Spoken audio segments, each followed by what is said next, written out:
A boy named Su Ping, his face wounded, says his name and laughs quietly. The young man leans towards the small creature with electric sparks at its feet, realizing something important. Frightening monsters appear before the hero's eyes, and he remembers his reincarnation. The guy notices an ominous horn on the ground, considering it the most terrifying moment.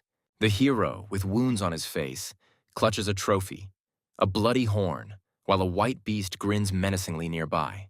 The creature suddenly rushes at the giant monsters, entering into a fight. A few days ago, the boy woke up in the dark, not yet realizing the changes that had taken place.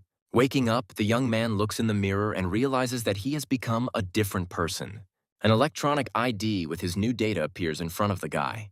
The hero reflects on life with a new personality, like everyone who finds themselves in the world after reincarnation. The world the young man found himself in was very similar to Earth. Here, the level of technological development has made great strides. However, technologies are of an auxiliary nature, and the basis of life becomes the heavenly beasts. Various types of celestial beasts are closely related to human life, performing simple work. These creatures are also actively used for military purposes. Some heavenly beasts are specially trained to destroy enemies.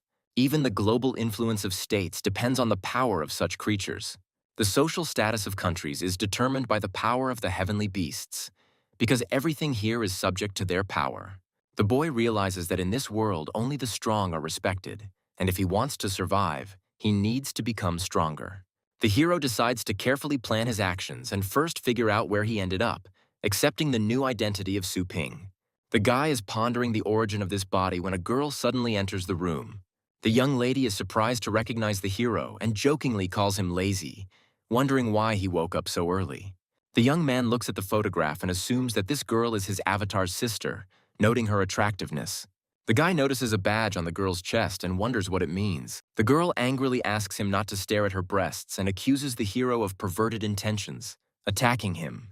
The boy runs away from the attack in panic and is amazed by the unexpected strength of his relative. The girl proudly declares that she is a master of fighting beasts and a university student, trying to present herself in a favorable light. The hero is surprised that his sister dislikes him so much and assumes that his avatar was a terrible brother. The sister angrily recalls all the boy's pranks and antics, and he is shocked by what a harmful person he was in the past. The girl claims that she came to kick her brother out of the house at the request of a pet store customer and demands that he go to work. The guy is thrown out of the house with a threat of regret if he doesn't leave. The hero is surprised that his avatar actually has his own pet store and not just a bad reputation. The guy decides it's time to get to work. Once outside, the protagonist finds himself in the bustling city of Longjiang. On the city streets, the young man observes many people and unusual creatures, following the navigator's directions. Arriving at a dirty and old building, the hero guesses that this is where his pet store is located. He passes fingerprint identification and prepares to go inside with a smile. The guy lifts the rusty door of the store with difficulty and tells himself that he's almost done it. Inside, the hero discovers the animal relieving itself right in the cage and angrily yells at it. An angry pet store owner threatens to make goulash out of the animal for such behavior. Su Ping receives a powerful blow and is sent flying to the side. Waking up, Su Ping asks the stranger in fear who he is. The guy with the mohawk tells Su Ping that he is his regular customer and has been waiting for him here for a whole week. Su Ping cautiously wonders if he is facing an enemy. The Black Panther complains that she was kept locked up for 3 whole days. The beast's owner is outraged that Su Ping locked his pet with other predators for so long and reproaches him for his cruelty. Su Ping apologizes for what happened, assuring that his avatar is simply shameless and will not take a penny for the inconvenience. The dissatisfied customer asks Su Ping with disdain if he thinks he needs any money. The man with the mohawk orders the black beast to attack Su Ping, giving the command to take him. Obeying its master, the black beast rushes at Su Ping with terrifying fury, preparing to teach him a lesson. Su Ping realizes with amazement and fear that the beast has caught him off guard with its incredible speed. Su Ping, in desperation, proposes to resolve the conflict peacefully and pay triple compensation. The man with the mohawk asks with disdain if Su Ping really thinks of paying off the damaged fighting beast with money. Suddenly, the client will beam and announce that he has a great idea. The man orders his beast Black Monsoon to perform a new attack on Su Ping. Black Monsoon, with the power of a dragon, charges a powerful energy blast to detonate the magazine and restore his honor. Su Ping is amazed by the beast's strength and does not understand why it has dragon blood. The hero is at a loss as to why he ended up so weak in a world where he himself was recently reincarnated and didn't even have his own pet. At this critical moment, a notification screen appears. A suitable target has been found, and the contract is being concluded. Su Ping is overjoyed to realize that his cheat system has finally activated, and now it really does feel like reincarnation. Su Ping is completely shocked to learn that his contract is somehow connected to a pet store. The guy suddenly finds himself enveloped in blue energy and is surprised by what is happening to his body. The system explains to the hero that the store makes him immune to any damage. The young man is amazed. Since attacks in the store are useless, he becomes invulnerable. The shop owner is suspicious whether the object of the contract is really this old homeless shelter. The system confirms Su Ping's guess, and he thinks ironically about discipline. Meanwhile, the battle continues, and Black Monsoon continues to attack with the same ferocity.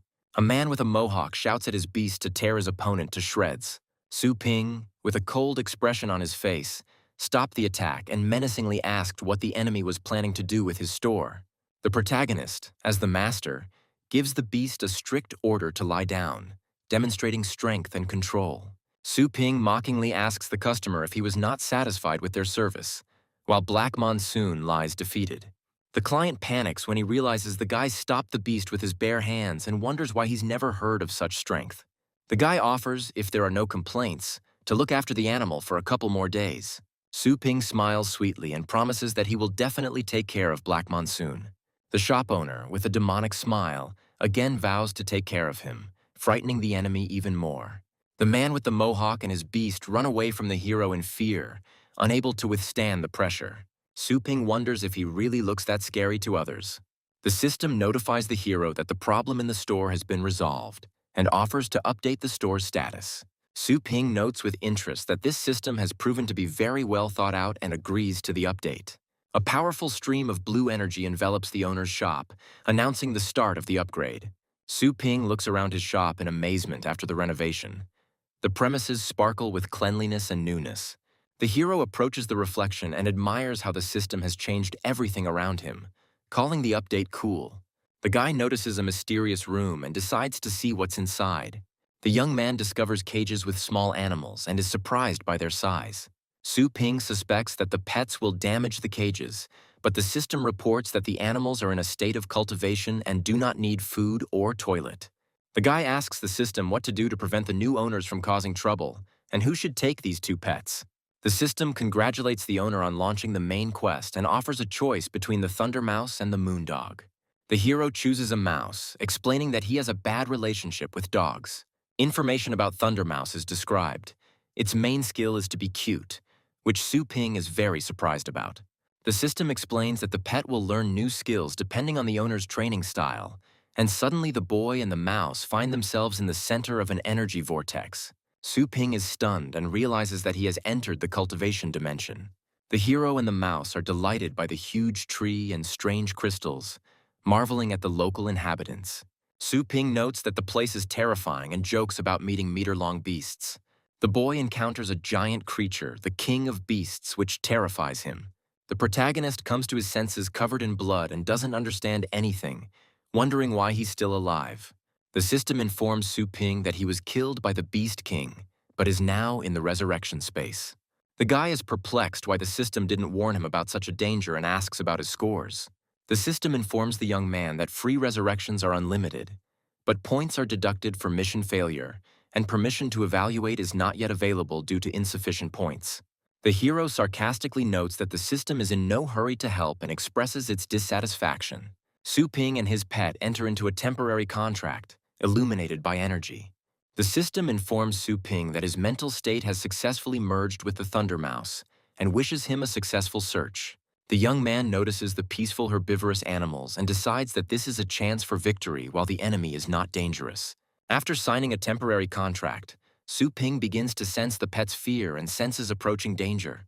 A 10-meter giant sandworm appears before the hero, inspiring terror. Su Ping instantly recognizes the threat and prepares to act along with the mouse. The guy decides that the kids are less than 100 meters away and orders his pet to attack. The protagonist strategically aims the mouse to attack the worm in the neck.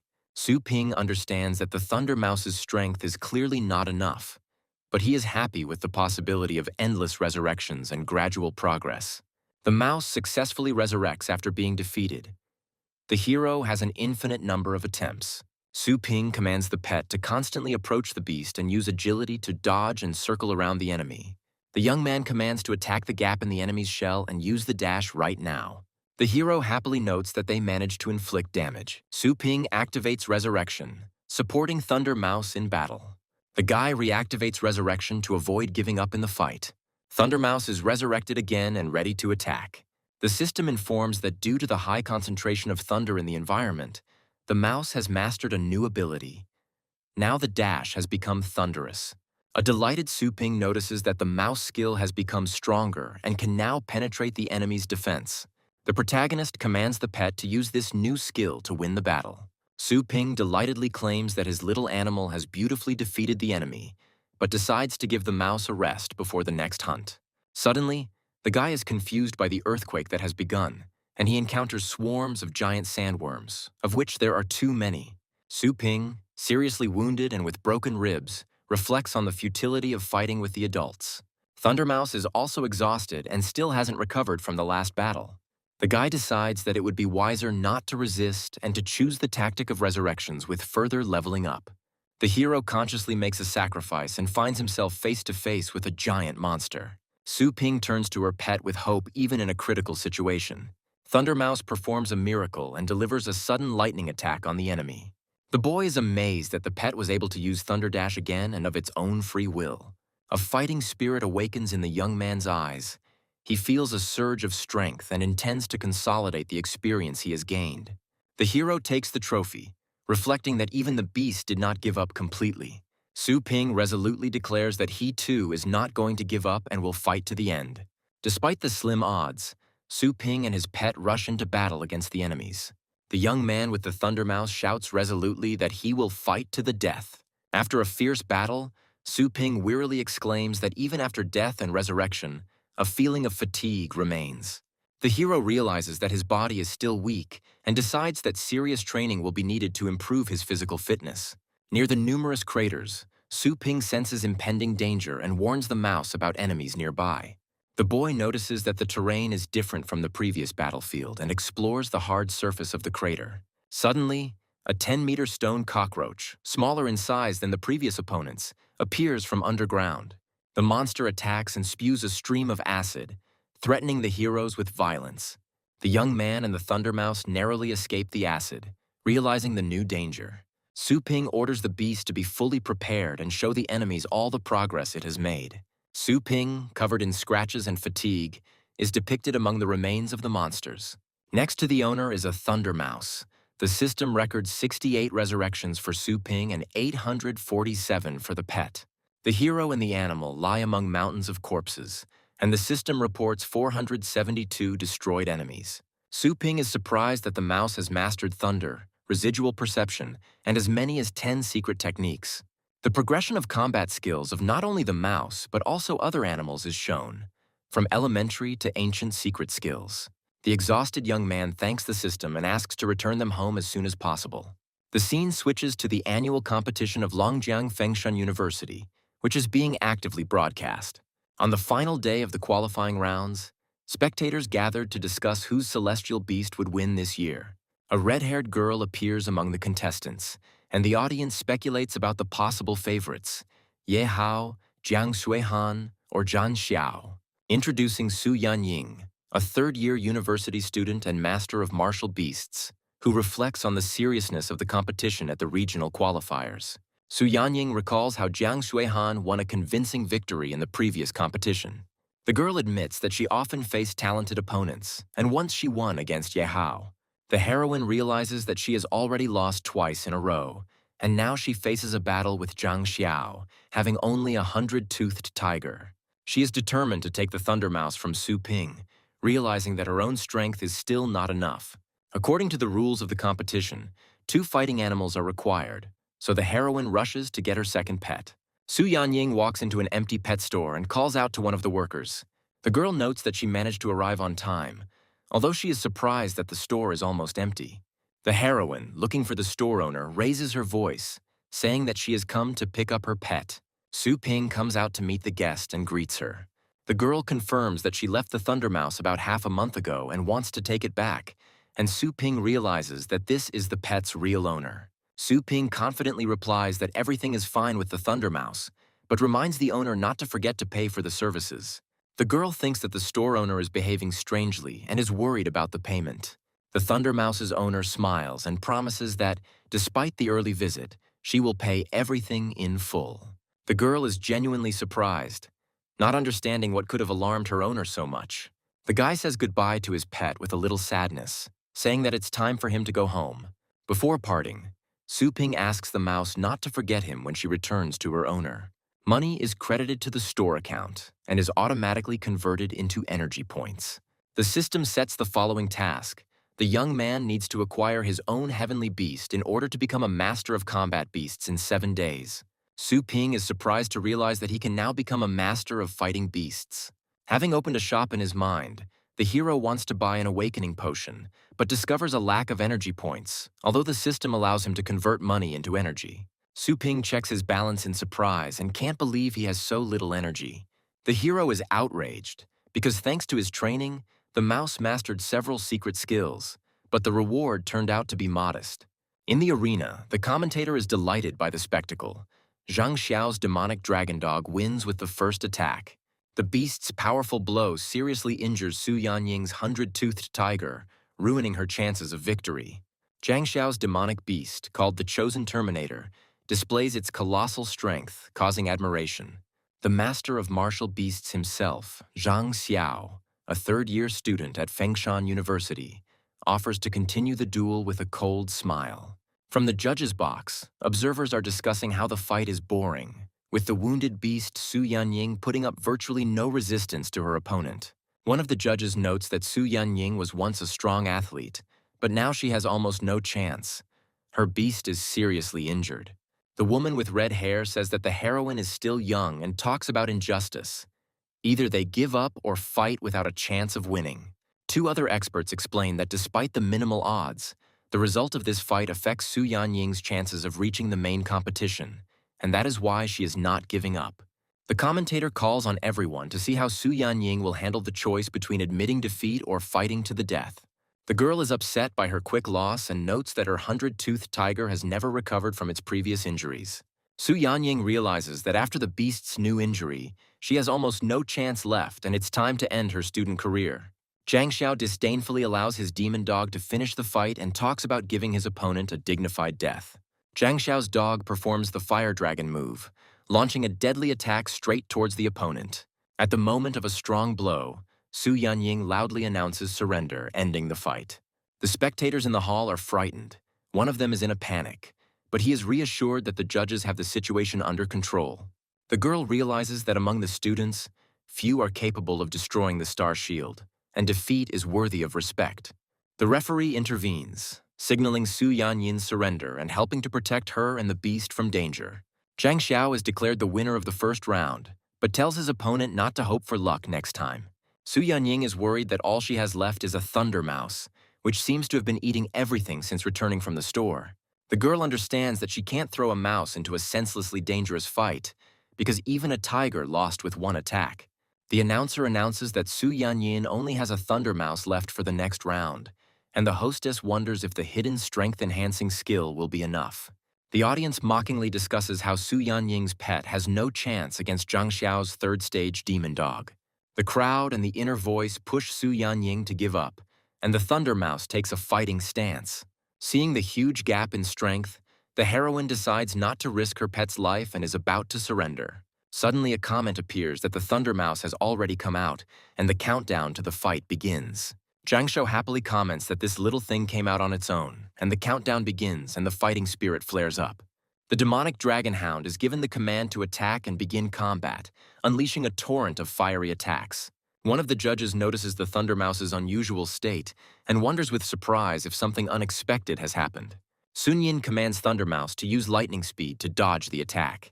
The owner's pet confidently avoids the fiery attack of the demonic dog, which causes a wave of surprise. The girl with red hair notes to herself that everything is too strange and begins to suspect unusual changes. The commentator reports that the mouse was knocked down by the attacks, and Zhang Xiao happily orders his beast to finish off the enemy. The demon dog prepares for close combat, and Zhang Xiao plans not to end the round quickly, but to teach the mouse a lesson. Su Yanying urgently activated the third stage power enhancement secret skill to save the situation. The animal dodges with incredible lightning speed, taking the enemy by surprise. The judges and spectators are amazed by the mouse's impressive speed and watch the fight unfold with interest. The commentator notes that the Thunder Mouse was indeed able to avoid the blow, and Su Yanying decides to immediately go on the attack. The judge in the courtroom strains his eyes and is amazed by what is happening, suspecting something special in the mouse's actions. Thunder Mouse unleashes a 7th stage thunder attack, creating a powerful energy discharge. Releasing the power of the thunderclap skill, the mouse directs a massive stream of lightning at the arena's protective barrier. Spectators and participants are stunned by what they see, not understanding what is happening in the arena. The judges are shocked that a first-stage beast was able to activate a 7th stage ability and call the youth terrifying. Zhang Xiao is horrified to realize that he cannot believe his opponent's strength. The commentator excitedly announces that the Thunder Mouse has indeed mastered the 7th stage technique and congratulates the winner of the fight. The audience erupts in both delight and shock. No one believes that a mouse could master such a powerful skill from the very first step. Su Yanying is puzzled by how her Thunder Mouse was able to master such a powerful skill so quickly and is now wondering about the reasons for such progress. The girl begins to suspect that the pet's incredible strength is somehow connected to that very store. She looks at the mouse with surprise and wonders inwardly if that same unusual store is the explanation for the whole transformation. Su Yanying speculates that the owner of the mysterious shop might be the legendary master, although he doesn't look like him at all. Meanwhile, Su Ping is in the store, sneezing and grumbling at the pet, which is not allowing itself to be properly served. He guesses that someone is thinking about him at this moment, and the pet is clearly pleased with his pranks. The announcer announces that this battle will go down in the history of the university, as a first-level pet used a 7th-level skill. Zhang Xiao realizes with annoyance that he underestimated his opponent and blames himself for it. The arena announces that the score is tied for now and the final round will be decisive, with Zhang Xiao preparing to summon a countermeasure to win. He summons his new beast and admits that Su Yanyin has proven to be a good opponent. In the next moment, Zhang Xiao vows that the final battle will decide everything, and now he is ready to fight to the end. A stone rhinoceros appears on the field, becoming a new serious threat to Su Yanying. Su Ping, watching the battle, quickly realizes that Thunderclap will no longer help, because the new opponent is an Earth-type beast, which is what surprises Su Yanyin, noticing that the opponent is using a hidden ace. The commentator notes that the 4th stage stone rhinoceros is enormous in size and extremely dangerous for the Thunder Mouse. The round begins, and it is clear that both sides are determined, but the spectators are doubtful about the outcome for the mouse. One of the judges is sure that the animal would have been defeated if it had only possessed the first level, but its fighting spirit and strength are clearly higher. The referee suggests that the Thunder Mouse has not yet reached its full potential, and the round officially begins. Zhang Xiao commands his beast to increase its power and momentum to the 2nd stage, raising the level of combat. The stone rhino receives an additional 3rd stage armor boost, becoming an unstoppable enemy. The commentator states that after applying numerous enhancements, the rhinoceros's power is now no lower than the 5th stage, and Su Yanying is feeling enormous pressure. Su Yanying tries to close the distance to use the enhancement skill, but the distance is too great. As a result, the Thunder Mouse ends up next to the rhino without the necessary buff, which surprises the commentator with the participant's mistake. Zhang Xiao triumphantly orders the stone rhinoceros to crush the mouse, threatening it with instant death. The Thunder Mouse suddenly splits into two and jumps out from under the stone rhinoceros's clutches, escaping mortal danger. The judges are stunned and discuss the impossibility of a residual separation in a real fight. The commentator confirms that this residual separation is another incredible Stage 7 skill, sparking unprecedented interest among team leaders. Thunder Mouse decides not to engage the rhinoceros in combat and instead charges towards Zhang Xiao, surprising everyone. Su Ping is glad that the Thunder Mouse caught his opponent off guard and took advantage of his mistake. Zhang Xiao panics and tries to defend himself by activating his 3rd stage star shield as the mouse approaches him. Thunder Mouse and her residual clone simultaneously use Thunderclap to break the opponent's defense. The commentator explains that Zhang Xiao's shield was almost immediately destroyed by the double attack, and it is now unknown whether he will survive such a blow. The judge's divine phoenix intervenes to save Zhang Xiao, who is knocked unconscious by a powerful attack. The referee solemnly announces that Zhang Xiao has lost in the third round, deciding the outcome of the fight. The commentator announces Su Yanying's victory, congratulating her on successfully passing the selection. Su Yanying is shocked by what is happening and is overjoyed to realize that the Thunder Mouse has mastered not only Thunderclap, but also residual cloning. She is sure that the hidden talents of the pet store owner are the cause of everything, and is impressed by his abilities and plain appearance. Su Ping thinks about making money and realizes that he can't just rely on the store's operations. The system informs him that the store currently only offers 3 services: shelter, rental, and food sales. Rental costs 10 yuan per hour. To rent celestial beasts, the owner must breed them, and to produce feed, he must personally collect the ingredients. Realizing that he has neither the money nor the qualifications yet, Su Ping chooses the third option: selling feed. He asks the system where he can collect ingredients, inquiring about the possibility of obtaining them outside of special zones. Looking back on the past few days, Su Ping regretfully realized that he had missed a great opportunity to prepare food in a high-ranking zone. Deciding that this cannot continue, he demands a list of all cultivation zones from the system in order to catch up and become a master of war beasts. Su Ping chooses a suitable cultivation zone and decides not to miss any more opportunities to level up his pet. He enters a dimension called Extraterrestrial Meteorite 10021, finding himself in a beautiful and unusual world. The system gives him a set of items for beginners, including a tool for assessing ancient flowers and herbs. Using the power of thought, he activates the function of receiving items from the reward cube. He manages to successfully retrieve the item, and the first successes in resource collection begin. Su Ping studies the properties of the plants he finds. Some restore stamina, others heal or are used for the needs of animals. The hero realizes that the food that can be collected safely is too cheap to sell and tries to find better ones. In the grass, he suddenly discovers a dangerous beast, a stone snake of the 8th stage, and hides in shock. Realizing that the best raw materials are found only in the most dangerous places, Su Ping rushes to obtain the expensive ingredients, despite the danger and limited storage. At the last moment, he deftly dodges the attack of the stone snake, continuing to collect the most valuable and expensive herbs. Su Ping hurriedly puts the rare plant into storage, but is injured by a stone snake attack. Despite the danger, he continues to collect expensive ingredients, considering their value worthy of any effort, but falls into the jaws of a monster. Exhausted after battles and numerous deaths, the hero admits that even 30 resurrections a day tire him out greatly. However, Su Ping is confident that there will be no further problems, as he already has the necessary resources. Returning home, he decides to sort everything he managed to collect into the store's storage area. The scene shifts to the old man, concerned about his pet's health, reporting that he hasn't eaten anything for a week. A young man offers to try the latest expensive food for skybirds, assuring them of its effectiveness. The girl happily agrees to give the pet food and immediately invites him to try it. After eating the food, the bird of heaven starts to bleed black blood and a dead centipede appears, causing shock and alarm in those around it. The girl panics and explains that Xiaohui would never eat even the world's rarest dark centipede, while the man urges her to urgently go to the Celestial Beast Clinic, suspecting a dangerous heart infection. The grandfather grabs the sick scarlet bird in his arms, deciding to urgently call a doctor.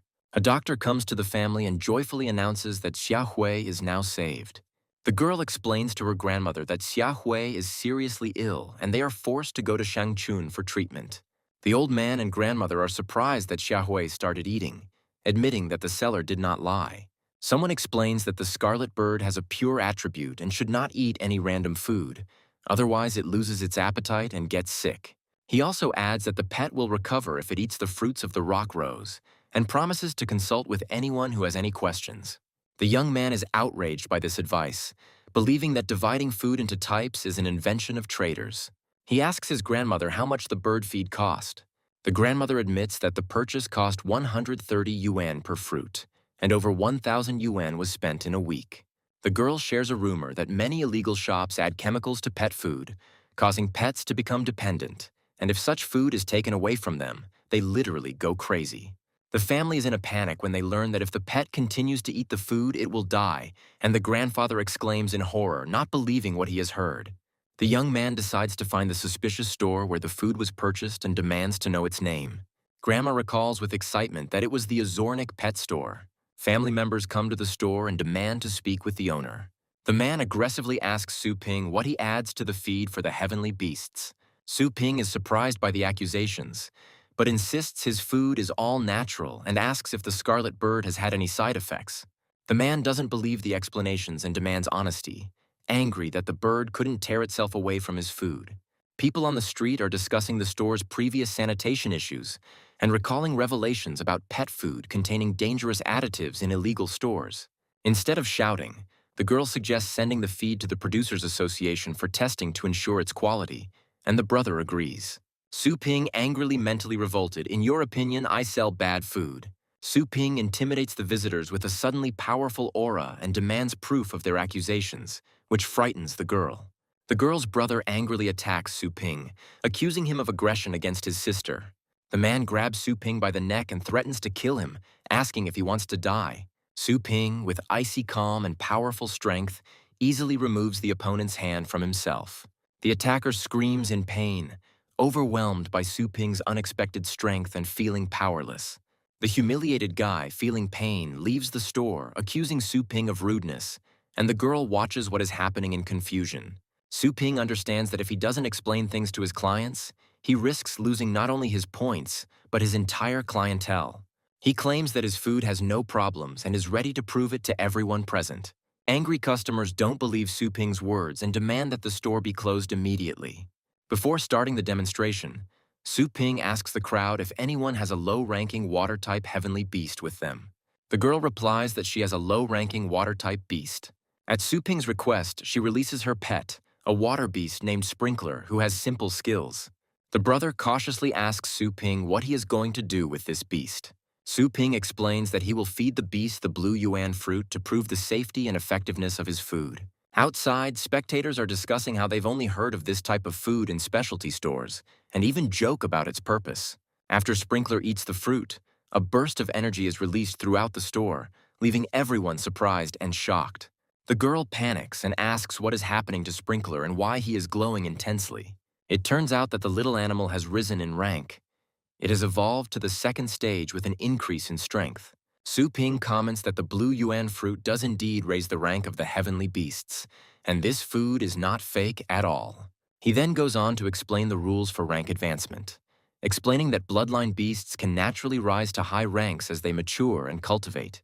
Su Ping explains that if the beast does not train, its strength will not grow further, and the audience is amazed at how quickly the rank increase occurred.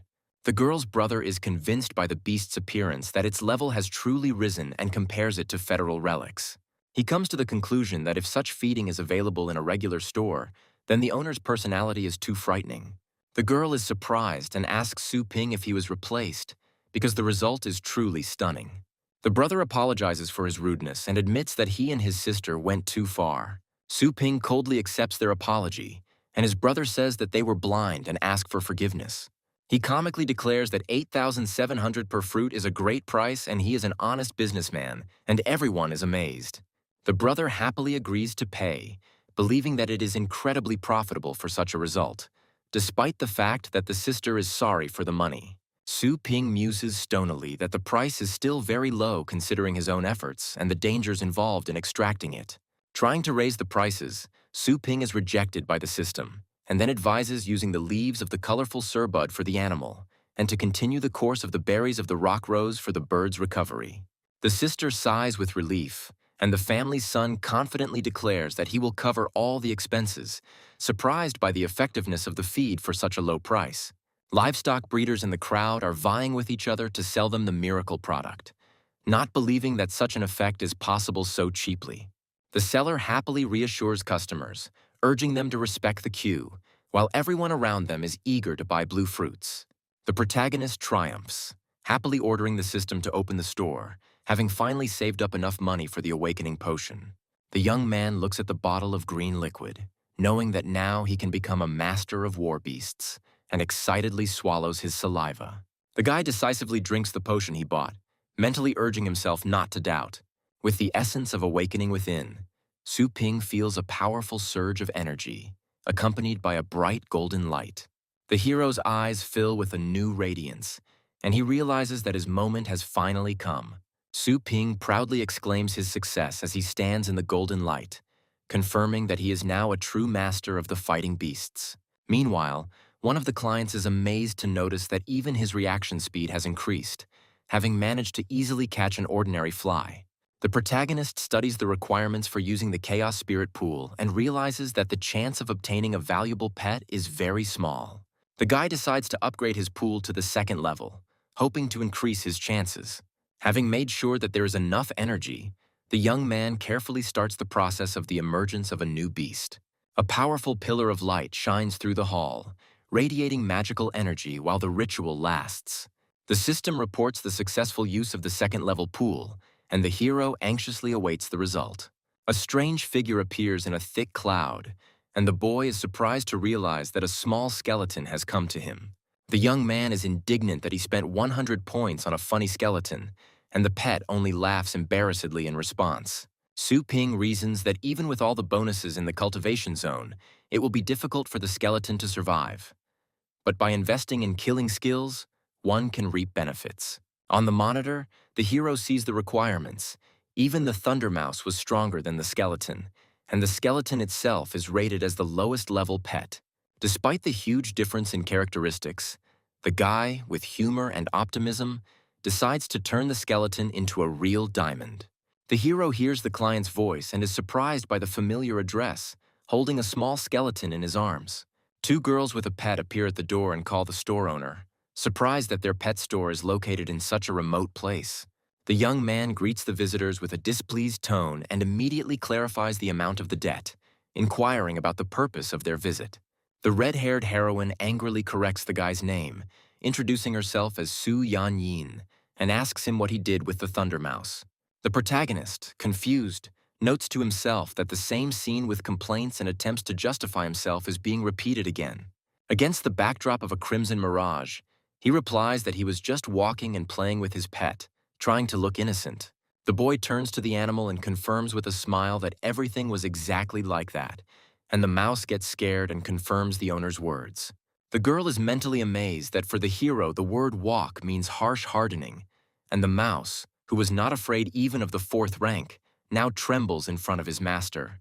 The heroine's imagination conjures up a terrifying image of a store owner who organizes walks comparable to animal abuse. The second girl with blue hair notes with horror that the main character's pressure even exceeds the 6th level, amazed by his hidden abilities. The blue-haired girl whispers to Su Yanying that the owner looks completely ordinary and the shop is small, doubting whether her friend was mistaken. The red-haired heroine explains to her friend that she can't explain everything now, but she considers the young man a 7th-level master and fears for their safety. The protagonist, reflecting on the situation, realizes that the system does not require a limited task, meaning it is not about the pets, and asks if his prices are too high. In Su Yanying's wild imagination, he suddenly appears as a terrifying merchant testing a client's honesty by charging a high price for his services. The heroine, remembering how her Thunder Mouse became strong for only 108 yuan, frantically counts. Indeed, the prices are not that high. Su Yanyin decides to show her gratitude and transfers 1,000 yuan to the hero to thank him for his care, and Su Ping is surprised by such an act. The system reports that the transfer failed, the other party rejected the payment, and the girl is shocked and doesn't understand what's happening. The guy looks at the bracelet with indifference, considering the whole situation rather funny and ridiculous. The angry heroine decides that 1,000 yuan is not enough, and transfers 5,000, determined to win the master's favor. The translation fails again, causing Su Yanyin to despair, and then she asks Lele to help with this issue, and her blue-haired friend sighs and agrees, realizing that there is no choice anyway. Su Yanying firmly convinces herself that meeting the master is a great success, and sends a transfer of 10,000 yuan for a worthy job. However, the girl is again faced with a system failure, and the guy looks more and more irritated each time. Unwilling to give up, the red-haired heroine frantically tries to make another payment. Finally, Su Yanying decides to take the extreme measure of transferring 100,000 yuan and hopefully asks the hero to accept the money quickly. The girl is shocked to discover that this impressive transfer is again not going through, and desperately asks for the real price. Su Ping, pretending to be serious, tells him to get to the point, because if he wants to move forward, he will have to get used to the new rules. The heroine bursts into tears and is amazed. Does the owner of the magic shop really not demand any payment at all? The girl admits that they have a competition soon. All her other animals are injured, and all hope now lies only in the Thunder Mouse, and begs to strengthen the animal in 3 days. The protagonist accepts the order with interest, rejoicing at the return of a familiar beast, and planning to level up the new creature at the same time. Su Ping reflects on how profitable this service has been, but notes that the store currently only accepts applications below the 3rd level. The guy explains to the girl the cost of enhancing the heavenly beast and names the price for 3 days. The girl agrees that this level of cultivation will bring great benefits and declares that she is purchasing the service. Money is deposited into the store's account, and the young man asks if any other services are needed besides cultivation. The heroine is surprised that they also treat animals here, and decides to take advantage of this service. The guy asks to summon a pet that needs to be healed, and the girl summons 3 animals at once. The guy is surprised and asks if this will affect his reputation. During an unexpected scene with animals, the young man gets hit and the heroine is scared. The young man, wiping away the blood, says that the price for 3 animals will be 21,600 and asks to recalculate before paying. The girl, a little scared, agrees and is ready to pay the required amount. The animals fall asleep in a special protected area, and the system records the flow of money and energy. The hero receives a side quest about cultivating pets and ponders how to improve the properties of a small skeleton. The guy resolutely agrees to complete both tasks and confirms his acceptance of the assignment. The young man is delighted to have the chance to choose any cultivation zone and is looking for a suitable place for the small skeleton. The protagonist chooses the kingdom of the deceased Hundun. The guy, along with a small skeleton and another pet, enters the selected area. The heroes are greeted by bloody tentacles. The guy notes the strong smell of blood and a strange atmosphere.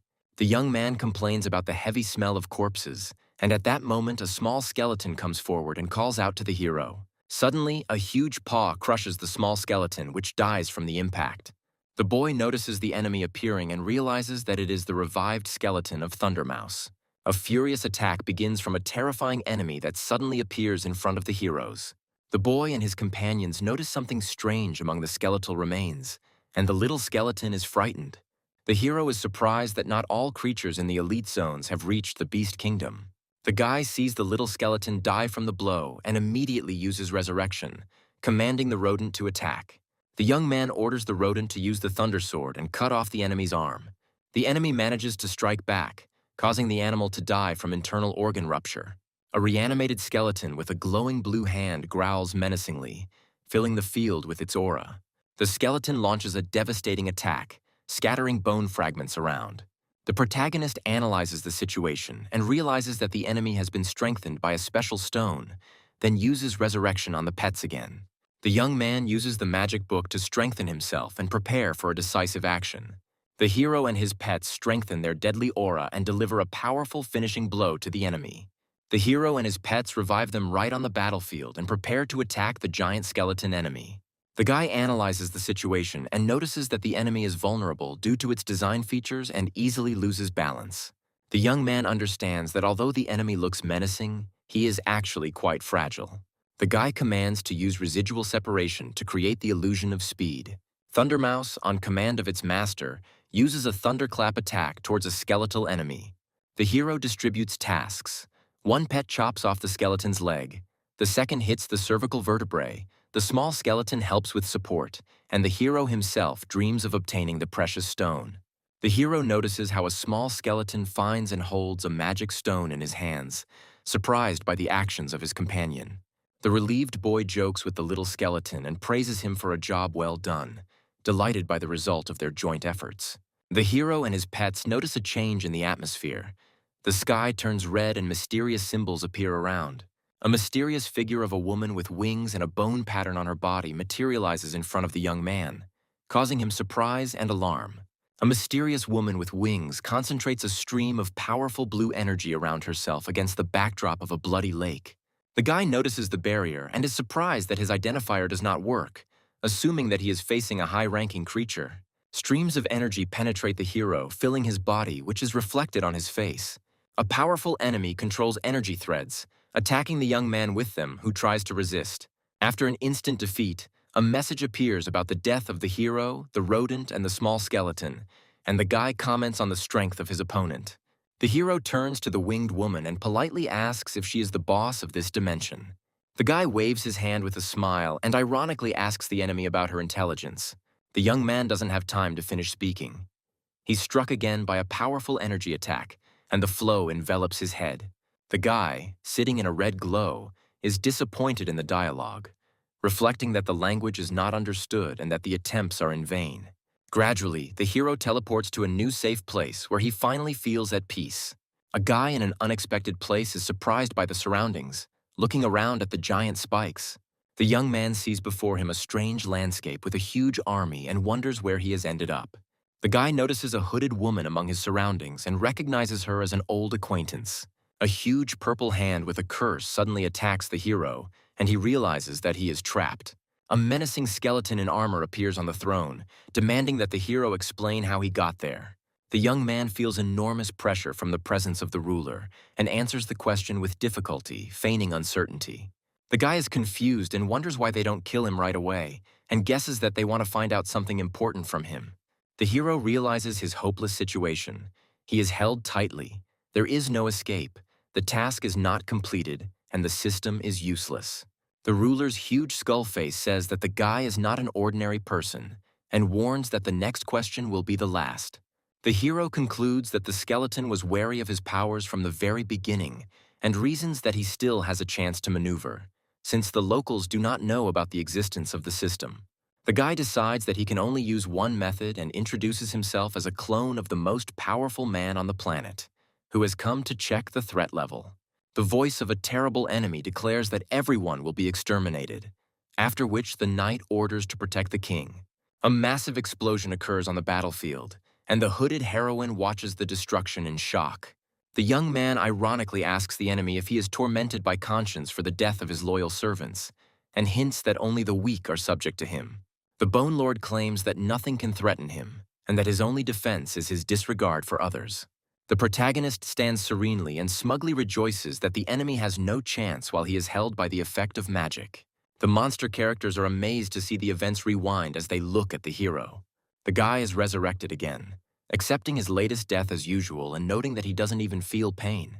A powerful enemy realizes that the hero is able to change the time and space of the realm, considering him a terrifying invader. After another death, the young man grins and tells his opponent that he apparently possesses a very valuable magic stone.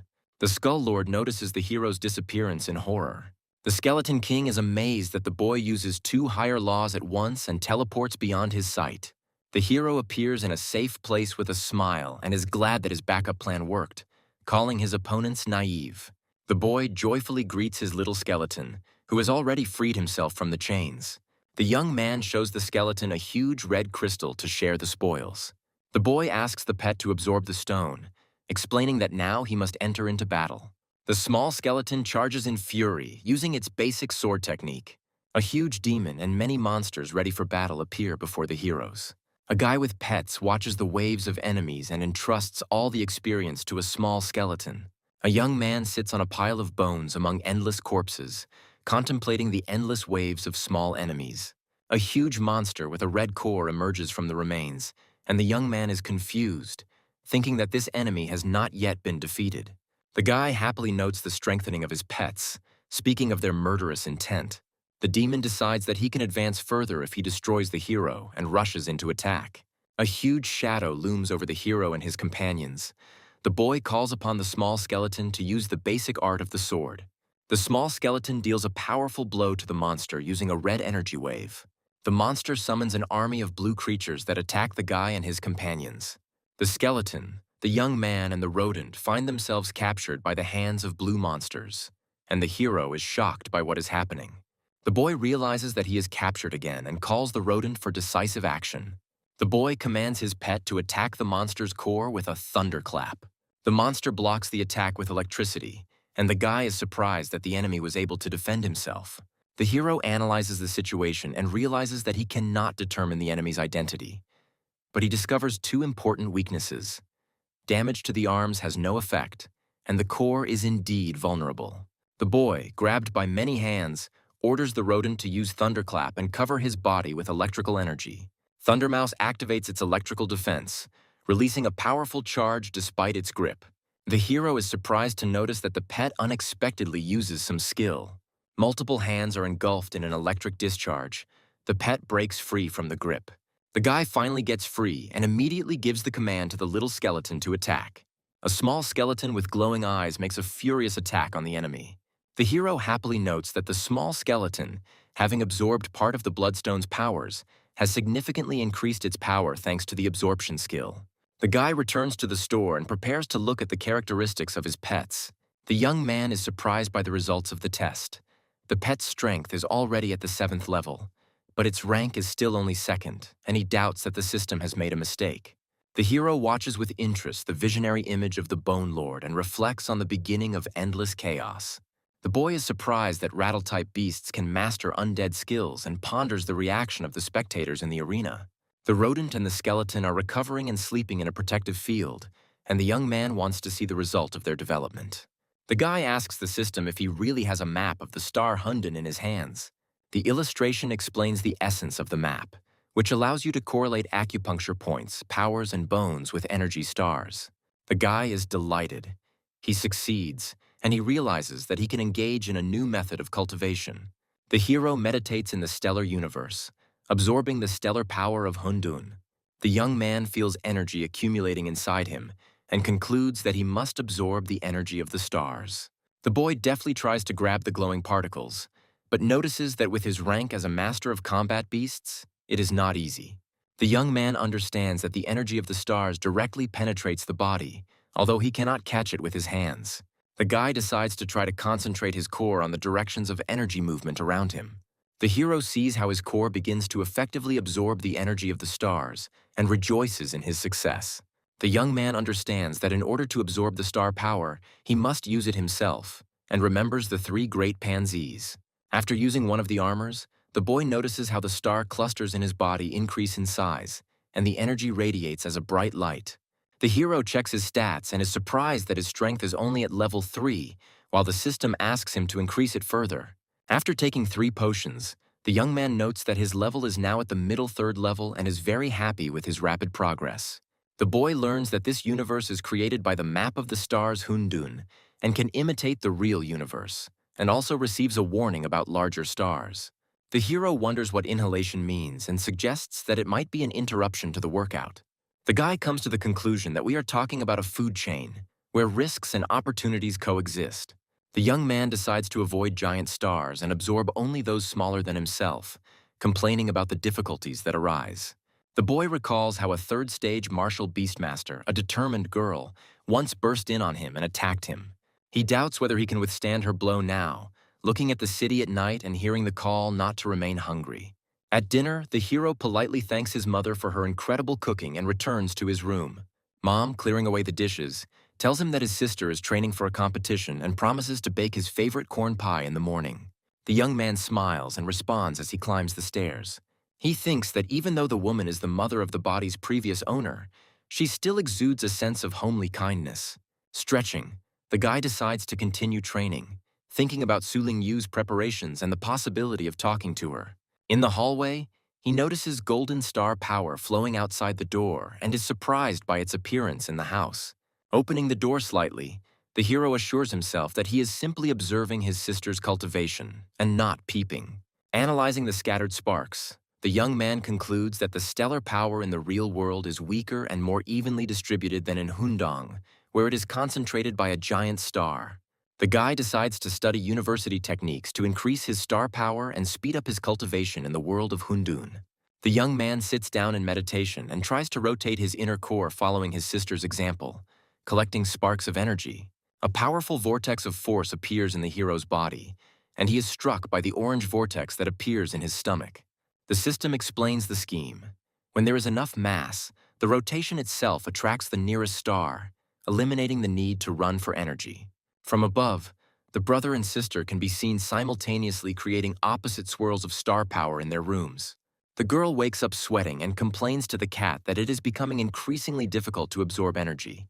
The guy rejoices at the successful direct and reverse star vortex, and golden streams rush towards his sister, causing her an unexpected sensation. The sister, surrounded by frozen sparks, wonders why the star power has suddenly become disordered and motionless. The frightened girl assumes that there is a powerful master hiding nearby, since the energy has changed so much. The mother, hearing her anxiety from the living room, worriedly asks her daughter if everything is okay. The sister, blushing, assures herself that she felt a strange and abnormal stellar energy. The girl concludes that the flash of power came straight from her loser older brother's room. The guy outside his door is almost mastering the vortex of stellar energy shining in his core. The young man projects himself in front of the enormous planet Hundun and swirls the currents, forming his own mini-universe. The joyful hero notices that he now automatically absorbs the star's power if he keeps a safe distance. In the kitchen, the guy is content with what he can cultivate even in his sleep, thinking about new plans. Two glowing figures of female customers in an aura of star power come to the store owner for pets, surprising him. A red-haired girl and her partner materialize in front of the hero, reacting embarrassedly to his words. The guy, clearing his throat, explains to the visitors that their star powers are too weak and require serious training to control the beasts. The heroine, hearing about more powerful celestial beings, is amazed that the Thunder Mouse managed to rise in just 3 days. The guy, wiping away his sweat, notes that at their university they usually only encounter animals of the 3rd or 4th level, while his pet already has the 7th. The young man places the blue Thunder Mouse on the floor, reminding the girl that the payment had already been made last time. The heroine takes the animal in her arms, surprised that the color of its fur has noticeably changed. The girl walks past all her creatures and notices that the huge animals look depressed and do not show joy. The guy in the booth sighs and gestures to the customer to hurry up and leave. The red-haired owner muses out loud that within a few days the pets seem to have become attached to the new place, although the temporary contract does not stipulate this. The blue-haired companion checks the huge lion and is glad that the wounds have healed, and the stripes on his fur have become brighter. The girl thanks the owner for his concern and asks him to recommend suitable food, calling the store virtuous. The guy, having estimated the price, decides not to inflate the cost and admits that her praise disarmed him a little. The young man points to a jar of fire spirit grass priced at 1,200 yuan each, explaining that it is the perfect food for a fallen phoenix, and the guest repeats the price in shock. The red-haired athlete decides to warm up before the competition and test how much stronger her Thunder Mouse has become. The girl calls out to her blue-haired rival, Layla, and challenges her to immediately release her strongest celestial beast. Layla creates a burst of energy and summons a stone titan from the rift, surrounded by blue lightning. The humanoid golem materializes in a puff of steam, and the summoner sarcastically warns her opponent not to cry. The redhead assesses the situation, realizing that Layla has put forward her favorite trump card, a high-ranking 5th stage beast. She runs alongside the blue mouse, hoping that her pet will survive the fight, relying on the thunderclap and the residual separation. Thunder Mouse, with pink lightning in his eyes, rushes to attack. Layla orders the golem Kshiti to toy with her opponent, and he rushes across the glittering arena floor to intercept her. The stone giant uses Earth Split, shooting spikes out of the floor, and the mouse dodges, sparking with electricity. The redhead, seeing the golem's powerful blow, loudly gives the order for residual separation, trying to save her pet from the stone debris. The heroine is shocked that the Thunder Mouse created 3 clones, and the red-haired rival, surprised, calls this multiple residual division. The girl activates the protective star shield, but realizes its weakness and asks her ally to command the beast to fight Kshiti. The rival explains that she only ordered the animals to approach without attacking, and considers this an excellent opportunity to test the residual division against the very perceptive Ksitigarbha. Both girls are shocked to notice that the golem has managed to grab one of the mice. However, it soon becomes clear that the animal has outwitted the enemy. The Thunder Mouse ends up on Ksitigarbha's head, escaping capture. The golem jumps back in panic, avoiding further attacks, and its owner is surprised that Kshiti is afraid of her opponent. The red-haired athlete asks to be released from her stone shelter, realizing that the Thunder Mouse is very fast. The girl is stunned that her high-ranking pet was so scared of a low-ranking Thunder Mouse. The heroine admits that the pet's strength has now crossed all boundaries and is delighted with this result. At this moment, the host in the arena announces the start of the next stage of the annual Fengshan University competition. A new second-year star, the red-haired heroine Su Yanying, steps onto the left side of the arena. A professional competitor, a guy with blue hair who made it into the top 10 last year, comes out to the right side of the arena. They introduce their opponent as the most insightful, Li Ji, and they participate in turns, releasing 3 pets. The judge announces the rules. The winner is the one who defeats all of the opponent's animals first and gives the command to begin. Spectators are discussing Li Ji's release of a weak beast and questioning his choice, but others are warning not to underestimate his tactics. The red-haired girl analyzes the enemy. The aquatic beast is good at surprise attacks but of average origin and prepares to summon a counter-pet. Su Yanying summons a fallen phoenix clad in red-orange flames. The commentator from the podium is amazed, noting the high rank of the phoenix and warning that for an aquatic beast it is a very powerful enemy. Li Ji calmly raises her hand and declares her surrender. The guy confirms that he lost in the first round, which completely surprises the judges and spectators. The commentator announces Su Yanying's victory in the first round, and the heroine herself watches her opponent smile with suspicion. The rival says with a cold smile that sometimes you need bait to catch your prey. The girl notices her opponent's strange actions and reacts warily to what is happening in the arena. A huge ground-based hunter appears on the field, and the guy explains that the fallen phoenix is the most difficult opponent for his beast. The rival explains that the thunder mouse and the heroine's other pets are land animals, and his pet is capable of crushing them with ease. However, the air phoenix attacks fiercely, although even a 5th-stage beast has a hard time dealing with a ground giant. The guy, confident of victory, apologizes to the girl and categorically states that she lost. However, the attempt to stop the phoenix proves futile. The protective barrier cannot withstand the pressure of the fire. The next moment, the opponent realizes with horror that he himself is engulfed in real flames, and he panics in front of everyone. The red-haired heroine looks around calmly and asks with a smile if he has finished his statements. The blue-haired guy commands to attack the arena with the ground spikes technique, targeting the phoenix.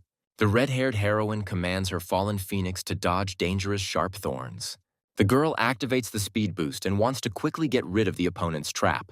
She commands the flaming bird to use a fire slash to attack from the air. The enemy summons a ground hunter and a defense golem to help contain the phoenix's attack. The heroine is surprised by the earth beast's resistance to fire when her pet's attack does not produce the expected effect.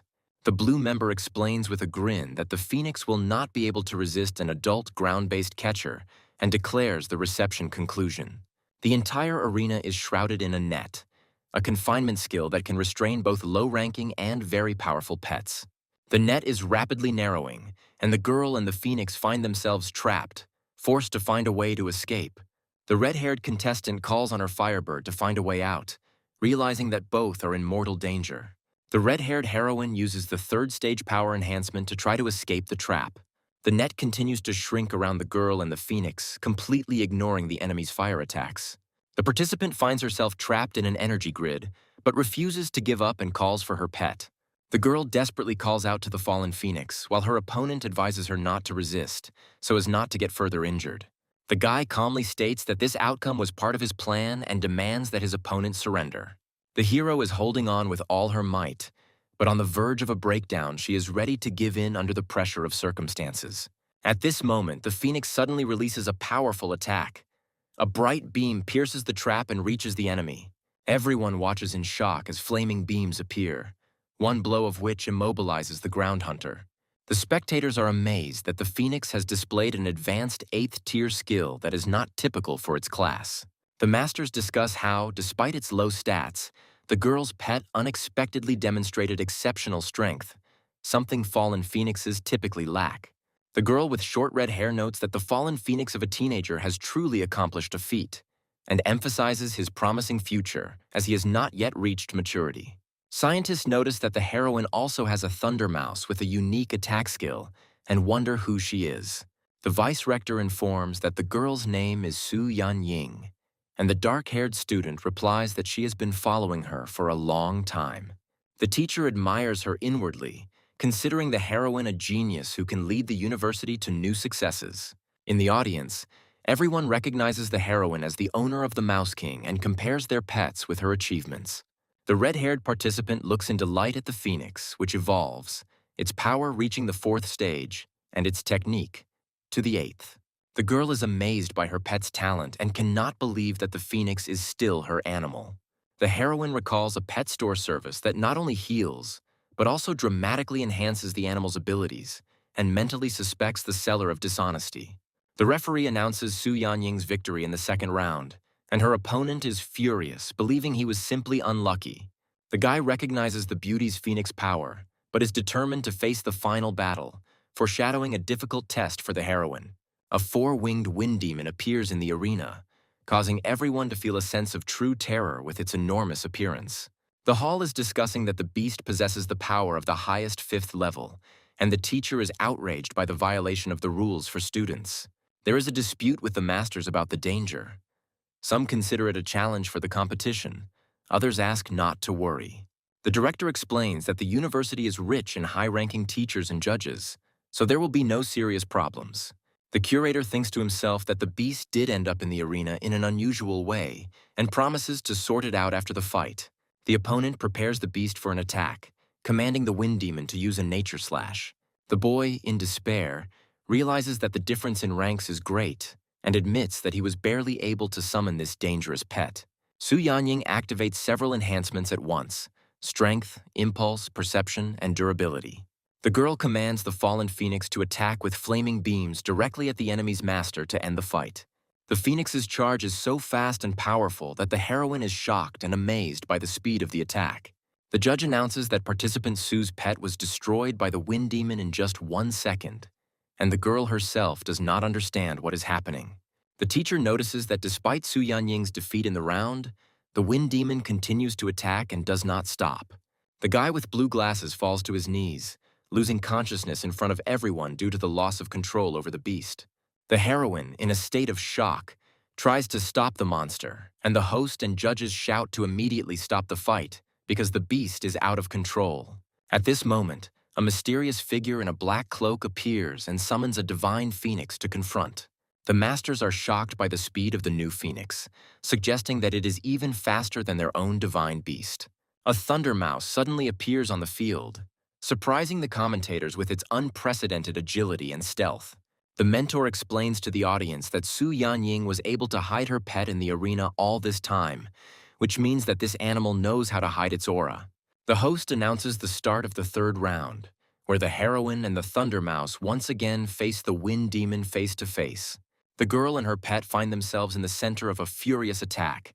The number of attacking streams grows, and she is at a loss in her attempts to dodge. A group of characters with shocked expressions discuss Thunder Mouse's ability to use demon-type skills. A hatted observer comments on Thunder Mouse's spectacular use of a demonic skill, successfully blocking a natural attack. A girl behind a shield surrounded by blue electrical discharges shouts the name of Thunder Mouse, who quickly collides with the wind demon. A blue electric mouse, surrounded by lightning, rushes forward towards the final battle.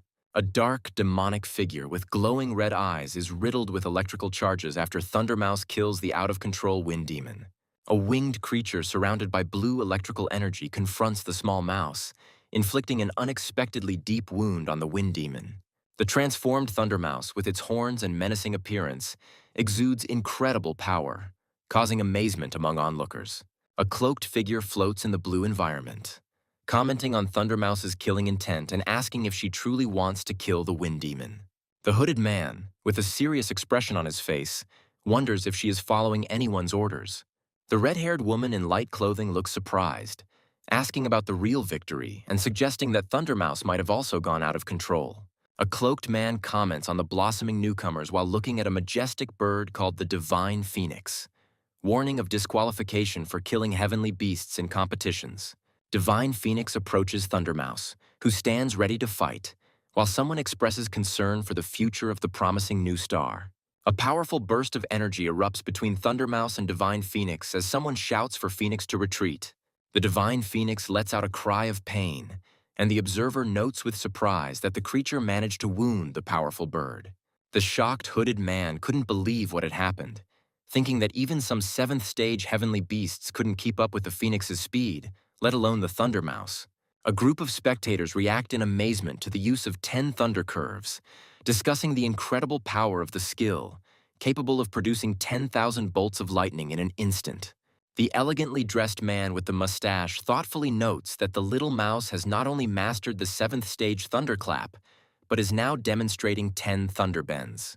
The white-haired man mused with a sly smile that she must have specially learned superior heavenly skills, which greatly increased her value compared to other mid-rank pets. The red-haired girl admires Thundermouse's fearlessness in front of Divine Phoenix, admitting that this bravery makes her admire the girl even more. The Divine Phoenix is surrounded by a vortex of blue energy in the midst of battle, while a cloaked figure watches from above as someone uneasily calls out the name of the powerful being. The man, with a worried expression, tries to calm the Divine Phoenix using glowing green energy and curses the possibility of fighting the out-of-control Thundermouse. The red-haired girl stands frozen, surrounded by blue electrical discharges. The girl turns to Thundermouse with a joyful smile, amazed at her ability to master a high-ranking skill again. The red-haired girl gently picks up the little blue mouse, calling it her little one and calling it to her. The black-cloaked figure reacts in surprise to the enraged Divine Phoenix surrounded by blue energy, relieved that Thundermouse has not lost control. At the stadium, the winner of the competition, Su Yanying, is announced, while a red-haired girl stands below holding a blue mouse. A dark-haired young man in a blue jacket exclaims emotionally, interested in the event that is taking place. A young man studies a holographic screen with an image of a girl and a black cat, reading information about injecting stellar power into the meridians of the front paws. The holographic screen continues to display information about the need to know the structure of the body of the celestial beast so that the introduced stellar power does not harm the body. A girl on a holographic display measures a black cat, noting that its size is 12 centimeters and its front paws have grown by a whole 2 centimeters. On the holographic screen, the girl enthusiastically displays a black cat, stating that the attack power of its front paws has been increased by 1/5, and noting that this cultivation took only 3 months. A young man with black hair, looking at a holographic screen, ponders the difficulty of raising pets in this world, which explains Su Yanying's surprise, and considers starting a blog to attract viewers. A muscular man with silver blue hair and a fur collar greets his interlocutor cheerfully, noting that they haven't seen each other for a long time. The same man, holding a hologram, is interested in the news, while a black-haired youth is visible in the background. A black-haired young man turns to someone in surprise, asking about their hand. In the corridor, a man asks with a grin whether the young man had been treated at Shansha Hospital. The man reports with satisfaction that he had to fork out a little money, but at least his shattered bone is now as good as new, to which the black-haired youth ironically remarks that he speaks as if he has money. A black-haired young man offers his interlocutor some demon-type food at a discount, standing next to a display case displaying various products with price tags. The man exclaims in shock that the price is 100 times higher than last time, and the girl in the beret covers her mouth in surprise when the man notes that one such food will cost more than his operation. The black-haired young man, turning away, coldly says that if his interlocutors don't want to buy, they can leave, adding that training awaits him. The man with blue hair and a furry collar laughs nervously, admitting that he came for a different purpose than expected, and invites his interlocutor to the outpost. In the past, the Blue Star was a poor planet with few resources, until one day an incredible force tore apart space, forming the so-called star rifts. An elderly man in a fur robe explains to a young girl with brown hair that the unstable cracks have become a passage to other unknown planets. A huge monster with sharp teeth and a spiked back towers over the people, demonstrating that some planets were rich in resources, while others were inhabited by ferocious monsters. A bright, fiery star blazes across space, highlighting that some planets were as hot as the sun. Thanks to the star rifts, humans were able to continuously obtain resources from other planets, as demonstrated by the extraction of a huge purple crystal from foreign territory. A majestic, futuristic city with a central tower rises above the skyline, symbolizing the goal of building a strong country. Amid the explosions and smoke of war, the silhouettes of fighter jets can be seen, a reminder that prosperity lasted only a few hundred years. A group of war-weary people with desperate expressions illustrate how the fighting for control of high-quality rifts began, and the number of survivors was reduced by more than half. A withered tree stands alone on the cracked earth, showing that approximately 70% of the entire Blue Star area has become barren and uninhabitable.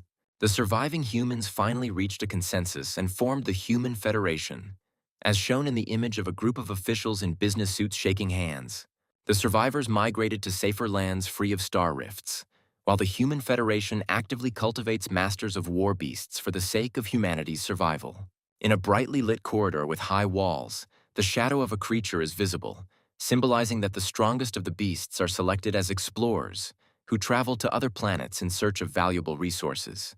The dark-haired young man with golden eyes thoughtfully touches his chin. A muscular man informs a girl in a beret about the appearance of a new star rift outside the base city.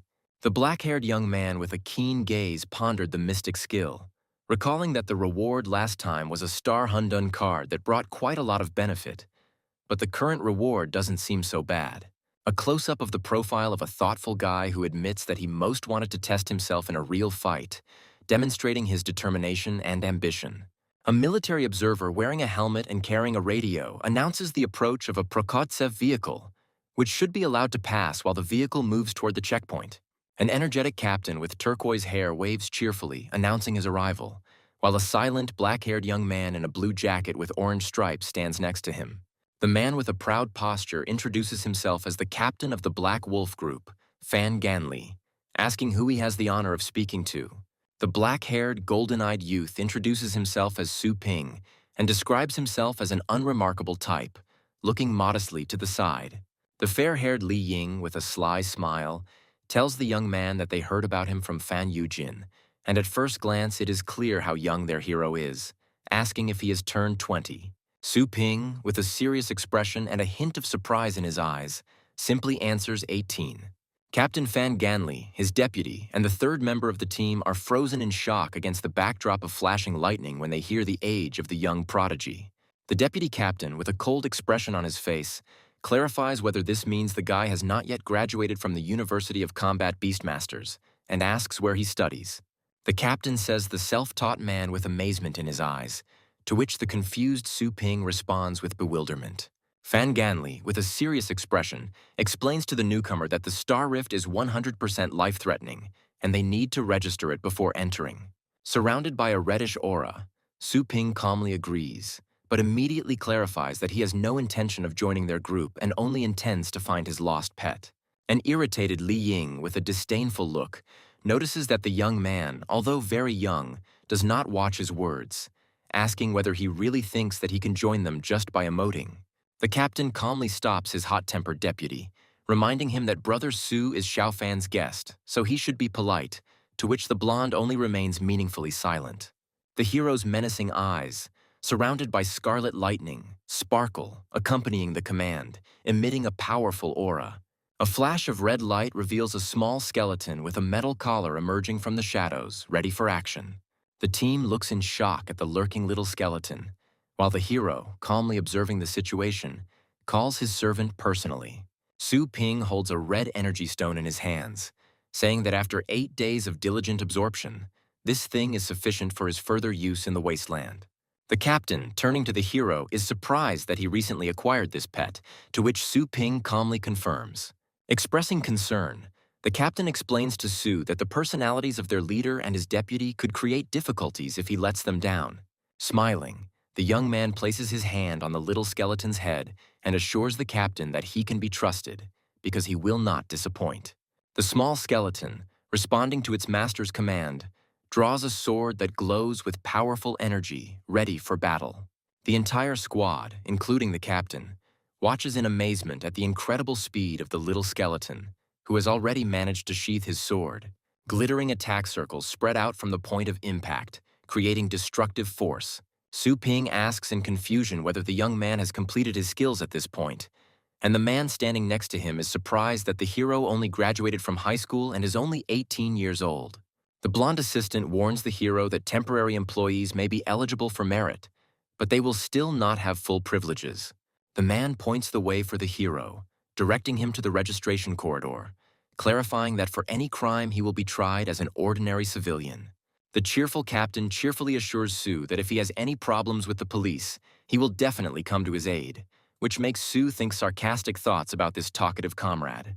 In a spacious technical room, the captain offers the hero something for self-defense, emphasizing the dangers of desert areas. Pointing to rare and expensive items, the captain explains that such equipment is rarely found even in the market, which Sue understands and accepts with interest.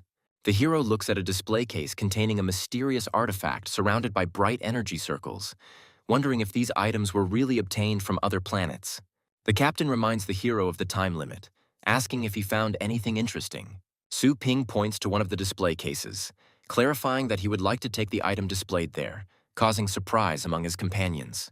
On display is a book with basic skills for a master of war beasts of levels 1 to 6 worth 10 merits, which causes a loud surprise in the squad.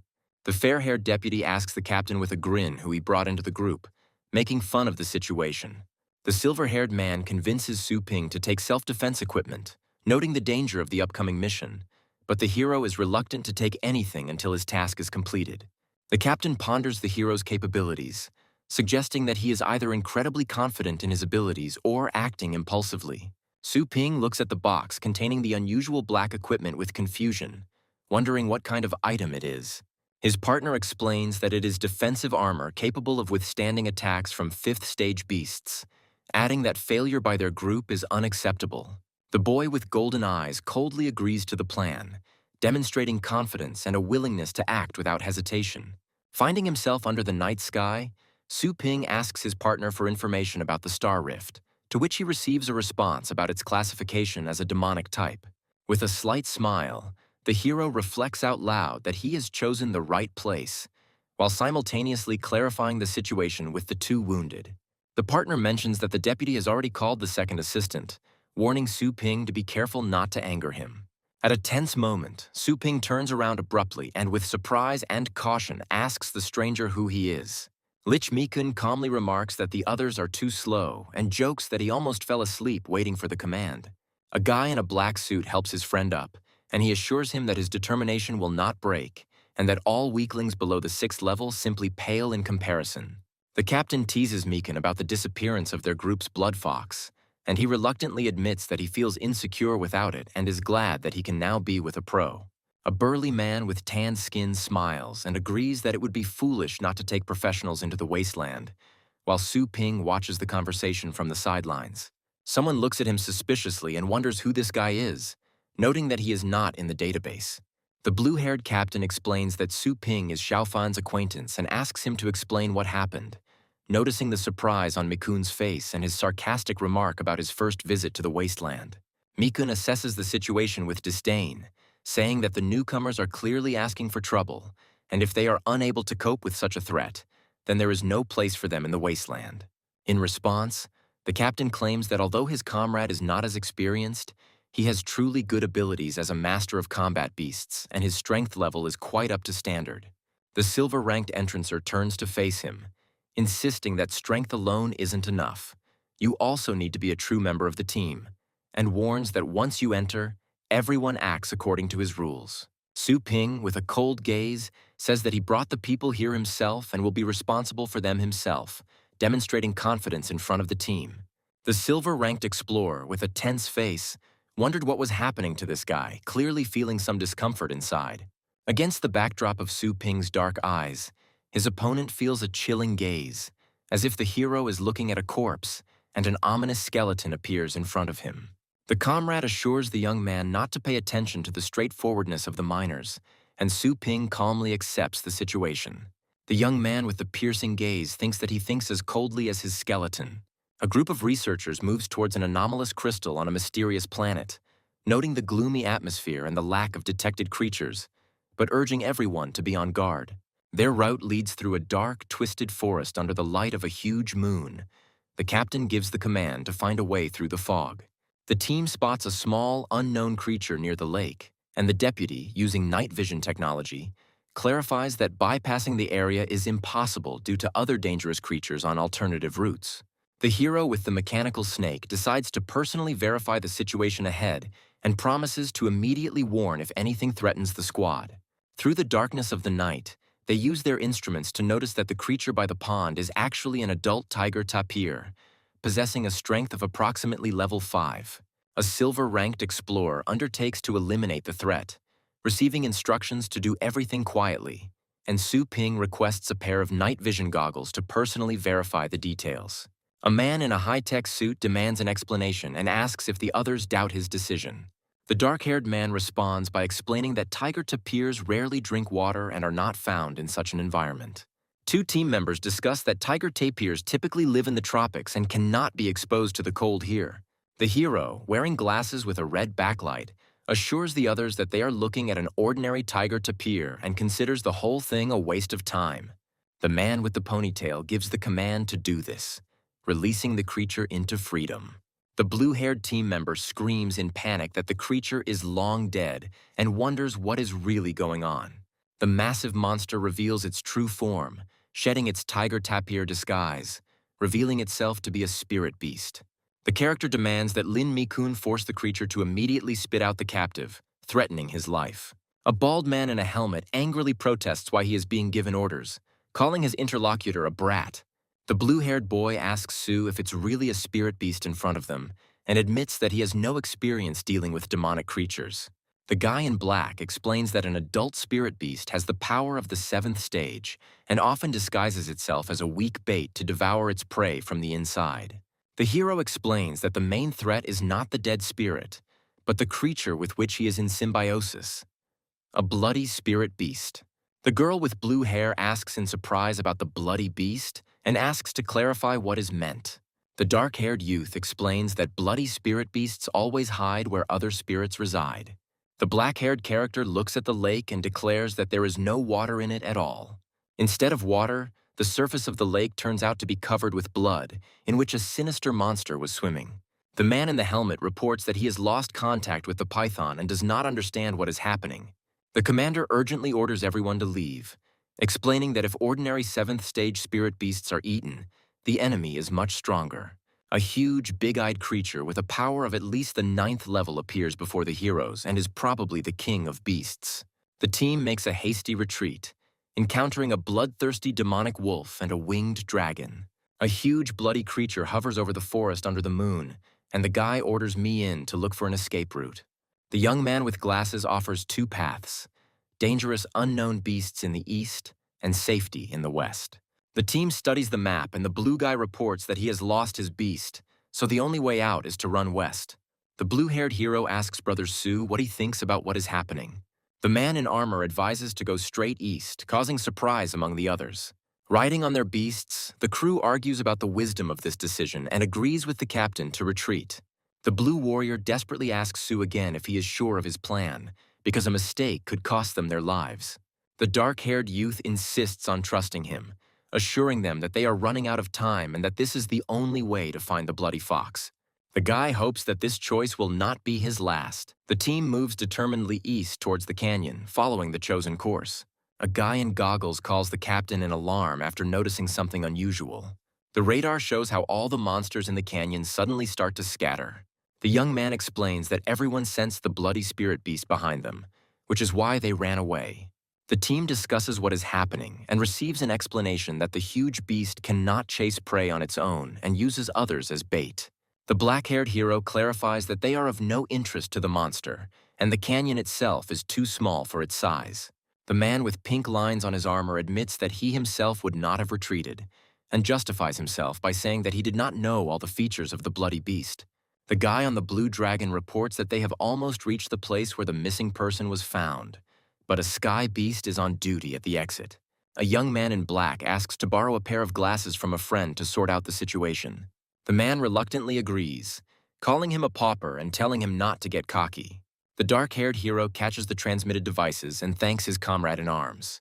A mysterious dead spirit in a cloak is captured by the electronic visor and alarms the heroes. The man with the metal bands on his head says that this is an adult dead spirit with the power of the 5th level, and the guy in the red glasses asks if this guy is dangerous. The young man in the black suit assures his comrades not to worry, promising to deal with the enemy himself. A demonic monster with a skull for a head charges forward using medium sword art. The heroes are amazed. The guy with the dragon destroys the enemy in a second, causing surprise and admiration among the others. A bald man with pink lines on his suit angrily declares that he is also capable of the same and accuses the hero of showing off. The blue guy remembers that this mountain is very dangerous, Once, due to an encounter with a strong beast, they lost the bloody fox. The protagonist commands everyone to hurry up and go down and start searching for traces. The girl with the tail and the boys notice something unusual and ask the many-armed monkey if she found anything interesting. The captain analyzes the find and reveals that these are golden bracers from the Black Mist group, which only high-level explorers can afford. The silver-haired girl reasons that if the captain of a powerful group died, then an incredibly powerful and unusual beast lives here. The black-haired young man asks that if no one noticed anything, then let them give him the find. The man with the mechanized arms reluctantly agrees and asks what the boy even knows about special equipment. The hero arrogantly hands over the golden item, emphasizing his importance and rank as a silver miner, adding that he does not recognize the young man. The man drops the armor on the ground, telling him to pick it up himself. The boys watch this, wondering what is going on between the heroes. The man in black examines the find, noticing that the blood has dried and the body died several days ago. But a dark aura is still emanating from the wound, deducing that a high-ranking demonic beast is approaching. The blue-haired man asks Sue if his concern is related to the blood fox. The young man explains that if the body part has been there for several days, then the target is still nearby and categorically denies that it has left. The man with stripes on his head starts laughing and ridicules the hero, deciding that he was just making fun of him and hadn't expressed any useful thoughts. A black boot hits the ground with a cracking sound, causing some of the group to look surprised and laugh. The dark-haired hero makes a swift move and punches the scarred man in the face. A man with metal stripes on his head furiously vows to kill his rival for insulting him. The enraged rival accuses the young man of insolence for touching his face. The bald warrior takes out a weapon, threatening the guy with violence. The skeletal pet with chains is instantly at their side, and everyone is amazed at its speed. The guy in the suit asks to let go of the weapon, inviting the others to do the same. The silver-haired girl, in shock, demands an explanation from Sue, asking why he hit the man. The protagonist calmly replies that he asked for it. A grim skeleton with red eyes prepares to attack, accusing the enemy of constantly trying to hinder its master. A terrible darkness hangs over the squad, and the boy declares that he no longer wants to be accused of ruthlessness. The fair-haired youth is shocked by the killer's powerful dark aura and does not believe that their opponent is truly capable of destroying everyone at once. A man with stripes on his head furiously accuses his opponent of bluffing and demands that he not be considered a coward. The blue-haired hero speaks to Lin in a conciliatory tone, saying that Sue was wrong and promising to return the pet after the mission, asking him to wait for now. The blue-haired girl maintains that in desert regions one must not kill one's own, otherwise no one will survive. The guy skeptically notes that this fighter's help is more harmful than helpful to them. The man with red lines on his armor irritably thinks that one participant, more or less, will not play a role. The warrior with stripes on his head leaves, threatening Su Ping that he will definitely deal with him at the base when he is no longer under his command. The hero in the suit announces that he will now be in charge of the group's further actions and asks the deputy for his opinion. The fair-haired guy replies that he only obeys the captain and asks them not to ask such questions anymore, doubting whether this young man really wants to help them. Blue guy tells Sue that initiative is good, but warns him of the consequences if he decides to do something like that next time. The hero in the dark suit replies that he doesn't care, although he is warned to be careful and believes that Lin Mi-kun will not give up so easily. The black-haired boy smiles quietly and confirms that he understood the instruction. The warrior notices that something strange is happening and orders the group to immediately go to the scene. The girl supports her wounded comrade, urging him to retreat, while the guy wants her to leave him and save herself. A wave of pain and fear engulfs both of them, and the boy realizes that they have been subjected to a powerful attack. The hero feels that his body cannot keep up with his mind and cannot react to the attack. A team on a massive wolf appears and introduces themselves as the Black Wolves, stating that they saw a distress signal. The victim tries to warn everyone to be careful, as they are being attacked by an unknown enemy. The blue guy screams in horror, recognizing the description of the dangerous attacker. A huge monster with a bone mask appears before the heroes, and someone recognizes it as the creature that attacked them earlier. The squad, in a panic, clings to the wolf in order to escape as quickly as possible from the monster pursuing them. A man with metal bands commands everyone to hold on tight, as a bumpy and dangerous ride lies ahead. The monster's claws crash down onto the ground, and someone from the team urges Sue to act faster to avoid the blow. The young man calls on his deputy to find a safe route, since only monsters are indifferent to obstacles, and the team is slowing down significantly. The blue-haired guy clarifies that it's not just Bone Crusher who's chasing them, but other dangerous creatures as well, and asks if the allies have any more of their teammates left. The guy regretfully admits that his last beast is lost. The girl with long hair reports that her sacred flame bird is still able to fight despite being wounded. The blue warrior notes that even among the 8th stage beasts, this flame bird is a true force, but is shocked that it also suffered.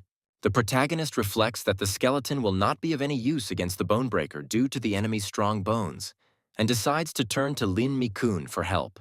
The guy with blue hair remarks that at this rate they won't be able to escape, and the hero in the blue jacket suggests calling all the heavenly beasts to buy time. The man with stripes on his head is outraged that he has just lost one animal and does not want to lose others. A guy named Ye Chenshan promises to compensate for all the pet's losses and guarantee a reward. The warrior clarifies Ye Chenshan's name and realizes that he is a gold-ranked explorer. A senior team member sarcastically says it doesn't matter who the guy is and demands 3 times the compensation. The deputy commands Mi-in to tell everyone around to summon their beasts. Otherwise, everyone will die. The blonde deputy announces to the others that if they value their lives, they need to get their pets out.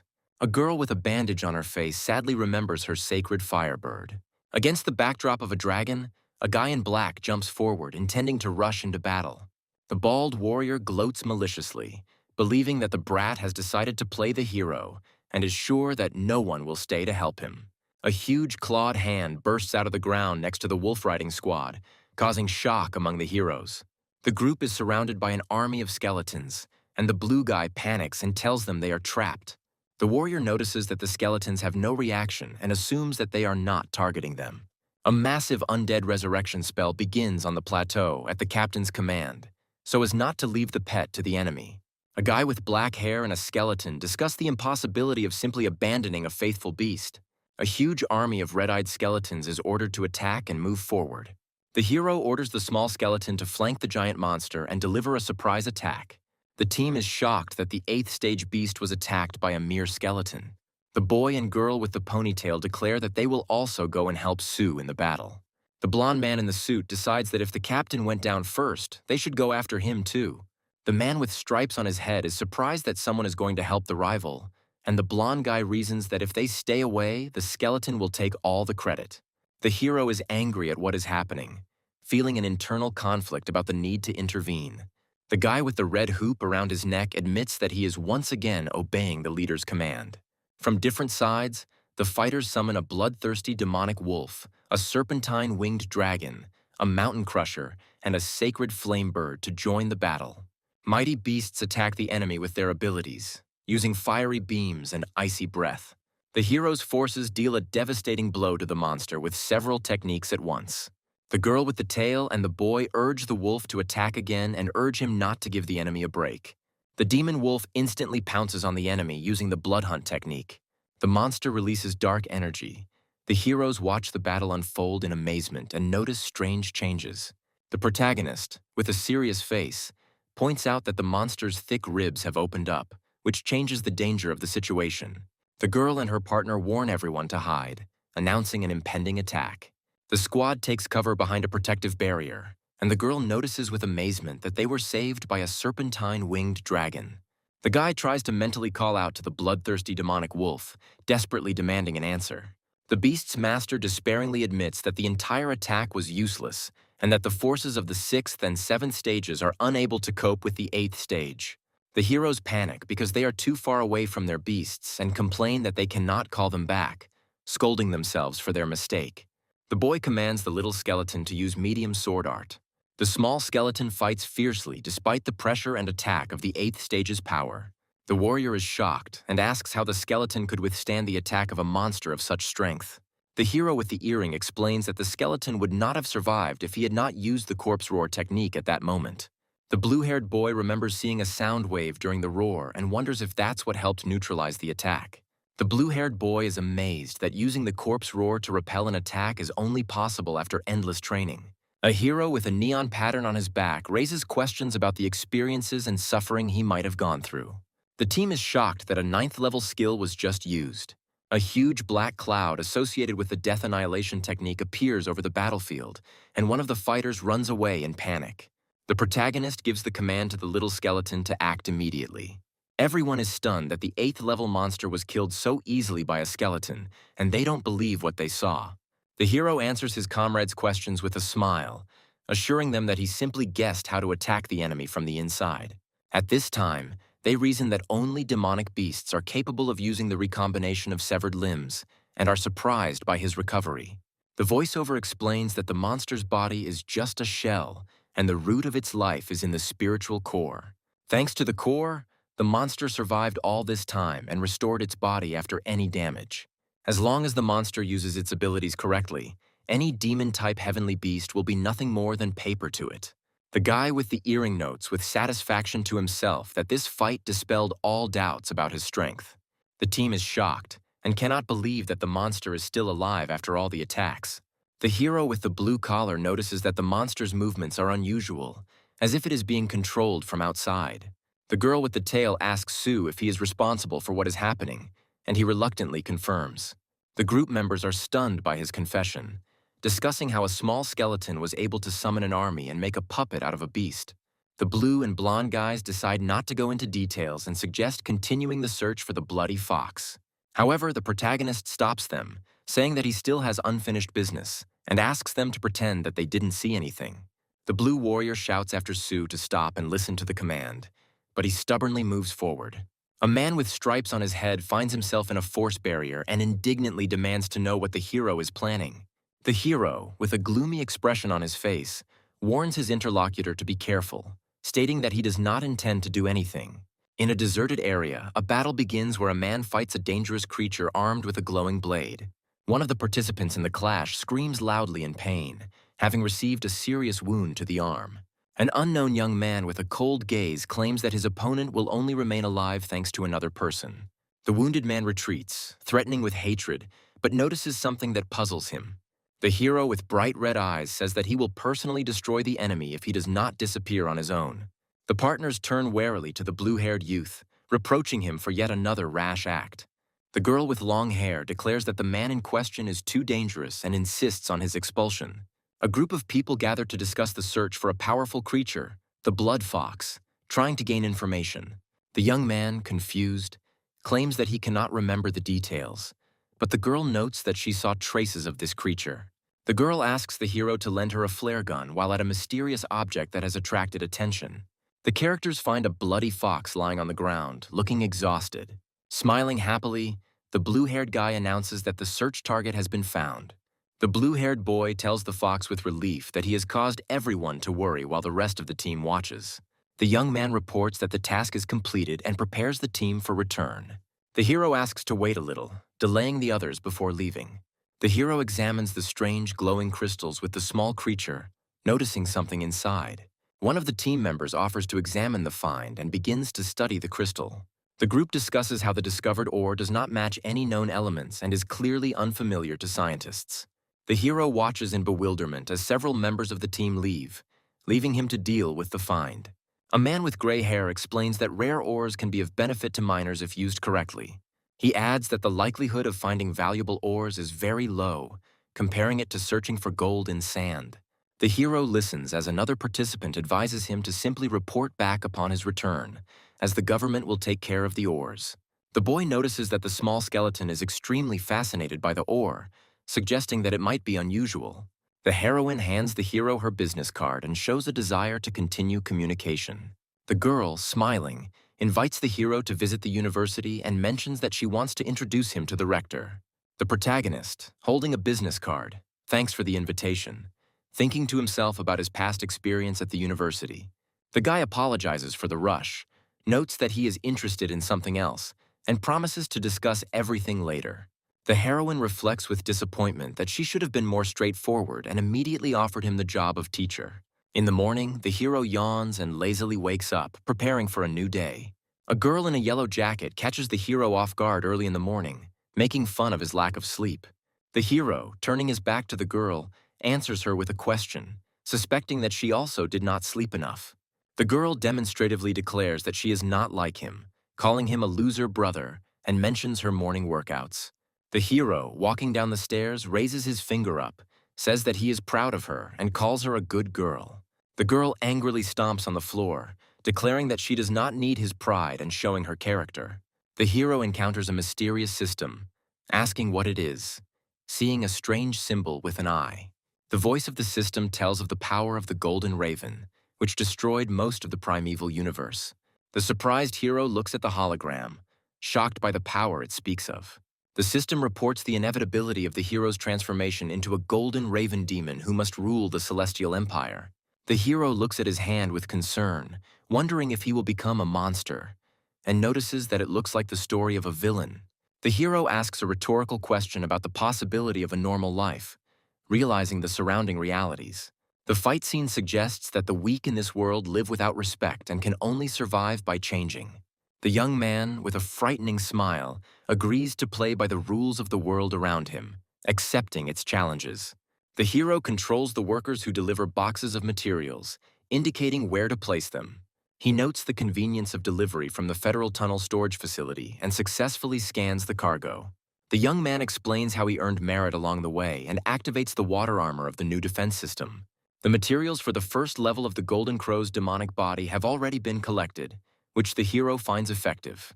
He reflects that creating a demonic body will give him access to dangerous territories and new opportunities.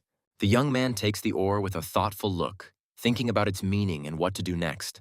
The hero asks the system if it is possible to put the found crystal into the inventory while continuing to study the obtained resources. The hero examines the crystal and learns from the system that upgrading the slot requires payment in the form of energy points. The young man offers the system to transform the ore into sections for the celestial animals, promising to provide the materials. He confidently notes that all these efforts are aimed at cultivating heavenly beasts. The hero ponders the possibility of an upgrade, rejoicing in the freedom of action despite the side effects. On the hologram, the system displays a list of necessary materials that the hero can obtain from the storage. The young man notices a lack of energy points and decides to temporarily close the shop to focus on cultivation. A girl with long red hair receives a message from the hero and is surprised that he called her. An image of the heroine appears on the hologram, and the young man asks if she is satisfied with the power of the Thunder Mouse. The girl enthusiastically replies that she is very pleased, but does not know how to express her gratitude. The heroine happily agrees to help the hero, considering this an opportunity to become closer to him. A guy tells a girl that he wants to record a short video with her, which makes her feel embarrassed. The girl, blushing, begins to wonder why he intends to film this video, imagining different scenes. The hero explains that if the girl agrees, she will be able to become famous, but otherwise he will find someone else. Having realized the proposal, the girl agrees and says that she understands his intentions.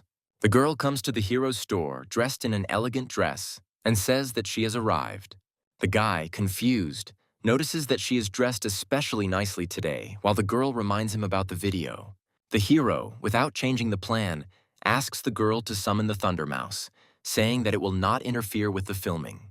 The girl is surprised to hear about the task of summoning a Thunder Mouse, asking the question with bewilderment. Together with the summoned Thunder Mouse, the heroine begins to resent the fact that this must end in trouble for the hero. The guy, remaining calm, explains that he plans to make a video where the mouse produces the effect of a thunderstorm and a clap of thunder. The girl asks with disbelief and surprise whether her efforts are really required only for such a simple task. The hero explains that he wants to record a video showing the fruits of his efforts and asks if she forgot anything important. The girl happily replies that she took everything with her and shows the Thunder Mouse. Turning enthusiastically to the young man, she informs him that despite the end of the competition, there is still a final test ahead. The heroine explains that she is about to fight the champion Ye Hao, inviting the young man to go on stage with her for advertising. The young man asks in surprise who champion Ye Hao is, not understanding why he was chosen for the fight. She explains that Ye Hao possesses a 9th stage beast and that she never expected to get this far in the competition. The hero, intrigued by the power of the 9th level beast, reflects that the university has found a worthy opponent for the Thunder Mouse. The panorama of Fengshan University highlights the importance of the site for upcoming events. A young man and a heroine are walking down the street, discussing the popularity of Thunder Mice among the locals. The girl mentions that the Thunder Mouse has become the star of the competition and asks the hero if they will start distributing leaflets. The hero rejects the idea of distributing leaflets, believing that many students simply follow trends without developing their true potential. He confidently declares that they will be scared off by the high prices, to which the girl points out that he did not even accept the money he had lent her earlier. The couple finds themselves among a group of students discussing which of them will become a passer or make it onto the best teams. A student nicknamed God Ye, who possessed obvious strength, earned the admiration of those around him, earning places in the top teams almost effortlessly. God E addresses the girl, saying that he was looking for her, which makes her surprised, assuming that something happened. He thanks the heroine for the upcoming match, mentioning that his beast, the silver dragon, has reached stage 7. The girl congratulates him on his success, and the hero thinks to himself that this guy is the one who can challenge the Thunder Mouse. God E warns the heroine that he is suggesting that she not use Thunder Mouse in their match, which leaves her confused. He explains that his beast has recently reached stage 7, but has not yet fully mastered its powers, making the match unfair. The heroine reflects that it would be a shame if the Thunder Mouse lost, choking on its own blood. The guy notes that watching the phoenix fall in the finale will be much more interesting. The blonde man bids farewell to the spectators with a self-confident smile, declaring that he will see his opponents at the decisive match. The young man warns the blonde, reminding him that even the king of beasts won't scare a Thunder Mouse, much less an immature silver dragon. The champion turns in bewilderment to the source of the impudent voice, asking who dared to do so. The heroine introduces the hero as a person who is half owner of the Thunder Mouse and helped her in training. The girl explains to her partner that the blonde Ye Hao is the university's annual champion and the main sponsor of his pets. The hero shakes his opponent's hand with a smile and jokingly says that it is a great honor for him to meet him. Ye Hao believes that a new master has appeared behind the scenes and offers the hero a job, promising any amount for raising the beasts. The guy cheerfully replies that he is too busy running a successful store, but will make an exception for such a sincere request. The young man confidently announces his services, setting the price at 500,000, and with a sly smile clarifies that this is the minimum cost. The blonde is confused, seriously wondering how justified such high prices are. The hero sarcastically expresses surprise, hinting that a true lover of his heavenly beasts should not skimp on their development. The blonde finally gathers his courage and declares that money is not a problem if the hero really has the strength to fulfill his promise. The guy takes on the challenge with a confident air, thinking that he has encountered the right audience for his skills. In the battle arena, the blue beast fights with a show of power, but is suddenly faced with a strong counterattack. In another battle, spectators watch as dark green energy engulfs a girl and her pet, empowering them before attacking. A huge dark flame erupts in the arena, and the commentators declare Su Ling Yu the winner for her impressive move.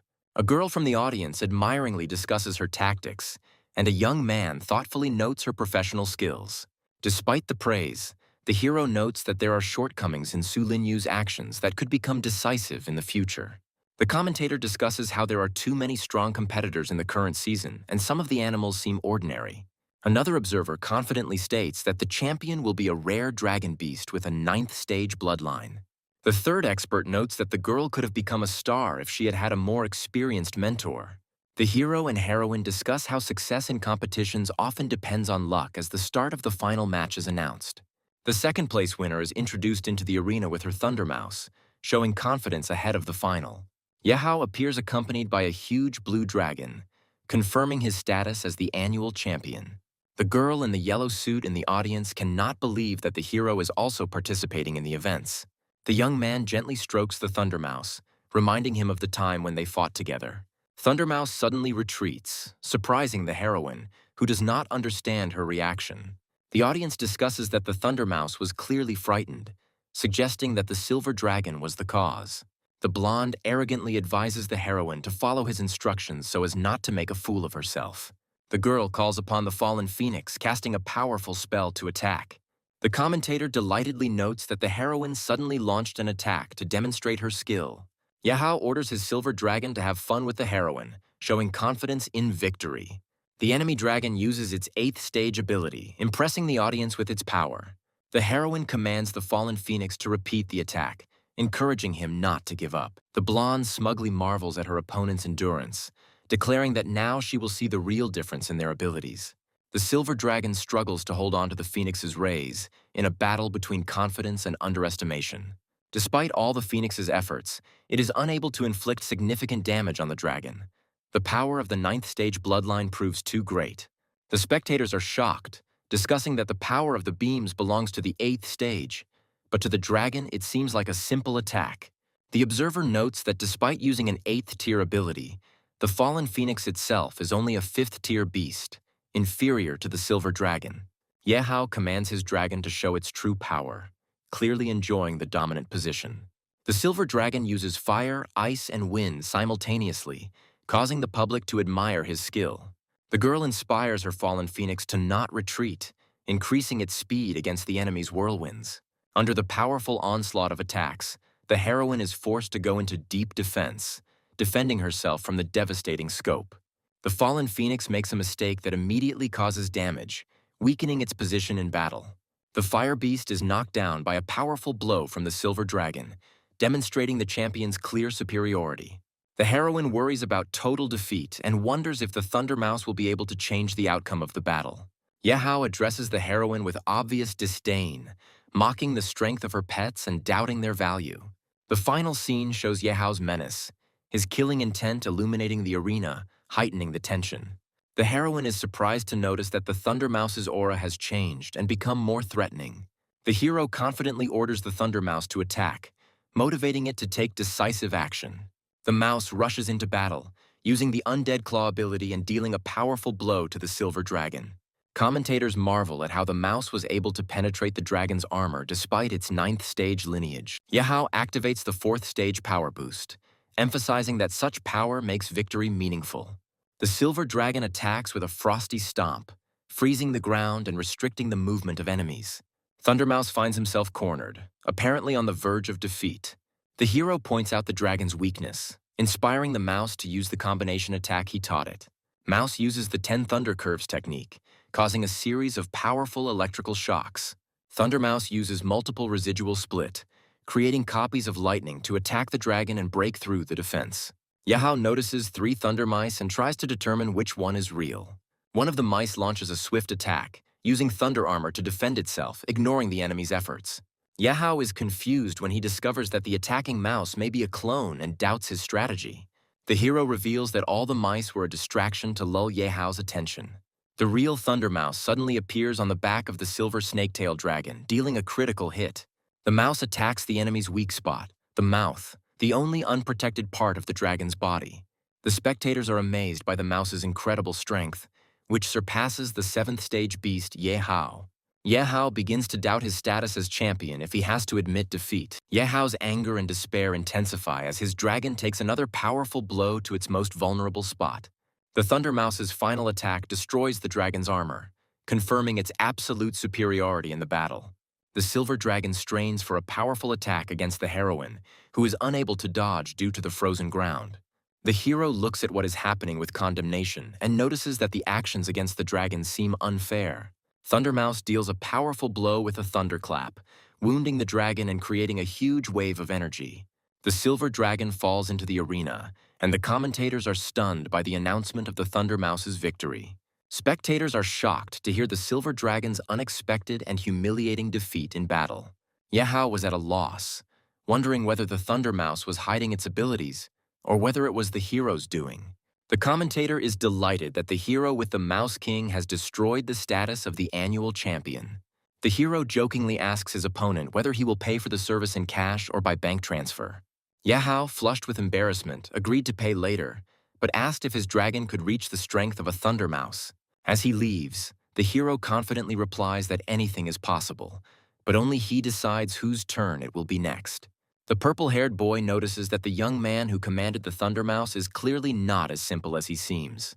The girl confirms that he controlled the fight the entire time, despite the enemy's icy attacks, regretfully noting that there is no room for new members on her team. Vice Principal Du asks his colleague what class this amazing student is in, and is told that information about him is scarce. The teacher with the gray mustache reflects with disappointment that none of the mentors have reported on such a gifted student. On the door of the vice-rector's office, there is a sign marking the importance of the upcoming meeting. The girl explains to the hero that they have been invited to a special reception, and the mentor really wants to introduce them to an important person. The young man slowly jokes about the importance of the meeting, pouring himself some tea, despite his friend's attempts to encourage him to behave more seriously. The commander of the White Crane enters the office with high-ranking officials, beginning to discuss the potential of the young man.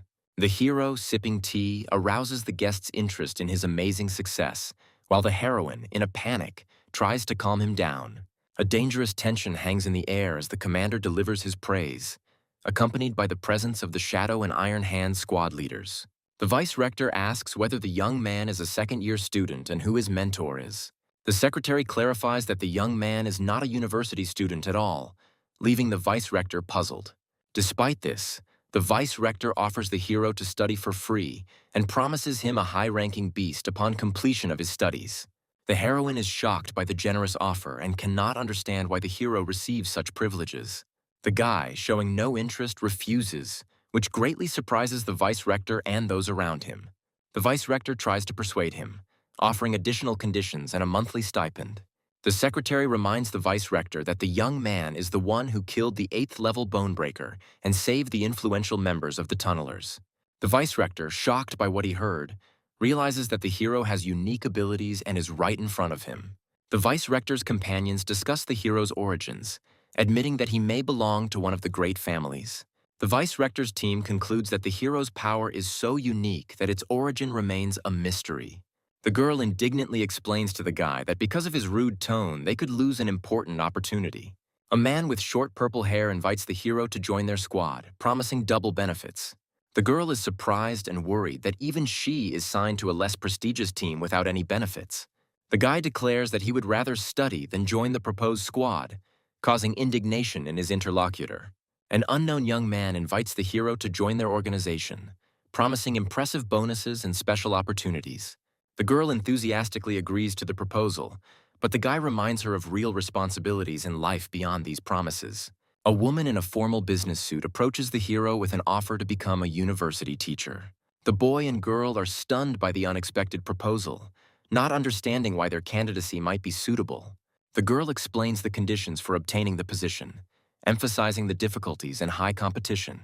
The woman in the suit convinces the hero that the obligations will be minimal, and the benefits of the job will provide comfort and resources. The guy asks with surprise whether they will be able to provide him with all the necessary resources for training. The hero agrees to the offer, realizing that a teacher's license will give him significant advantages. The young man is surprised to find mountains of books and materials in front of him. The woman explains to the young man that in order to obtain a teaching position, he must pass a series of difficult tests. A man with a mustache convinces the hero of his suitability for teaching, citing his military achievements. The guy suspects that his skills are being deliberately tested and asks for details of the test.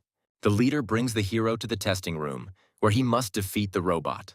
The hero is told that the main objective of the test will be to hold out against the robot for 1 minute. The huge robot activates, its red eyes flashing menacingly. The young man prepares to accept the challenge and fight to pass the test. The man with the mustache confirms that the robot is of a high level, hinting at the difficulty of the test. The guy is determined to get into battle to test his abilities. The young man uses his technique to fight the automated enemy, but the intense battle continues. The observer notices that the hero's star shield is weak and evaluates his initial reaction. The hero realizes that he is suspended in the air, and this may prevent him from avoiding the next attack. The man states that the test ended faster than expected, noting that the outcome was not the most successful. The girl anxiously shouts at the hero to be careful when she sees an approaching threat. She demands that the man with the mustache stop the test immediately, but he believes that the hero has not yet shown his full strength. The observer explains that the attacks are gradually intensifying and promises to intervene if the hero begins to suffer greatly. The young man uses his last strength to hold back the blows. The water armor begins to crack, and the living vines wrap themselves around his body ever more tightly. The woman, looking worried, shouts that more than 4 seconds have passed and demands that the test be stopped. She is indignant that 10 seconds have already passed and the dangerous storm has not yet been stopped, pointing out its high complexity. The boy is held by green vines and appears motionless, surrounded by fire, causing concern among the onlookers. Viewers assume that the hero has lost consciousness, but the situation remains tense. There is a flash of incredible power, and his body begins to glow as if new energy is being born. The young man displays unprecedented strength as he fights his way through destructive vines and waves of fire. The teachers are amazed to realize that the young man not only survived the attack, but also responded with a furious counterattack. The hero stands before the defeated robot, clearly proving that he has surpassed even the most cruel expectations. The guy's eyes are burning with fire, and he is surprised to think about the new feeling that is filling his body. The hero looks at his hand with sparks of energy, surprised that this is only the beginning of his awakening power. A guy stands in front of a fallen robot, which used all its power in the fight with the last of its strength. The robot announces the completion of the test, analyzing the hero's abilities and recording their levels. A young man, surrounded by broken equipment, asks the examiners if this is enough proof. The man with the mustache praises the young man, claiming that he is more than suitable for the role of senior mentor. The hero reflects that if it weren't for his special body, he wouldn't have been able to withstand Baze's power. The examiner, noticing the displeased expression on the young man's face, assumes that he was upset by his torn clothes. The hero, having finished the conversation, calmly leaves, noting to himself the successful outcome of the tests. The examiners discuss the test results, marveling at the disparity between the hero's fighting prowess and his star power. One observer suggests that the young man is using secret training, having only recently begun to train.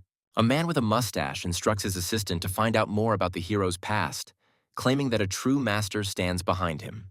The guy is outraged that he is being held up by unnecessary matters and asks to find rich students instead.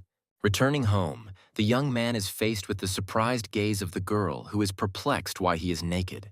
His family notices the changes in his body with interest, discussing his new physical form.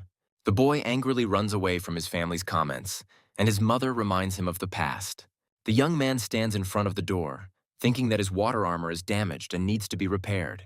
The girl bursts into the room, surprised by his unusual strength and asking a direct question about his star power. The hero calmly confirms that he has star power, causing shock to the guest. The girl shyly accuses the young man of indecency, demanding that he get dressed.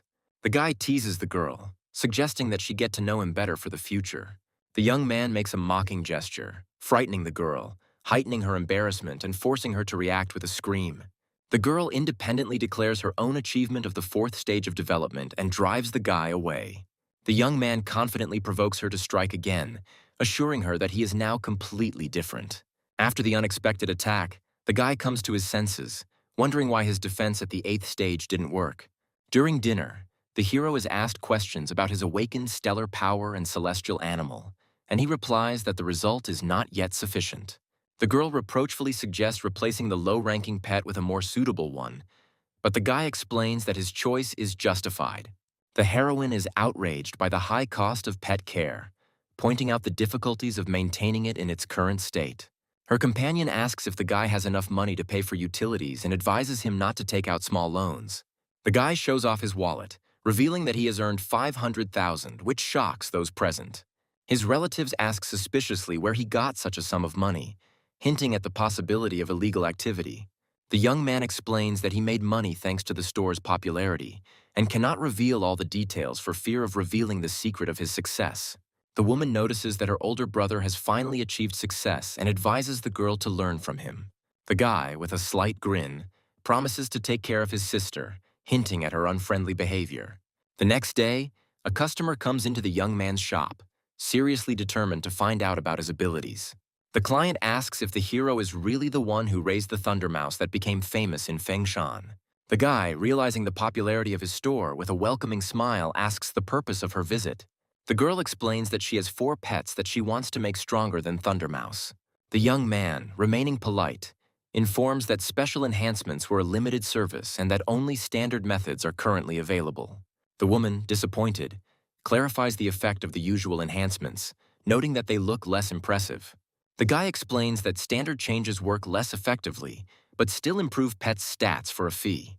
The woman reflects on the fact that the store is most likely using Thunder Mouse's name to attract customers and wonders if the place is trustworthy. The client, not convinced of the value of the services, is about to leave, but the guy calls her to come back. The hero considers the secret skills and the great panacea to be worthy rewards, but wonders if the clients can afford such expenses. He explains to the girl that their unique service may seem too expensive for most people. The visitor clarifies the amount, reminding her that she doesn't have much money and is trying to figure out whether her savings will be enough. The guy announces the price of the service with a smile, 1 million, causing her obvious embarrassment. The client is outraged by this amount and suspects that the store may be a scam, but wants to make sure. The young man confidently declares that they are not running away from responsibility, offering to check his reputation on the Fengshan University website. The girl activates the system, discovering that he is a high-ranking university martial arts teacher. Upon learning of the hero's status, the client is shocked that he hid such important information. The guy, with a sly smile, hints at who will now be the loser, calling the client a senior student. The girl, embarrassed, apologizes to teacher Sue for her rudeness and underestimation of his status.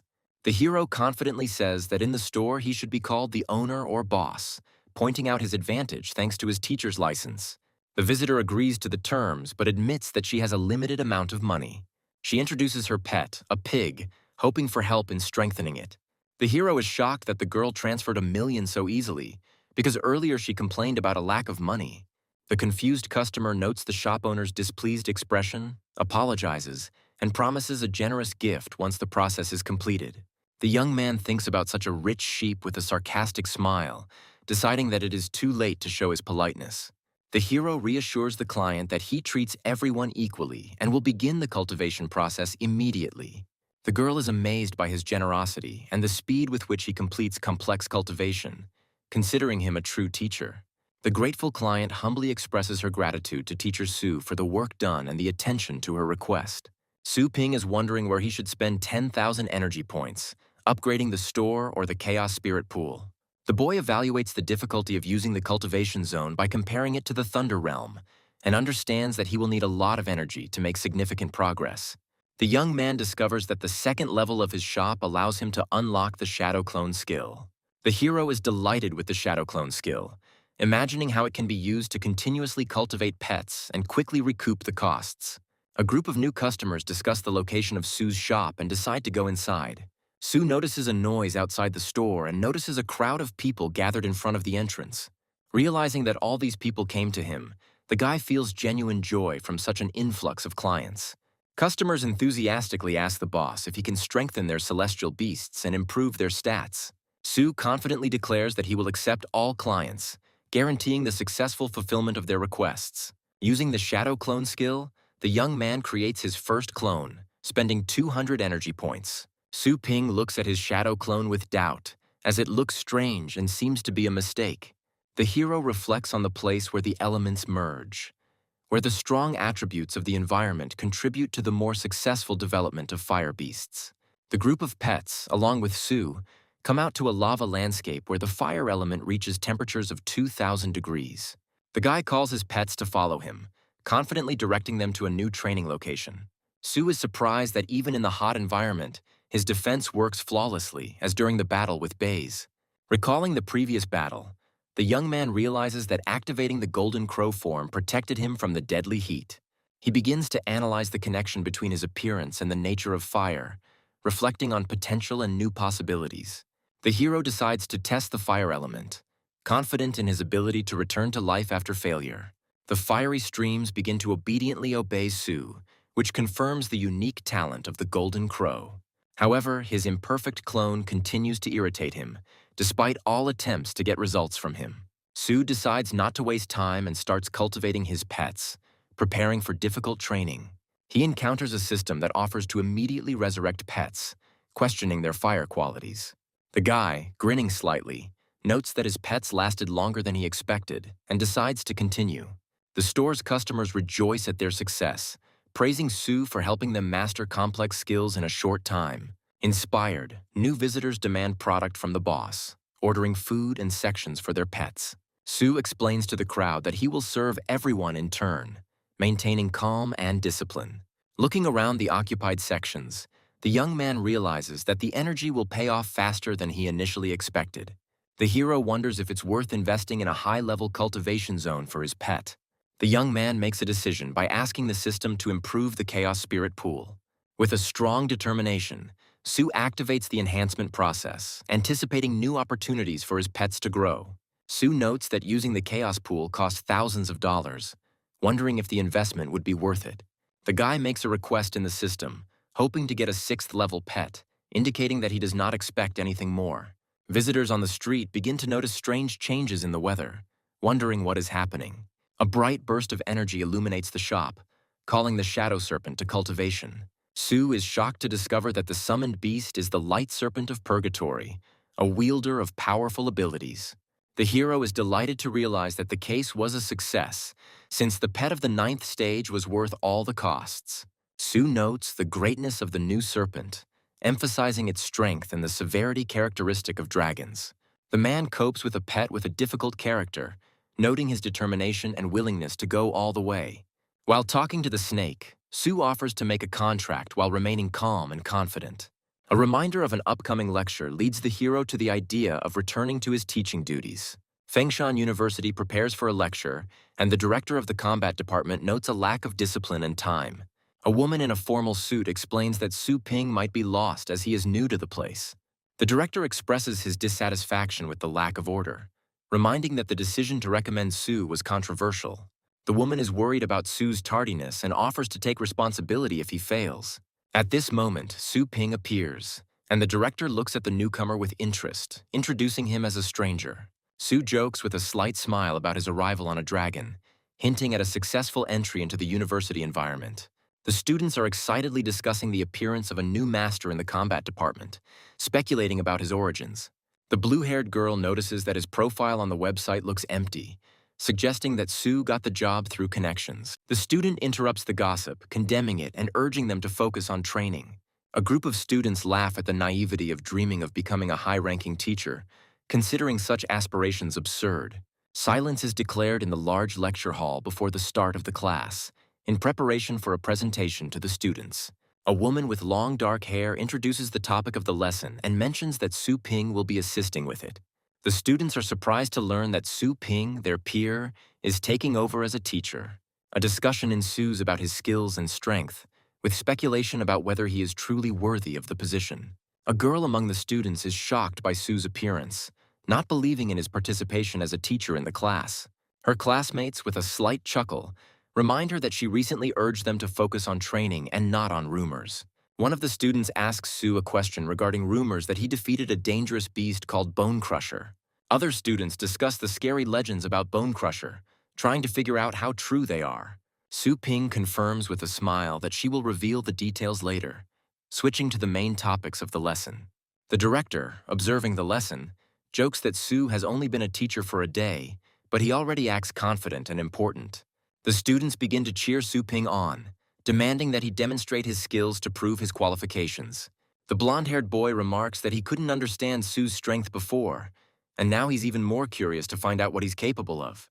The girl in the yellow uniform is puzzled as to how Su, whom she considers weak, is connected to dangerous monsters like Bone Crusher.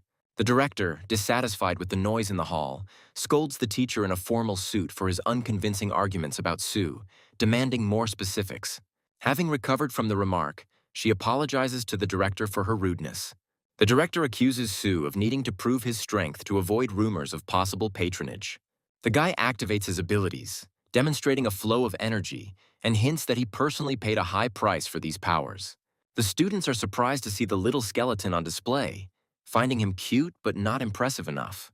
The director reassures Su, ensuring that he takes responsibility for the experimental demonstrations. Su instructs his skeletal pet to do no harm, beginning his demonstration on a calm but confident note. The blue-haired girl, covering her face with her hands, is perplexed as to why Su decided to demonstrate the weakest demon-type beast. The little skeleton suddenly unleashes a powerful attack, shocking the students and earning him a new nickname, the Skeleton King. The blonde-haired student, amazed by the demonstration, realizes that his own pet is no match for its strength. The yellow jacket student is stunned that a first-stage skeleton has such power and Su has just awakened. Su, with a slight smile, asks the audience if they were impressed and suggests another demonstration. The director notes that the classroom is made of super strong materials capable of withstanding the 8th stage, but the skeleton pierced it with one blow. Su invites those who don't believe in his abilities to come forward, adding that they can sign a contract with him. The hero notices that the students have lowered their heads and are silent, and suggests moving on to the lesson. The lecture continues in complete silence, and Su asks the students to turn to page 45 of their textbook to study the material. After the class, students remark that it was the quietest lesson in their lives, where even the sound of hair falling could be heard. One of the students sitting at his desk looks tense because no one took notes on the class materials. The student's attention is completely focused on the deep crack left in the lecture hall by the little skeleton. Su Ping notes with displeasure that he was given a ride by the vice-rector, jokingly calling it an honor. The vice-rector happily comments on rumors that Su has instilled discipline in students, who now dare not break the rules. Su ponders thoughtfully what the vice-rector means by his friendly attitude and watches him with distrust. Suddenly, a man in a white lab coat appears and tells Su with a smile that he hasn't seen him for a long time. Inside the store, Su, the vice principal, and the new man discuss the lack of customers, creating a mysterious atmosphere. It was revealed that the man asked people to leave the street to discuss something important and secret with Su, promising to compensate for the losses. Su, smiling, provokes the vice principal, who, in turn, declares that he has his own business with the teacher. A man in a white coat seriously announces that the global elite tournament will soon take place, hinting at something important. The audience learns that the elite tournament is held every 3 years, and participants can win not only generous prizes, but also the guidance of a legendary master of war beasts. The throne room depicts the legendary master, before whom young contenders for the champion title bow. Past tournament champions, now legendary fighters, defend the entire continent from threats and inspire the admiration of thousands. The vice principal tries to lure Su into participating in the tournament by promising him a paid year's leave and the rewards he has received. Su Ping categorically refuses, explaining that he has too much to do running the store. As Su considers the offer, he suspects that participating in the tournament could bring unwanted fame and additional problems. The man in the white coat says he would like to suggest that Su explore the secret kingdom, but he understands that this idea is second in importance to the tournament. Su and the vice principal ask the man in surprise about the secret kingdom, assuming that it is one of the 3 unique kingdoms of Asia. The man explains that information about the secret kingdoms is known only to experienced high-ranking fighters, which commands respect for the vice-rector's experience. Set against a vast landscape filled with gigantic creatures and ore deposits, the mysterious Dragon Ledge Mountain, associated with the secret realm, is mentioned. A young man in a white coat talks about ancient civilizations and priceless artifacts that could change our understanding of the laws of the universe. The dark-clad hero exclaims in surprise, realizing the scale of the information presented to him. The wise old man explains that the secret kingdom is protected from humans and filled with dangerous heavenly beasts. A young scientist shares that he was given the opportunity to explore the outer zone. The protagonist, although not interested in the Elite League, is considering participating in its mission. The boy reflects on the system's influence and doubts whether the animals will be able to withstand its power, pondering a solution. A crowd of shopgoers begs the owner to let them inside, while the hero himself says that the shop is closing. The young shop owner apologizes to his customers, offering to return early tomorrow. Disappointed customers decide to wait until the opening, agreeing to spend the night nearby. The hero admits that he is not used to such excitement and complains about the lack of time for training. The protagonist commands the system to open a list of zones for cultivation. The system activates holographic panels, and the young man asks to find an area called the Dragon Ledge. The system reports that no results were found for the request, and the hero adjusts the search. The hero discovers the remains, concludes that it is a coincidence, and orders the system to describe the features of the zone. The young man analyzes the cost of access and asks himself about its high level. Near the mysterious door, he expresses dissatisfaction that the find may not be significant enough. The hero notices a dog whose cultivation period has long expired and thinks about its owner. The guy suggests that the pet's owner may have already died. The hero agrees to cooperate with the dog, establishing a magical connection. A powerful voice asks the hero if he is ready to face the test of his legacy, revealing a group of creatures nearby. The hero resolutely accepts the challenge and agrees to test his legacy. According to legend, the 9 floors of the dragon column symbolize the 9 poles of the universe. The guy wonders how to pass the preliminary test and what awaits him next. I remember the moment when the dragon's flesh and blood were transformed into the basis for the creation of the continent. Due to the pollution of the earth, monsters appeared, which led to chaos. The young man understands that in order to restore the king's spirit, he must get rid of all the monsters. On the 9th floor, the heroes face a final test with extremely high requirements. The boy understands that the complexity of the tasks testifies to the importance and value of the legacy. The group reaches the Golden Gate, but the hero notices that there is another obstacle ahead. Having penetrated the doors, the company is faced with darkness and is perplexed why there is no light inside. The hero is stunned by the intense pressure that suddenly falls upon him in the darkness. Hearing the roar, the boy anxiously recognizes the sounds made by the moondog. He wonders how this is possible if the animal was previously standing behind him.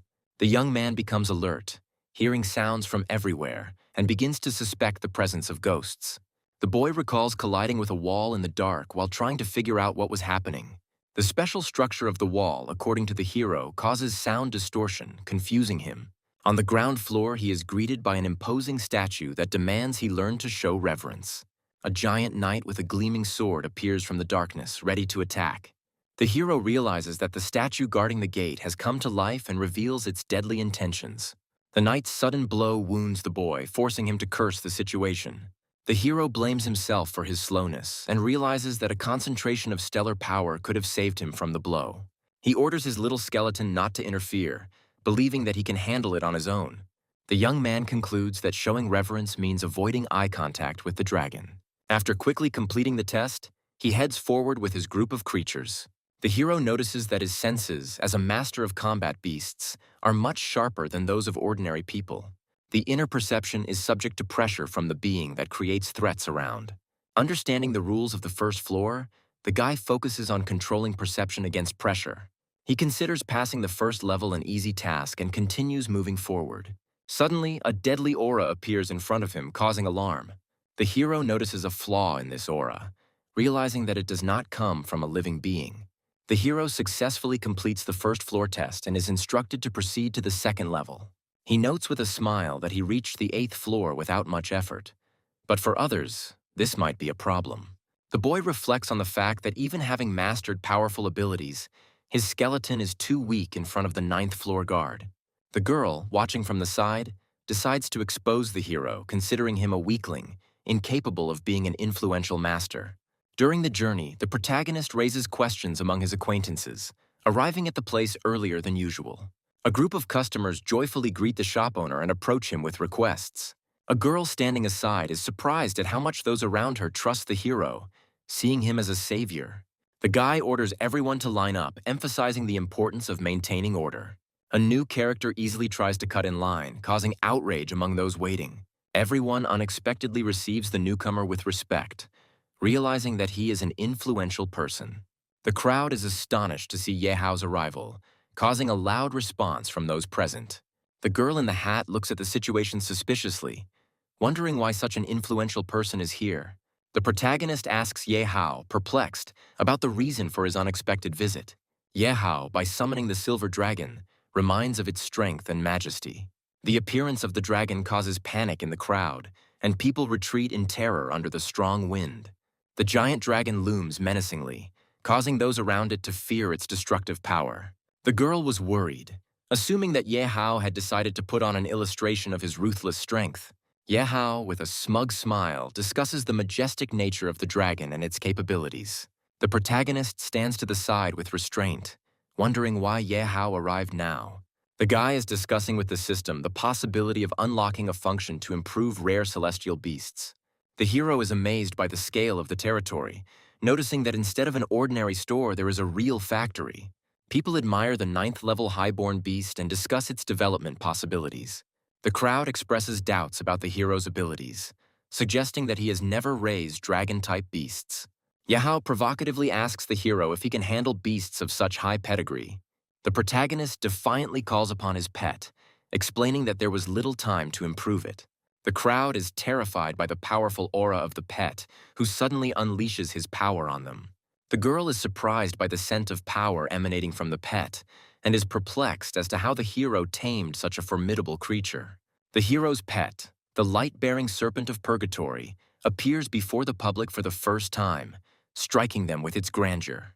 Yahao struggles to cope with the pressure, recognizing this as a manifestation of the dragon's true power.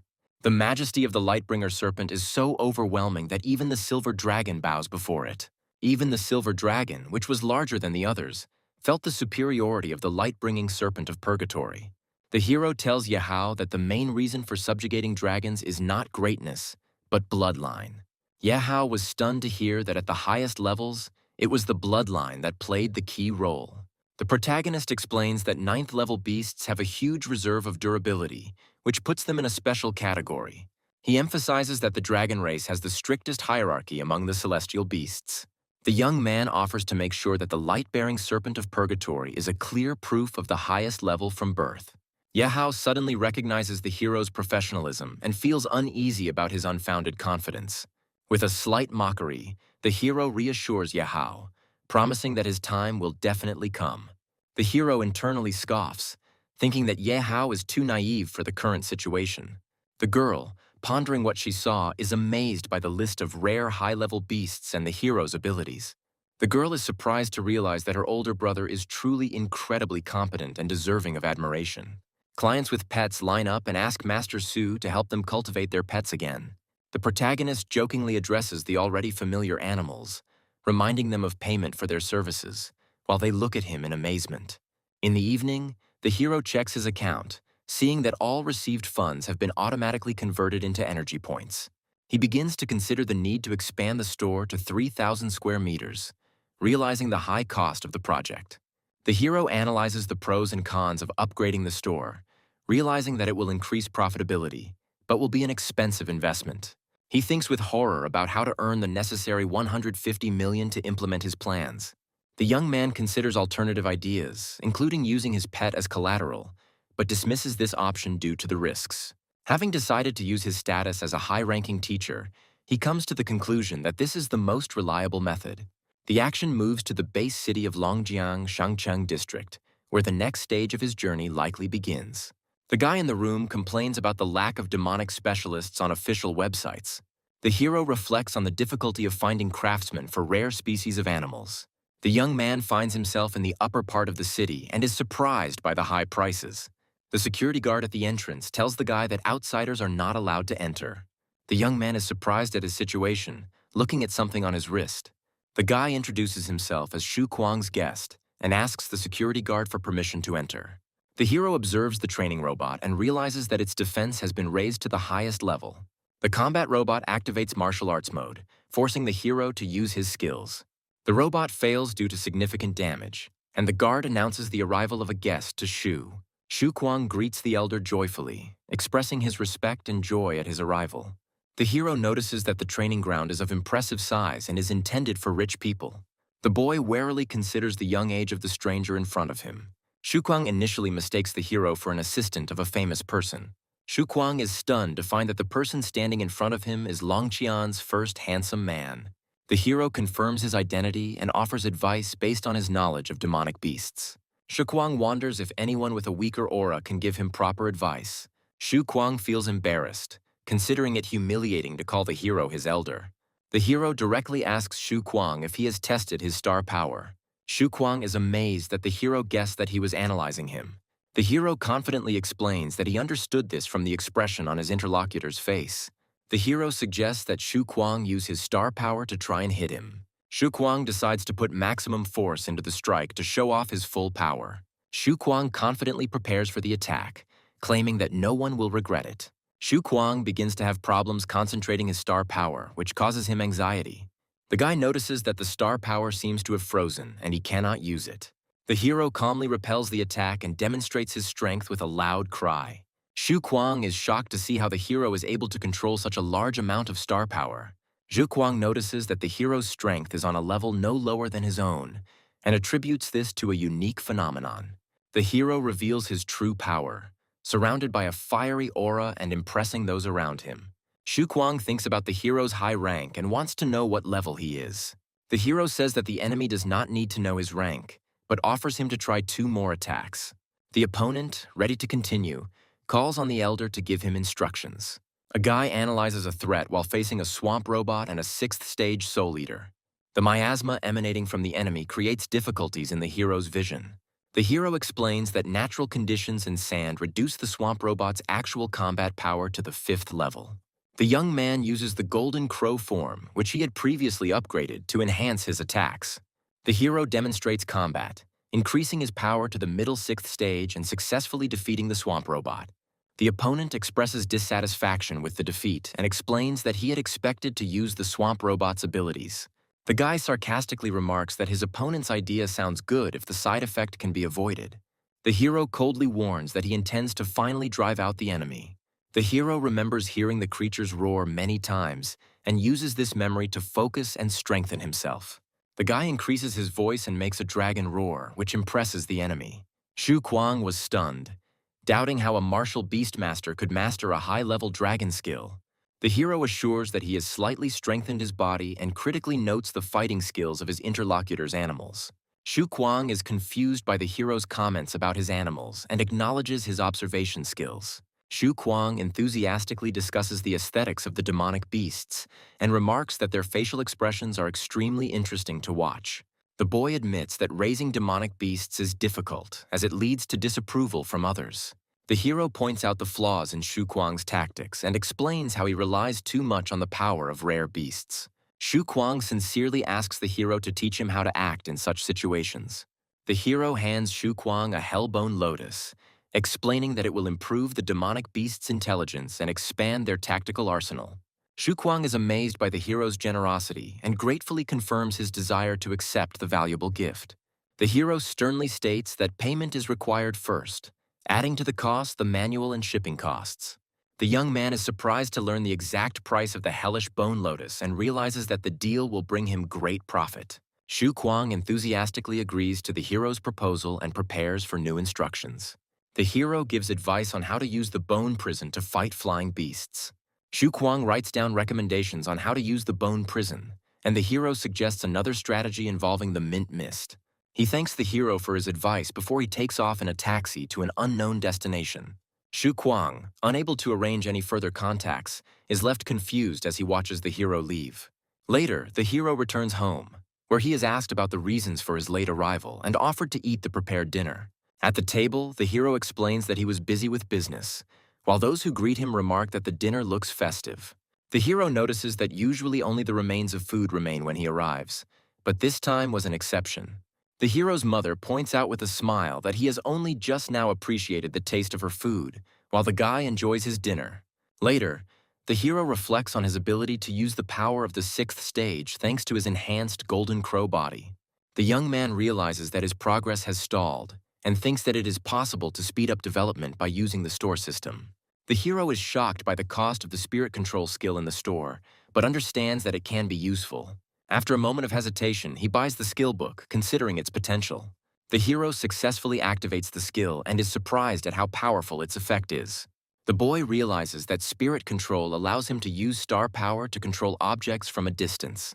The hero reflects on the process of compression and densification of stellar energy, which is necessary for its effective use. He concludes that this technique must be repeated until perfect to achieve maximum strength.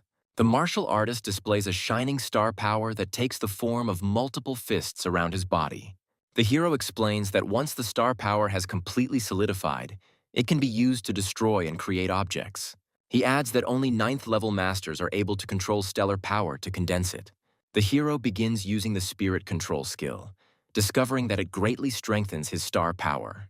He decides to test the limits of the system by focusing entirely on his practice.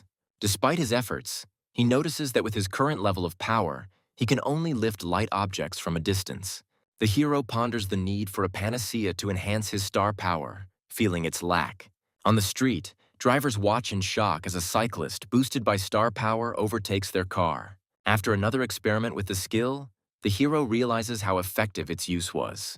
He realizes the new possibilities of using spirit control and begins planning to further enhance his abilities. Some students are discussing the presence of a famously arrogant young man nicknamed Ye Hao at the school. The group approaches and demands information from the other students about Ye Hao's whereabouts. One of the students reports that Ye Hao should personally come out and greet the guests from Jianlan University. A verbal altercation begins between the students and tension mounts. One of the guys indignantly declares that those who came can find Ye Hao themselves if they are so strong. A fight breaks out and one of the students grabs the other by the arm and threatens to teach him a lesson. The violent confrontation leads to the worried students promising to find Ye Hao. One of the students grins and reminds them that they were promised that Ye Hao would be brought to them, and insists on continuing the search. The big guy makes it clear that leaving won't end that easily, and the situation needs to be discussed. The conflict continues, and newcomers are subjected to bullying by older students as a form of practical training. One of the students defends the honor of his school, declaring that he is ready to take blows, but demands that Fengshan not be insulted.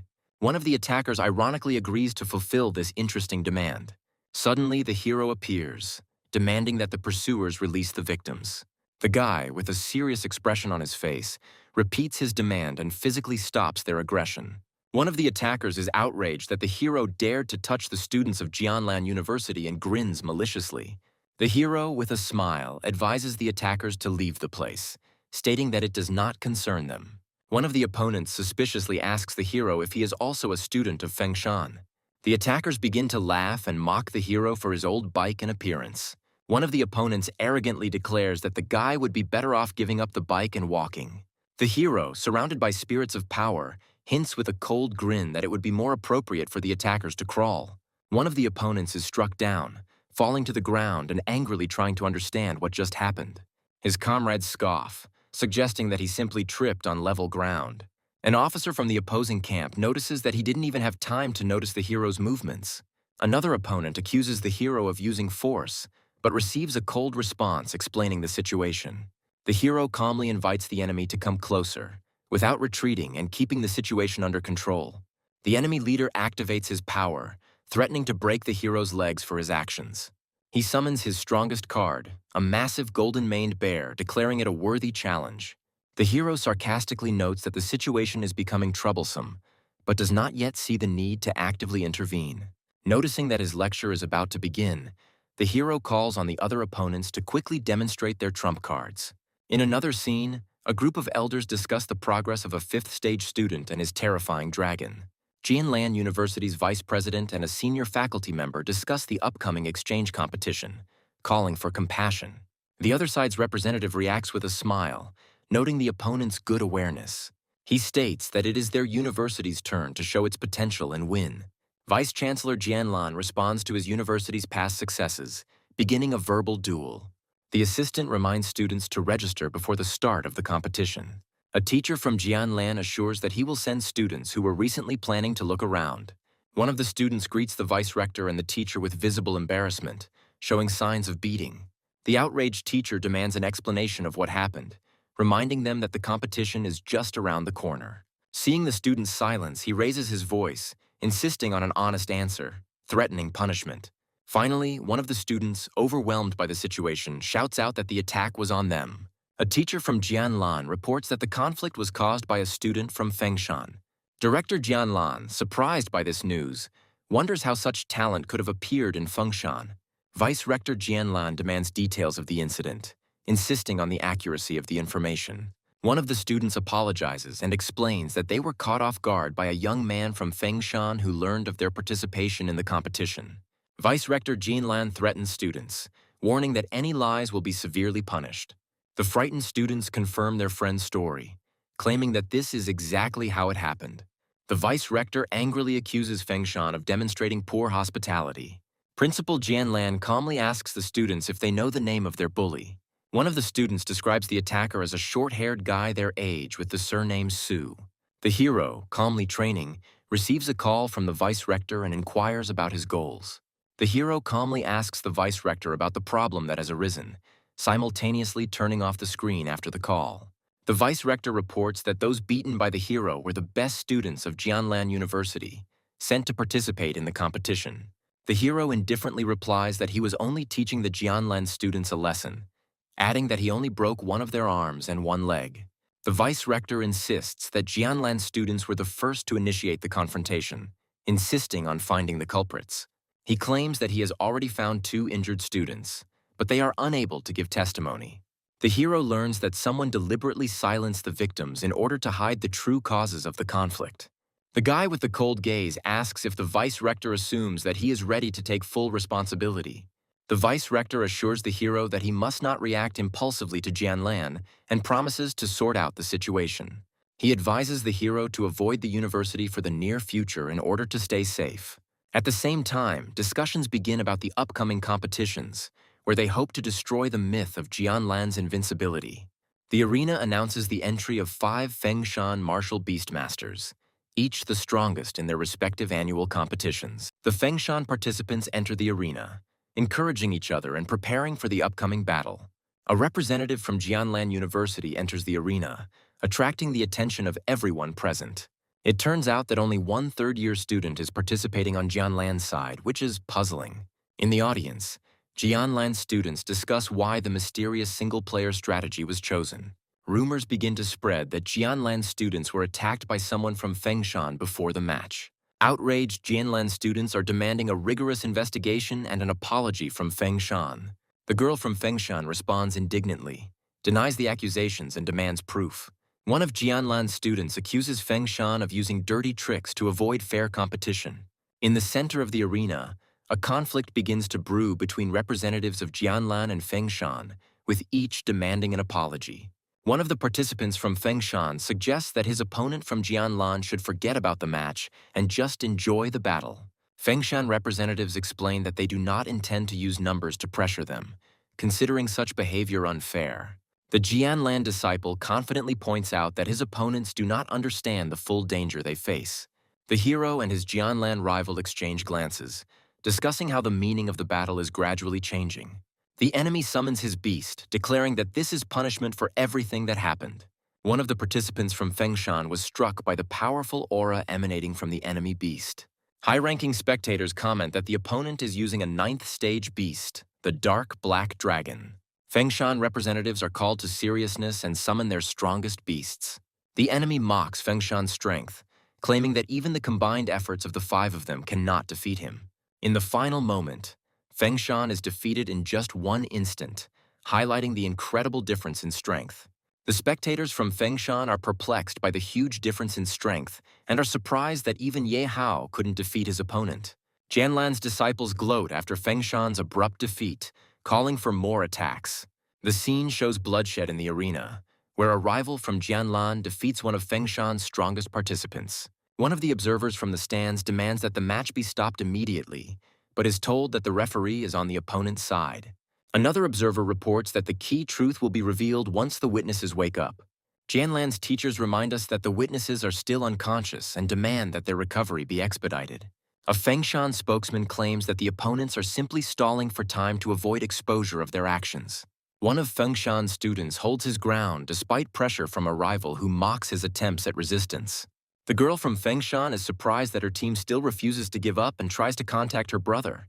The hero responds to the contact, assuring his sister that he is ready to intervene in the situation. The hero observes the arena and notices that the situation has gotten out of control, assessing it as terrible. Vice Rector Jianlan notices the hero's appearance and wonders why he is here, while the Vice Rector declares that it is necessary to investigate. The hero, with a self-confident smile, explains that he came simply because he happened to be nearby and wanted to take a look. The Vice Rector, irritated by his appearance, mentions that he asked the hero not to interfere. The hero calmly replies that his sister insisted that he come, so he could not refuse. Jianlan's High Master accuses the hero of arrogance and urges him to surrender without resistance, but he calmly ignores the threats. An argument arises between the Vice Rector and the Mentor, with the Vice Rector defending Fengshan and forbidding anyone to touch him without proof. Mentor Jianlan threatens to hand over the hero to him, but the Vice Rector firmly refuses. The hero openly admits the fact that he beat up Jianlan's disciples, calling them insignificant forces, which angers the Mentor even more. The Vice Rector, warning the hero about the enemy's strength, declares that he will do everything possible to resolve the conflict peacefully. Vice Chancellor Jianlan proudly declares that Dai Yang and his comrades are among the strongest students in the university. An unexpected revelation is made. The hero, who was initially mistaken for a student, turns out to be a high-ranking teacher. One of Fengshan's senior mentors regards the hero as an exceptional possessor of the unique power of 4th-level stellar energy. The hero notices that his strength has already been quietly tested, and then offers to explain. Teacher Jianlan contemptuously refuses to explain, calling the hero a second-rate teacher. The hero offers a bet with a grin, claiming that he can even make his opponent bow his head and ask for forgiveness. The Mentor, angry at the insolence, challenges the hero to the arena for a fight to show who is stronger. Vice Rector Fengshan tries to prevent the duel, warning the hero about the responsibility for a possible loss. The hero calmly admits that Fengshan's loss will call into question their strength and lead to the resignation of the teachers. The Vice Rector insists that the hero should not accept the challenge, since not only his honor, but also the reputation of the entire university depends on this duel. The hero sarcastically wonders what will happen after his defeat and rejects honor, calling it long lost. The Jianlan mentor mockingly questions Su Ping's intelligence and suggests they fight elsewhere. The hero confidently replies that he accepts the challenge right now, refusing to postpone the battle. The commentator announces an urgent change to the rules of the competition. It is now a match between teachers. The teacher from Jianlan mocks the participant from Fengshan, promising to show the difference between him and the student. The Jianlan students, led by Fei Yanbo, gloat in anticipation of an easy victory over Fengshan.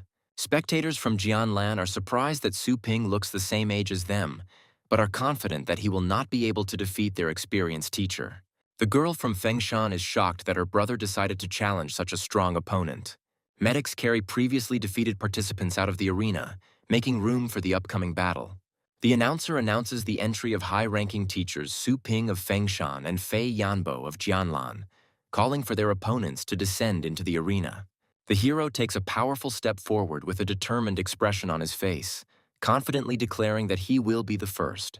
A majestic figure in a formal suit displays destructive power, surrounded by a vortex of magical energy. There are two people in the room, one of whom is perplexed, noticing the absence of the third, presumably Su Ping. Suddenly, a teacher appears in the arena, hovering in the air, causing everyone to be surprised. The young man hovers above the arena, surprising onlookers with his unusual ability and reaching a new level.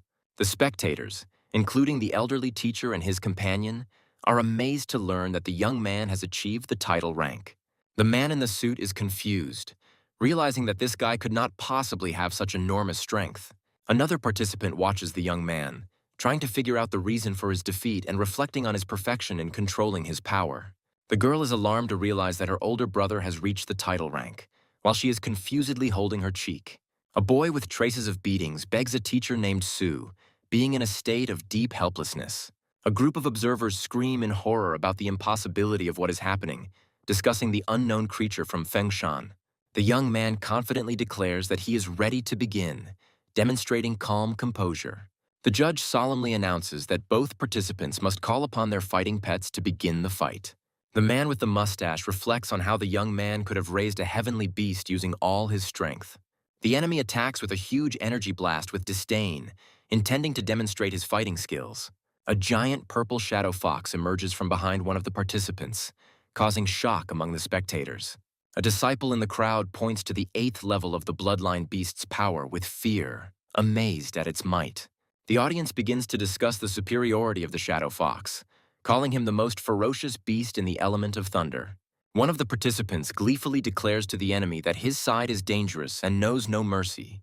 The hero, with a cold gaze, laconically assesses the enemy, mentioning his 8th stage. The guy blocks the enemy's attack with a slight grin, arguing about the coincidence of circumstances. His pet, in the form of a huge dragon, makes an impressive appearance in the arena, and the opponent notices the Lightbringer Serpent of Purgatory in horror. The audience screams in fear, feeling the powerful impact of energy even through the protective barrier. The mustachioed man assesses the abilities of the young man's pet, calling it one of the best dragon-type creatures. He orders the energy barrier's defense level to be raised to maximum to contain the growing power of the battle. The young man stands confidently next to his dragon, declaring that he no longer needs to be polite. The enemy underestimates the strength of the youth's beast, claiming that its power is only at the level of the lower 8th stage. The man fills himself with the energy of the 8th stage, raising his fighting potential to the limit. The opponent's shadow fox reaches almost the 9th level of strength despite the overwhelming influence of the great dragon. The opponent is surprised why the guy doesn't strengthen his pet, while it is preparing for the next move with slight confidence. The young man asks with a slight grin if that's all, pointing out that the enemy hasn't yet reached the level of 1 against 2. The opponent, with a furious look, declares that his purple shadow fox has 8 thunderclaps. The golden-haired boy is shocked to realize that the Thunder Mouse's power is quite serious, and the purple shadow fox can use it 8 times at once. 8 thunderclaps neutralize the hero's attack, which raises questions among observers about his next move. Purple Shadow Fox creates clones of himself with the Thunder Bite skill, making it difficult to distinguish the original. A blinding flash of purple energy creates tension, leaving the audience wondering if the hero managed to dodge the blow. The hero emerges from a cloud of purple smoke and notes with slight irony that the opponent's clones have weak illusions. The enemy, in a panic, demands to regain control of the Purple Shadow Fox and strengthens their teams. The fox attacks with its head with great force, continuously firing with all its might, which plunges the audience into awe. The small commentator declares that the consequences of the attack are simply incredible, suggesting that the outcome of the battle is near. A guy with gold inserts on his uniform egged on his interlocutor, offering to deal with the enemy and comparing him to his former teacher. Observers of the fight are discussing the gap in combat experience and believe that the outcome of the fight was a foregone conclusion. The hero confidently asks the question, making everyone wonder who said that everything had already been decided. The Lightbringer Serpent of Purgatory manifests defensive skills such as stone and vine armor on its body. Thanks to these defensive skills, the snake can withstand powerful enemy attacks and remain unharmed. The opponent is outraged that such a tall beast only uses defensive skills, calling it a waste. The young man ironically asks his interlocutor about his words about pride in dragons. In the arena, 2 powerful creatures clash in combat, one of which demonstrates its immense strength, surpassing the other side. The voiceover emphasizes the importance of adaptability, letting go of the proud dragon essence in favor of mastering defensive skills. The young man stands next to his Lightbringer serpent in its completed form, noting that no one wants to die. The students happily celebrate Su Ping's victory in the first round, applauding enthusiastically and shouting words of encouragement. Su Ping's opponents are nervous and angry, calling what is happening a curse. Senior observers are relieved to admit that their fears about the battle turned out to be unfounded. Teacher Fei states that his Purple Shadow Fox is merely his secondary pet, hinting at a more powerful creature. He summons the demonic Abyssal Serpent, a huge and terrifying beast imbued with destructive power. The spectators in the crowd realize with horror that the Abyssal Demonic Serpent is a 9th-stage beast, threateningly powerful. The opponents confidently declare that after the previous battle, the light-bearing Serpent of Purgatory has exhausted its strength and will no longer be able to win. The students in the stands demand that Su Ping be destroyed, cheering on their teacher Fei. Su Ping calmly states that the Purgatory Light Serpent was not his main pet, shocking everyone around him. A mysterious creature with glowing eyes emerges from the rift, raising a storm of questions about its true nature. The spectators are puzzled, looking at the summoned little skeleton, wondering why the fight has suddenly become so cold. The girl in the yellow uniform notes the strange changes in the skeleton's appearance, admitting that she has never seen anything like it. Teacher Fei mockingly suggests that the young man summon another pet, not taking the skeleton seriously. However, Fei feels an inexplicable fear, noticing for the first time that his demonic serpent has more than just a desire to kill. The skeleton attacks instantly, and the enemy is struck by its speed, not having time to react. The demonic abyssal serpent is wounded in an instant, causing confusion among all onlookers. The young man offers to take the injured pet, as he is in a depressed state and requires medical attention. Teacher Fei is in a panic, refusing to believe that a low-ranking creature could defeat his carefully nurtured beast.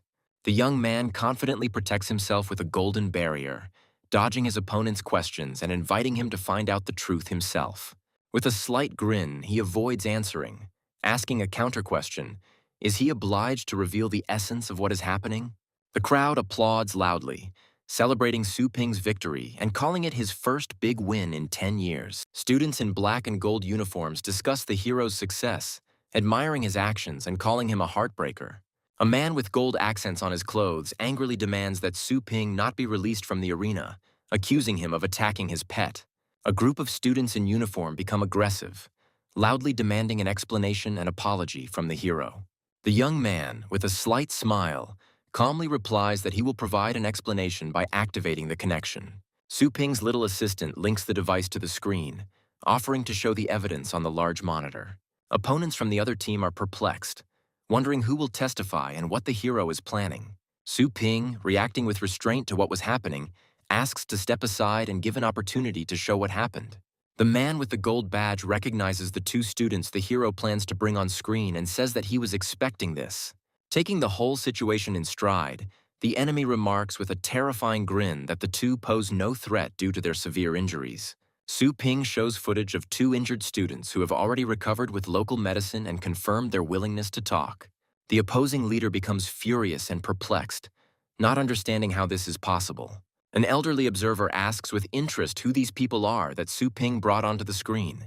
Students from the rival school panic and try to flee the scene, accusing the heroes of deception. Su Ping calmly invites the witnesses to recount in detail what happened that day.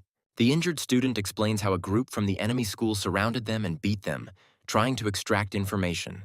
A second witness confirms that a hostile group attacked after class, but they were saved by Su Ping. The spectators from the other school sit in stunned silence, lamenting the loss of their leader and team.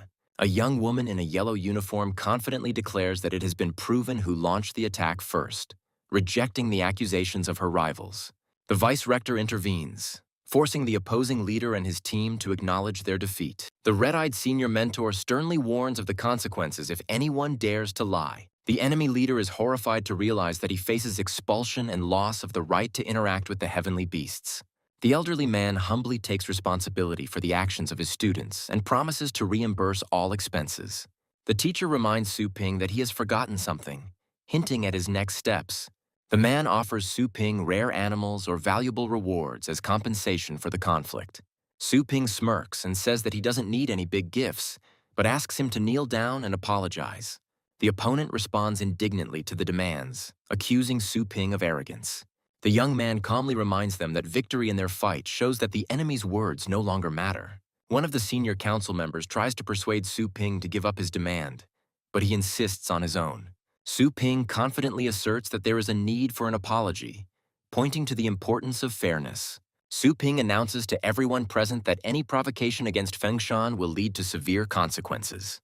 He also emphasizes that there is no friendly relationship between their schools, adding that the other school's resources are now under their control. The students of the opposing school are forced to kneel in submission, causing indignation among the senior teachers. Su Ping's shop becomes a popular place, with a huge line of people wanting to buy pets and food. Passers-by wonder why such an old store attracts so much attention and becomes a center of attraction. The talk among the customers is that the shop owner has a title and his methods of raising animals are surprisingly effective. Some students from Fengshan are asked to keep the store's popularity a secret in order to maintain an advantage for themselves. Su Ping realizes that his intervention in the competition not only resolved the conflict, but also strengthened the reputation of his business. A girl from Fengshan School pushes her way through the crowd to reach Su Ping, determined to talk to him. Su Ping sarcastically notes that she didn't even say hello, adding mockingly, "Why would such an important person stand in line?" The girl states that, being Su Ping's sister, she does not want any privileges, striving to achieve success on her own. She gratefully adds that she wants to take advantage of the opportunity to become stronger by showing determination. The young man calmly asks what level her beast is at, in order to understand what it will be working with. The girl reports that her pet, a cat named Snowball, recently reached the 4th level. Su Ping explains that the 4th level is considered average by the standards of heavenly beasts, and his work at this level is quite expensive. The girl is surprised by the cost of his services, realizing that her income does not even cover one time for a year. The young man, jokingly giving his pet a new name, confirms that he is ready to continue working despite her doubts. She sheepishly admits that she forgot to take the money, but Su Ping confidently agrees to pay for the expenses out of his own pocket. The young man reflects on his business and notes that his system and approach are still aimed at raising strong animals. In conclusion, he adds that he has recently mastered the technique of client cultivation, assuring that now they are even. The girl is surprised how Su Ping was able to improve his skills so quickly and reach heights, despite her constant training. Su Ping confidently states that his strength has reached the 9th stage, and he strives to use this level to study new knowledge. The hero calls upon his pets for courage, directing them to attack the enemy's blind spots, executing a well-thought-out battle plan. In the midst of the battle, Little Skeleton delivers the decisive blow, restraining the powerful dragon and causing it to roar uncontrollably. Su Ping comments on the transition to a new level of confrontation with a slight grin, calling it the 2nd stage. The enemy's forces increase, causing the Beast King to appear, making it the perfect moment to test the little skeleton. Su Ping is amazed by the increased pedigree of his pet dog, which has acquired a new skill, dragon armor. A huge black wolf, befitting the status of the new bloodline, inspires fear with its menacing appearance. Using coordinated teamwork, Su Ping dispatches pets such as the Tianjin pig and dragon dog to deliver the finishing blow. He ends the battle by commanding Phantom Fire Beast and Lightbringer Serpent of Purgatory to engulf the battlefield in flames, clearing out the remaining enemy units. The little skeleton displays incredible abilities thanks to his absorption of the Bloodstone, making him virtually invincible. Su Ping orders the Lightbringer Serpent of Purgatory and the Dragon Dog to unite and destroy the remaining enemies. Su Ping happily realizes the comfort of working with dogs' intelligence skills, planning to use them to determine the quality of food. The guide jokingly wonders why another pet has more survival skills in its arsenal than offensive abilities. As Su Ping examines the two pets, he lists their strengths and finds ideal roles for them to use in battle. The very next morning, a huge line of people lined up outside Su Ping's shop, wanting to strengthen their pets. The girls are amazed at the speed of their pets' improvement, as, according to rumors, it used to take a whole month. Passers-by discuss how the pets have gained significant muscle mass, amazed at the effectiveness of Su Ping's methods. Su Ping encourages those who are hesitant to try the store's services to experience the effectiveness of its approaches. A funny scene unfolds when Su Ping's team angrily expels doubting customers, ending the hero's working day. Su Ping looks out at the crowd with confidence, knowing he no longer has anything to prove. His results speak for themselves. The hero curiously activates the hidden function, expecting to gain a mystical skill. He learns about the demon god's overwhelming fist ability and evaluates its potential. Su Ping finds himself facing giant beasts equal in strength to the Beast King and studies their attack mechanics. The hero's powerful energy strike demonstrates his abilities and destroys the surrounding space. A vision of the 5 stages of the new skill's impact is projected around the character, detailing its capabilities and risks. Su Ping is asked to make a decision, to overcome the power of the demon god's overwhelming fist, as only the Golden Crow can withstand its backlash. With a slight grin, the hero comes to the conclusion that for the Golden Crow's body, this is the ideal skill, filling him with excitement. Su Ping confidently decides to learn a new skill, seeing in it great potential for his future victories. As the power is absorbed, a bright golden glow weaves around the hero's figure, heralding his new level of mastery. Su Ping realizes that learning the first style will open the way to the next level of power. As he contemplates the upcoming trials in the Secret Kingdom, he realizes that he must personally become stronger so as not to let Little Skeleton down. The hero decides to temporarily close the store, devoting all his time and effort to training the overwhelming fist. After 2 days of intensive practice, Su Ping completes the main stage of training in the lands of the Dragon King's heritage. He is surprised by the speed of his progress, noting that his Golden Crow demonic body has strengthened significantly. At one of the bases, the hero and his group are met by other participants, who wonder why they need the help of newcomers. Senior Masters Mo Lao and Chen Long discuss the possibility of revealing their secrets as they prepare for an important mission. Captain Ni Chenkong, who leads the group, declares that he is interested in a valuable ancient find. He warns that this treasure is guarded by a powerful beast, which will require at least 6 masters to defeat. The video shows a scene from the previous battle, demonstrating the terrifying power of the protective beast that the hero must face. Mo Lao and Chen Long discuss how Ni Chenkong has set his sights on a powerful asset that he has no chance of getting to on his own. Chen Long states that their team will do everything possible to complete the mission, but also warns of possible attacks from other groups. Ni Chenkong proposes distributing the spoils of the mysterious realm based on each person's contribution to the battle. Mo Lao agrees that it would be wise to give the first choice to the team captain. Nie Chenkong suddenly announces that he will not be the first to choose, causing surprise to the others. Mo Lao and Chen Long begin to wonder who, other than the captain, has the right to make the first choice. Su Ping enters the room accompanied by Chengshan's protector, attracting the team's attention with his appearance. Chen Long wonders why Nie Chenkong attaches importance to a person who at first glance is weaker than the rest. Nie Chenkong introduces Su Ping to the group and emphasizes the importance of his participation in their mission. Chen Long guesses that Su Ping, despite his strength, may be the one the captain appointed to choose first. Nie Chengshan introduces Su Ping to the team, telling them that he saved his life and defeated the 8th stage beast. Mo Lao agrees with the decision to give Su Ping first choice, acknowledging his achievements. The team begins their climb up Dragon's Ledge, facing difficulties due to the thin air at the summit. Su Ping suggests using flying pets for lift, but is dissuaded by local regulations. Nia Chengshan explains that summoning flying beasts on this route can lead to accidents and severe punishments. He warns Su Ping to act quietly to avoid trouble. The heroes notice two masters from great families who break taboos by using their political power. The fight between the masters of the Qin and Tang families results in a powerful energy that threatens the entire zone. The ensuing rockfall forces the team to be cautious, although the experienced members are confident that it will not hit them. The hero watches their calmness with a smile, realizing that the situation could get out of control at any moment. Su Ping, faced with a rockfall, uses his power to destroy the falling rocks and protect the team. His actions inspire the other members of the group, and Nie Chengshan agrees with his initiative, realizing that it is impossible to avoid threats. Mo Lao and Chen Long discuss how Su Ping quickly showed leadership skills, boosting the team's morale. On a narrow staircase, the team encounters a crowd making way for a clanswoman determined to challenge Dragon's Ledge. Ahead of them appears a group of the Tang family, whose appearance is accompanied by respectful remarks from those around them.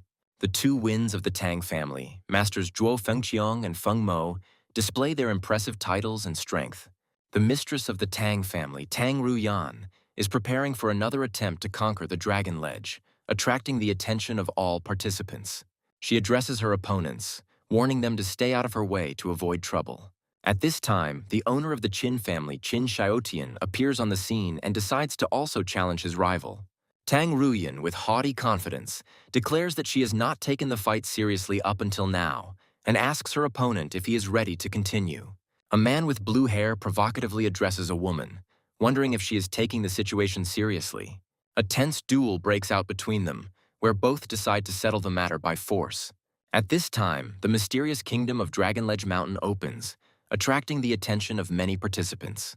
The legendary master Dao Zun, a man of the highest 9th level, appears on the path, inspiring respect in those around him. Many observers discuss his presence, deciding that his approval is a chance to continue on the path.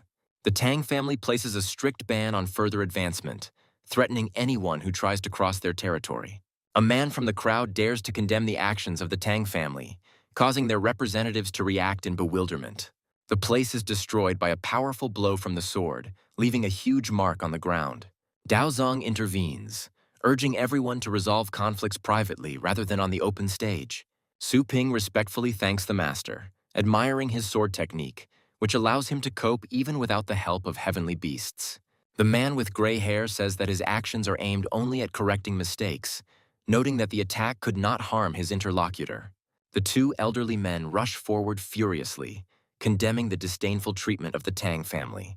The crowd watches the scene as a group of people discuss the boy's impulsive behavior and his recklessness towards the Tang family. The people in the darkened room analyze the situation, discussing the pursuit of the man and the possibility of receiving a reward from the Tang family. The young man, with a cheeky smile, reflects on his abilities and expresses his readiness to test them in the current situation. A woman with a purple aura appears on the battlefield, and one of the older men asks why she took so long to respond. The man, with an expression of repentance, asks the woman for forgiveness for failing to catch the right person and offers to punish him for his failure. The woman discusses her family's success in the ranking, emphasizing their place as a symbol of strength and respect. The man sets a goal to ensure the team's promotion through the 6th floor to take first place in the ranking, and the others agree.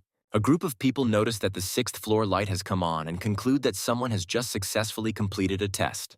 The tower lights up with fire, symbolizing the conquest of the 7th floor and the remaining 2 levels to complete. The heroes are surprised to notice that the 8th floor is on fire, and they discuss who has the strength to get through it first. The elderly man angrily recalls how their place in the heavenly ranking was stolen, blaming it on other families. The tower amazes everyone by signaling the completion of the 9th stage and inviting the remaining contenders to take on the challenge. The girl is surprised to see the top of the column, discussing what kind of family could possess such enormous power. A crowd gathers at the tower, watching the events from afar and discussing them.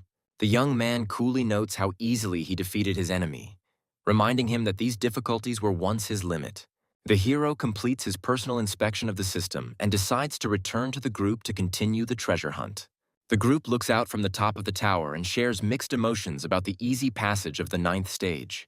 The boy turns to the captain, asking about the group's future plans as the sky envelops their silhouettes.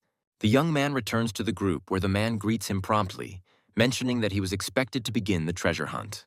Among the participants, there is surprise that the guy who passed the column first used his abilities even for a small warm-up.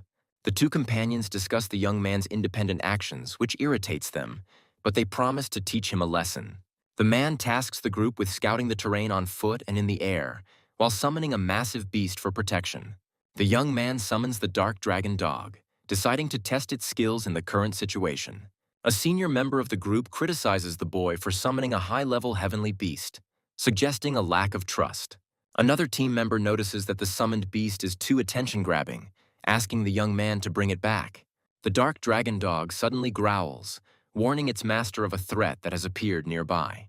The group notices the beast's behavior, becoming wary and activating abilities to search for nearby enemies. One of the heroes looks around in confusion, wondering where exactly the enemy the beast is warning about is. The team captain is outraged by the lack of signs of the enemy, while the girl reports that her flame bird has not detected anything. One of the group members mockingly comments that the guy is trying to attract attention with his behavior. The flame bird and earth cradle become active in response to an unexpected change in environment. The group encounters high-threat pythons and prepares to fight, realizing it is too late to escape. A massive magical creature is summoned to protect the team while the rest of the group prepares celestial beasts to attack the enemies. The hero explains that his dark dragon dog is unprotected, but is accompanied by two powerful 9th-level beasts. The girl warns that it is impossible to escape the pythons due to their dense surroundings, pushing the group into action. The young man recalls that his dark dragon dog warned them of the danger from the very beginning, offering a strategy for their protection. The guy thanks the team members for their participation, explaining that he appreciates their concern but does not fully require it. He assures everyone that his beast is not only strong in reconnaissance, but also has good combat skills for the upcoming tests. The young man suggests killing the leader of the pythons, explaining that this will solve all problems with their threat. One of the team members doubts the dark dragon dog's abilities, believing that he will not be able to defeat opponents of the 9th stage. The senior member of the party uses the earth cradle skill to hide the team to create a safe shelter. The team observes the battlefield from a protected area hidden using the invisibility ability activated by the curator's box. The girl is concerned about the fate of the dark dragon dog, not understanding what happened to him after the battle began. The young man points to a strange line of light in the distance, suggesting that it is connected to developments on the battlefield. The girl suddenly realizes the connection between the light and the dark dragon dog's actions, amazed by its capabilities. Dark Dragon Dog finds himself surrounded by shields as he fights against multiple pythons, showing off his skills in combat. The group realizes that the 7th stage Heavenly Beast continues to confront strong 9th stage opponents, shocking everyone with its level of strength. All the heroes watch the events with tension, recognizing the power and significance of the Dark Dragon Dog in the current situation. One of the team members notes with admiration that the Dark Dragon Dog's defense is excellent, seemingly even better than his own pets. The guy argues that the blows only slightly scratch the dog's skin, proving the focus on defensive skills. The captain and his companion are confused, trying to understand how the pet could have been poisoned with such tough skin. The young man, with a confident smile, recalls how difficult it was for him in the past and declares that he no longer intends to play. The team celebrates their victory and congratulates Dark Dragon Dog, recognizing his strength and unique abilities. One of the men emphasizes the outstanding qualities of the young man's pet, but the hero himself modestly brushes off the praise. The elder in the group laughs at the young man's modesty, declaring that such pets are clearly superior to the others. The young man, with an indifferent expression on his face, notes that the team's pets are still not very different from each other. The situation changes dramatically when the creature vomits and reveals a huge number of python eggs. The rest of the team are stunned by the scale of the event, trying to make sense of what is happening in front of them. The heroes discuss python eggs, noting their usefulness as a nutritious and tonic remedy. The guy offers to take the enemy's scales, explaining their value on the market due to their use in invisible paint. One of the team members is surprised by the proposal to share the spoils, realizing that the young man seeks peace, not conflict. The elder and the warrior thank the boy for his generosity, expressing their readiness for further cooperation. The map reveals a cave location in the northeast, which becomes their next target.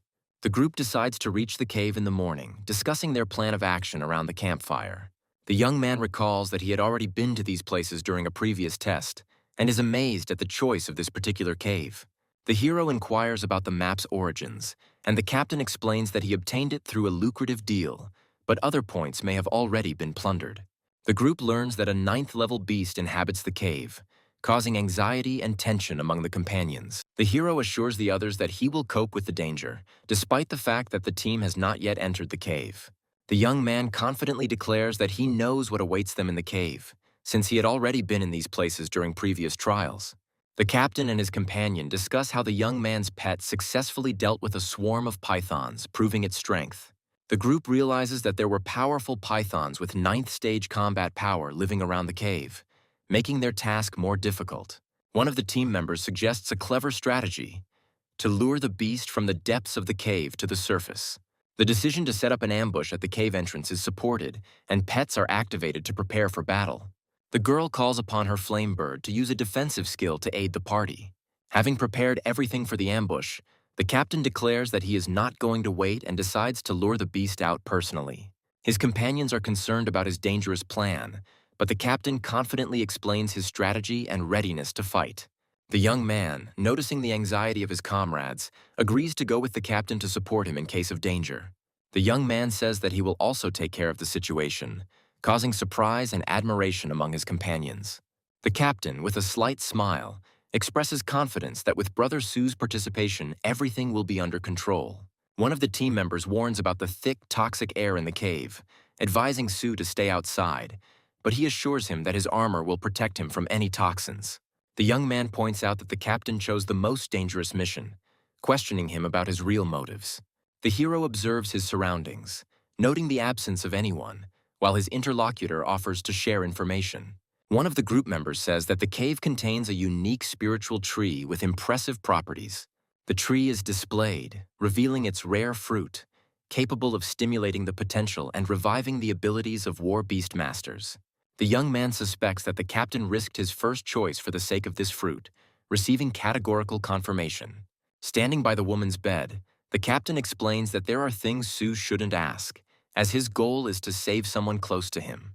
The captain declares that even great benefactors have no right to reproach him for possible actions related to obtaining the fruit. His words indicate a willingness to go all the way for the sake of the tree, regardless of any risks or relationships with others. The young man reflects that the fruit of the spiritual tree may be an ordinary treasure, but for the captain, it clearly has special value.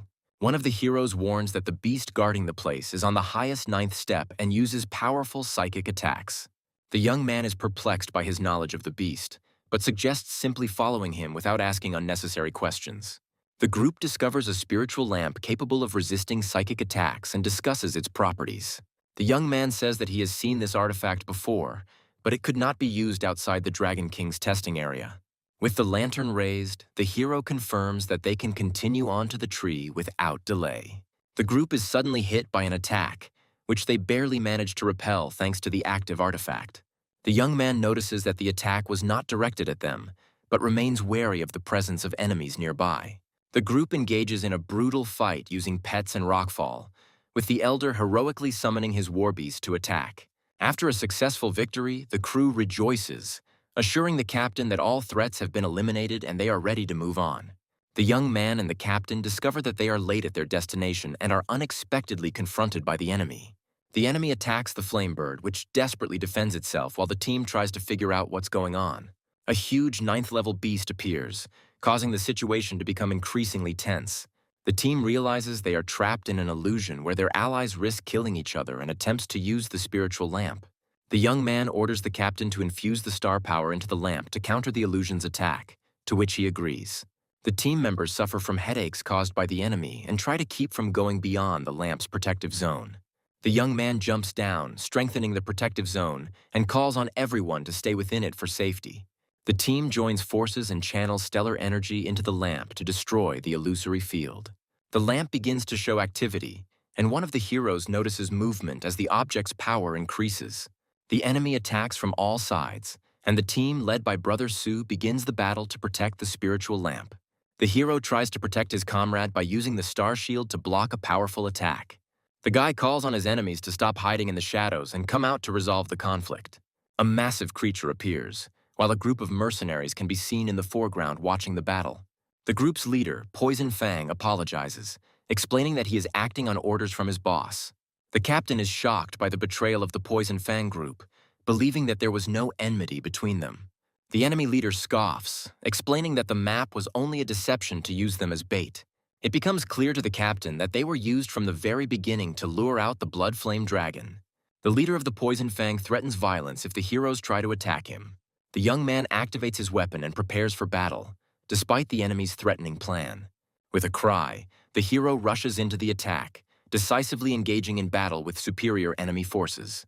The Poison Fang leader realizes that the Supreme 9th Stage Blood Flame Dragon has been temporarily immobilized. The heroine and her partner, having been wounded, discuss with bewilderment what happened and the successful blocking of the dragon. The young man appears before his enemies in the air, insisting that they wanted to destroy them, and now it is time for retribution. The mercenaries are shocked to discover that there is a young master of the title rank in the squad, and they realize their mistake in not taking into account the intelligence. The leader loudly orders the panic to stop and the attack to be carried out, reassuring them that the situation is under his control.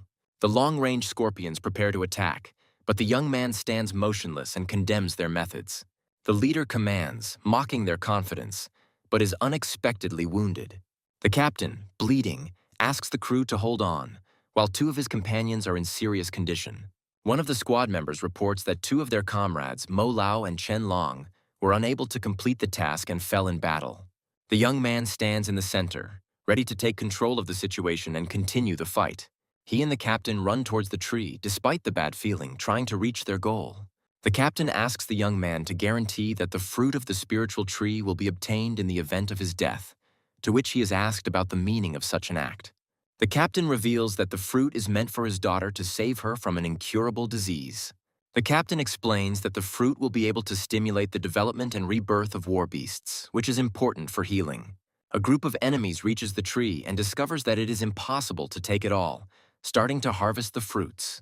The Poison Fang leader orders the tree to be destroyed so that no one else can have it. One of the enemies successfully obtains the fruit and rejoices, not noticing the impending danger. The young man intervenes and begins the attack. The enemies are amazed by his appearance and strength. The group's leader is shocked to realize that their opponent is a 9th-level master and suggests settling the matter through negotiations. The enemy leader offers to divide the find in order to avoid further confrontation, trying to buy time.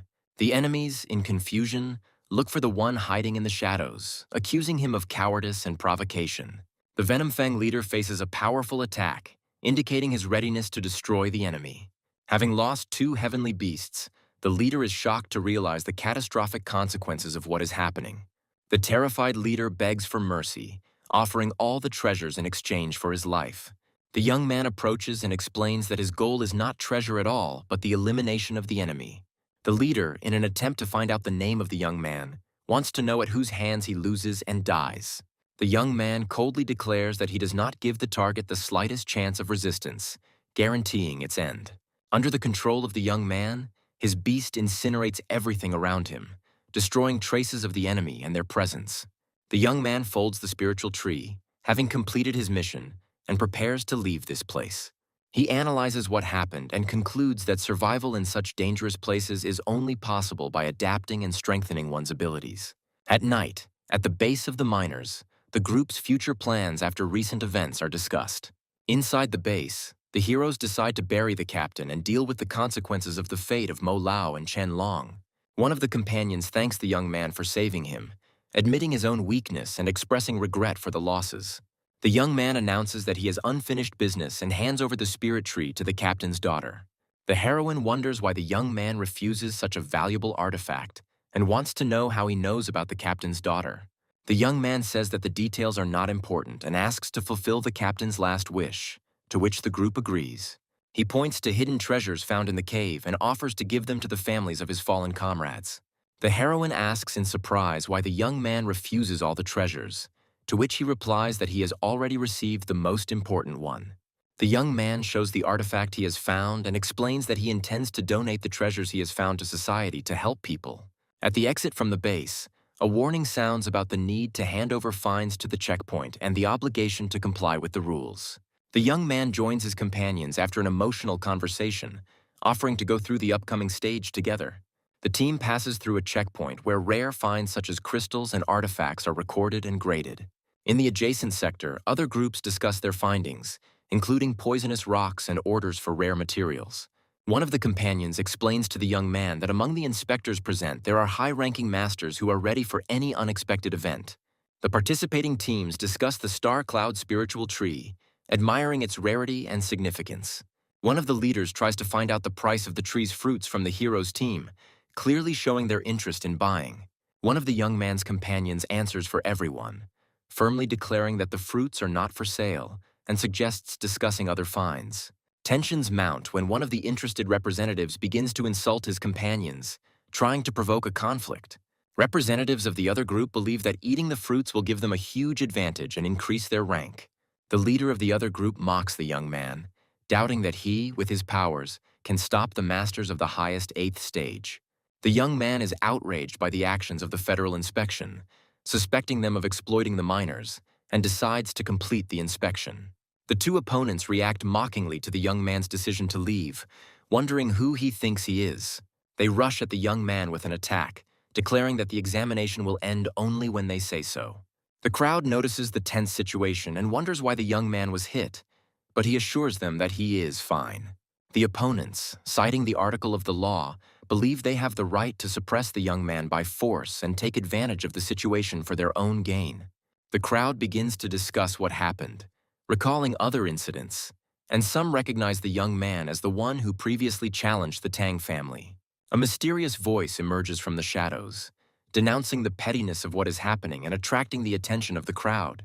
A man is found on the ceiling who advises the young man to be brave and show his abilities.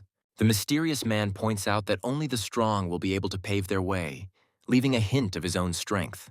The young man considers the advice of the powerful stranger and thanks him, thinking about his future in the new world. Two opponents rush at the young man with threats, full of self-confidence in their strength. The young man uses an ability to knock out opponents with a powerful burst of force.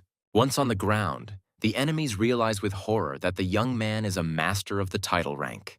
The youth, surrounded by an aura of power, draws the crowd's attention, demonstrating that even a young warrior can reach the highest levels. He subjugates the star cloud spiritual tree with the spirit control technique, proving his exceptional skills. The crowd is astonished when the young man disappears, suspecting that he was using a spatial artifact. The opponents discuss the situation without understanding who this person is and complain about their failure. Realizing the strength of the young man, they humbly apologize, admitting their mistake and unpreparedness. However, the young man rejects their apologies, claiming that the blow was for a friend, and demands compensation of 20 million. The opponents argue about the impossibility of compensation when the appearance of the head of security makes them realize that the situation for them is becoming even more dangerous. The boss sharply remarks that instead of following the rules, the wall was destroyed, and ironically asks if the lesson has been learned. The young man, rejecting a quick monetary solution to the situation, sets the payment at 60 million, adding that the funds will go towards improving the pet store. The companions discuss their defeat, expressing regret for their weakness, and the young man takes on the task of looking after the spiritual tree. The hero decides to replant the tree after using it, and offers the fruits to reach the 9th stage. The companions are surprised by the young man's generosity, and the heroine shyly notes his ability to help others. The young man instructs his war beast to guard the territory, while he himself dives underwater in search of treasure. He finds himself in a mysterious underwater place, remembering that a great treasure must be hidden here. A young man discovers an ancient temple that possesses incredible power, capable of moving mountains and filling the seas. Once inside, he finds a secret scroll hidden in a secluded place and realizes its uniqueness.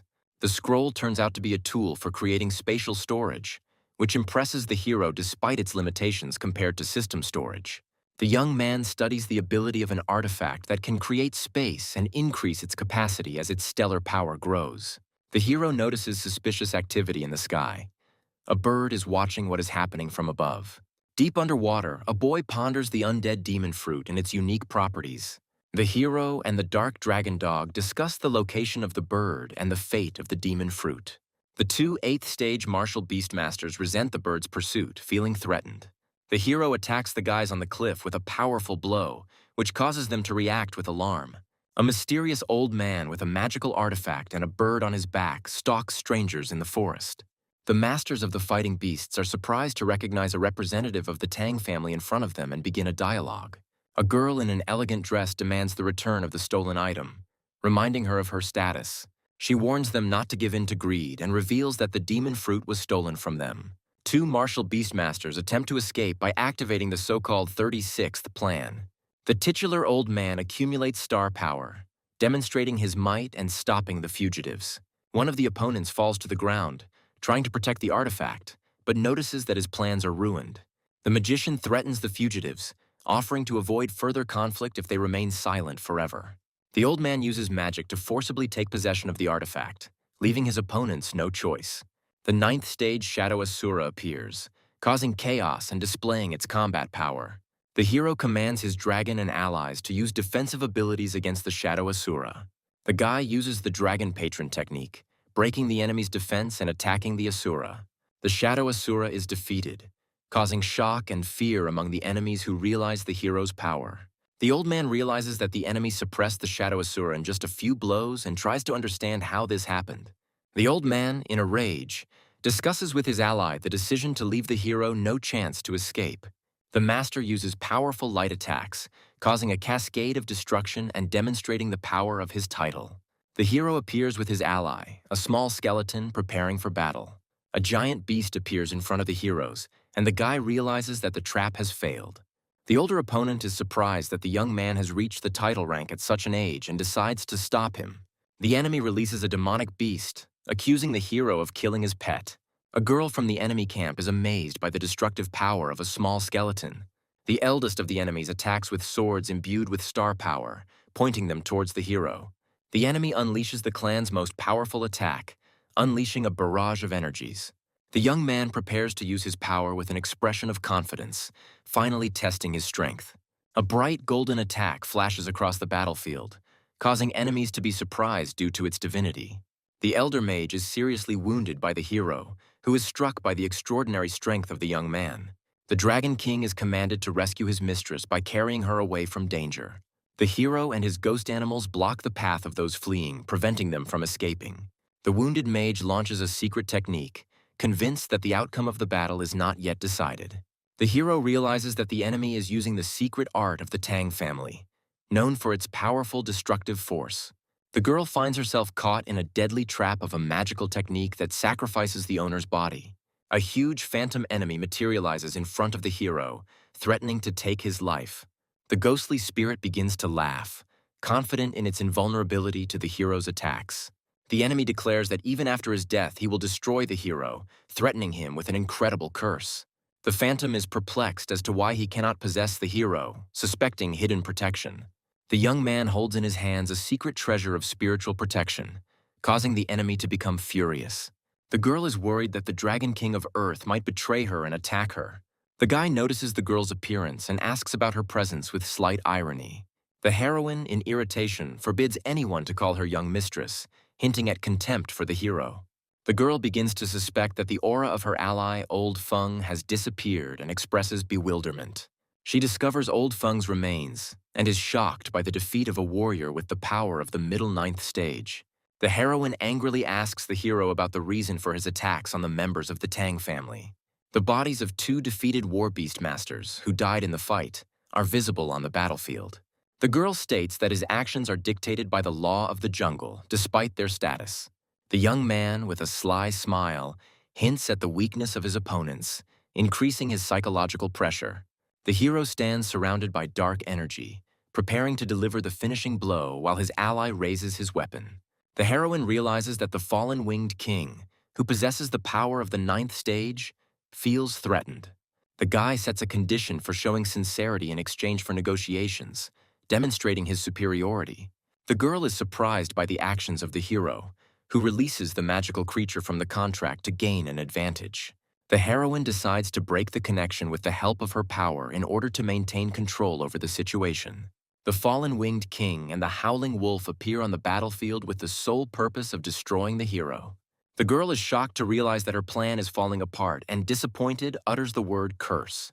The young man decides to end the dispute by preparing to physically destroy the connection between the opponents. The heroine reacts tensely when she notices the hero has a spatial treasure that could change the course of the battle. The young man is inside the mysterious space of the scroll and hears the heroine's question about why he did not kill her. The guy, with a mysterious smile, declares that the heroine can die, but only after he has extracted all the value from her. The girl notices the shiny mark of the air on the young man's forehead, which shocks her. The heroine laughs in disbelief, realizing that the hero was able to overcome 9 floors of the column, contrary to all expectations. The girl warns the hero that he is on the verge of death and threatens him with a legendary martial arts master from the Asian region. The young man threatens to use tricks if the heroine does not tell the truth, hinting that her photo could fly around the world. The girl admits that the heir to the dragon's ledge has been appointed a man who is ready to destroy all potential rivals. The guy ironically explains how 4 large families fighting for their inheritance can confront the real threat of the 9th floor. The young man notes that the entire secret kingdom is ultimately controlled by the legendary Master Yuan, emphasizing his strategic goal. The hero's light-bearing serpent destroys enemies on the battlefield, emphasizing the youth's strength and his superiority over the 4 families. The hero reflects on his success in the battle against the king of beasts, acknowledging that his victories were achieved through countless mistakes and perseverance. The young man realizes that no one saw his triumph through the dragon's ledge column, but prepares himself for a possible investigation by the legendary master. A guy arrives in a town where a crowd of people has gathered outside a store waiting for its owner. Customers eagerly discuss upgrading their pets, bombarding the hero with requests to upgrade their abilities. The hero tries to calm the visitors, asking them to maintain order and assuring them that everything is under control. While analyzing the store's earnings, he plans to accumulate the required amount and find an intermediary to purchase a plot of land. He contacts a virtual assistant to expand his store and purchase a plot of land nearby. The assistant clarifies that the required area is 3,000 square meters, after which she confirms the store address.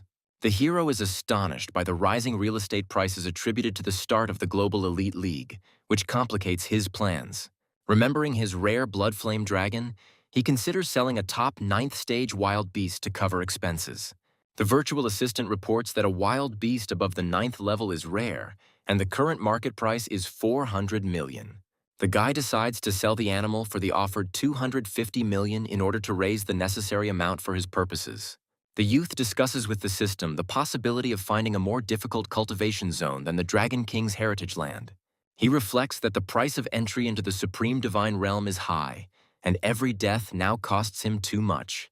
The hero activates the portal and plans to find the Flame Shinya core in the New World, which is necessary for leveling up his pet. Aware of the challenges ahead, the young man confidently enters the new zone, preparing to strengthen his physical defense and increase his survivability. The boy notices that the style of the New World is very different from everything he has seen before, and believes that the place was built by gods. He decides to use the services of an Empire translator for the first time, hoping to avoid senseless deaths in an unknown world. Meanwhile, in another part of the world, a blonde girl senses a strong energy fluctuation and carefully assesses the threat. The young man summons the little skeleton and the Lightbringer serpent of purgatory, preparing for another intense battle. The hero's little skeleton activates the undead fruit's effect, becoming immune to one fatal attack. The youth calls upon the Lightbringer serpent for resurrection, but explains that he has little energy and does not intend to fight. The golden-haired elf notices the hero's otherworldly origins and is surprised by his presence. The guy is amazed how the elf found out about his arrival from another world and demands an explanation. The girl arrogantly explains that this is the domain of the gods, and that mortals cannot live here without outside help. The elf clarifies that humanity sometimes contacts the gods and gives birth to offspring, marveling at the backwardness of the hero's world. She dismissively remarks that even a student of her level is considered superior, even though the hero uses the heavenly beast. The elf begins to suspect that behind the hero's incredible aura lies something far superior to ordinary mortals. She bows her courtesy and asks demandingly how the young man got to the central lands of the gods. Appearing in all her power, The girl with wings demands to know who is behind the hero, threatening him with her power. The hero, with a slight grin, asks his interlocutor whether she is really talking about the central lands of the gods, and notes that this is a semi-divine kingdom. The young man analyzes the girl's reaction and notices that the name demi-divine kingdom deeply offends her. The guy decides to put aside thoughts about his interlocutor and focus on his current goal, strengthening his own strength. Finding himself in a new area, the hero notices the strangeness of the ground beneath his feet, indicating the presence of a mysterious force. Suddenly, he is attacked by a huge monster that tries to swallow the hero, but he remains calm. The youth uses Divine Fist, attacking the beast and dealing it a crushing blow. The heroic blow leaves the creature battered, and the boy sarcastically remarks on its missing teeth. The hero summons his allies, Little Skeleton, Lightbringer Serpent, and Dark Dragon Dog, relying on their power. The hero's squad joins forces, preparing for a deadly battle with a powerful enemy.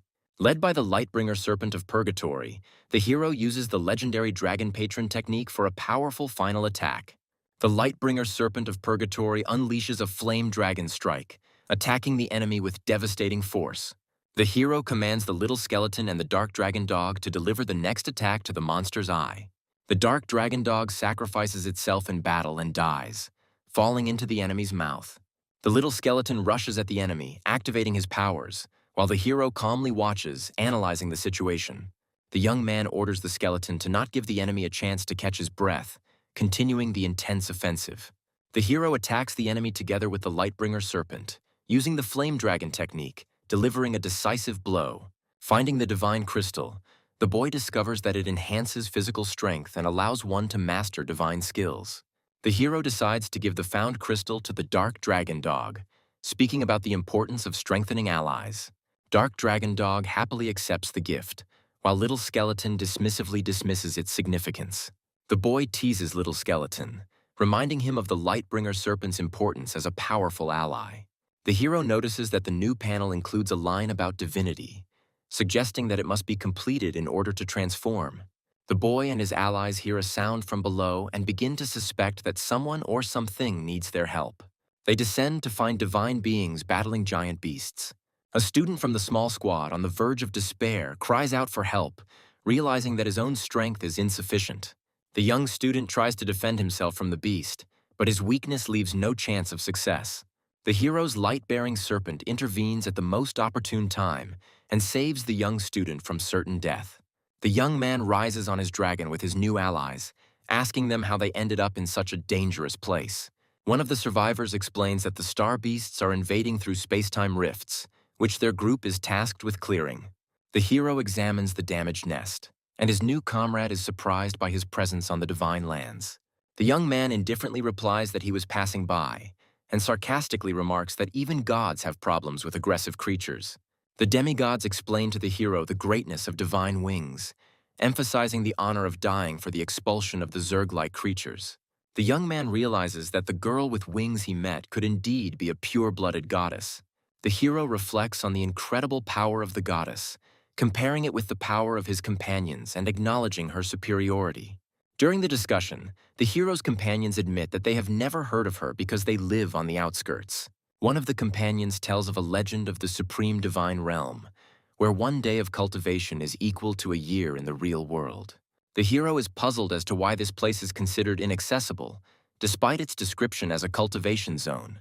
The young warrior expressed regret that he was unable to enter the supreme divine realm, even for a short time, to strengthen his abilities.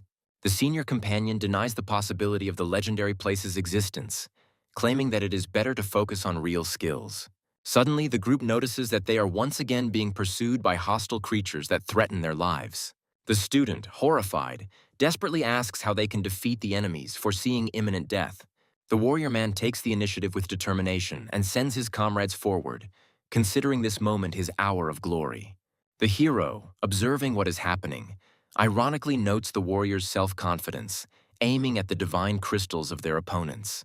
The youth discusses the inaccessibility of the supreme divine realm, symbolically comparing the struggle with unknown perfection. One of the companions is surprised by the powerful impulse emanating from a person of the student's level and begins to doubt his assumptions. The demigod acknowledges the hero's strength, expressing respect for his human nature and transferring the initiative for the coming battle. The moment of battle arrives, the star beasts attack, and the young man and his allies mobilize all their forces. The hero notes the resulting chaos with slight mockery and calls the encounter with swarms of insects nostalgia. Remembering the mortal threat, the boy feels his body fill with adrenaline, which only increases his determination in battle. The hero commands his squad to attack at full speed, using their last reserves of energy for a powerful offensive. With a smile, the boy realizes that he only has enough energy for one more resurrection, noting the difficulty of fighting against such strong opponents. As a giant beast-like creature displays its might, the hero ponders the difficulties of defeating a high-level enemy. The hero is pleased with the number of divine crystals collected, but understands that there is practically no time left for further exploration. Taking a risk, the young man chooses a random location option, preparing to explore uncharted territory. A snow-white beast with golden crowns on its head receives affection from an unknown person and shows the cutest reaction. A golden-haired elf lies with a white kitten, declaring that she literally cannot resist its charm. The hero's sudden intrusion into the room causes confusion among the elf and her beast, and the guy himself tries to joke about the coincidence. The elf is outraged by the hero's intrusion, flares up in anger, and accuses the human race of its abomination. With wings of light behind her, she aggressively points her divine spear at the boy, demanding an explanation of his intentions. The hero, reflexively defending himself, actively asserts that there was a misunderstanding between them and that he is not the enemy. The elf, furious and distrustful, wonders how he was able to withstand her divine spear, which was capable of tearing even a soul apart. The hero understands that resurrection is impossible, so he considers how to get to the supreme divine realm to strengthen his abilities.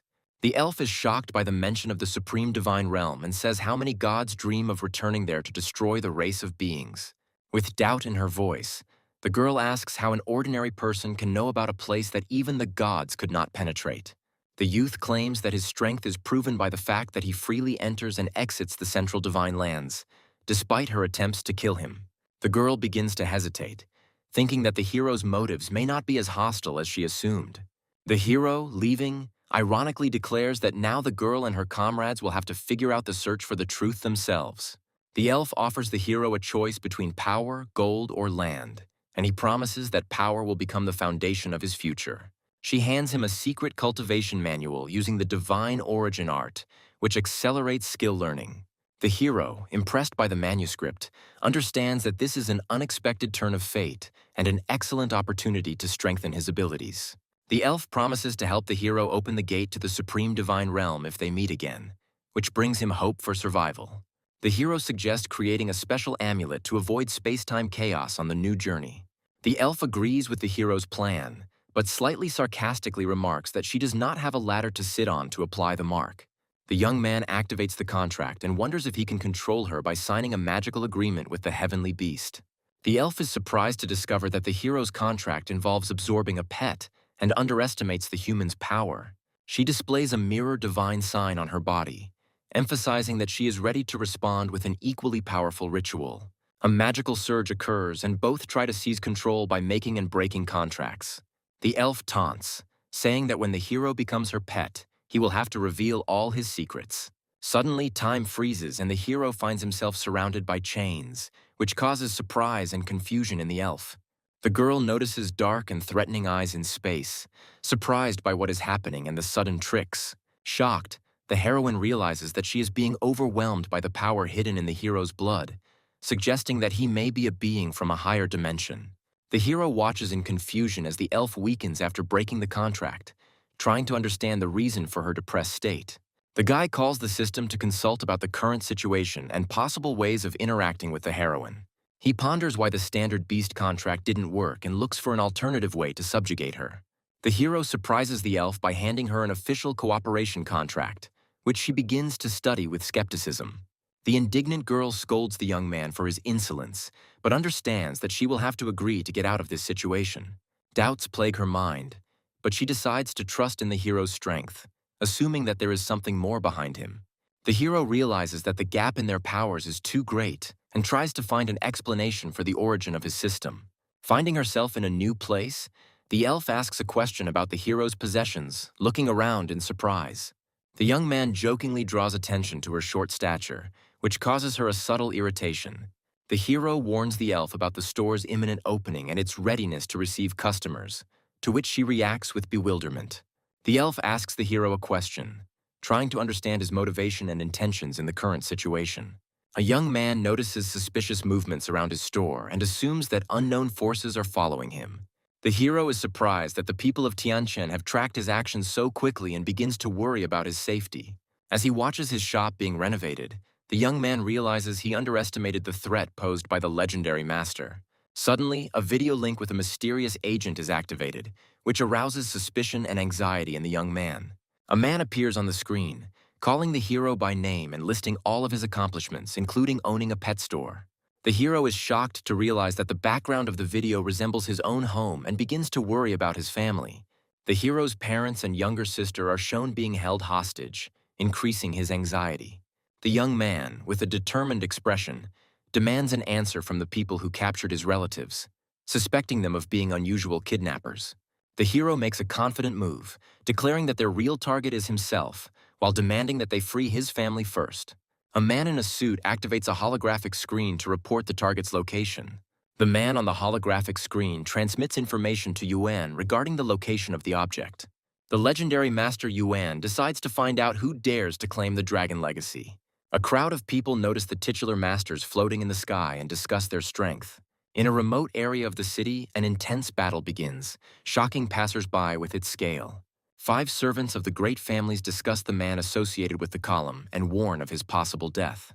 The legendary Master Yuan and the titular warrior Dao Zun prepare for battle without wasting precious time. The young men in yellow uniforms discuss the power of the 2 great masters in awe, sensing their terrifying presence. An older man orders the young people to leave, emphasizing that it is none of their business. A huge warrior with a crimson aura threatens to destroy the store, challenging the owner to a duel. The masters discuss with surprise why the door does not react to their attacks, assuming the presence of a complex defensive formation. A guy in sportswear comes out to meet the masters and asks them not to involve his family. The young man confidently asks his opponents who is looking for him and what they want. Dao Sun is surprised that this young man has skills on the level of legendary masters. One of the masters threatens the young man, stating that he is not in a position to set conditions. All the masters present join forces, intending to capture the youth whom they consider too daring. Suddenly, a powerful burst of energy appears, and someone calls for the fight to be left to high-ranking masters. The legendary Master Yuan emphasizes that the youth's strength is much greater than expected and suggests that he plan his actions carefully. The girl and the young man are held captive by spies while the legendary master expresses his admiration for their determination. The young man, unable to contain his rage, attacks and demands that his loved ones be left alone. The guy, in desperation, checks the girl's condition and asks what happened to them. The legendary master reassures, saying it's just anesthesia, and adds a philosophical comment about losing control. The young man sarcastically asks his opponents if the legacy of the Dragon's Ledge is really written in his name. One of the masters indignantly reproaches the boy for his boldness, questioning his right to the inheritance. The legendary master warns his allies of the threat emanating from the shop and asserts his dominant status in the region. Master Yuan comes face to face with the young man, wondering how they can both be in the same room, like 2 equal legends. Yuan offers the boy to submit to him and promises to provide mentorship to develop his potential. Daozong comments suspiciously on Yuan's intentions, viewing his proposal in terms of power and influence. Yuan emphasizes the need to focus on the most worthy warriors in order to effectively utilize the Secret Realm's resources. The guy remembers with a smile his hatred for people who believe that something rare could only be obtained under certain conditions, including when choosing the best. The legendary master warns that no enemy who dares to go against him will go unpunished. He creates an energy barrier and reminds the young man that he must make a choice: surrender or die. Outside, the masters are stunned that the girl was able to stop a powerful blow with one hand, discussing her legendary rank. Yuan notices the girl's hidden star power and sarcastically asks if she is the boy's mentor. The girl asserts her right to defend the store, emphasizing its position in her duties as an employee. She claims that she will punish anyone who breaks the rules inside the store, even the legendary master. An irritated Yuan accuses the girl of deliberately belittling him, but her confidence baffles him. Enraged, Yuan attacks, demanding to know why he is being ignored, and his reaction causes concern among his allies. People on the street scream in confusion as they watch the events unfolding in front of the store and Yuan's condition. The young man and the girl insist that the opponents should only be neutralized, not killed, in order to uphold the principle of justice. The girl, with an icy expression, declares to her opponent that reducing the number of his limbs would completely satisfy her. The atmosphere escalates when a powerful demonic aura materializes from the store, shocking all witnesses. Yan summons the dark entity to become his weapon, imbued with destructive power. The legendary master summons his most powerful servant through a spatial rift. Yuan activates a new level of power, merging with the Shadow Beast King, displaying incredible might. The young man looks at what is happening with disbelief, thinking about merging with the heavenly beast and its capabilities. The combined form of Yuan and the servant transforms into a terrifying warrior with the power of the empty cave realm, ready to destroy anyone. Witnesses, stunned by Yuan's hidden skills, admit it is impossible to participate in a battle of such a scale. One of Yuan's advisors begs him to calm down, warning that the battle could destroy the entire city of Longjian. Yuan scornfully declares that he will not destroy everything because of two enemies, comparing them to small mice stealing food. The girl mockingly breaks the enemy's attack, asking if this is the limit of his capabilities. The guy stops the heroine from killing the defeated enemy, explaining that it will take him several years to recover. Astonished observers cannot believe that the devastating attack was neutralized with one blow. The young man challenges his opponents with a cheeky smile, asking why they are still hesitating. Returning home, the guy worriedly asks the girl who has woken up how she is feeling. At the table, the young man and his sister discuss recovery while their mother is still resting after a hard day. A master with a thick beard tries to awkwardly talk to a girl, addressing her by name. The girl steps back in fear and panics, asking the uninvited guests who they are. A group of guests introduce themselves one by one, emphasizing their affiliation with the Xiao family, much to her confusion. The sister, outraged by the intrusion, asks her brother why these people are in their house. The guy awkwardly justifies himself to his sister, claiming that he brought the masters as her tutors. He emphasizes that training from such masters will give her knowledge that cannot be obtained even at university. The girl asks skeptically what exactly the invited mentors are going to teach her. One of the masters, Xiao Liu, introduces himself as the king of poisons and promises to impart knowledge on poisoning and detoxification. Xiao Qin, a restoration master, offers to teach her healing skills and physical strengthening. The third mentor, Xiao Tang, states that he will teach her how to operate hidden weapons and mechanisms. The last master, Xiao Mu, who calls himself the Beast Emperor, offers her the skills to control celestial beasts and gives her a moon dragon. The girl is stunned by the master's generosity and, perplexed, asks if she can really control the dragon. She turns to her brother with a question whether these craftsmen can be trusted and whether they demand anything in return. The mentors, understanding her doubts, apologize for their straightforwardness, admitting that they underestimated her. The masters bow before the hero and heroine, begging them to spare their lives and show mercy. The guy jokingly asks the girl if she knows how to use curse magic, to which she sternly rejects such methods. The girl, with a sly expression, asks the guy if he is afraid of the master's betrayal and if he wants to keep them under control. Activating her energy, the heroine announces that for the sake of points, she will perform another miracle to purify the masters. The masters, blinded by the light of her energy, fall to their knees, praising her as a goddess and declaring that they have seen the light. An onlooker comments in shock that she is able to control even the title masters as if they were children.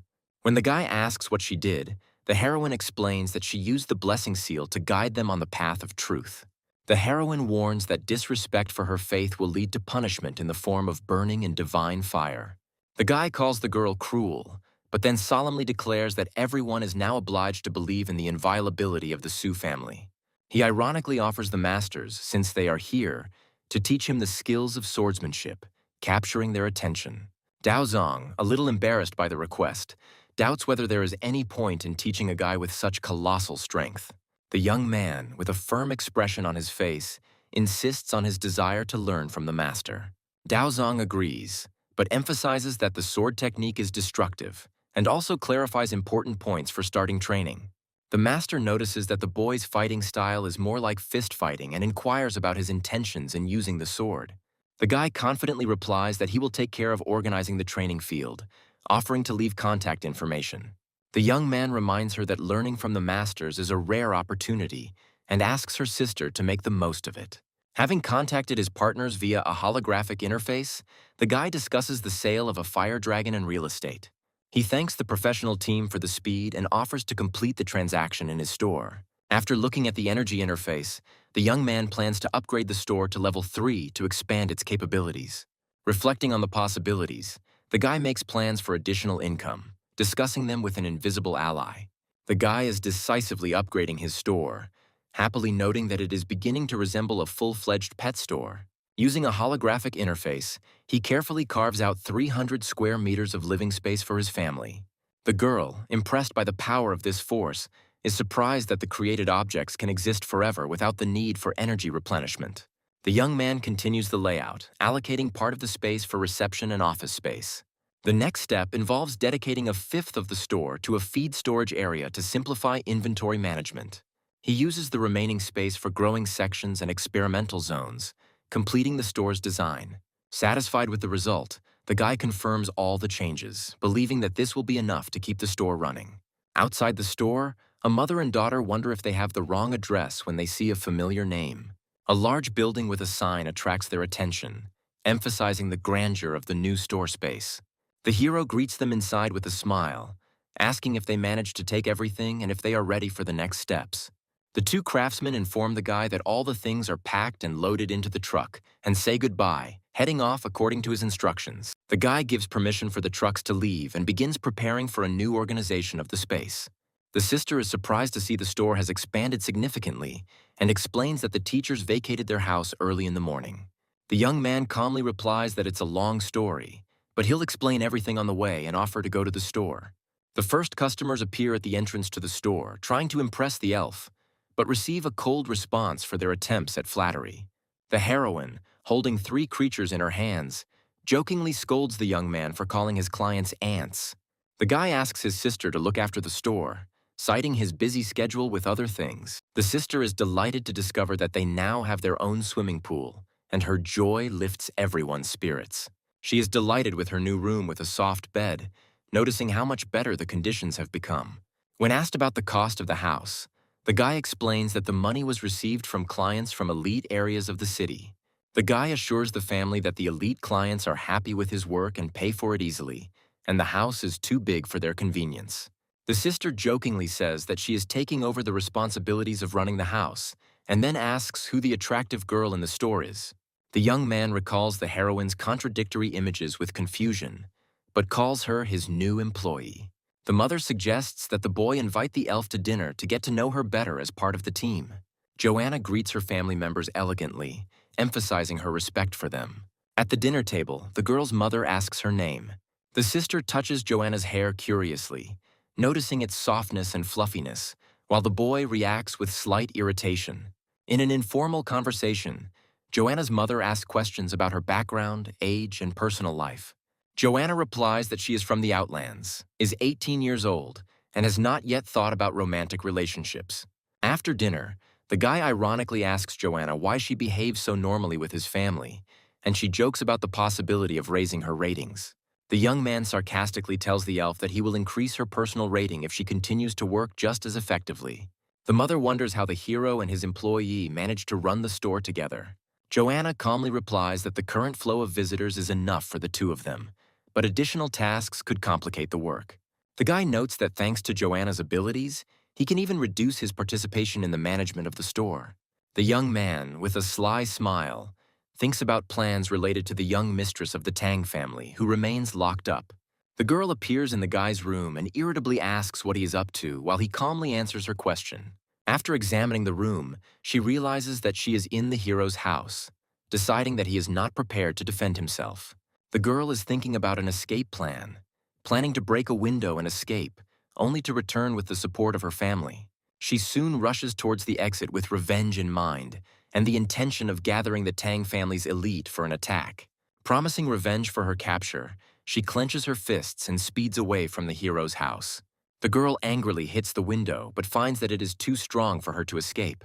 Having exhausted her strength, she falls near the barrier, blaming the guy for her current state due to long days locked in without food. In a last-ditch effort, she calls out furiously to the boy, demanding an explanation of his intentions. The guy, with a mysterious smile, replies that his main goal is to understand her value and use her abilities. In response to his remark, the girl points out his strange intentions with apprehension, suspecting a perverted plan. Gathering her strength, the heroine asserts that she will not allow him to do with her what he wants. She states that the Tan family has prepared her for any difficulties, but adds that hunger still weakens her. In a furious and confused state, the girl eats the offered buns, while simultaneously threatening the guy for her fate. The young man, with a sly smile, offers her to sign a temporary contract, adding that she will have to pay for the food. The next day, the store attracts many customers who admire the beautiful employees, thinking it is a fashion show. Joanna and the elf greet visitors, suggesting that they split into two lines, one for service and one for section rental. Joanna notices a door in the room and decides to escape, claiming that she cannot be stopped. The guy reminds her of the contract she signed, which prohibits her from leaving the store for a year. The girl, ignoring his words, angrily rushes towards the exit with the thought of breaking through at any cost. Realizing that she can't break down either the door or the window, Joanna angrily calls the store magical and capitulates. The guy asks the elf to teach Joanna everything so that she can get used to the job faster, which she accepts calmly. Reporters appear at the door, asking which of those present is Mr. Su. The guy confirms his identity and discusses ordering a video shoot to promote the store. During the filming, he demonstrates his power by summoning a 7th-level dragon, which leaves the assembled spectators in shock. One of the reporters asks the guy about the store's slogan, to which he replies that the main thing is the type of dragon and the name, which speak for themselves. The boy's sister says that masters of the title rank followed her even in the most unexpected places, threatening her with their presence. The guy laughingly explains that these masters were hired by him to protect her and cannot harm her. Joanna notices 2 masters, identifying one of them as an elder with the title of Snakeheart. Joanna, reflecting on what happened, suggests that her family may still be informed thanks to her skills. The star-titled master transmits a voice message to another elder who is amazed by what is happening. The heroine tries to explain to the elder that she was captured by the guy and is being held against her will, begging him to release her. The elder asks in surprise if there was anyone else before her who was also caught by this young man. Joanna is relieved to realize that the elder didn't notice her, but his words make her deeply suspicious. The boy instructs the masters to guard the school grounds from the outside and gives them free access to the training field. Joanna can't believe her eyes when she sees the title masters bowing down to the boy and wonders how he achieved such influence. The guy records in the system that Joanna received 1 point, justifying her usefulness for training a new employee. He reflects on the slow progress in uncovering the spiritual tree, which has been in the works for thousands of years. The hero discusses the possibilities of the spiritual tree, suggesting that it could transform into a heavenly beast, and is delighted with the prospects. The young man understands that his next step after becoming a master is to become a mature educator, but admits his lack of experience. He activates the panel for further improvements, planning to enhance his combat power and increase his authority. The guy decides to become so strong that no one would dare interfere in his affairs, ensuring the safety of his family. The elf senses a familiar aura, noticing that the young man's strength continues to grow. Tired from intense training, the hero returns to himself, rejoicing in his victory over a serious opponent. He notes the progress in his training and is proud that his store is also generating high income. They bring him food, and despite his caution, he calmly states that it is impossible to poison him in the store. The boy, sitting in his room, explains to the elf that he used the power of the law of space to reach the divine border. He is surprised by the girl's insight in finding out where he was and invites her to express her thoughts. The elf states that she wants to accompany him next time to use her power to help him in his training. The guy guesses that she has something else in mind, but agrees to go about her business alone. The hero notices the girl exploring the boundaries of the store, investigating what she's allowed to do, and advises her to be careful. The elf is surprised by the guy's decision to take her with him, which is why he jokes about her possible antics.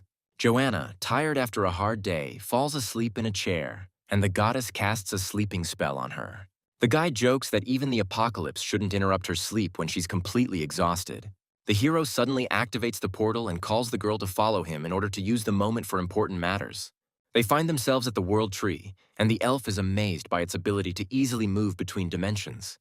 The guy points out that the elf is not a good employee and asks her to show him the way to improve his level. He asks which kingdom the main god is in, and the elf explains how their structure is arranged. The girl talks about the 5 levels of divine realms and mentions that no one has been able to reach the highest level for a long time. Suddenly, a winged guest of the goddess appears and greets her, and the guy asks who he is. The guest asks them to hold his hand to transport him to another world, which causes the hero slight bewilderment. They arrive at a majestic hall where the divine source has been prepared, to which the guest leads them. The guy notes that the elf takes her preparation seriously, even changing her clothes before the procedure. The divine source activates, creating a grand spectacle, and the hero notes its incredible effectiveness. The elf explains that immersion in the spring is only available to the best, and points to a specially prepared arena for training. The girl offers a deal. Every time the guy returns her to the kingdom, he gets access to the source, but she asks him to stop hunting the star beasts. The guy wonders why the elf is against his battles with the star Zerg because they have the same goal. The girl brings clarity by stating that she can smell divine crystals, mined from her kind, on his body. The young man evaluates her words and, not finding anything strange, explains his interest in these crystals. The elf points to the giant world tree, recalling its significance to her people. She tells that after death, the bodies of the gods turn into divine energy, which returns to the tree, which gives birth to new gods. The guy explains that the star Zerg absorb this energy, as a result of which it does not return to the tree. The elf explains how cultivation level affects the amount of energy returned, confirming his words. She laments how the Zerg attack lost as much divine power as new gods. The girl confirms that with the loss of the supreme divine realm, her people have lost the opportunity to reach the realm of the supreme god. She sadly notes that the once great divine people are now fragmented and on the verge of extinction. The heroine is in a depressed state, worrying about the current situation. The boy hands the girl a large number of divine crystals he collected during the day, which surprises her. The young man realizes that his actions in eating crystals are no different from the methods of his enemies, and decides to change his behavior. The hero calls on the girl to bring the creatures into the arena to test their strength. The heroine notices that the energy from the crystals penetrates to the bones, thanks the hero, and leaves. The young man dives into the magical waters, contemplating how they accelerate his training and activate the cells of his body. The girl leads the hero into the battle arena, reflecting on his potential and meaning to her people. The hero opens the vault to hide the collected divine crystals in a safer place. The guy completes the training, advancing in his development to a new level of strength and mastering the art of spirit control. The hero realizes that the only real opponent on this subcontinent will be another legendary warrior whom he must surpass. The young man reminds the girl of the need to prepare for the workday, mentioning the funds spent on advertising. The girl asks the hero about his day off, surprised by his unexpected return from work. The guy explains that the students were dismissed early from class, telling them about the lesson he was preparing for with his mentor. The girl is overcome with emotion, outraged by competitors using clever marketing tactics. The young man laughs at her heated reaction, which leaves her puzzled. The hero comments that her behavior is reminiscent of a little boss, which makes the girl embarrassed. The guy explains that the competitor's massive success is due to the influence of the tournament winner and the passive following of clients by trends. The girl decides not to ignore this and suggests developing her own cunning plan of action. The young man comes up with the idea of using the tournament champion to create a buzz around their store. Crowds of people discuss the advertisement of their establishment, preparing to try their hand at the championship with the promise of victory. The unknown man is outraged by the appearance of a competitor's store, clenching his fist in anger. The board of directors discusses the issue of competition and the need to take measures to retain customers. The company's president proposes using PR specialists to gather dirt on the owner of a rival store. The president ominously gives instructions on the need to destroy the reputation of the store and its owner. One of the subordinates praises the president's ability to deal with competitors and supports his plan. At the Joe family residence, they discuss how a small shop can guarantee a championship, causing confusion. The elders of the Joe family plan to take advantage of the enemy's weakness to strengthen their family's position. Meanwhile, at a family meeting, the Liu family discusses who owns the strange store, calling it impudence. One elder reports that the shop owner is not listed among the major or minor clans, raising questions about his origins. Additional information suggests that the legendary Master Yuan was sent to the shop owner, but he returned without results. The elder reports that the legendary rank was at stake and the witnesses were eliminated secretly. The man asks not to spread information about the opponent and to wait for a clear picture of the situation. Within days, the store attracts attention with the promise of a guaranteed championship, causing a stir in the crowd. The young man answers the student's question with doubt, confirming the seriousness of his statement. The girl clarifies whether the young man really intends to promote one of his clients to champion status, following the advertisement. The hero explains that this strategy is just a gimmick to attract traffic and does not produce real winners. The young man states that he will only recommend trusted people to avoid any unwanted consequences. The hero indicates that the plan is to select someone who can consistently put effort into training to achieve success. A determined girl asks to be given the opportunity to train and achieve championship status, surprising everyone around her. The hero notes that with the right strategy and effort, and with a strong ally, one can confidently enter the top 10. The girl resolutely declares that she wants to become stronger and follow in the hero's footsteps, since being in the top 10 is not enough for her. She admits that the hero has undergone difficult training, for which she herself is ready to work to reach his level. The hero reminds her of her significant progress in her first year and asks about her concerns. The young man warns that the fight for the championship will bring confrontation with the city, competitors, and even former friends. The guy adds that the upcoming tournament will require her to sign up for a life-or-death fight.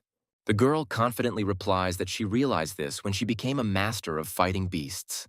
She mentions the day she felt the strong aura of a hero protecting them behind their backs. The girl screams that she is no longer a child and wants to use this opportunity to protect others. The hero replies with a smile that he will think about her decision. The young man agrees that her aspirations deserve discussion and further action. A crowd of people is demanding a refund, outraged by the situation around the store.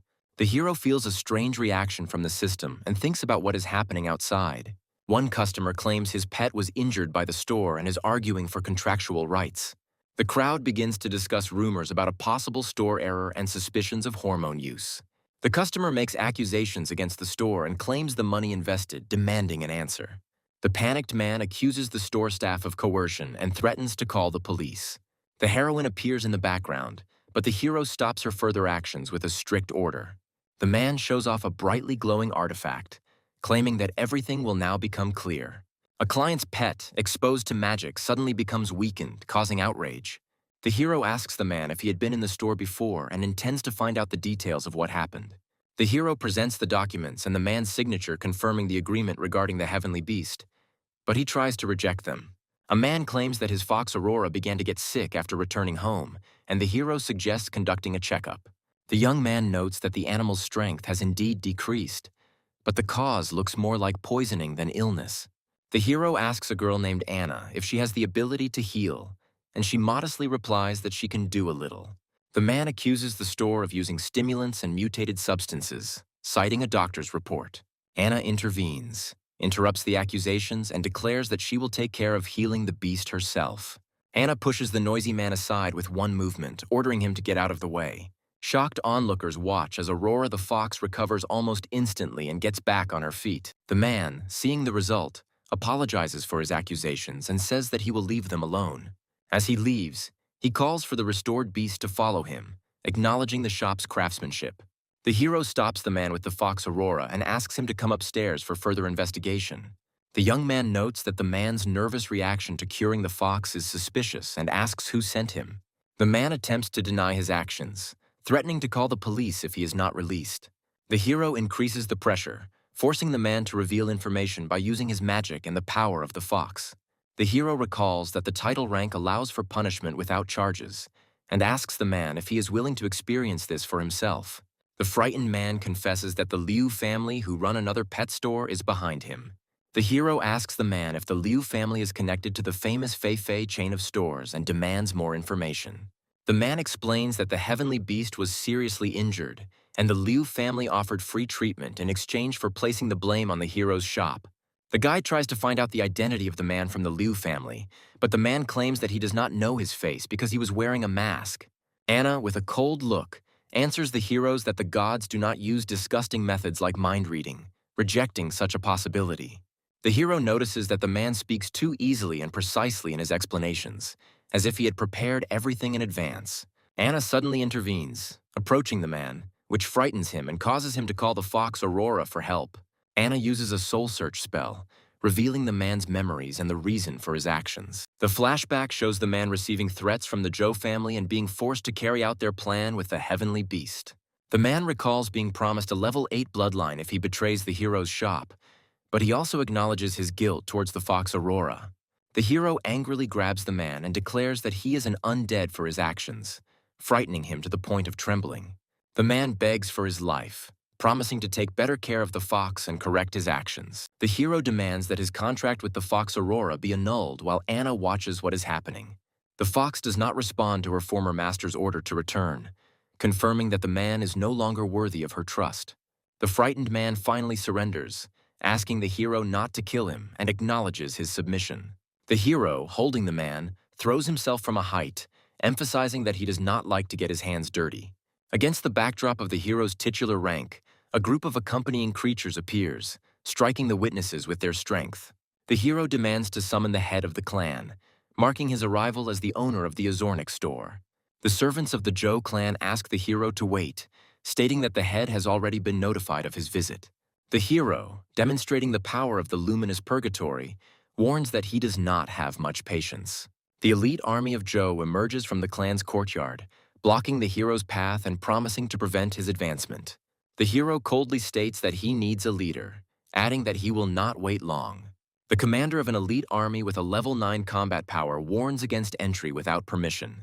The hero decides that if the head of the clan does not come out himself, he will have to knock on the door. The hero's secret techniques have a stunning effect on the soldiers of the Joe army, who recognize the uniqueness of his fighting style. The commander of the Joe family's elite army orders all might to be used to repel the hero's attack, claiming that the intruder will be killed.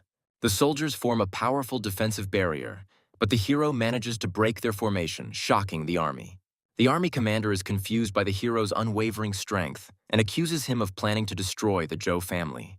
The protectors of the Joe family enter the fray, declaring that they would rather die standing than live on their knees. The hero uses the Xuanwu burst-style technique, crushing the Joe family's defenders with a powerful blow. The commander, defeated along with his soldiers, thanks the protectors for their attempt at resistance.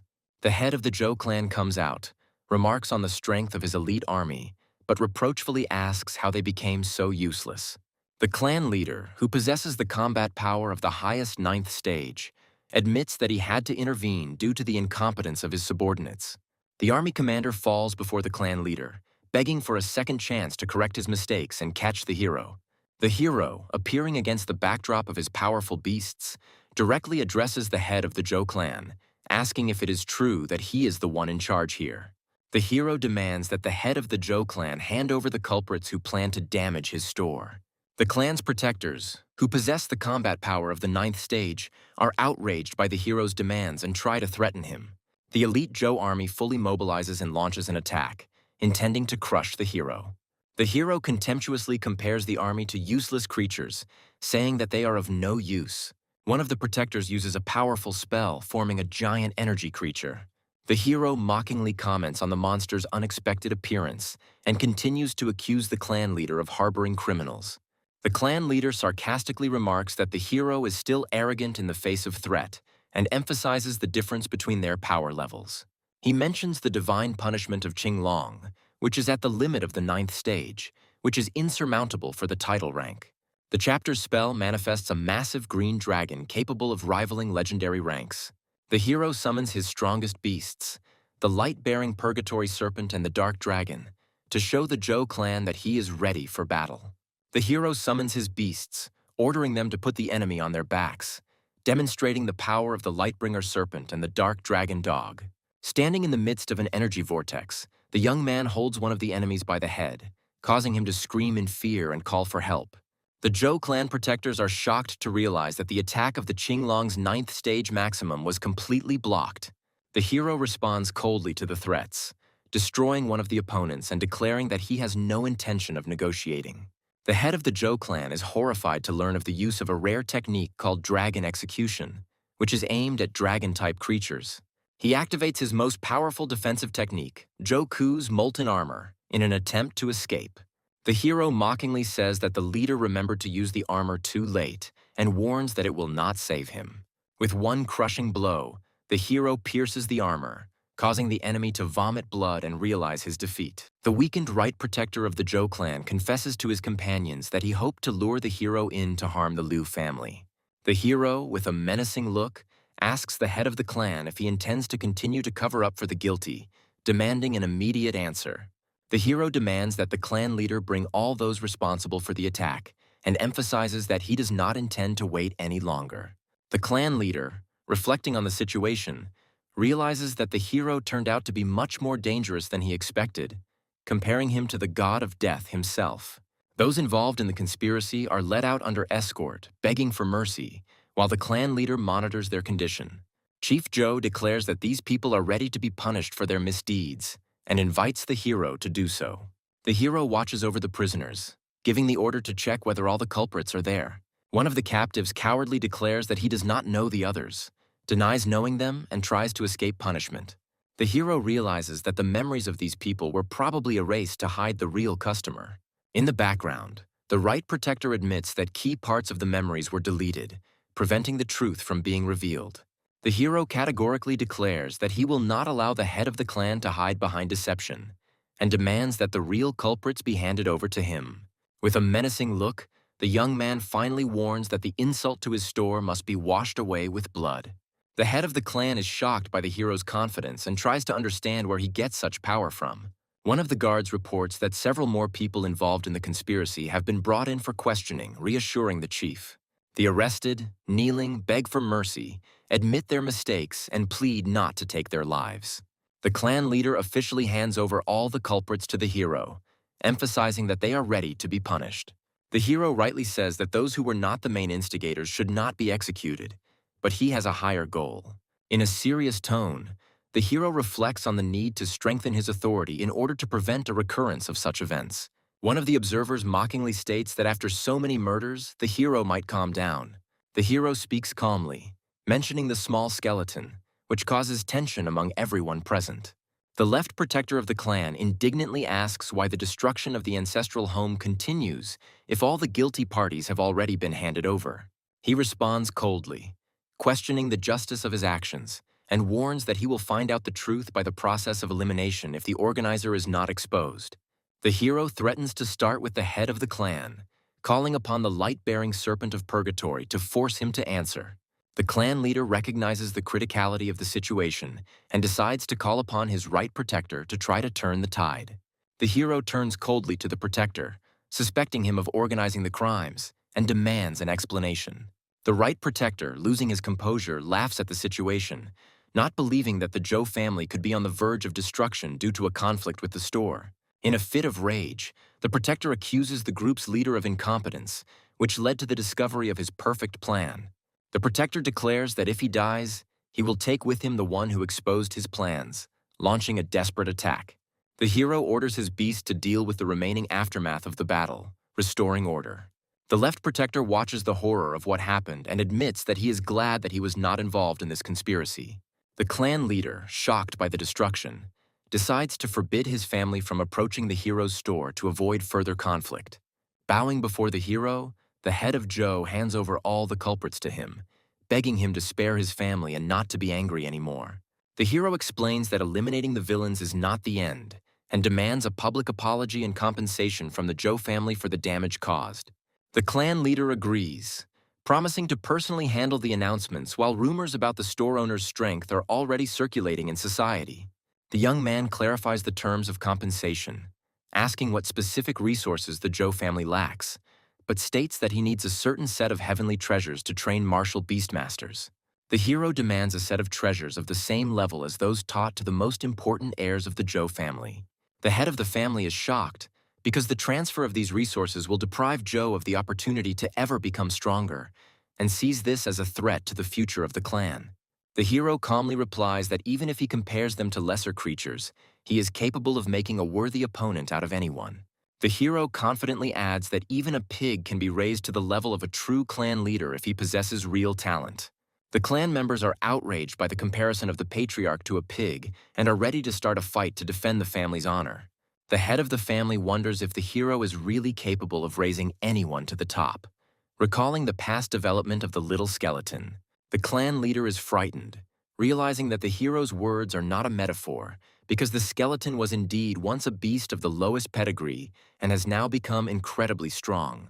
The hero notes that the leader of Joe is worthy of his position and offers cooperation for the benefit of both parties, promising rare food and the cultivation of super-strong beasts at low prices.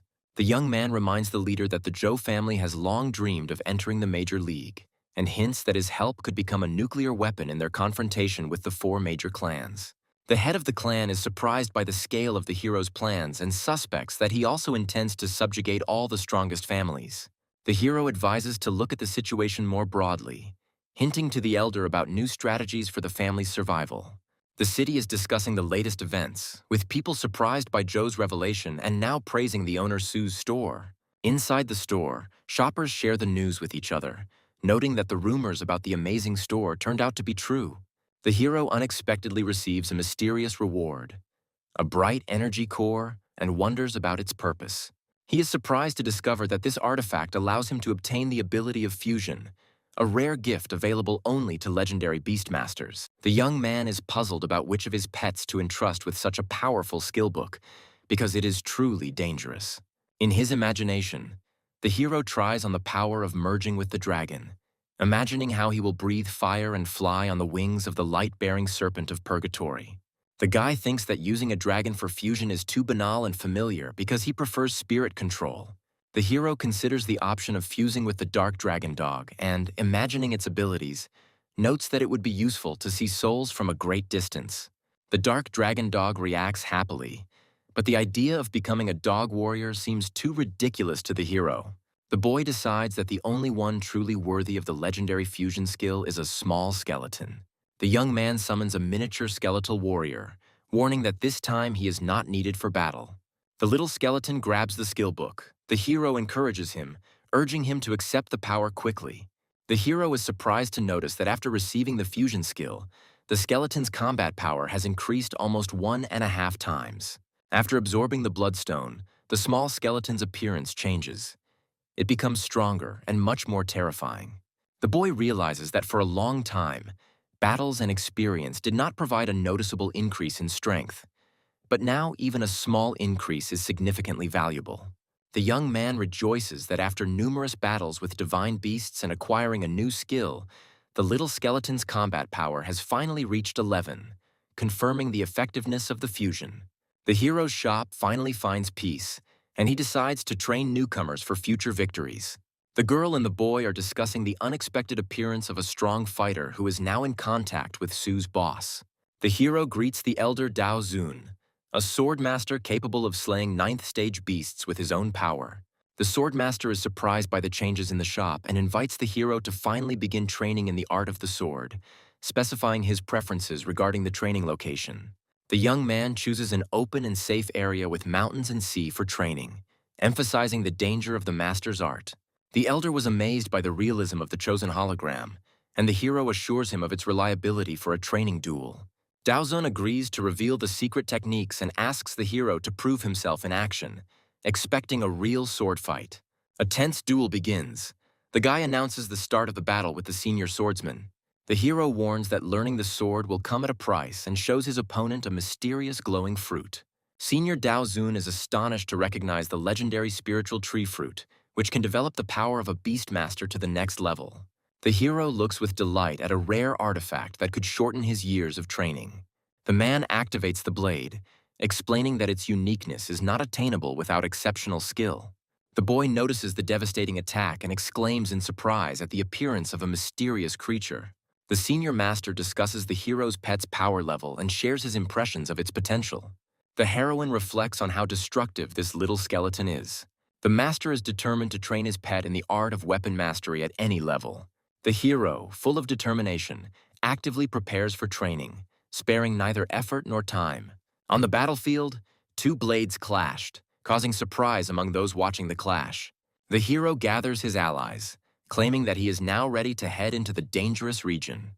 In a combat vehicle, a young man and woman discuss its power and exceptional nature in light of their current mission. The hero informs his companions that he has arranged for a free place to stay temporarily, including the preparation of transport. The girl is surprised by the mention of combat armor and asks about yesterday's incident. The young man explains that a clash with an influential family was inevitable, but he managed to defend justice. The guy reports that he eliminated the leadership involved in the attack, causing surprise among those around him. The girl assumes that recent events are connected with her success in the tournament, but she is assured otherwise. The hero philosophizes about the power and inevitability of confrontation, emphasizing that the problems are not her fault. The guy admits that he doesn't strive to be a champion, but emphasizes the value of training for his companions. The group discusses plans to prepare for the tournament, where the leader confirms that he has sufficient strength. A devilish creature appears on the field, and the allies decide to postpone the battle for a while. The girl releases a fire beast that attacks enemies, creating a fiery whirlwind. The girl warns her sister about an approaching enemy, offering to block his next attack. A young warrior summons the moon dragon to face a powerful foe. Combining her power with the summoned creature, she attacks the enemy using the moon claw technique. The group rejoices at the victory over the enemy, finally easing the tension.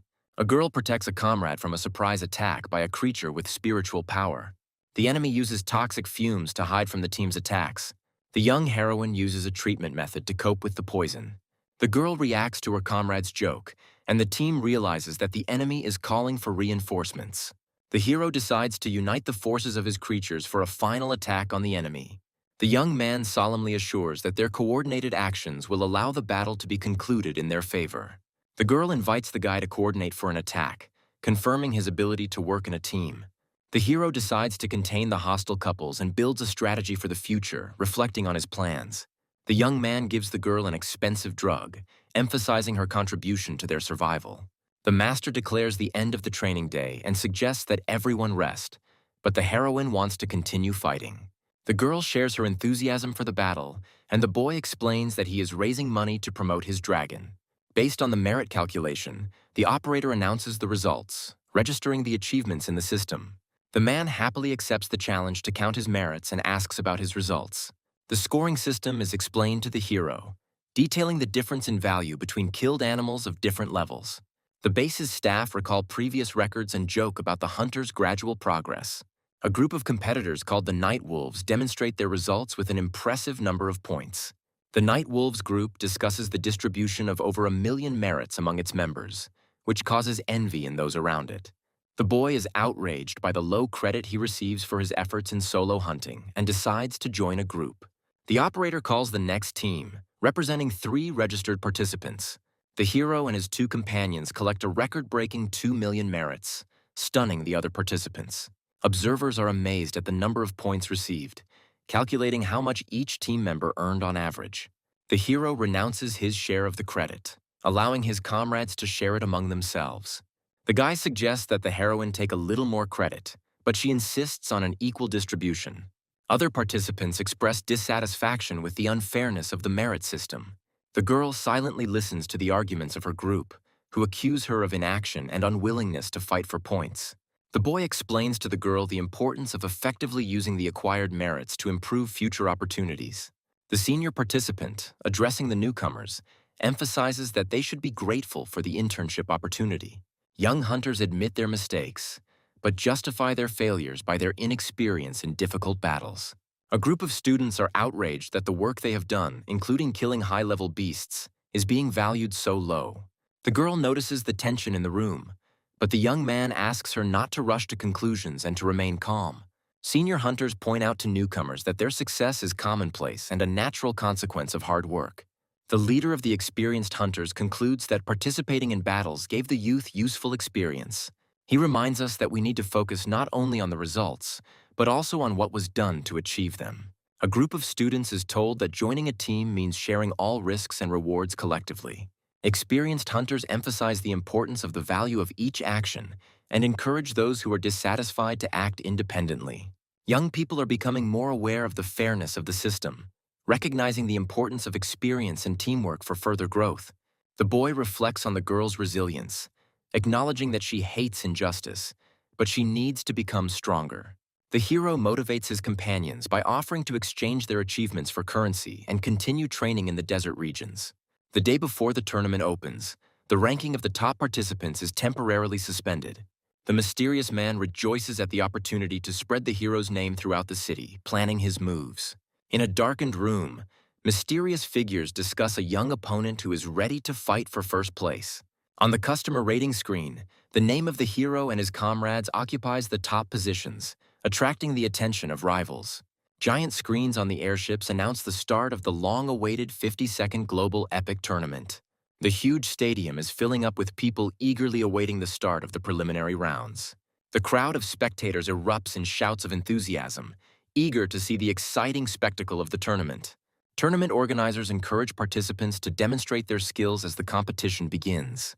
A girl from Fengshan University is preparing for the qualifying round of the tournament, aiming for high achievements. Participants from different universities and families take their places, emphasizing the scale of the 1,000-strong tournament. The arena gates close, the force field is activated, and the name of the round is announced. The first qualifying round, called Insect Swarm, is filled with dangerous fantasy creatures. Participants will learn that they will have to confront a swarm of wild level 5 bees whose stings can paralyze. The round requires participants to last 6 hours, which causes panic among those unprepared. A university professor watches the tournament, noticing how much more difficult this level has become compared to previous ones. The young man finds himself in the spotlight, sitting next to renowned teachers backstage at the competition. One of the mentors offers the hero to become a golden teacher at the university, promising great privileges. Two professors begin a dispute over the right to recruit the hero, competing for his attention and talents. The young man discusses his recent successes and opportunities for continuing his work at the university with the professor. The teacher praises the hero for suppressing the influential family and notes how his store influences the development of students. He is offered to head a new department of the university related to the cultivation of celestial beasts, which provides enormous resources. The hero jokingly declines the offer, saying that he is only interested in participating in the tournament now. The second professor expresses dissatisfaction with his colleague's treachery, but admits that he would like to suggest something similar himself. The tournament host reminds participants of the rules, as well as the need to take care of the arena's environment. The tournament begins, and the participants are faced with paralyzing, poisonous insects that pose a deadly threat. Many players are eliminated from the round due to the swarms of bees attracted to the arena. A girl finds herself in the spotlight after becoming the target of a swarm of insects due to an unsuccessful maneuver. She displays amazing agility and elegant movement while resisting attacks, which brings delight to the spectators. The girl reflects on the strange activity of the swarm of insects that avoid attacking the grass flowers. On the other side of the arena, one of the participants easily deals with insects using his strength. The guy unleashes power, destroying many fantasy bees, hoping to finish the round faster. The presenter admires the participant's tactics, who hides his true strength, showing only a part. The participant is unexpectedly faced with a massive attack of bees, causing him to lose his advantage. The commentator points out the participant's mistake, as he underestimated the reproduction rate of the ghost bee swarms. The girl analyzes the situation, realizing that even high-level masters would not have lasted so long against the swarm. She comes to the conclusion that the key to passing the round lies not in fighting strength, but in unconventional solutions. The younger generation of the Tang family criticizes the girl for her ambitions, preparing for battle with disdain. The heroine comes up with an experimental plan to lure bees to herbal flowers to reduce their pressure. The insects continue to ignore the grass flowers, which increases the girl's suspicions about the swarm's bizarre behavior. The heroine comes to two possible reasons. Either the swarm is being controlled, or the flowers somehow repel them. The girl guesses that special rules for protecting flowers may explain the current situation in the arena. Behind the scenes, the teachers learn about the Tang family's weapon, which is capable of fatally wounding even strong opponents. The girl successfully repels the attack, unexpectedly wounding her opponents, causing them shock and confusion. The announcer reports the defeat of 3 strong members of the Tang family, who were attacked by a swarm of bees. One of the participants calls upon his fire frog to create a wall of fire to protect himself from insects. A group of participants uses a fire barrier for cover, but begin to argue about what to do next. The heroine realizes that the secret artifacts that repel insects have not been found, and searches for them among the bees. She continues to move around the arena in search of a possible treasure that holds the key to victory. The girl decides to use star power to determine whether secret artifacts are hidden inside fantasy bees. She quickly catches one of the bees and begins to examine it to confirm her guess. While examining the captured insect, she discovers a hidden treasure inside it, confirming her suspicions. The commentator happily announces that the participant has found the correct way to complete the round in just 1 hour. The girl stands proudly in the arena after winning the first round, which draws admiration from the audience. The remaining participants begin to realize that the treasure is hidden in the bees, but regret their failure. Backstage, teachers discuss how Su Lin Yu's skillful technique helped her defeat difficult opponents. One of the senior mentors comments sarcastically upon discovering the girl's connection to the Tang family. The protagonist lightly replies that there is nothing special about teaching the girl, strengthening his calm. The Tang family participants who lose the round leave the arena under the care of medical assistants, which concludes the round. One of the participants successfully repeats Su Lin Yu's method, receiving the key to passing the first round. The round is declared over, allowing the advanced participants to prepare for the next stage in 3 days. The heroine notices the importance of her discovery and is glad that it prevented possible tragedies in the arena. As she leaves the arena, the girl jokes about returning home and is noticed by a hidden rival from the Mu family. The Mu family's secret technique leaves a blood mark, provoking beasts to become aggressive. The opponent explains that using this technique will split the load between the participant and their heavenly beast. A swarm of insects controlled by a member from the Mu family rushes towards Su Lin Yu, causing horror among the onlookers. Viewers are outraged by the injustice of what is happening, assuming that the heroine was deliberately attacked. The commentator explains that there is no direct rule against attacking other participants, leaving the situation open to condemnation. A member of the Mu family, ostentatiously declaring himself to be the future champion, directs his full power at the heroine. The girl activates the summoning rift, summoning her powerful celestial beast to counter the enemies surrounding her. A fantasy fire beast appears, possessing high speed and destructive power which confuses the opponents. The enemy is shocked that the heroine was hiding such a powerful battle beast. The enemy attempts to regain control of the battle situation by using the 8th stage demonic claw. The fire beast activates the nightmare paralysis ability, immobilizing the enemy and depriving them of control over themselves. The heroine explains the weakness of the blood mark, pointing to the owner's decreased concentration due to sharing the load with the heavenly beast. She disarms the enemy and destroys the source of his power, avoiding unnecessary violence. Leaving the arena, the heroine easily and confidently declares that she does not kill enemies, following her brother's instructions. The Mu family's hope lies defeated on the field, as their entire younger generation was mercilessly destroyed. The young men watch in horror at the crushing victory, not believing that such cruelty comes from a fragile girl. The calculating young man realizes that all the rumors about the heroine's incredible strength turned out to be a frightening reality. Powerful figures rush to congratulate Director Su, trying to profit from the success of his talented sister. The sycophants look at the empty space in confusion, not understanding where the person important to them has disappeared to. The girl feels watched with icy calm, preparing for a new hidden threat. A ruthless mercenary looks forward to dealing with Su Ling after receiving orders to eliminate his daring rival. The client demands not just to kill, but to brutally maim the girl, ruining her life and career forever. A squad of thugs known for their cruelty prepare to catch their prey, anticipating dirty fun. The bandits lurked in the dark corridor, waiting for the unsuspecting Su Ling to appear and walk straight into the trap. A treacherous shadow reaches out from the darkness to seize the lonely Su Ling. A sudden grip paralyzes the heroine, depriving her of any chance of escape. The heroine explodes with the power of the 5th stage, instantly breaking the grip. Su Ling's furious strike slams into the invisible barrier set up by her mysterious opponent. An angry Su Ling scolds her brother for the dangerous test, worrying about his recklessness. The young man, with a warm smile, praises his sister's talent, reminding her of the real purpose of his visit. Suspicions creep into the heroine's soul when her brother confidently leads her in the completely opposite direction from the parking lot. The young man's cold gaze confirmed his worst fears. An ambush was already waiting in the parking lot. A squad of ruthless cutthroats emerges from their hiding place without finding the long-awaited prey. Instead of a defenseless victim, the mercenaries encounter a diminutive but deadly warrior whose appearance leaves everyone in shock. The tiny pet leaves a trail of destruction and darkness in its wake, displaying terrifying power.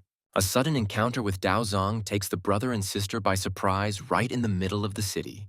The mighty Dao Zun sheepishly makes excuses, only interested in the small skeleton. A shocked boy tries to unravel the mystery of the strange friendship between the pet and Dao Zun. The young man entrusts his pet to his mentor without hesitation, banking on the little warrior's future power. The elf reports a pitiful offering from the Zhuo family who are trying to make amends. The defeated Zhuo family humbly offers treasures and their loyalty in exchange for forgiveness. The faithful assistant contemptuously calls the gifts trash and suggests destroying the offenders. A bright light bursts from the open box, foreshadowing incredible riches within. Blinded by the brilliance, the hero understands that trash for the goddess is untold wealth for man. The brother persistently offers his sister priceless treasures for training. But Su Ling is confused by such a generous and incomprehensible gift. Xiao Tang suddenly appears and interrupts their conversation, claiming that these artifacts are too dangerous for an inexperienced girl. The mentor mockingly explains that attempting to absorb such power will lead to inevitable death, calling her brother's plan complete madness.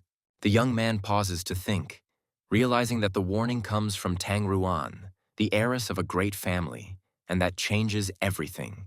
The guy's gaze turns icy, and with a frightening grin, the hero calls Xiao Tang over for a serious conversation on which his sister's fate depends. The brutal training begins in the water, where Xiao Tang uses tickling and humiliation to break the will of the bound Su Ling. The teacher, with a sadistic smile, justifies her methods, assuring that this is the only way to keep her student from going mad. The heroine's body is pierced by unbearable pain while the girl, tied up and helpless, tries to understand what kind of hellish ritual is being performed on her. An hour earlier, the boy begged Tang Ruan to reveal the secret of using the treasures to help his sister. The arrogant assistant demands payment for her knowledge, hinting that her help will not be free. The arrogant mentor is ready to give in, but sets her own conditions, unaware that the game is about to change. A dark aura grips the boy, who declares his ambitious plans to take over her family, leaving his sister in shock. The girl scornfully ridicules his insolence, reminding him of the invincible power of her family, which rules entire cities. While Tang Ruan revels in the history of his clan, the young man searches for a loophole in the ancient contracts to subjugate even divine beings. Ancient knowledge is revealed to a young man, revealing the secret of a temporary contract capable of enslaving any creature. Armed with new knowledge, the hero resolutely steps towards the stunned Tang Ruan to make a deal on his terms. The guy mercilessly presses her against the wall, enjoying the powerless rage of the powerful heiress, trapped. A magical seal flashes on the girl's forehead, forcibly creating a temporary contract and binding her fate to his will. An enraged Tang Ruan demands an explanation, but the hero only cryptically hints at a new, unnatural connection between them. Hatred rages in Tang Ruan's soul, but her mind screams of danger, because now her enemy has become her temporary master. The contract's magic breaks Tang Ruan's will, forcing her to see the boy as an indisputable deity whose words are like the law of heaven. The proud heiress falls to her knees, completely subdued by the power of the contract and ready to carry out any order of her new master. The young man enjoys Tang Ruan's humiliation with a satisfied grin, while the shocked Su Ling cannot believe such a terrible change. Hatred breaks through the shackles for a moment, and the girl's former insolence returns, demanding that orders be given immediately. The young man sets an impossible task, demanding that his new servant prepare Su Ling for the greatest test in just 3 days. Tang Ruan reveals the mortal danger of the treasure, explaining that months of preparation are necessary. Otherwise, the student's body will simply be torn apart. The impossibility of 3 months of preparation does not frighten the hero. A brilliant and risky plan is already maturing in his head. A sudden revelation dawns on the young man, as the cultivation space distorts time, giving nearly 3 months of training in 3 days of peace. The guy, with suspicious kindness, persuades his little sister to trust him, hiding his true intentions behind a fake smile. The hero makes a temporary pact with his own sister to forcibly transport the unsuspecting girl to a dangerous dimension. The unbearable tickling becomes real torture, bringing Su Ling to hysterics and tears. While the heroine begs for help, her brother remains deaf to her suffering, intently preparing for his own triumph. The teacher continues the painful procedure with cold calm, assuring that it is necessary to cleanse the body. Trapped in a tickling hell, The girl dreams of a brutal battle just to end this humiliating torment. Meanwhile, disturbing news reaches the Mu family, reporting a treacherous attack by a mercenary squad. The reporter reports with horror that the operation has completely failed, as the squad has been destroyed and Su Ling is completely safe. Disbelief grips the elders, who refuse to believe the girl's involvement until all evidence is mysteriously destroyed. The elder, desperately trying to find a clue, demands to examine the bodies of the dead in order to determine the style of the killer from the wounds. The subordinate reports with horror that nothing remains of the bodies except a bloody mess, as if they had been ground up in a juicer. Realizing that they were faced with an unknown force, the conspirators made a new decision: to eliminate Su Ling during the tournament in front of everyone. The loyal fighters of the Mu family arrived to take orders, ready to carry out any will of the elders. The clan leader hands his warriors incredibly powerful artifacts, demanding absolute victory in return. Blinded by generosity, the warriors swear allegiance, not realizing that they have become pawns in someone else's bloody game. In the shadow of the Qin family palace, another assassin takes a blood oath, pledging his life to carry out a deadly mission. The Tang family also enters into a conspiracy, preparing their champions for brutal reprisals in order to prove their superiority with the blood of their rivals. The tournament host cheerfully welcomes the participants, unaware of the deadly intrigues that have unfolded over the 3-day break. The roar of the crowd and the grandeur of the arena create a festive atmosphere, setting the stage for the upcoming battle for survival. The rules are changing, and now participants will have to demonstrate not speed, but pure combat power and tactical thinking. The new conditions throw 5 fighters into one arena in a deadly fight where only one can emerge victorious. The contestants enter the arena, and among the shadows of faceless opponents, Su Ling confidently strides towards the slaughter that is destined for her. The grand opening of the tournament thunders over the stadium, hiding deadly intrigues behind the festive atmosphere. Influential figures discuss the arrival of mysterious guests from the starry sky, while the young man silently absorbs the disturbing rumors. The director speaks with disdain about the powerful organization, not understanding what dark purpose brought them to this city. Terrifying rumors of the merciless destruction of an entire clan because of a treasure hang ominously in the air, foreshadowing disaster. The story of a ruined city, nearly destroyed by wild beasts, makes your blood run cold. The hero, with cold calm, realizes the enormity of the situation, realizing that now all that remains is to hope for a miracle. Su Ling enters the arena with trepidation, praying that their family will not become the next target of the ruthless treasure hunters. The gong sounds like a death sentence, and the 5 fighters freeze in the arena, ready to tear each other apart for the sake of victory. Zhang Shou's vile gaze pierces the girl, and he is already anticipating how he will break the main contender for victory. The huge Ma Zun, with a menacing grin, promises the heroine a quick and painful reprisal, considering her easy prey. Ge Shu presumptuously suggests that Su Ling surrender, but receives only a cold and defiant look in response. Young Yu Jijiang looks at the formidable opponents with anxiety, not understanding how his sister can be so calm. The boy, with childish naivety, suggests joining forces, fearing that they won't be able to stand up to the 3 of them alone. Su Ling agrees to the alliance with a smile, surprised by her little rival's tactical savvy. Yu Jijiang enthusiastically extends his hand for a handshake, completely trusting his new ally. Behind the boy's innocent smile lies a devious plan, and he is already anticipating how he will deceive his next gullible victim. The cunning boy secretly prepares an artifact to deprive Su Ling of all her power at the moment of their handshake. Yu Zijiang triumphantly activates the trap, confident that without her star power, the girl will become completely helpless. Instead of the expected effect, the artifact turns against its owner, and a powerful discharge pierces the boy's body. Yu Jijiang falls unconscious, and the stunned opponents cannot understand how Su Ling was able to repel such a treacherous attack. Paralyzed by his own poison, Yu Jijiang is horrified to realize that his insidious plan has become a tool in the hands of the heroine herself. The girl, with a mocking grin, reminds him that she simply accepted his offer, completely outplaying her arrogant opponent. Ma Zun questions her cruelty, not understanding why she would eliminate a potential ally in a mortal battle against everyone. Su Ling ruthlessly exposes the conspiracy, claiming that the treacherous boy belongs to the same Mu family as her formidable opponent.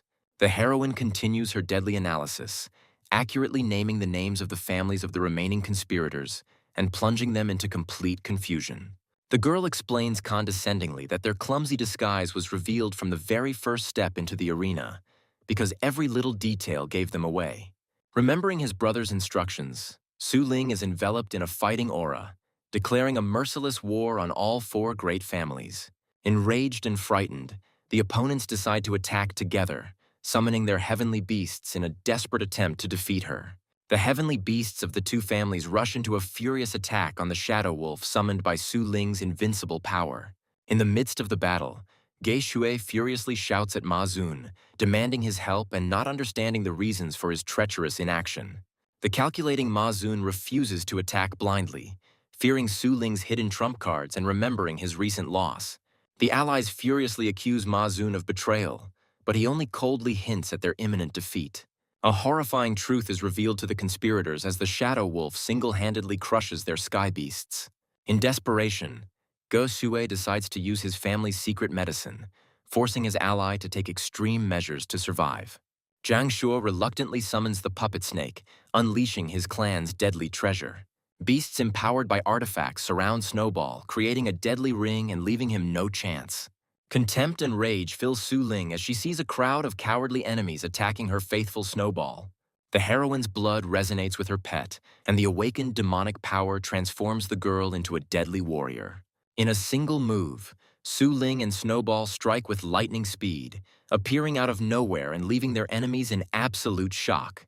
Panic grips Ge Shui, and she desperately orders the beast to ignore the phantom and attack Su Ling herself. A single burst of rage transforms Su Ling and Snowball into a fiery whirlwind, unleashing a deadly claw attack on their enemies. Panic grips the conspirators, who are unable to even touch Su Ling, whose bestial ferocity and agility exceed all expectations. Zhang Shuo is horrified to realize that Su Ling's demonic form puts her on par with the most powerful battle beasts. The calculating Ma Zun stands aside, coldly analyzing Su Ling's unique tactics to find its weakness. A chilling discovery astounds Ma Zun. In the girl's movements, the warrior recognizes a secret technique available only to the elite of his own Mu clan. Trying to turn the tide of the battle, Zhang Shuo desperately shouts commands, directing his beast into his opponent's blind spot. Observers note Su Ling's incredible synchronization level, close to 90%, which places the girl on par with the greatest masters. The Mu family's royal technique reveals the terrifying truth of complete synchronization, allowing the consciousness of man and beast to merge into one. Breaking all imaginable limits, Su Ling and Snowball's synchronization level reaches an unimaginable 200%. The demonic entity completely consumes Su Ling, turning the girl into a ruthless killing tool aiming for its first victim. An incredible force descends upon the arena as Ma Zun's shadow dragon cuts off Su Ling's attack with a single blow. The tournament's dark horse, Ma Zun, finally reveals his mighty dragon, the true king of the arena, to the world. The dragon's terrifying aura descends upon Su Ling, causing the girl and her pet to writhe in agony from the unbearable pressure. Ma Zun mockingly reveals his insidious plan, aimed not at the pet, but at Su Ling's own mind. Under the pressure of the aura, Su Ling's mind breaks, and the heroine loses control of her demonic essence, unable to maintain resonance. Observers regretfully admit that the intervention of the Mu family and their mighty dragon deprived Su Ling of a well-deserved victory. The defeated opponents see their chance for revenge, preparing to pounce on the weakened and defenseless Su Ling. The situation becomes critical when Zhang Shuo and Ge Shui team up to finish off the weakened Su Ling, who is trapped in the dragon's aura. Despite the dragon's overwhelming power, Su Ling's spirit is unbroken, and with cold determination she prepares for the final, decisive move. Ma Zun watches the proceedings with an arrogant grin, already considering himself the winner and pitying the foolish Tang and Qin families. The girl revels in the failure of her enemies, whose precious treasures were wasted while the real winner simply bided his time. Realizing that they are just pawns in someone else's game, Ge Shui calls on his exhausted allies to unite against a common enemy, Ma Zun. The heroine appeals to the reason of her opponents, forcing them to choose between a chance of victory and a humiliating defeat at the hands of a cunning manipulator. Zhang Shuo is about to give in to persuasion, but Ge Shui's cold calculation stops him, proposing a more cunning and cruel plan. The cunning Ge Shui proposes to pit two of the strongest enemies against each other, so that she can then finish off the weakened winner and avenge the humiliation. Ma Zun's rage explodes at this betrayal, and the warrior threatens to destroy the cowardly conspirators first. The conspirators accept the challenge with equanimity and begin to recuperate, leaving Ma Zun with a difficult choice. Ma Zun realizes that time is against him, as while his enemies are recovering, his own advantage is fading with each passing second. Forced to act, Ma Zun launches a swift attack on Su Ling, hoping for a quick and crushing victory. The invincible Su Ling and her faithful Snowball rush towards the enemy, preparing a devastating counterattack at extremely close range. In a desperate fight, Snowball breaks through the dragon's defenses, but the cost of this attack is too high.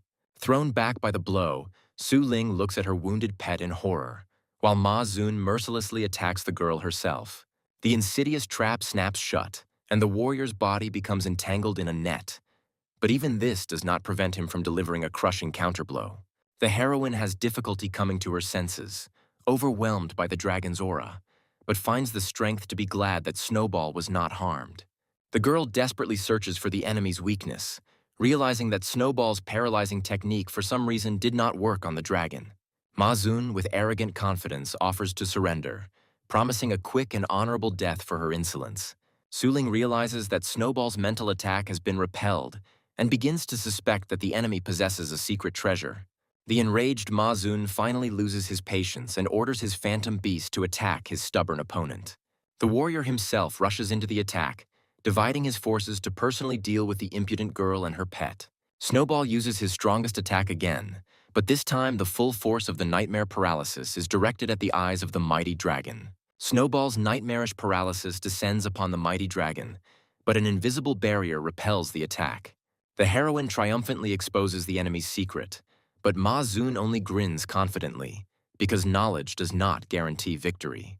The source of Ma Zun's invulnerability is revealed, as an ancient dragon bone artifact makes him invulnerable to mental attacks. Without giving her time to recover, Ma Zun delivers a crushing blow, sending the defenseless Su Ling flying across the arena. The insidious technique allows the warrior to create illusory doubles of Su Ling, completely disorienting her and rendering her unable to defend herself. Trapped in a trap of ghostly blows, the heroine becomes a living target, defenseless against the fury of her opponent. The defeated heroine lies in the arena, and the commentator is already proclaiming the triumph of the invincible warrior from the Mu family. Victory did not come easy for Ma Zun, and now the warrior is impatiently waiting for his wounded opponent to finally lose consciousness. A sudden burst of green energy envelops the girl's body, and before the shocked Ma Zun's eyes, her wounds begin to heal. The invincible Su Ling rises from the ashes through the supreme art of restoration, ready to rush into battle with renewed vigor. Ma Zun's rage reaches its limit, and the warrior, in a rage, vows to rip out the heart of his invincible opponent. A frantic attack of clones descends upon Su Ling, but the girl meets the mortal threat with icy calm. The cunning clone strikes from behind, hoping to catch the heroine off guard and finish her off with one blow. Su Ling's blow hits nothing, as the clone's attack was merely a distraction for the real, fatal blow. The cunning trick works, and Ma Zun's crushing blow hits its target, breaking through Su Ling's defense. The injury turns out to be a brilliant trick, and the heroine, feigning weakness, catches Ma Zun in a death grip, sealing his power. Deprived of his star power, Ma Zun turns into an ordinary human and in desperation calls on his dragon for help. A mighty dragon rushes to the aid of its master, preparing to incinerate the girl who dared to challenge its power. Su Ling gives the order, and Snowball, having neutralized the artifact, unleashes the full force of the nightmarish paralysis on the dragon. Left without the dragon's support, the mighty Ma Zun finds himself completely defenseless and is knocked out by a crushing blow. Ma Zun's last ally was intercepted in mid-air, leaving the warrior alone against two dangerous opponents. The situation in the arena changes again as the two surviving conspirators now join the battle against Su Ling. In the face of a common enemy, old grievances are forgotten, and three powerful families join forces for a decisive blow.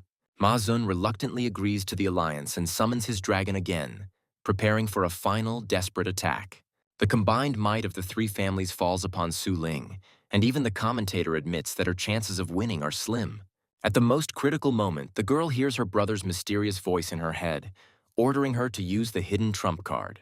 The young man looks at the arena with regret, realizing that his brilliant plan failed due to the hatred of the great families.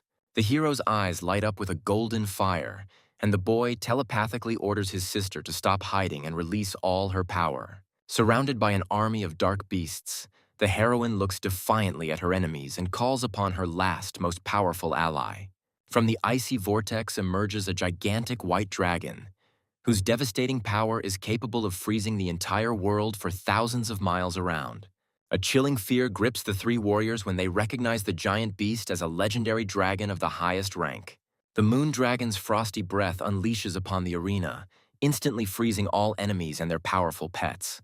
The legendary technique of freezing for thousands of miles is in action, and now the commentator is delighted to see its devastating power.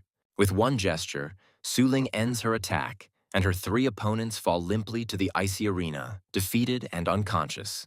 The audience is shocked by such an incredible display of strength, as the girl single-handedly crushes three of the strongest warriors.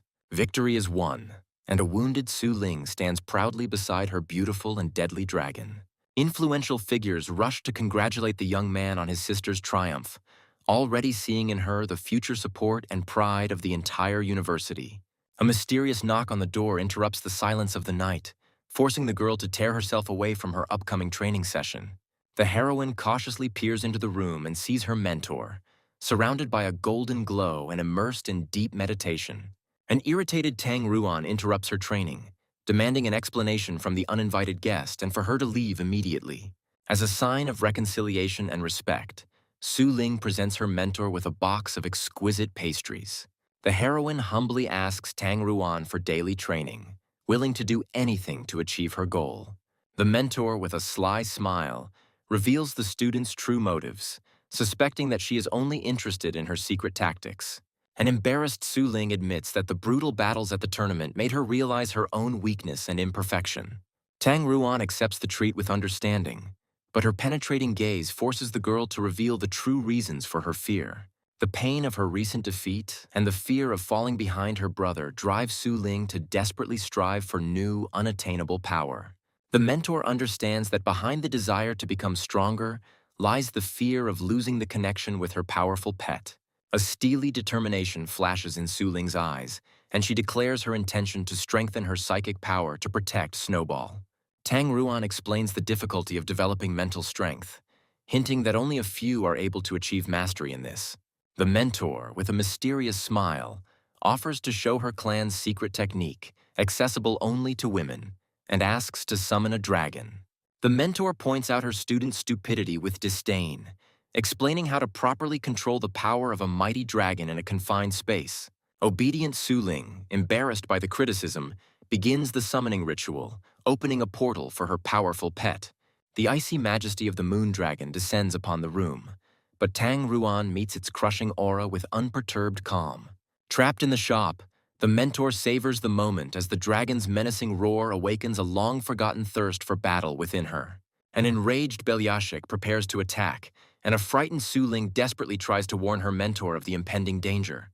With one graceful movement, Tang Ruan deflects the fierce attack, easily demonstrating the superiority of his secret technique over the dragon's power. Shocked, Su Ling realizes the full power of what she has seen, as this technique grants its owner almost absolute physical and mental protection. The heroine's eyes light up with hope, and the girl begs her mentor to teach her this art, which can change the course of any battle. As payment for her tuition, Tang Ruan demands something strange, and the naive Su Ling readily agrees to buy her salty food every day.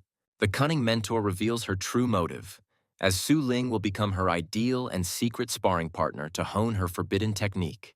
The young man gathers a secret council, using soundproofing to ensure the elders' reports remain strictly confidential. The enraged ancestor of the Mu family reports the patriarch's displeasure, as the humiliating defeat has made Yu Er their main threat. The wise ancestor of the Qin family warns his young master against a reckless fight, recognizing Yu Er's overwhelming power. The Tang family's ancestor doesn't care about the tournament at all, as all the clan's efforts are focused on searching for the mysteriously disappeared Lady Ruin. The cunning ancestor of the Liu family laughingly declares the neutrality of his clan, which wisely decided not to get involved in a dangerous game. The unexpected neutrality arouses the young man's suspicion, and the hero tries to unravel the true motives of the reserved Liu family. The elder reveals the secret of their alliance, As in the past, it was the intervention of the Liu family that saved Yuer from the wrath of other clans. The hero turns his attention to the main threat, receiving a report about a mysterious messenger from the Starry Sky organization. The young man gives orders to take care of a participant named Shui Kuang, ending the secret meeting and preparing for the next step.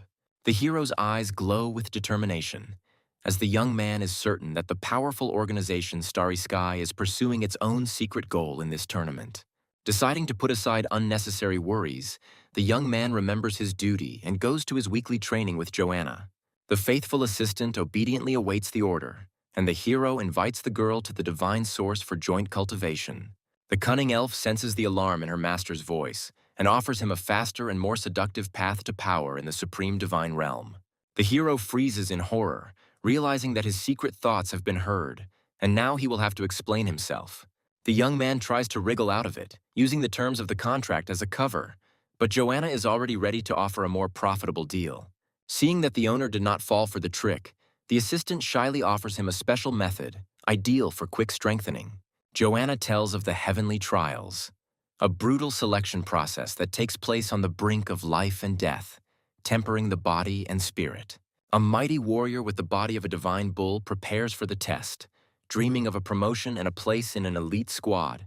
At the peak of divine thunder, amidst raging lightning, the most severe and dangerous test in the world begins. Feeling the colossal pressure even from a distance, the guy understands that they are too late, and the most desperate warriors have already begun their mortal battle. The young man admits with a slight smile that he hasn't yet gotten used to the new environment, but has already managed to think about the store's future. Joanna wonders why Su Ling and Tang Ruan remained in the palace, not realizing that their training requires privacy. Observers are gushing over the incredible talent of Team 7, whose thundercloud radius has already reached 10 miles.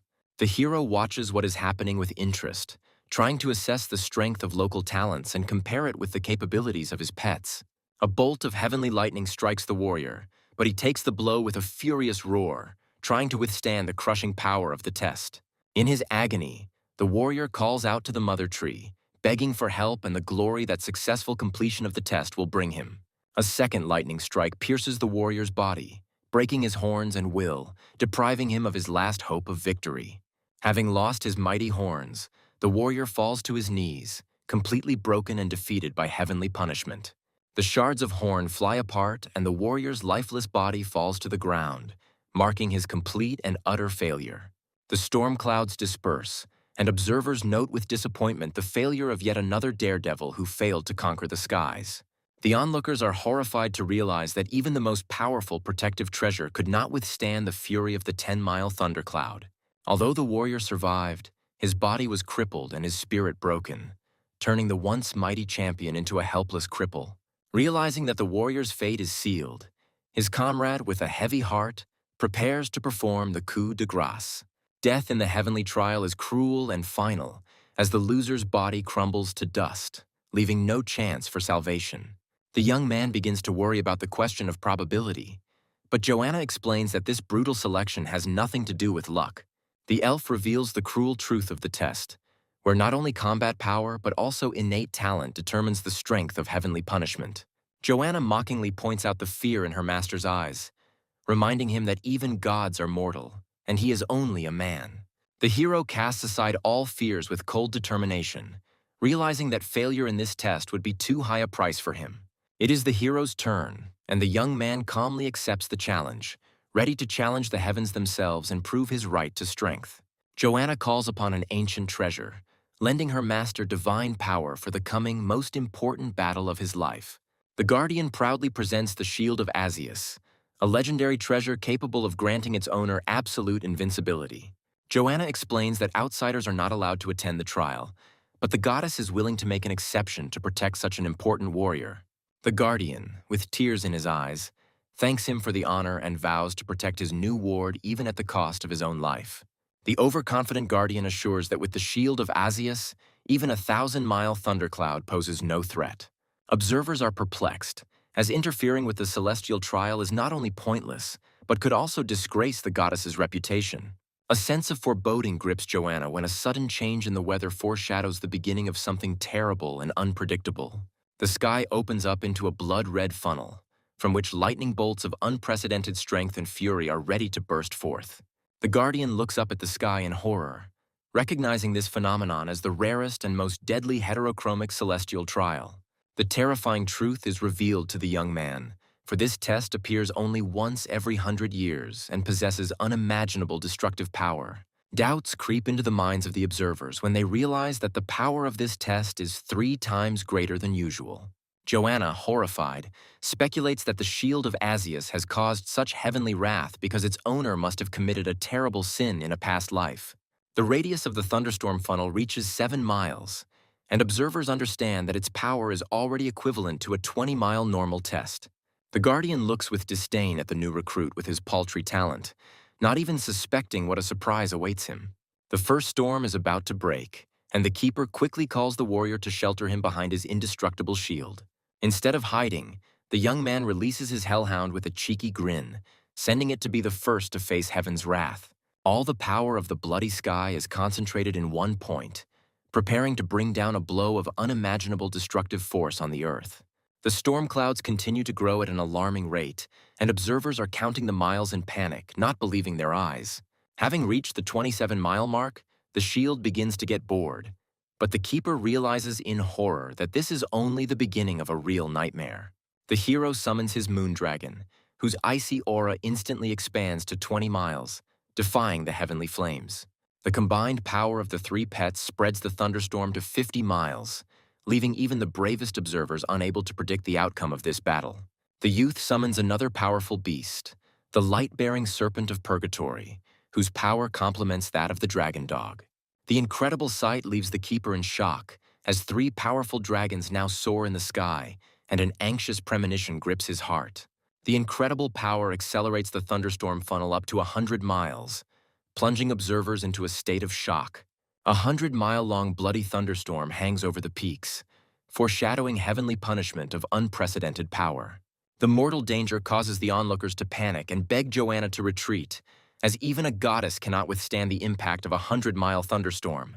Anger and disappointment distort Joanna's face, because the hero's insidious plan destroyed all her hopes of learning his secret. Forced to intervene, Joanna prepares to sacrifice her divine artifact to hold back the out-of-control celestial punishment. The divine treasure flies to the Keeper, and now the fate of the entire test is in his hands. Absolute confidence does not leave the hero, and, trusting Joanna, the guy calls upon his last and most mysterious pet. The elements, out of control, descend upon the observers, and now even strangers cannot escape the wrath of the 100-mile thunderstorm. The apocalyptic storm grows to 200 miles, reaching far beyond the sacred peak and threatening all living things. Even the ancient shield of Asius is delighted by such a spectacle, and its Keeper is horrified to realize that he has witnessed something incredible. In a panic, the Keeper tries to shelter the warrior, calling on the Mother Tree and hoping that divine artifacts can withstand the wrath of the heavens. The hero and his faithful pets take the full force of the first blow, creating an impenetrable barrier against the fury of the elements. The heavenly punishment proves too strong, and the souls of all the pets, except one, are completely destroyed by the crushing blow. The shocked Keeper cannot believe his eyes, as all the powerful beasts were destroyed in an instant. With an icy grin, the young man reveals his main trump card. The souls of his pets are immortal and can be reborn in the same place. The resurrected beasts rush into battle again, but now their only goal is to survive and protect their master at any cost. The Guardian realizes in horror that this was only the first of 9 strikes, and with each new wave, the destructive force will only increase. The second level of the trial begins, and ghostly dragons emerge from the bloody clouds, ready to unleash their fiery wrath upon the earth. In a fiery whirlwind of explosions, a small skeleton single-handedly holds back the onslaught of ghostly dragons, taking blow after blow. The skeleton's immortality allows him to cheat death time and again, reviving after each fatal wound. The destroyed dragons explode, creating a deadly wave of fire, and now the hero himself has to keep his distance. The Guardian, in a panic, warns of the approach of the next, even faster and deadlier level of the test. The young man faced the new threat with a cheeky smile, activating the demon god's suppressive shield and preparing for a new wave of attacks. The 4th level of the trial falls upon the moon dragon, completely destroying his soul and depriving the hero of one of his strongest allies.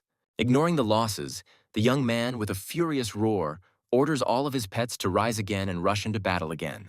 The resurrected beasts face a new blow, but this time the heavenly punishment destroys the souls of 3 of them at once.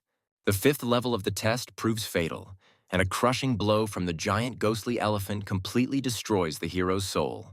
By activating the divine treasure, the resurrected hero receives an incredible boost, and now even a small skeleton gains new, unprecedented power. A dark aura envelops the hero, and the small skeleton transfers its power to him, preparing for a decisive transformation. The new ability unlocks the combined skills of all pets, giving the hero limitless possibilities. The boy realizes that he can now temporarily master double the strength of any of his beasts, gaining almost invincible power. With a devilish grin, the young man begins recombining severed limbs to strengthen each of his pets. The small skeleton is transformed into a powerful demonic warrior, clad in indestructible armor.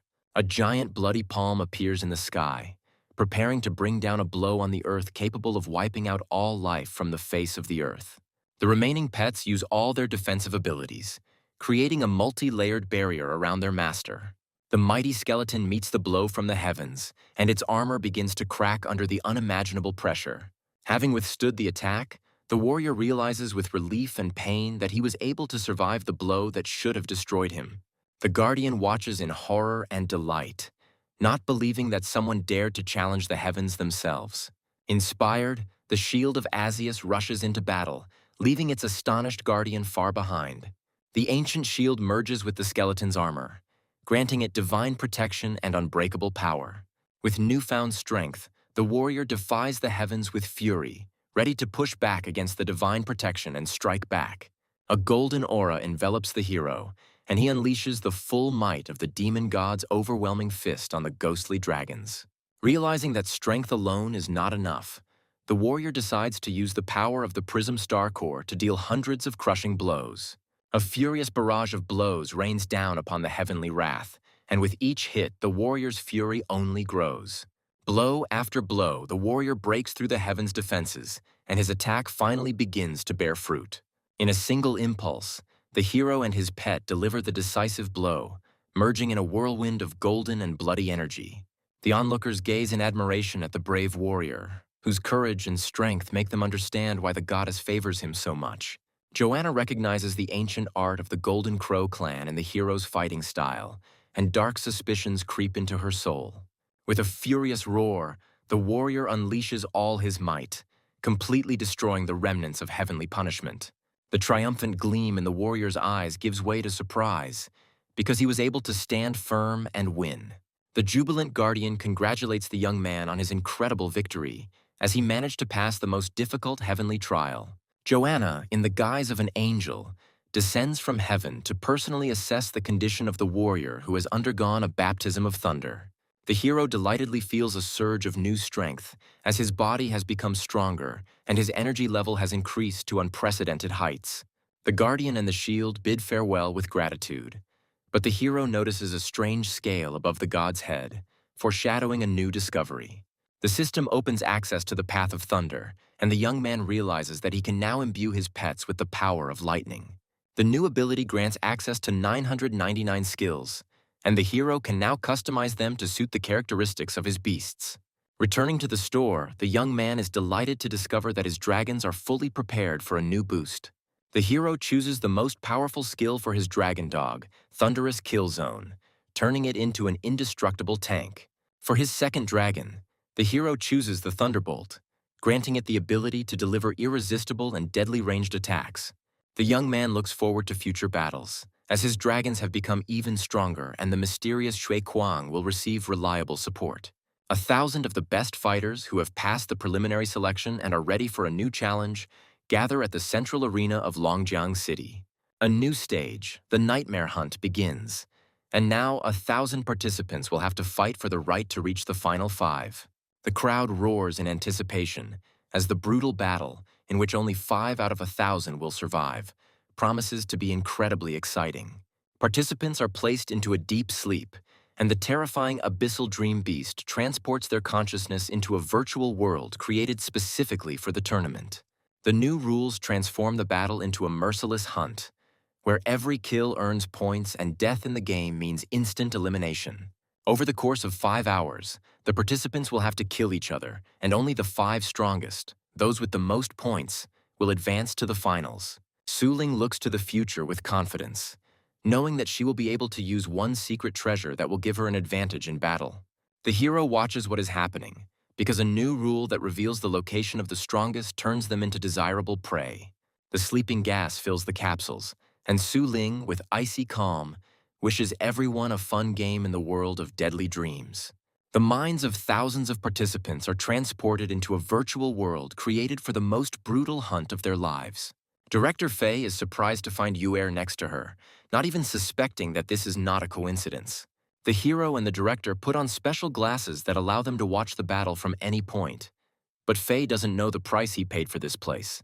The nightmare hunt begins, and Su Ling, finding herself in the forest, immediately takes a defensive stance. The girl decides not to take any risks and first looks around, realizing that in an unfamiliar forest, danger can lurk behind every tree. The heroine activates her secret treasure, the serpent heart, gaining access to advanced scanning technology. The puppet owl soars into the sky, and now Su Ling can see everything within a 20-mile radius, remaining completely safe. Meanwhile, the other participants, lacking such tactical savvy, engage in a noisy and reckless battle. Hiding in the grass, the cunning hunter watches with disdain the fools who, with their noise, have made themselves easy targets. With a predatory grin, Su Ling glides silently through the branches, transforming into a deadly night hunter. The heroine's demonic nature allows her to easily eliminate opponents, becoming a real nightmare for other participants. The girl is surprised to notice another player who is gaining points at an incredible speed, killing one after another. Watching the carnage below, Su Ling realizes that her own hunt seems like child's play in comparison. A cunning plan is brewing in the heroine's head, and the girl decides to set up an ambush, waiting for the fools greedy for glasses. In just an hour, the strongest players, the young masters of great families, score 100 points, causing a real massacre. The incredible power of the heirs of great families allows them to single-handedly mow down more than half of all participants in the arena. Mysterious golden pillars of light point to the gathering place, and the young man realizes that this is no mere coincidence. The hero, perplexed, asks about the old rules, not understanding what secret agreement binds the strongest players. Director Faye reveals the secret, as it is an ancient pact that allows the young masters to avoid clashing with each other until the very end. The young man realizes with cold anger that the agreement of the great families is not just a tactic, but a cruel conspiracy to monopolize the final. Young Master Liu easily dispatches a crowd of opponents, demonstrating the devastating power of his sword. The arrogant heir reminds his charges that their lives and places in the tournament have been bought, and without his protection, they are nothing.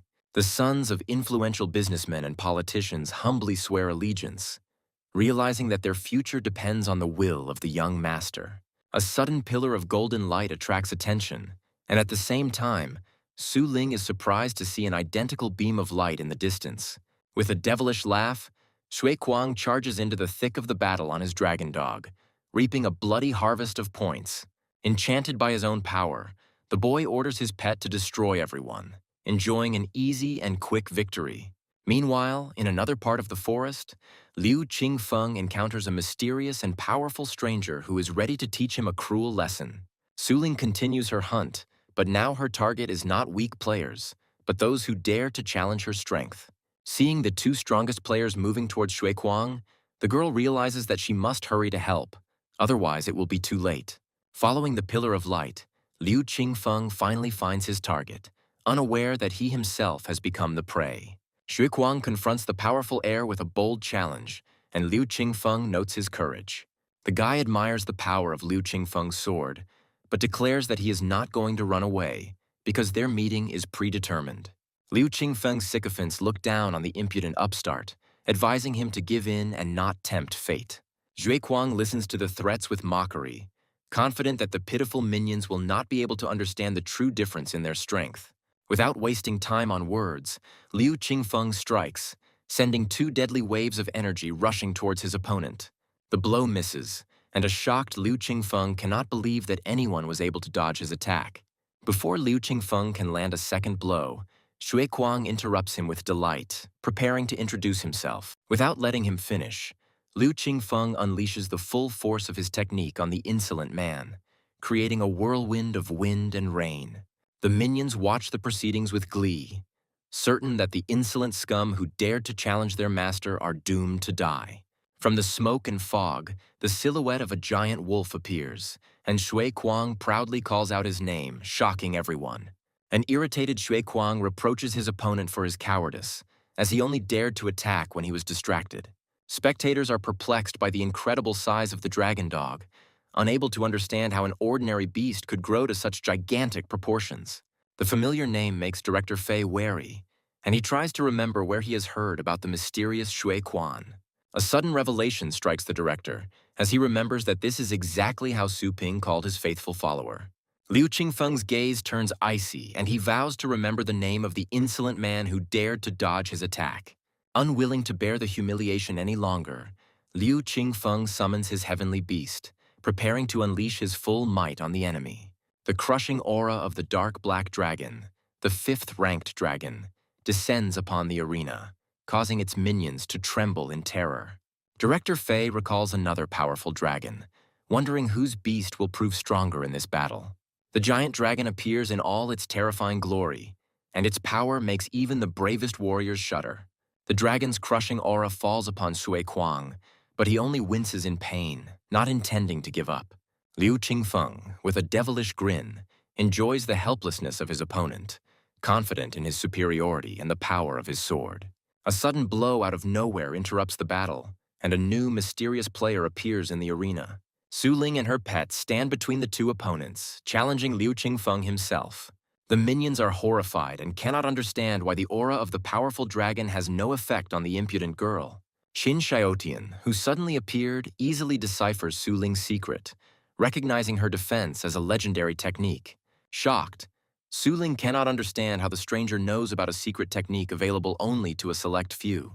The young master of the Qin family confidently confirms his guess, because he is well acquainted with this technique. Liu Qingfeng is confused, because the unique art should only belong to the heiress of the Tang family, who is not at the tournament. A terrifying realization dawns on Liu Qingfeng, and he realizes that the mysterious shop owner is holding the young mistress of the Tang family captive. Liu Qingfeng proposes an alliance to Su Ling, seeing it as an opportunity to weaken the Qin family and clear the way for his clan. Shui Kuang readily accepts the challenge, and Su Ling instructs him to deal with Qin Xiaotian while the girl keeps an eye on Liu Qingfeng. Qin Xiaotian accepts the challenge with disdain, wanting to personally test the capabilities of the man who claims to be the champion. Without wasting time on words, Qin Xiaotian summons two giant dragons, preparing for a devastating attack. The spectators are delighted as two dragons from the top 7, which cost a fortune to own, appear in the arena. Qin Xiaotian mockingly challenges Su Ling, knowing about her dragon and proposing a true battle of the titans. The girl assesses the situation with cold calm, realizing that her phantom beast will not be able to cope with two dragons alone. Su Ling summons her Belyashik without hesitation, and the giant moon dragon appears on the battlefield, ready to fight. 3 mighty dragons clash in a furious battle, their crushing power shaking the very earth. Liu Qingfeng's henchmen watch in horror, unable to believe that 4 dragons are fighting in the arena at the same time. The dark black dragon uses its strongest attack, and Liu Qingfeng doubtfully asks if Shui Kuang can withstand this blow. Shui Kuang declares with absolute confidence that his dragon dog will easily repel any attack. The dragon's attack penetrates the defense, but Liu Qingfeng sees in horror that it has done no harm to his opponent. An enraged Liu Qingfeng decides to deal with the insolent man personally, leaving his dragon to restrain the dragon dog. The heir of the Liu family scornfully promises to show how helpless his opponent is without his pet. Shui Kuang accepts the challenge with a cheeky grin, swearing that he will not blink an eye even if the tip of the sword touches his face. Liu Qingfeng's sword stopped a millimeter away from his eye, but Shui Kuang, surrounded by blue flames, didn't even move. Meanwhile, the 2 mighty beasts clash in a fierce battle, and the dragon dog uses all its defensive skills. As the pets battle, Shui Kuang delivers a crushing blow to the face of his stunned opponent. With a satisfied smile, Shui Kuang offers to continue, challenging the humiliated and enraged Liu Qingfeng. The defeated Liu Qingfeng bitterly admits that due to the tournament rules, He was unable to use his most powerful sword. Xuequang's dragon transforms, its body covered in indestructible crystals, ready to repel any attack. Seeing the incredible transformation, the dark black dragon panics and tries to escape, but ends up trapped.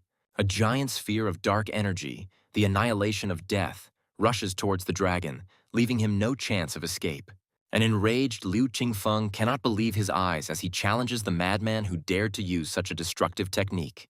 Meanwhile, Su Ling encounters Qin Xiaotian, and now the girl must fight the wielder of the legendary spear.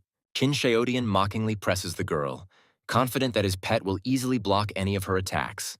The heroine finds herself trapped and now faces imminent death, as her own dragons are about to turn into ice statues. With a devilish grin, Qin Xiaotian promises to turn Su Ling's pet into a toothpick for his dragons. The spectators watch in delight as the battle of equals unfolds, unaware that the third island is about to be completely destroyed. The sphere of death annihilation rushes towards the earth, and its creator, with a devilish laugh, predicts death to all who dare to oppose him. Xuequang, with cold calm, orders his pet to use the secret trick taught to him by the mysterious master. The giant sphere of death collides with an invisible barrier, but its destructive power continues to grow. Incredible power erupts from the dragon dog's mouth, and the thunderous kill zone absorbs the deadly attack. The audience is shocked as the death annihilation dissipates, and Xuequang's spatial skill proves to be stronger than the most destructive technique. Xuequang proudly states that this skill was taught to him by his master, and no one could have foreseen such an outcome. A shocked Liu Qingfeng cannot believe that a mere tournament participant could have such a powerful mentor.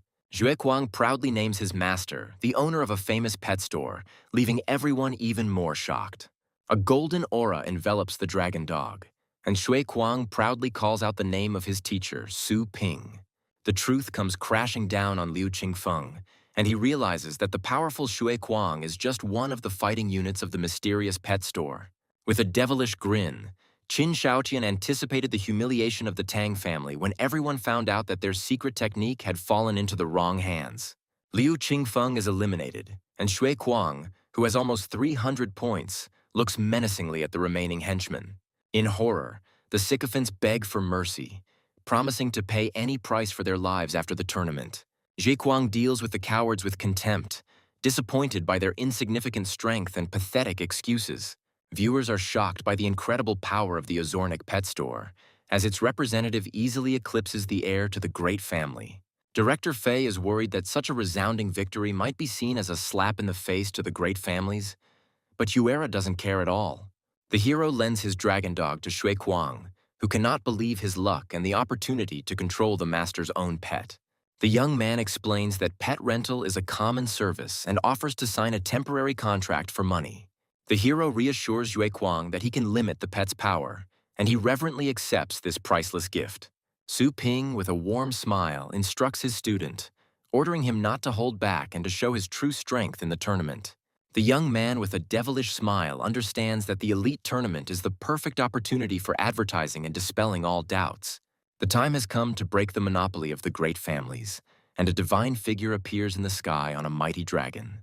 The celestial figure releases a thunder arrow, aiming straight at Qin Xiaotian, and the announcer screams in horror at the unprecedented skill. Feeling a mortal threat, Qin Xiaotian summons his two strongest pets, Blood Demon Squire and Nature's Patron. The presenter is shocked, because the Bloody Demon Squire is one of the most cruel and difficult to tame beasts. The divine arrow flies towards its target, bringing with it inevitable death and destruction. Qin Xiaotian orders all of his pets to attack, hoping that their combined power can stop the deadly arrow. Three powerful beasts create an impenetrable barrier, combining their defensive skills in a desperate attempt to survive. With a predatory grin, Su Ling watches the scene unfold, knowing that even the triple defense of the 9th stage is useless against this attack. The thunderbolt easily pierces the barrier, its icy power rushing towards its defenseless target. In horror, Qin Xiaotian sees his loyal blood demon squire rushing to intercept the deadly arrow. The mighty beast takes the full brunt of the impact, its body pierced by the icy power of the thunder arrow. With a furious roar, Squire repels the attack, but the price of this defense proves too high. The shockwave from the collision destroys 36 participants, and Su Ling watches his score rise with an intoxicating sense of power. The commentator is shocked, as the terrifying skill passed through 2 defenses, and only Squire's incredible abilities allowed him to parry the blow. Qin Shaotian looks at Su Ling with disdain, confident that her best blow has been blocked, and the outcome of the battle is now decided. The Blood Demon Squire unleashes his true power, and an ominous red aura envelops his body. 2 powerful beasts rush at Su Ling with incredible speed, leaving her no chance of escape. The heroine meets the attack with icy calm, creating an impenetrable barrier of pure ice around herself. Seeing that the enemy is not inferior in speed, Su Ling summons his Belyashik, and the giant dragon is ready to join the battle. With a cold smile, Su Ling announces that the first attack was just a test, and now the real battle will begin. Dozens of thunder arrows rain down on the enemy, and Qin Shaotian, horrified, realizes that he cannot withstand such power. Su Ling becomes the second player to reach 200 points, and the commentator panics and shouts that no one can stop these 2.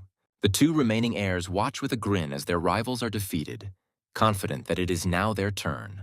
Unresisted, Su Ling and Shui Kuang continue their bloody hunt, mercilessly destroying everyone in their path. With their targets divided, the heroes begin the cleansing, and Shui Kuang watches in delight as his new chariot sows death and destruction. The invincible duo approaches the last survivors with devastating speed, and the commentator anxiously awaits their reaction. The heirs of the Mu and Ye families look with disdain at the approaching threat, confident that they were simply lucky. Realizing that they cannot stand, the last 2 heirs flee in panic, leaving their enemies with nothing. With only 5 survivors remaining on the field, the host happily announces the end of the nightmare hunt. The defeated heirs bitterly admit their defeat, and Shui Kuang becomes the leader in points by an incredible margin. Shui Kuang is ecstatic about his victory, but Su Ling reminds him with cold calm that there is still the final round ahead. The girl feels a lot of pressure and, having given up on the holiday, decides to immediately start training. The defeated opponents approach to introduce themselves, and Qin Shaotian respectfully admits his defeat, hoping for a rematch. Qin Shaotian smiles and reassures Su Ling, admitting that his true goal is not winning the tournament, but entering a prestigious academy. The news of his admission to the #1 academy shocks everyone, and even Liu Qingfeng enthusiastically offers to repeat their fight. An enraged Liu Qingfeng cannot understand how anyone could want to fight a monster like Shui Kuang. Unable to bear the humiliation, Liu Qingfeng runs away in a rage, leaving his stunned opponents in disbelief. Feifei's director Liu Yuan approaches Liu Qingfeng with a sly smile, proposing a new, even more cunning plan.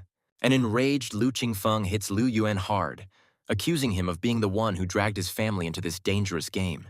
The Tang family's followers are horrified to recognize Su Ling's technique as the legendary immobile glazed body and rush to report it to the family. Director Fei congratulates the young man on his sister's incredible success, but the hero, having received an alarming message, cuts him off mid-sentence. The young man reads the intercepted message with irritation, realizing that the Tang family has finally figured out his involvement. The hero arrives at the Zhou family residence, where new trials and unresolved problems await him.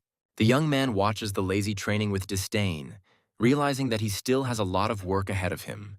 Recognition gives way to fear, and the elder orders everyone to stop, reminding them of the patriarch's order. The warriors reluctantly greet Master Su, but their hostile glances indicate a complete lack of respect. The hero realizes with cold fury that the forced oath of allegiance is worthless, and he will have to teach them a lesson again. The young man defiantly suggests that the dissatisfied people not greet him, but take him straight to the patriarch to resolve all issues. Over a cup of tea, the patriarch, with feigned friendliness, asks about the purpose of the visit, hiding his true intentions behind politeness. The patriarch enthusiastically notes the excellent results of cultivation, but the hero is in no hurry to rejoice. The young man asks suspiciously why he sees no changes in the elite army, since services were only provided to high-ranking members. The hero realizes that his scolding had no effect, and now he will have to act more decisively. The patriarch speaks with admiration of the incredible thunder techniques that inspired his entire army to train hard. Unwilling to listen to empty words any longer, the hero orders an army to be assembled to personally test their newfound strength. With a cold smile, the young man announces that the time has come to build up strength, and now no one will be able to sit on the sidelines. The testing treasure, a snake of average combat power, is preparing to attack on the Zhou family's training field. The attack is repelled, and the snake, having created a protective barrier, prepares to strike back with a poisonous blow. The warrior proudly shows off his 7th-level bat, but his joy is short-lived. The suddenly appearing enemy easily overpowers him by summoning a powerful thundercloud beast. The thunder beast's crushing blow breaks through the defense, and the snake's poisonous tail flashes with a blinding light. The soldiers are shocked by the incredible increase in strength, as in just 1 month their pet has advanced from the lowest to the highest 8th level. The old warrior looks at the young genius with envy, realizing that with such talent he will become a protector in a few years. The high-ranking son mockingly offers the old warrior to compete for a position, knowing that he has long been stuck at his level. The young genius scornfully advises the old man to retire, as the services of the Azornic pet shop pave the way to unlimited power. With a mysterious smile, the young man reminds us that this genius's pet has already been bred in his shop several times. The hero notes with slight disappointment that the pet has only risen a few kingdoms in a month, and orders the elite army to prepare for testing. The entire elite army lines up on the field, and at the hero's command, each warrior summons his heavenly beast. The young man looks at the animals with interest, noting their wild power, but then notices something strange that he shouldn't have seen. Among the mighty beasts, the hero spots Ancient Vine, a pet he personally trained, and orders it to step forward. The hero examines the Ancient Vine with interest, recognizing its potential as a protector and healer. The arrogant youth disdainfully calls the Ancient Vine a piece of trash, incapable of either attack or healing. Ignoring the insults, the hero sees a unique combination in his pet and decides to grant him a new, unprecedented power. The hero directly engraves the Thunder Dragon Wave onto the pet, granting it devastating attack power. The stunned warrior can't believe his eyes, as his humble pet healer has just gained a deadly attack skill. In search of a wounded man to demonstrate healing, the hero grinningly finds a new target in the face of an arrogant, insolent man. A crushing blow from the demon god's overwhelming fist breaks the arm of the arrogant youth, who falls to the ground with a scream. At the hero's command, Ancient Vine is enveloped in a glow and prepares to use its new, deadly skill. A thunderous dragon wave crashes down on the wounded man, and he realizes with horror that the healing could prove fatal. Instead of the expected death, the young man's body is enveloped in a healing light, and his broken arm is restored before the eyes of an astonished audience. The shocked young man looks in amazement at his completely healed hand, not feeling the slightest pain. The patriarch and the elders are shocked, because regeneration of a severed limb is a technique available only to 8th-level masters. The incredible sight makes them realize that there is a skill in the world that can both attack and heal at the same time. The Ancient Vine's master is delighted, as his humble pet has just demonstrated a terrifying and unprecedented power.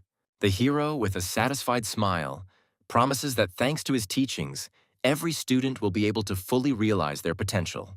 The soldiers, realizing their mistake and Mr. Su's incredible generosity, decide to follow him so as not to miss this unique chance. The entire elite Zhou army falls to its knees, swearing allegiance and promising to follow its new master until death. The young man accepts their oath, but announces that they will undergo grueling training to achieve unprecedented power in a short time. The patriarch watches what is happening with alarm, not understanding why the young master needed to directly control his army. The hero catches a falling leaf with a mysterious smile, hinting that big changes are coming to Longjiang. A disturbing message from Snakeheart reveals a devious plot in which the Mu and Tang families plan to unite to destroy a common enemy. The final of the elite tournament is approaching, and the 5 strongest fighters enter the arena ready for the decisive battle. Under the spotlights of the city's main arena, a champion will be determined today who will bring fame to his city throughout the world. The heads of great families gather in the VIP stands, and one empty seat arouses general interest and bewilderment. Enraged, the head of the Tang family, Tang Longzhan, curses the mischievous pet shop for dragging him into this dangerous and humiliating game. The head of the Mu family, Mu Beihai, smirks as he reassures his ally, promising that he will not stand by if the ending is ruined. The wise head of the Liu family, Liu Tianzong, watches the proceedings with interest, wanting to personally verify the power of the mysterious mischievous one. The heads of the Ye and Zhou families are eagerly awaiting the start of the battle, sensing that something incredible will happen today. The Star Guard, an elite squad that will judge and maintain order in the final battle, enters the arena. The beautiful and deadly leader of the Star Guard gives the order to begin the tournament with cold calm. The young man is surprised to recognize in the mysterious stranger the very same Yan Bingyu he had been warned about. Sitting in the empty seat is Ms. Yan Bingyue, a representative of the powerful Starry Sky organization. The unfair appearance of an outsider at the end causes murmurs among the audience, but no one dares to openly object. The rules are changing, and now the 6 finalists will be divided into 2 groups, where each will compete against each other. The draw determined the pairs, and now the participants will have to compete against each other before the real final. The first match begins, and Yan Bingyue and Mu Chen, the representative of the Mu family, meet in the arena. Unexpectedly for everyone, the head of the Mu family makes a gesture of surrender, voluntarily giving up the chance to become champion. The audience is shocked, because even the powerful Mu family did not dare to challenge the representative of the Starry Sky.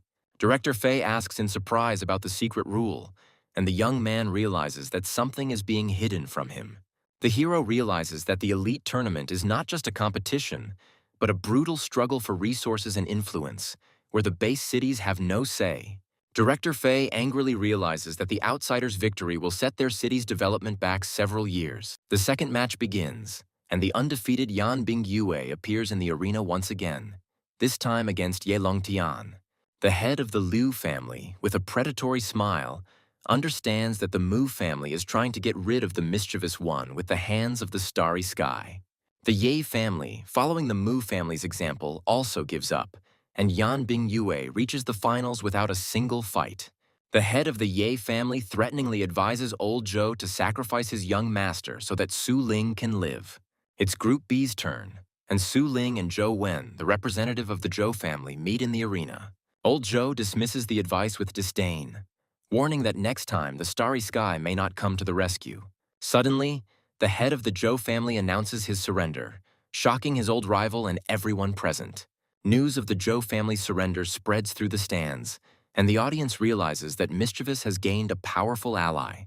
The head of the Mu family looks at old Zhou with disdain, predicting his family's inevitable destruction for this treacherous act. The second match begins, and now the allies, Su Ling and Shui Kuang, must face each other. Shui Kuang warns Su Ling with a serious expression, reminding her of the master's words and Yan Bingyu's hidden power. Unexpectedly for everyone, Shui Kuang loudly announces his surrender, calling on Su Ling to show her true strength in the finale. The long-awaited finale arrives, and to the roar of the crowd, Su Ling enters the arena, ready for the most important battle of her life. Under the spotlight, Su Ling prepares for battle, and now it is up to her to determine the fate of the entire tournament. Behind Yan Bingyu's mask of care and compassion lies a dark and cruel past, full of pain and hatred. Memories of her beloved pet's death awaken in Yan Bingyu a fierce hatred for everything cute and defenseless. A red aura envelops Yan Bingyu as she descends into the arena, ready to unleash her full fury on her opponent. The rules of the final fight are announced, and now the participants will have to fight in 3 rounds, where victory in 2 of them will bring the championship title. The crowd erupts in applause, and all the people of Longjiang look at Su Ling with hope, believing in her victory. A sudden flash of purple energy pierces the stands, and several spectators fall dead, terrifying everyone. The titular weapon demon, Zhao Wuji, coldly and calmly warns that anyone who dares to speak ill of Starry Sky will end up the same way. The titular dragon knight, Yin Fengxiao, scornfully orders everyone to calm down, reminding them that re-education is their direct responsibility.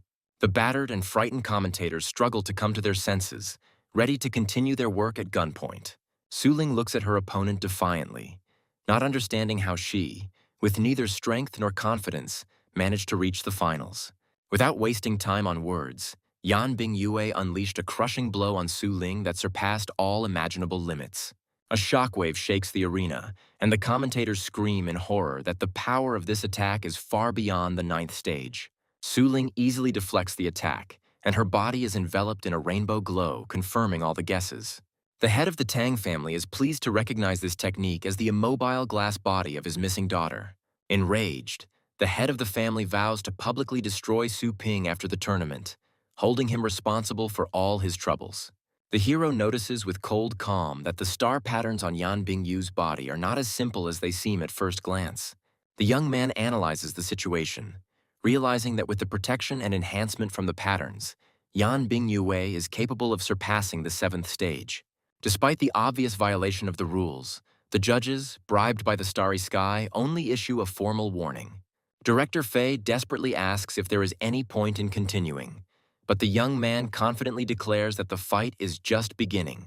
With icy determination in his eyes, the hero realizes that it is the ability to overcome injustice that makes them better. Unwilling to bear the humiliation any longer, Su Ling summons her moon dragon, its icy majesty filling the arena.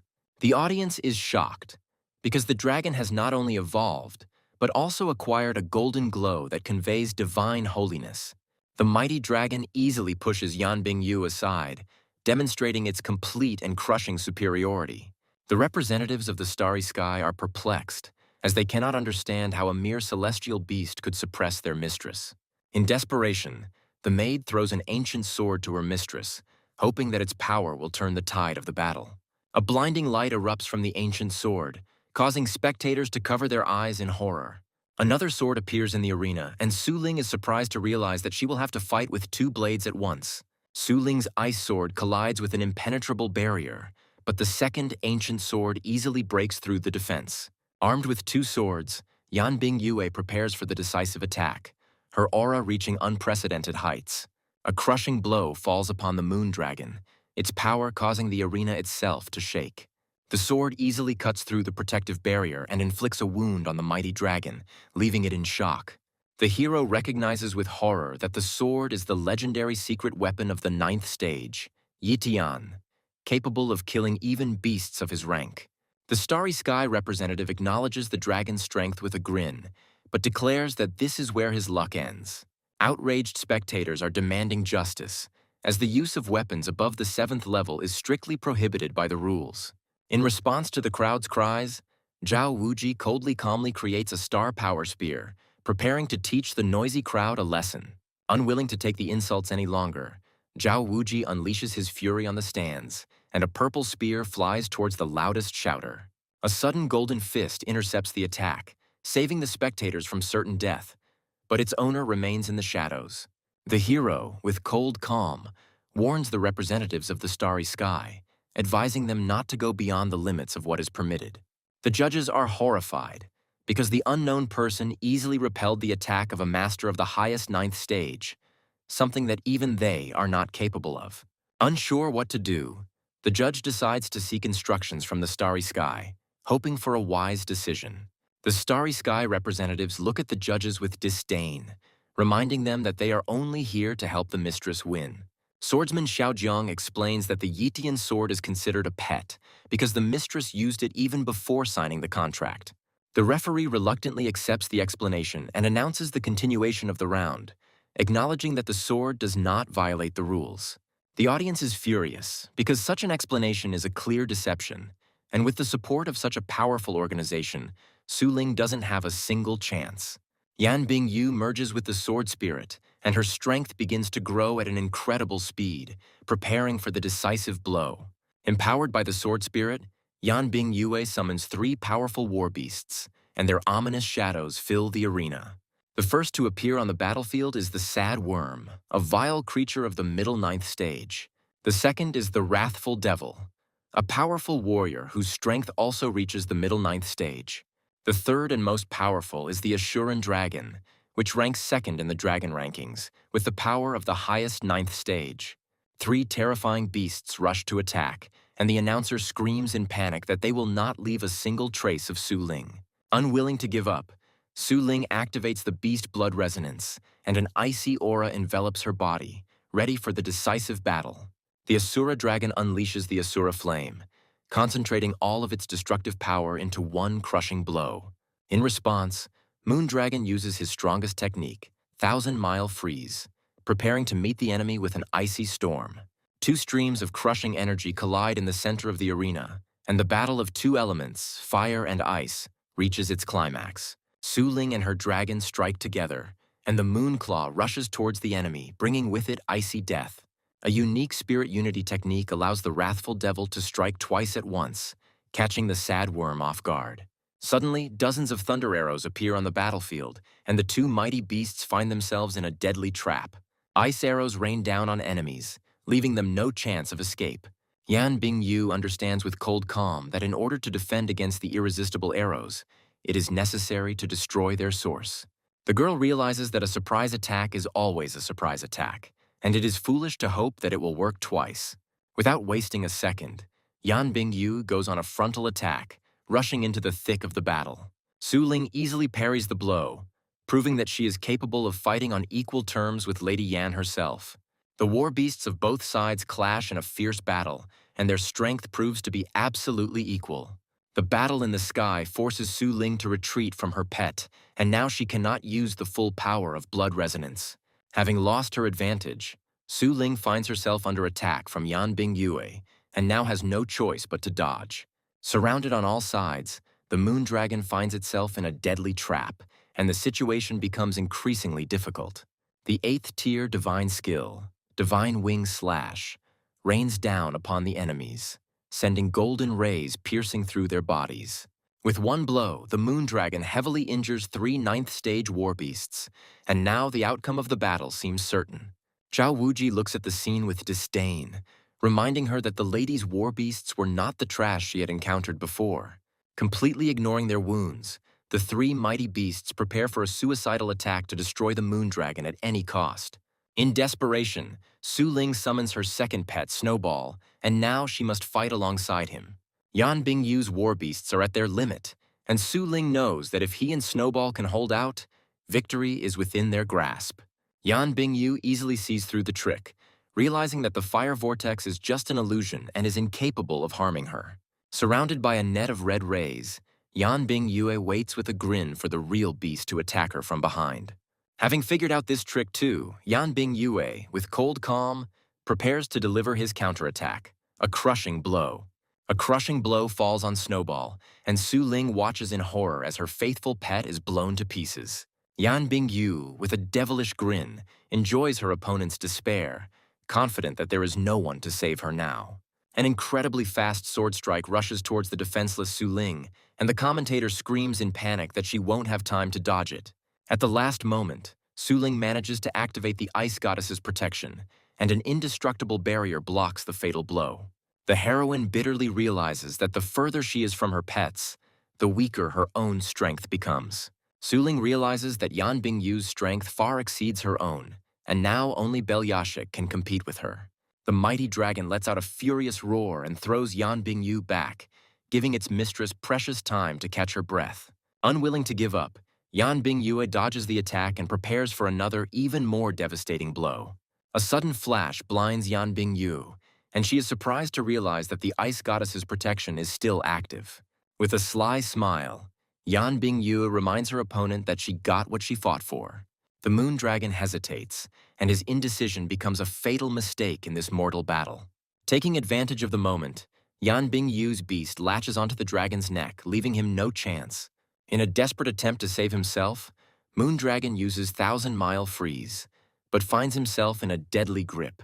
A crushing blow falls upon the dragon, and its death roar echoes throughout the arena. The sad worm's tentacles wrap around Su Ling, and the girl gasps as she tries to utter a word of surrender. Both of Su Ling's pets are seriously injured, and the girl herself is tied up, and now the judges are ready to deliver their verdict. Despite the obvious defeat, the judges announce the continuation of the round, and the outraged spectators erupt in screams. The representatives of the starry sky disdainfully declare that the strong always bully the weak, and call on the lady to teach the impudent woman a lesson. Bound and helpless, Su Ling is suspended in the air, and now she must endure humiliation and pain. Spectators turn away in horror, unable to bear to watch the cruel and unjust reprisal taking place before their eyes. The heads of families look on with disdain at what is happening, convinced that the arrogant upstarts deserve such humiliation. Just as the sword is about to pierce Su Ling, it is stopped by an invisible force, leaving Yan Bingyu frozen in confusion.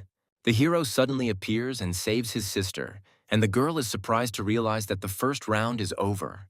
A crushing blow shatters the protective barrier, and the commentator screams in horror as a huge hole appears.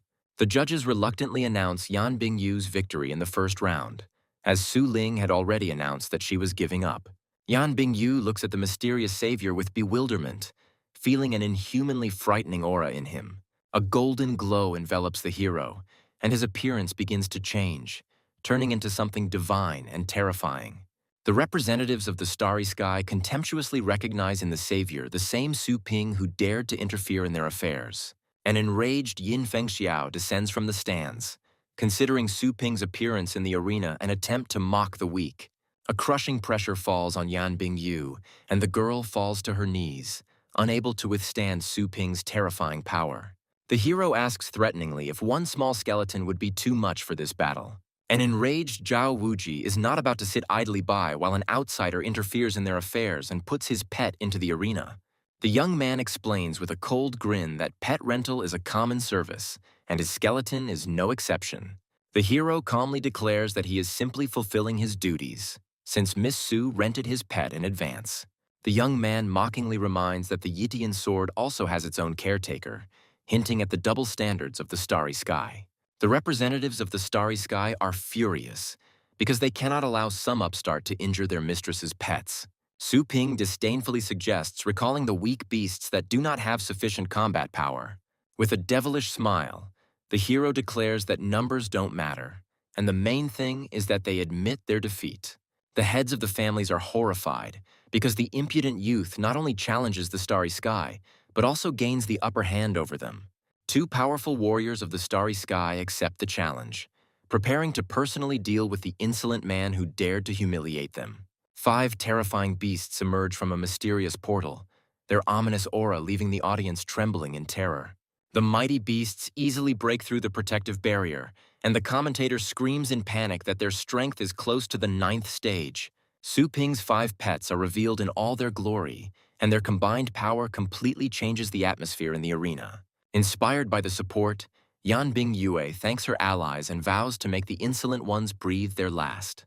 The hero, with a cold grin, offers his sister to sign a temporary contract with the little skeleton so that she can fight.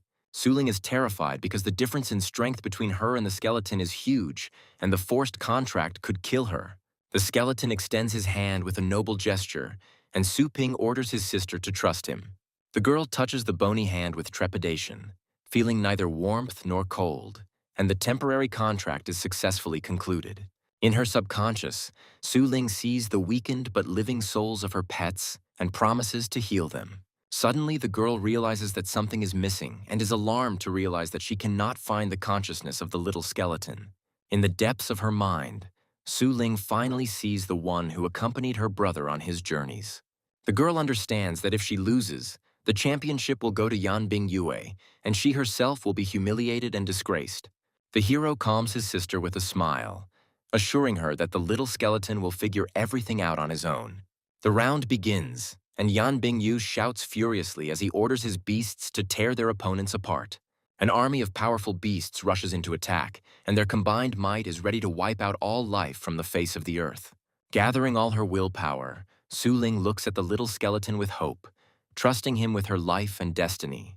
A flash of undeath erupts from the skeleton's eyes, and a beam of red energy pierces the giant dragon's head.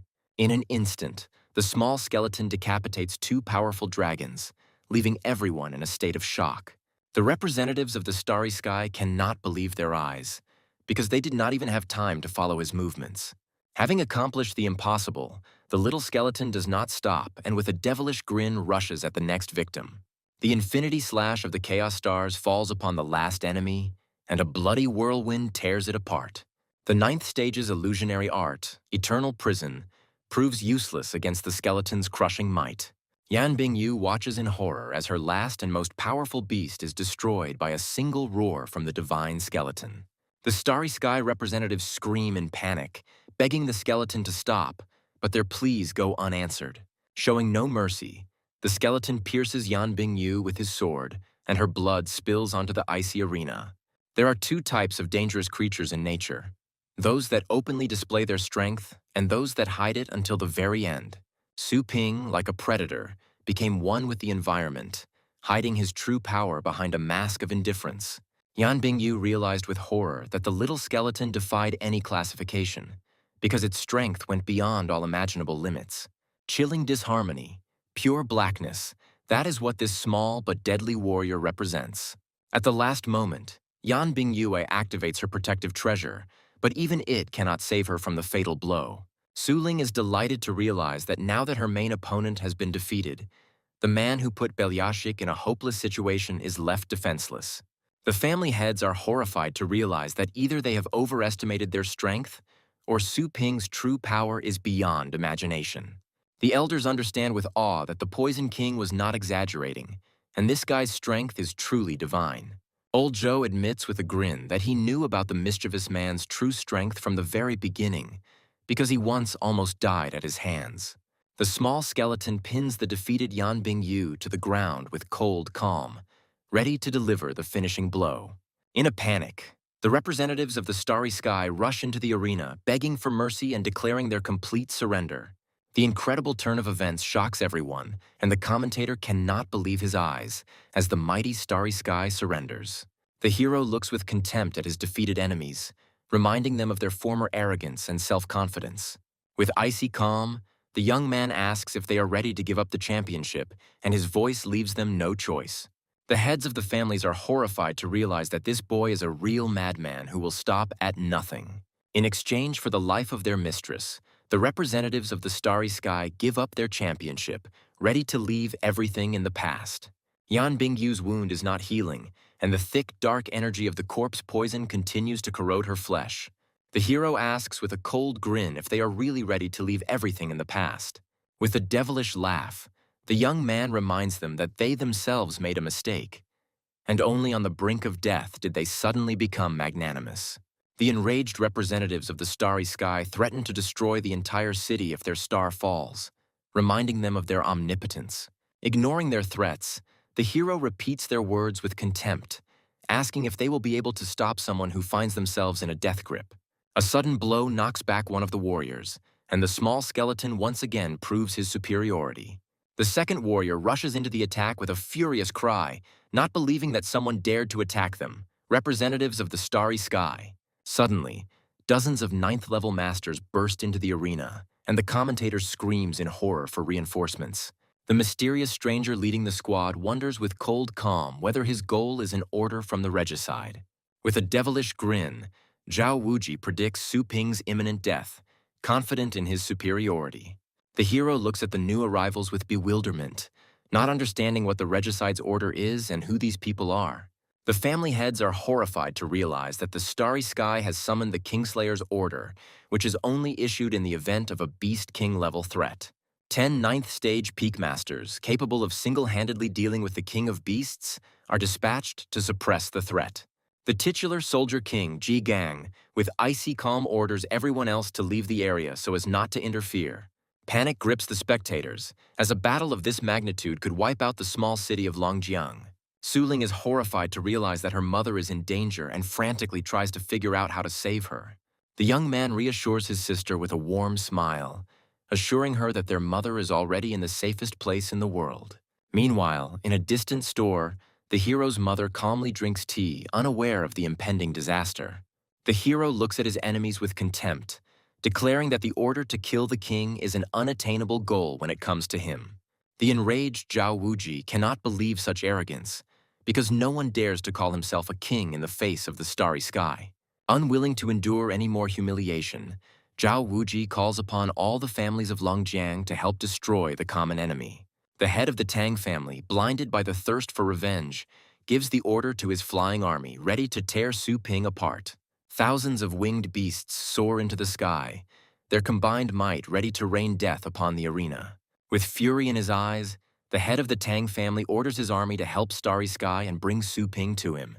At the command of their master, the warriors of the flying army draw their bowstrings and release thousands of fiery arrows into the sky. The arena's roof collapses under a hail of arrows, and panicked spectators try to escape the falling debris. At the last moment, the nature patron comes to the rescue, and the young master of the Qin family saves the innocent from certain death. A massive cloud of bats, like a tidal wave, crashes into the arena, wreaking havoc and destruction. The representatives of the starry sky threaten the other patriarchs, declaring that neutrality will be considered disobedience. The head of the Zhou family unhesitatingly announces his support for Su Ping, urging the others to think carefully.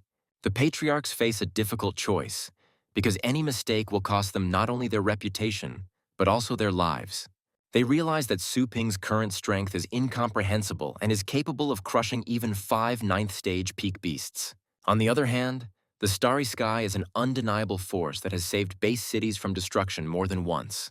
Remembering their past grievances and humiliations, the heads of families understand that even if they help Su Ping, it will not be of any use. After much deliberation, the patriarchs make their choice, and now they must announce their decision. The head of the Qin family orders his son to take refuge, announcing his decision to ally with the starry sky. Qin Xiaodian desperately begs his father to change his mind. Unable to understand how he could make such a suicidal choice, the young man tries to reach out to his father, reminding him that the starry sky doesn't care about their lives, and even victory won't change anything. The son bitterly explains that pleasing the starry sky is like putting out a fire, and sooner or later they will still burn. The head of the Qin family tries to reason with his son, reminding him that now is not the time for heroism, and no one can stop the regicide's order. With desperation in his voice, Qin Xiaotian begs his father to trust him, believing in Su Ping's power and his ability to change the course of history. The son's confidence makes the father think, and doubts arise in his heart. What if Su Ping really can overthrow the starry sky? The other patriarchs are surprised to realize that the Qin family is not with them, and now they must make their own choices. Zhao Wuji dismisses the doubts with disdain, believing that as the head of the clan, he cannot rely on the foolishness of his child. Suddenly, the head of the Qin family switches to Su Ping's side, and his son looks at his father with joy and relief. The enraged head of the Tang family cannot believe such a betrayal and angrily orders his army to fire. The head of the Qin family bitterly admits that caring for his family has made him old and indecisive, but he will no longer remain silent. Recalling his title as God of Wrath, the head of the Qin family unleashes his true power, preparing for the decisive battle. With a furious roar, he declares that he will never stoop to the level of mediocrity, and his body explodes into a blinding light. The God of Wrath's mighty roar shakes the heavens, and the elders are surprised to realize that after so many years of silence, he has only grown stronger. Unwilling to retreat, the head of the Tang family orders his army to regroup, declaring that his clan has never answered to anyone. Not wanting to get his hands dirty, the God of Wrath gladly accepts the help, and Su Ping orders the elite Zhou army to step forward. Giant roots pierce the heavens, and an army of winged beasts falls to the ground in terror, impaled by the deadly vines. An army of mighty beasts enters the battlefield, and Xue Kuang proudly orders them to surround the arena, preventing the enemies from escaping. Xue Kuang eagerly awaits the order, ready to unleash the full might of his newfound army on his enemies. The head of the Tang family looks down on the pathetic scum, not believing that they could defeat his elite army. The hero, with a devilish grin, reminds us that his shop exists for a reason, and that his students never leave anything behind. Under Xue Kuang's command, the Bear Army activates its anti-aircraft guns and the fierce thunder destruction chain shoots into the sky. The elders are horrified, as such power is beyond all bounds, and they cannot believe that the Zhou family submitted to Su Ping so easily. Chain lightning spreads across the arena, and the spectators panic and try to escape, realizing that there is nowhere else to hide. The counterattack falls upon the flying army, and golden arrows pierce the winged beasts, sowing chaos and destruction. The Bear Army creates an impenetrable barrier while anti-aircraft troops continue to mercilessly shoot at living targets in the sky. The head of the Tang family is furious because the thunder technique completely neutralizes the main advantage of his army, agility and stealth. A terrifying realization dawns on the head of the family, and he realizes that Su Ping knew about his ambush from the very beginning and was prepared for it. Xue Kuang, with a devilish grin, urges you to finish off the enemy while his fighting spirit is broken and he is unable to resist. In the midst of battle, a mysterious voice calls out to the tracer, giving him secret coordinates. In the main city of the starry sky, in near-Earth orbit, something terrible and deadly is being prepared for launch. A crushing blow from space falls upon the Earth, and a fiery beam incinerates everything in its path. Xue Kuang looks at the sky in horror, not understanding what kind of devilry has fallen upon them from the heavens. The god of wrath recognizes the weapon with horror as the 10,000-ton space cannon tracer, the weapon of mass destruction of the starry sky. The patriarchs look upon the fugitives with disdain, confident that remaining on the side of the starry sky was the right decision. A second strike from space hits the Earth, and a wave of fire sweeps away everything in its path, leaving no one a chance for salvation. At the most critical moment, a giant light-bearing serpent of purgatory appears in the sky, ready to take the blow. The mighty beast meets the fiery beam, and its body bursts into a blinding light, absorbing the destructive energy.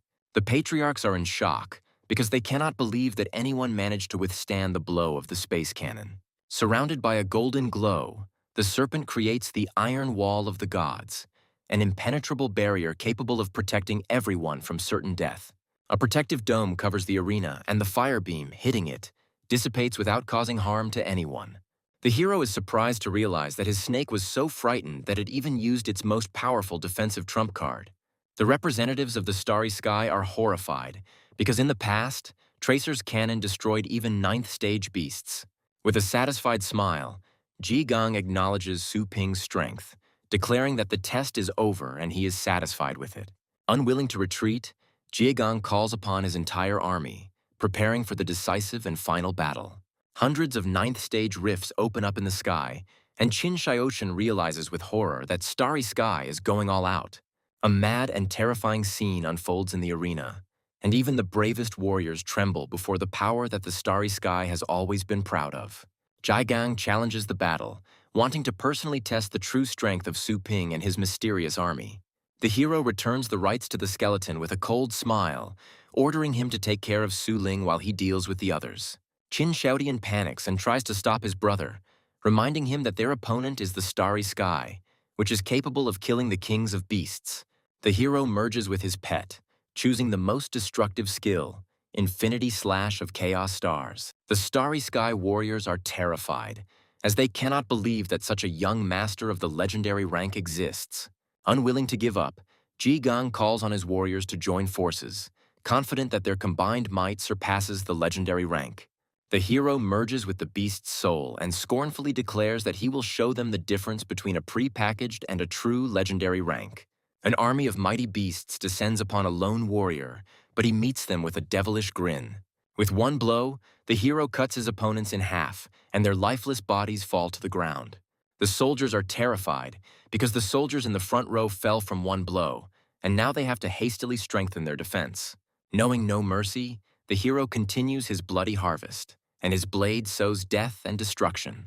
The soldiers panic and realize that if they kill their master, his animals will go out of control and begin to attack indiscriminately. The hero breaks through the ranks of enemies with incredible speed, and his movements are impossible to track. Having broken through the front line, the guy deliberately provokes the soldiers to shoot at their own, and now their ownerless animals are causing confusion in the battle. The god of wrath watches with satisfaction, realizing that the biggest difference between a master and a beast king lies in strategy. By killing the master, the hero turns the enemy's numerical advantage into their greatest weakness, as their own beasts now turn against them. The god of wrath proudly praises his son, reminding everyone that Su Ping is a legendary master. Realizing that Su Ping is a tough nut to crack, the Starry Sky soldiers decide to deal with his allies first. Su Ling is terrified because now she and her friends will have to fight with the 9th-level masters. Not wanting to let their brother down, Su Ping's allies rush into battle, ready to defend him to the last drop of blood. Surrounded on all sides, the heroes struggle to hold back the onslaught of countless phantoms, but their strength is running out. A giant dragon emerges from the bloody mist, its roar causing the very earth to tremble. Qin Xiaodian is shocked by the beast's incredible physical strength, capable of not only resisting Tracer, but also crushing opponents of the same class. Su Kung rushes into battle with a furious cry, his dragon dog ready to unleash the full might of the thunderous killing boundary on his enemies. An army of mighty beasts surrounds their enemies, and Shui Kuang, with a devilish grin, gives the order to kill them all. The patriarchs are horrified to realize that they have no rivals either in quantity or quality, and now they can only regret their choice. Ji Gang, with a devilish grin, sacrifices his soldiers, turning the battlefield into bloody food for his bloodsucker demon. By absorbing the energy of the fallen, the bloodsucker demon grows larger and stronger, surpassing even the Lightbringer serpent in size. The hero realizes with a cold grin that his opponent had been preparing for this move from the very beginning, sacrificing his troops. Undeterred by size, Su Ping defiantly declares that he has never been intimidated by his opponent's size. The hero activates the second style of the demon god's overwhelming fist, preparing for the decisive attack. A crushing blow falls on the giant demon, and Jie Gang is horrified and cannot understand what kind of strange combat technique is in front of him.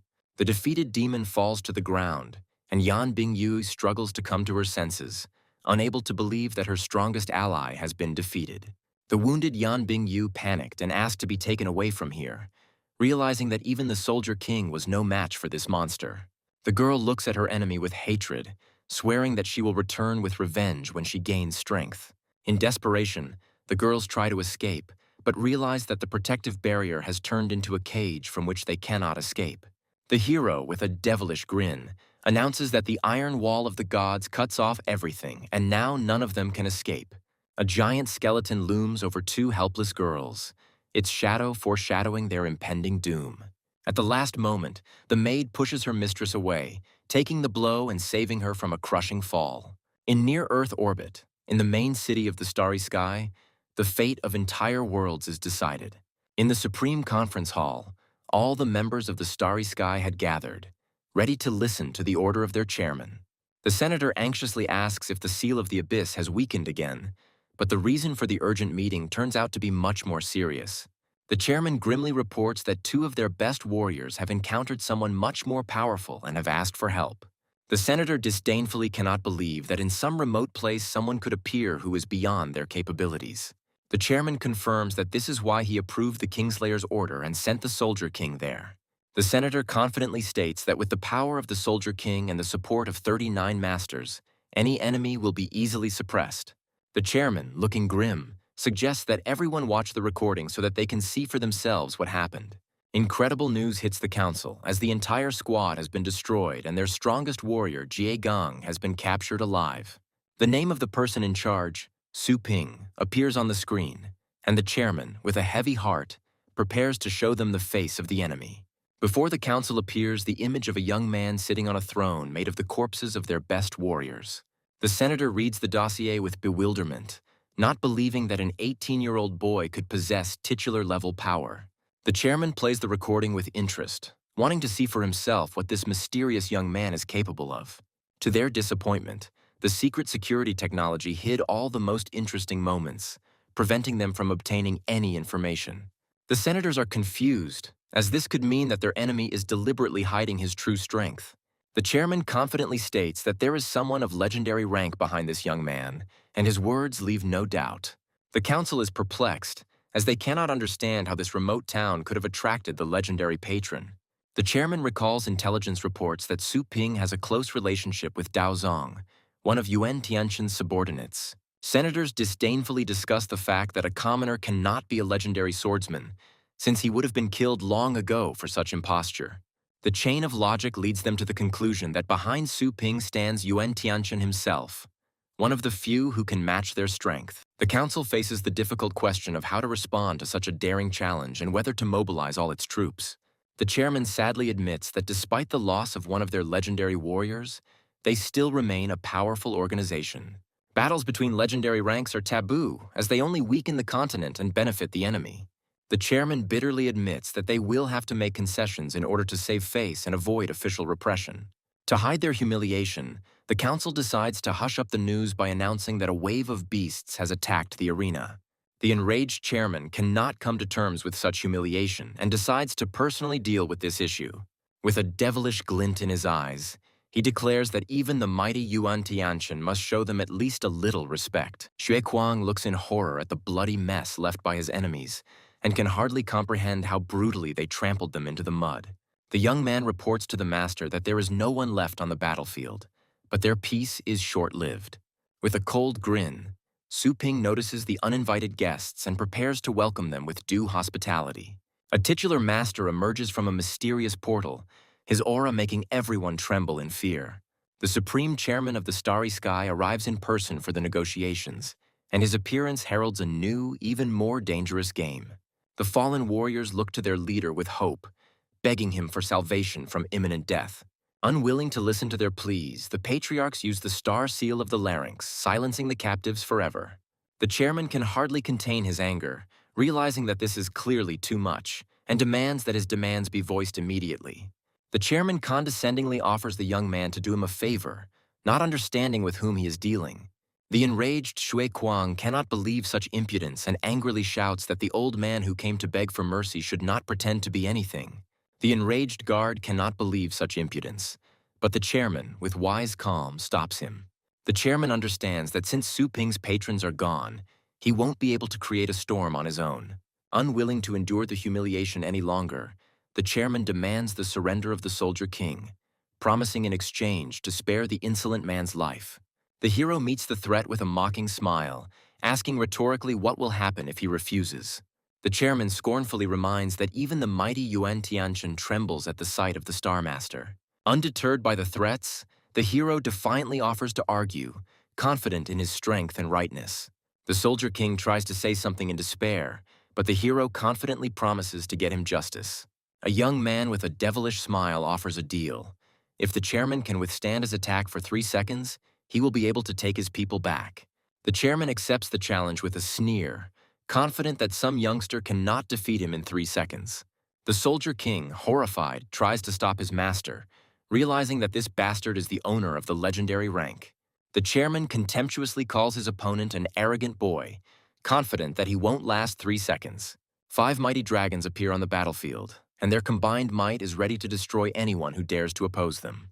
The chairman was shocked, because his opponent not only wasn't afraid, but also contemptuously called his mighty beasts just these. The chairman is furious at the incredible audacity, and he cannot understand where this simple youth gets such arrogance from. The enraged chairman unleashes his true power, his body becoming engulfed in blue flames. Having cast off his clothes, the chairman appears in his true form, as he was 70 years ago at the height of his power. The Guardians are horrified to discover that this transformation is a forbidden technique that shortens life in exchange for incredible physical strength. Unwilling to endure humiliation any longer, the hero, with a devilish grin, prepares to show his opponent his true strength. A menu of skills opens before the young man, and he eagerly chooses which one to use in this battle. The hero notices the Beast Soul Imposition skill with interest, realizing that he can now merge with another of his pets. The hero is delighted to realize that now, in addition to the strength of the skeleton, he can gain double the combat power of another beast. With a devilish smile, the young man decides to take advantage of the old man's generous gift, as it would be rude to refuse such a chance. The hero chooses Beast Soul Imposition and summons his Lightbringer Serpent, preparing for an incredible transformation. By merging with the snake's soul, Su Ping transforms into a powerful demonic warrior whose strength goes beyond all imaginable limits. The Guardians are horrified, as they cannot believe in the double fusion, which even those who have reached the legendary rank are not capable of. A terrifying realization dawns on the God of Wrath, and he realizes that Su Ping has already reached the 2nd stage of the legendary rank. With icy calm, the hero orders the timer to be started, ready to prove that 3 seconds will be enough for him. In desperation, the chairman creates the giant dragon defense, an indestructible barrier of the 9th stage. The chairman is horrified to realize that Su Ping is not related to Yuan Tianchen, but is himself a legendary master. A crushing blow from Fumo's dragon fist falls upon the defense, and the outcome of the battle is now decided. A crushing blow slams the chairman into the ground, and he realizes with horror that this is impossible. The defeated chairman desperately begs for mercy, admitting his complete and utter defeat. With icy calm, the hero asks if he really gives up, and his voice leaves no doubt. The young man scornfully reports that his opponent lasted only 1.83 seconds and suggests they start all over again. Realizing that there would not be a speck of dust left of him if he had not given up, the chairman bitterly admits his defeat. The defeated chairman bows before his new master, and now the starry sky has a new master. Su Ling and Shui Kuang enthusiastically welcome their master, the new Star Lord. News of Su Ling's victory and the incredible power of the Azornic pet shop spreads throughout the city, and crowds of people rush to its doors. In the crowded store, new customers eagerly wait in line, dreaming of gaining the same power. Tang Ruan is surprised to see a delegation of heads of great families who have come to personally pay their respects to the new ruler. Tang Ruan is delighted to see her father among the visitors, confident that he has come to save her. Suddenly, the father turns around and leaves, and the girl realizes with alarm that something has gone wrong. A sudden realization hits Tang Ruan, and she realizes that her father did not come to save Su Ping, but to put him in his place. With a devilish smile, the girl anticipates the imminent death of her jailer, dreaming of showing him the true power of the flying army. Meanwhile, in a crowded store, a new customer, delighted by Tang Ruan's beauty, asks to shake her hand. A girl with a flirtatious smile grants a fan's request, who delightedly vows not to wash his hands until the end of the month. Tang Ruan happily tells her friend that she will soon be free, as her father has joined forces with other families. The girl mockingly promises to lend a helping hand to her friend when she manages to escape. A sense of foreboding gripped Tang Ruan, as she couldn't understand why there had been no reaction to her father's actions. Su Ping suddenly appeared with the defeated patriarchs at his feet and asked with a cold smile if she was satisfied. The hero tries on the black thread armor with satisfaction, a secret treasure of the 9th stage that will automatically protect him from any attack. Tang Ruan is horrified because she can't believe that her father gave away their family's most ancient treasure to some outsider. In addition to the armor, there are mountains of treasure on the table, and the girl does not understand where the simple shop owner got such wealth. Suddenly, the door of the room flies open and the angry chairman rushes inside with force. Unexpected by such an invasion, Tang Ruan was sent flying, unable to withstand the chairman's might. The girl is surprised to recognize the attackers as those who had recently been Su Ping's enemies and does not understand what is happening. The hero greets Xiao Tang with a smile and asks her to bring him tea with unperturbed calm. With a slight hint of mockery, the young man reminds that everyone present is his guest, and they need a pour too. Confused, Tang Ruan obediently follows the order, pouring tea for the old gentleman who was recently her enemy. The chairman looks at the scene with suspicion, trying to figure out if this girl is Su Ping's most trusted servant. Tang Ruan notices with alarm that the old gentleman has suddenly started sweating and is afraid that she will be punished. The chairman apologizes in a panic, begging him not to report him to Master Su, and promises to pay generously for his silence. The girl is perplexed, because she does not understand why such a powerful old man who was supposed to help her father is so afraid of Su Ping. The head of the Mu family is surprised to recognize the maid as the missing daughter of old Tang, who, as it turns out, was secretly sent here for training. The elders note with envy that the girl has become much stronger, and they have never heard of patrons improving their students. The head of the Tang family is furious, because he does not understand why he himself looked for his daughter if she was secretly sent here. Tang Ruan eagerly asks her father when they will start, confident that the flying army is already on its way. The girl, in her naivety, cannot understand why her father is hesitating, since he came here specifically to save her. The father, with a heavy heart, orders his daughter to follow Master Su and work hard. The head of the Tang family explains that due to some problems, she is now under Su Ping's command, and their future depends only on her.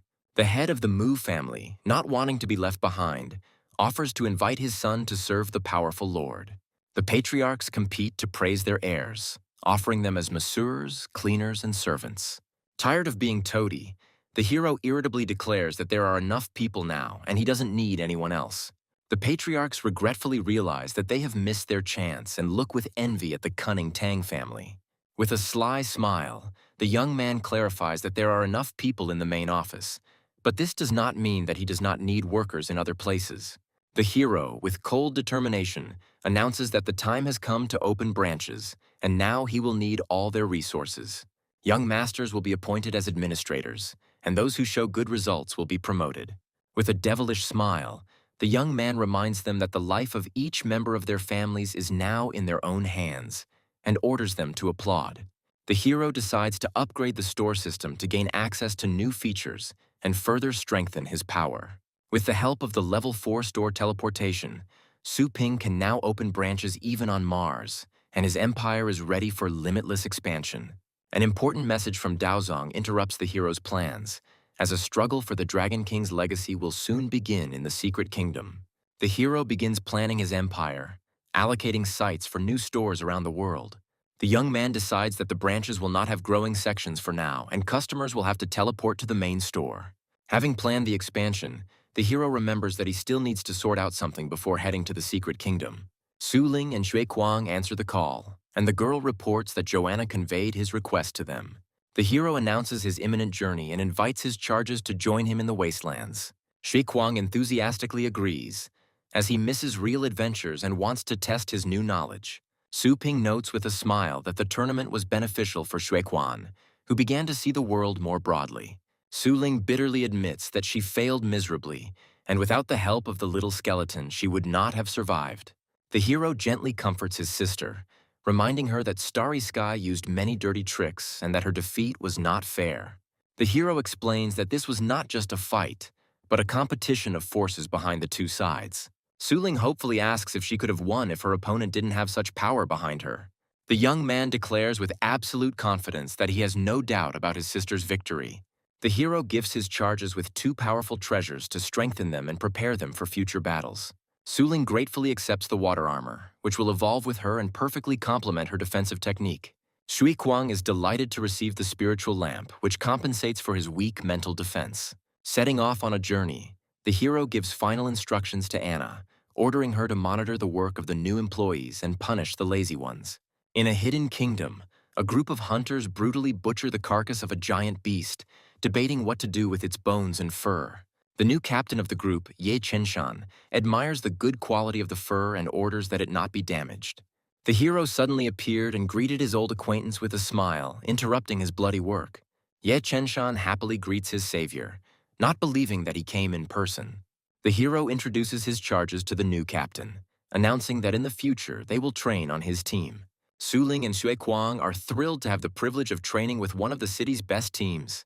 Ye Chenshan thanks Master Su with a modest smile, admitting that without him, he would already be dead. The captain happily welcomes newcomers to his team, promising to take care of them and introduce them to the team. The young man anxiously inquires about Captain Ni's daughter, and Ye Chenshan gratefully reports that her vital signs have recovered. The captain sadly adds that the girl still needs time to come to terms with the loss of her loved one. The hero remembers with a heavy heart everything they had to go through and feels guilty for what happened.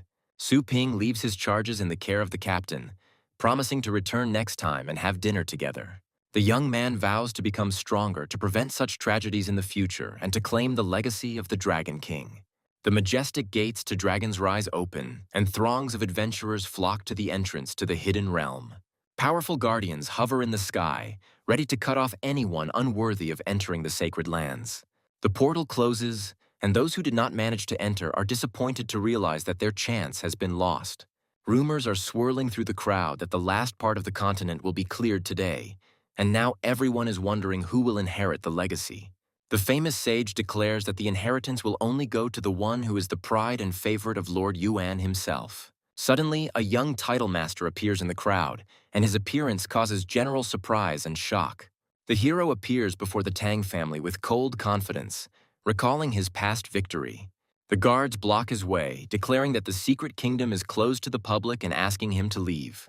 With a devilish grin, the young man realizes that someone is trying to take possession of the inheritance of the secret kingdom while the star rift is not open. The crowd watches the proceedings with interest, anticipating a hilarious spectacle, because this is not the first time this idiot has challenged the powers that be. With contempt, the hero asks if these pathetic guards are really the very will of heaven that was thrown to him. Suddenly, the sights are aimed at the guards, and a red mark foretells imminent death. The Guardians recognize the weapon with horror as the 10,000-ton tracer space cannon, and their faces distort with fear. A terrifying realization dawns on one of the guards, because only the one who is in charge of the starry sky can mobilize Tracer without an order. Enveloped in golden flames, the hero confirms their guess with a devilish grin, asking if they have lost their desire to stop him.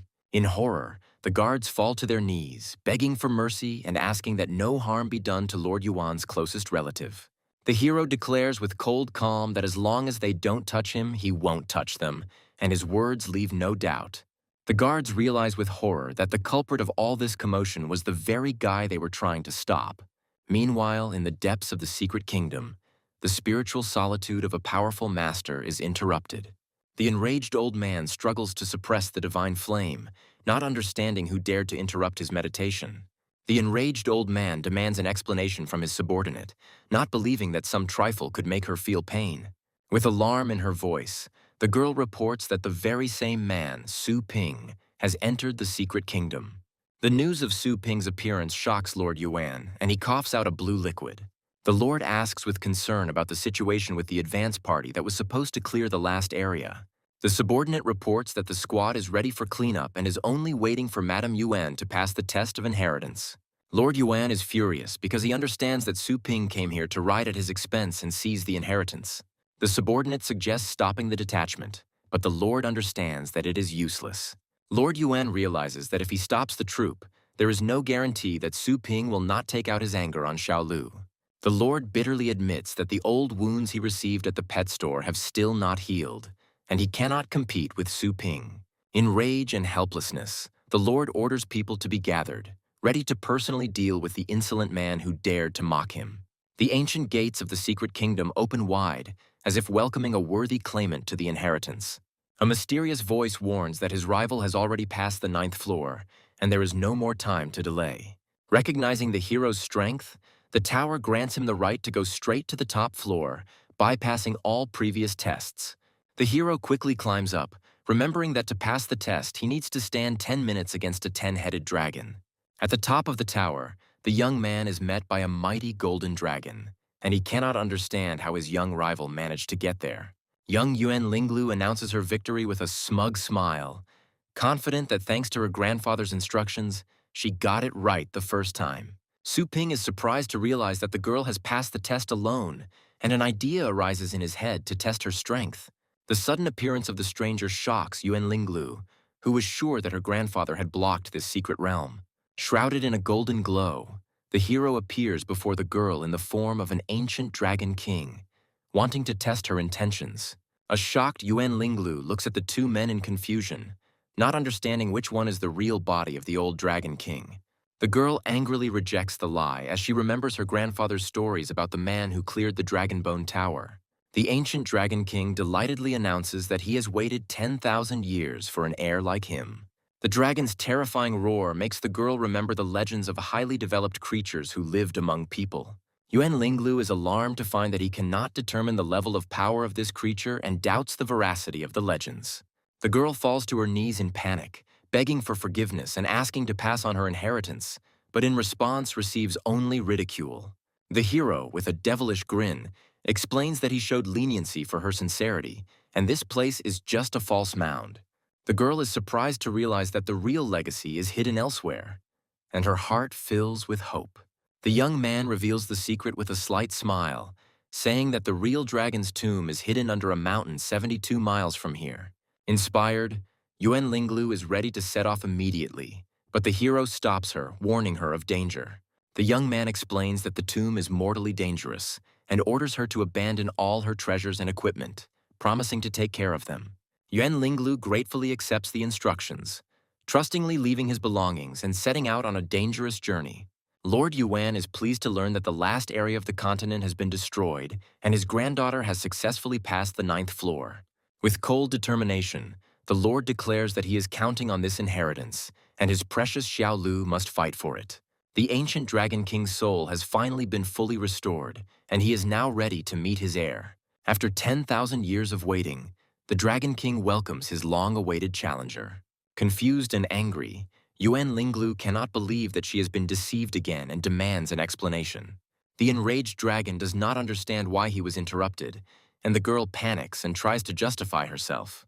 The ancient spirit looks at the two contenders with disdain, realizing that one of them is too straightforward and the other too cunning.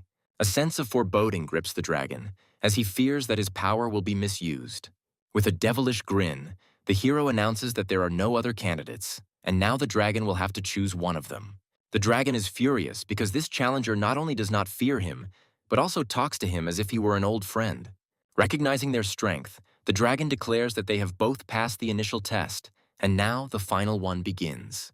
A giant dragon skeleton appears before the heroes, and they must climb to the very top of it.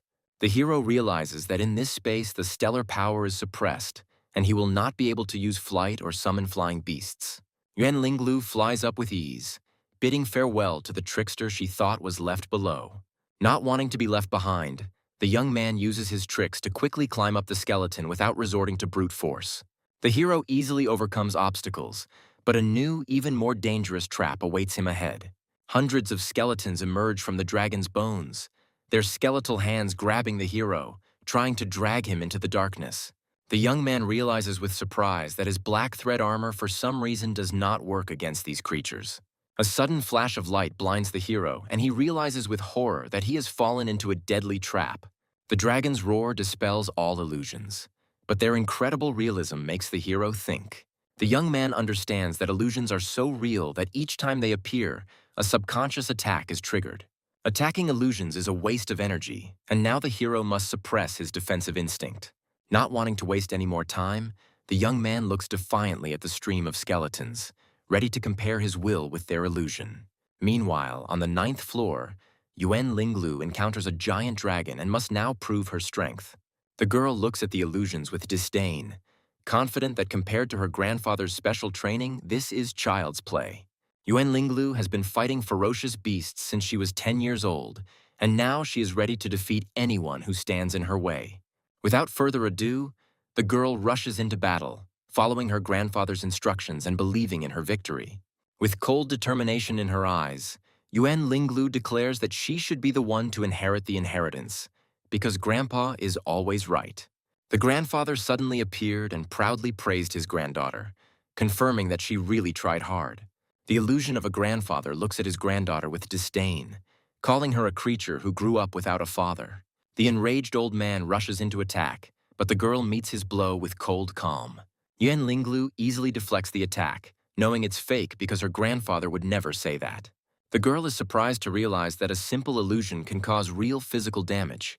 Finding himself on the 10th floor, Yuan Linglu anxiously wonders how many floors that mysterious guy was able to climb. Su Ping's sudden appearance shocks the girl as she can't believe he was able to overtake her. Unwilling to endure humiliation any longer, the hero easily fights off a stream of illusory dragons. The young man understands with disdain that after countless resurrections, these illusions seem like child's play to him. The final test is over, and a mysterious voice announces that another challenger has passed out on the 33rd floor. The hero is surprised to learn that he has reached the 143rd floor, while the legendary master was only able to reach the 33rd. The ancient dragon heals the girl's wounds, and she is surprised to realize that she has lost consciousness for some time. The dragon declares that whoever wins twice will become his final successor, and Yuan Linglu bitterly realizes that she has lost.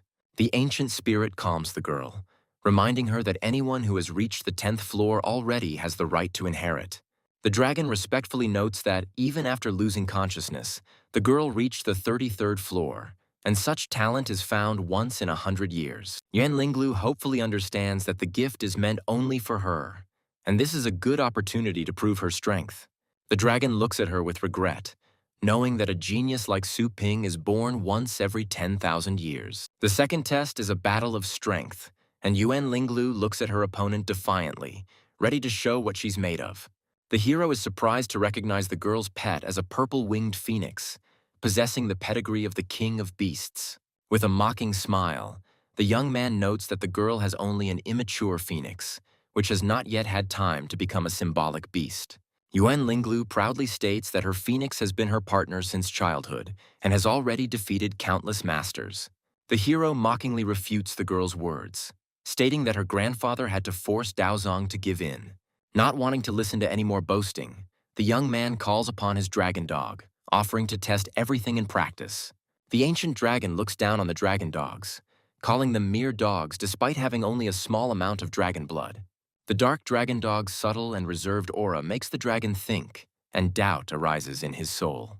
Unwilling to retreat, Yuan Linglu and her phoenix charge forward, ready to prove their strength. The divine flames of the phoenix envelop his body, and he rushes towards his opponent with a furious roar. The dragon dog easily dodges the attack, and its blue flames are ready to incinerate anyone who stands in its way. Yuan Linglu is shocked because there is not a scratch on her opponent's body, although she was sure that her phoenix hit. The girl realizes that it was an illusion, but at the same moment a real blow throws her back. Yuan Linglu realizes with horror that it was not an illusion, and her opponent's physical defense exceeds the power of her phoenix. The hero looks at his opponent with disdain, asking if this is all she is capable of. An enraged Yuan Linglu commands her phoenix to use its inherited technique, preparing for the final attack. The hero is surprised to notice that the phoenix's flame has become stronger than before and now poses a real threat. The girl understands that although her technique is not perfect, it will be enough to defeat the dark dragon dog. Unwilling to endure the humiliation any longer, Yuan Linglu decides to use his strongest attack. The dazzling phoenix's slash falls upon the hero, and the fiery sword is ready to incinerate him on the spot. With a devilish grin, the young man praises the beautiful technique and, as a tribute to respect, decides not to humiliate his opponent anymore. The hero lets his dragon dog go all out, and his body is engulfed in blue flames. The fiery sword collides with an impenetrable barrier, and the dragon dog easily repels the deadly attack. The Dragonbone Tower begins to glow, and its insanely strong aura makes everyone tremble in terror. Lord Yuan watches the battle with a mixture of horror and admiration, recognizing that his granddaughter's fighting prowess is no less than that of a true titled master. With a furious roar, the girl launches into a final desperate attack, putting all her strength and will into it. The blow almost reaches its target, but at the last moment the dragon dog manages to reflect it, and the girl bitterly realizes that it is beyond her strength. The ancient dragon announces that Su Ping has won 2 victories and has become his rightful successor. Defeated and healed, Yuan Linglu, with a heavy heart, acknowledges the truth of the ancient spirit. The girl bitterly realizes that she lost to this bad man, without even being able to touch him. With tears in her eyes, Yuan Linglu admits that she has failed her grandfather's expectations, and her heart is breaking with pain. A sudden blow knocks the sword out of her hands, and the girl is surprised to realize that she was attacked by the one she thought was the winner. The hero hits the girl hard, and she looks at him with pain and bewilderment, not understanding what is happening. The dragon, in a rage, demands an explanation, but the young man, with cold calm, declares that he merely vowed to use his power correctly. The young man mockingly suggests that the girl resume training if she is unhappy, and reminds her of the services of his pet store. The ancient dragon interrupts their quarrel and gives the girl 3 drops of his dragon blood. Yuan Linglu grasps the priceless gift with trepidation, and her heart fills with hope for new, unprecedented strength. The dragon explains that his blood will help her distract the king of beasts, improve her physical condition, and replace rare materials. The girl gratefully accepts the gift and vows not to let the old king down, becoming stronger than ever. With cold determination in his eyes, Yuan Linglu challenges Su Ping, promising to surpass him in 3 years. The ancient dragon declares that the time has come for the true legacy and orders Su Ping to prepare. The hero realizes with anticipation that if even the consolation prizes are so good, then the true legacy will be truly amazing. The original world of the dragon soul opens before the young man, and a giant golden chest bound with chains descends from the heavens. The chest opens, revealing mountains of countless treasures worthy of the legacy of the Dragon King himself. The hero delightedly examines the countless treasures, which include weapons, armor, and even mounts. The ancient dragon declares that all these treasures are not worth mentioning, and the young man can take them if he likes them. The young man is perplexed, because he cannot believe that among such wealth there is not a single real inheritance. Not wanting to miss his chance, the hero takes out the Qiankun scroll, ready to take every last speck of treasure. The scroll easily absorbs all the treasures, but for some reason cannot fold the mysterious golden coffin. Not wanting to leave anything valuable behind, the hero decides to take the water as well, which, in his opinion, the old king no longer needs. The ancient dragon stops him in a panic, asking him to clear his mind and prepare for his true legacy. The dragon bitterly recounts that he once suffered defeat, and now his true body is sealed in this coffin. The dragon's coffin that guarded his immortality is broken, and now his life force is fleeting. An ancient spirit offers the hero the chance to become the descendant of a true dragon, and his offer leaves the young man in shock. The hero panics and tries to stop the dragon, not understanding why it is so hostile to his bloodline. The ancient spirit is furious, because its true essence is the golden crow demon god. The incredible discovery shocks the dragon, and he cannot believe that in front of him is the descendant of his worst enemy. The dragon desperately pleads for help, but his spirit is weakening, and now he must pass on his legacy. With its last breath, the dragon passes on its original legacy to the dragon dog, and its spirit finally dissipates. The hero is shocked, because he cannot believe that the priceless legacy of the Dragon King was passed on to his dog. Lord Yuan suddenly appeared, hopefully asking if his granddaughter had received her inheritance. The girl has difficulty coming to her senses, not understanding what happened, and bitterly asks her grandfather for forgiveness. Yuan Linglu falls to his knees in despair, admitting that Su Ping has appropriated the dragon's legacy. Yuan lifts his granddaughter up, and she tearfully admits that she was useless and was unable to break through Su Ping's pet's defense. Lord Yuan is horrified to realize that Su Ping not only survived, but has also become the de facto master of the starry sky. Yuan Linglu bitterly asks for forgiveness, but immediately realizes with horror that now she has nowhere to hide her treasures. The girl excitedly shows her grandfather a rare blood crystal, begging him to continue training to defeat this villain. Lord Yuan looks at his grown-up granddaughter with pride, realizing that this experience and secret treasures were worth it. With cold determination, the Lord declares that he will not allow Su Ping to obtain another inheritance, as his power will become immeasurable. An army of adventurers enters the tower with trepidation, ready for new challenges and dangers. The hero looks with alarm at the golden cocoon in which his dragon dog sleeps, and does not understand why it is so noisy. The young man decides to stay and wait until his pet comes out, ready to protect him from any threat. While waiting, the hero is surprised to notice strange weeds that have grown out of nowhere and are reaching towards the cocoon. The young man realizes that the dragon's rich energy is coming out, nourishing everything around him, and his heart is filled with anxiety. The hero decides to seize the moment and immerse himself in the rich energy of the dragon cocoon in order to achieve great success. After 7 days, the soldiers left outside go mad with terror, begging the dragon not to eat them. Lord Yuan is alarmed to learn that the tower contains an extremely powerful spirit dragon capable of driving anyone mad. 7 days have passed, but no one has emerged from the tower, and the Lord suspects that Su Ping might have already slipped away. A sudden column of golden light erupts from the tower, and the guards realize with horror that someone is coming out. A giant golden dragon appears from the light, and the guards are horrified to recognize its rider as Su Ping. The majesty of the golden dragon of great dispersion descends upon the earth, and its roar causes the very earth to tremble. The dragon's overwhelming aura makes everyone fall to their knees, and Lord Yuan recognizes it with horror as the top 5-clawed golden dragon. The hero looks at his fallen enemies with disdain, reminding them that they just said he couldn't do anything. Lord Yuan can hardly bear the pressure, realizing that this is no longer a joke and begs for mercy. A giant dragon, which has reached the level of the king of beasts, looms over the crowd, and its power makes everyone tremble in terror. The hero, with an innocent smile, asks what has the legendary Yuan so worried, since he hasn't done anything yet. Lord Yuan can hardly contain his anger, realizing that his opponent is deliberately mocking him. The young man, with a cold grin, reminds him that he should be the one asking what the Lord wants, since he wanted to kill him. The hero disdainfully declares that Longjiang is now his territory, and in the future he will not need their cold water. The young man threatens that he hopes the Lord will not do anything that will lead to unforeseen situations. The legendary dragon form art technique is cancelled, and the giant dragon begins to melt into thin air. The dragon dog that inherited the inheritance now possesses the power of the highest 7th stage and a multitude of new, deadly skills.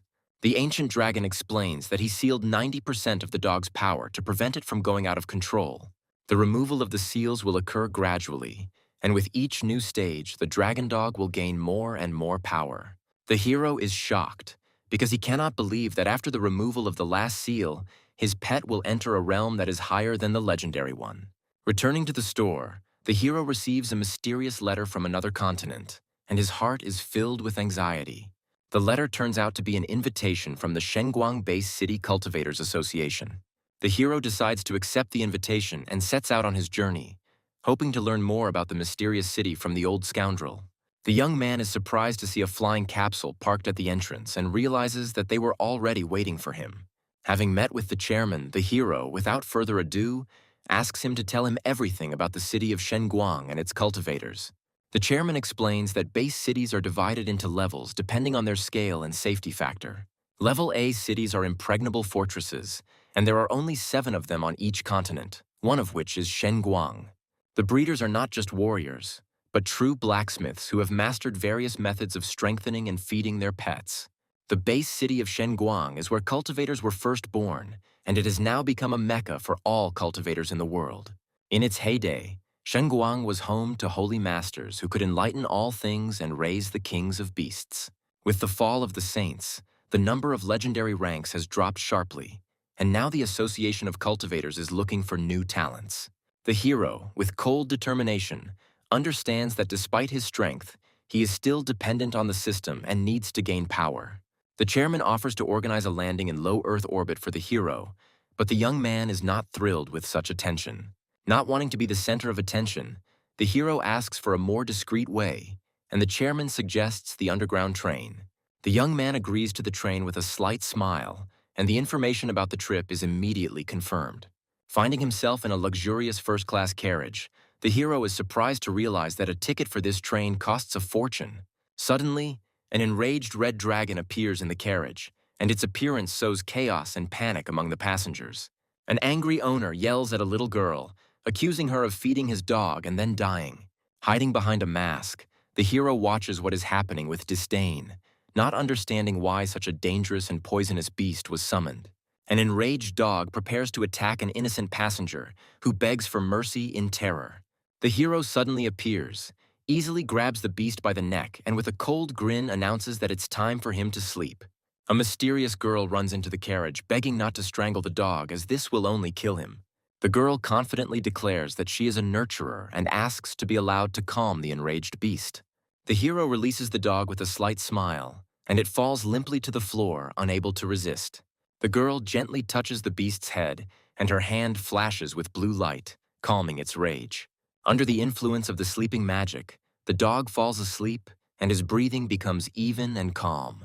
The hero watches in amazement at how easily the girl was able to calm such an aggressive beast. The girl proudly shows off her star gloves, which help her control her star power more precisely. The enraged owner demands an explanation, but the girl, with cold calm, declares that she made his beast fall asleep, and now he has nothing to worry about. The enraged owner demands an explanation, threatening that the girl will pay if his dog gets hurt. The girl tries to calm the impudent man, explaining that his dog ate a lot of sugar and must not be woken up. Tired of the screams, the hero grabs the insolent man by the arm, ordering him to silently take his beast.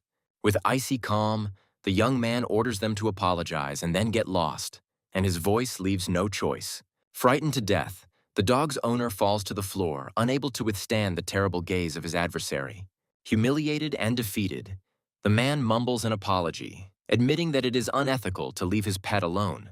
Having verified the hero's identity, the staff wishes him a good time, and he returns to his place.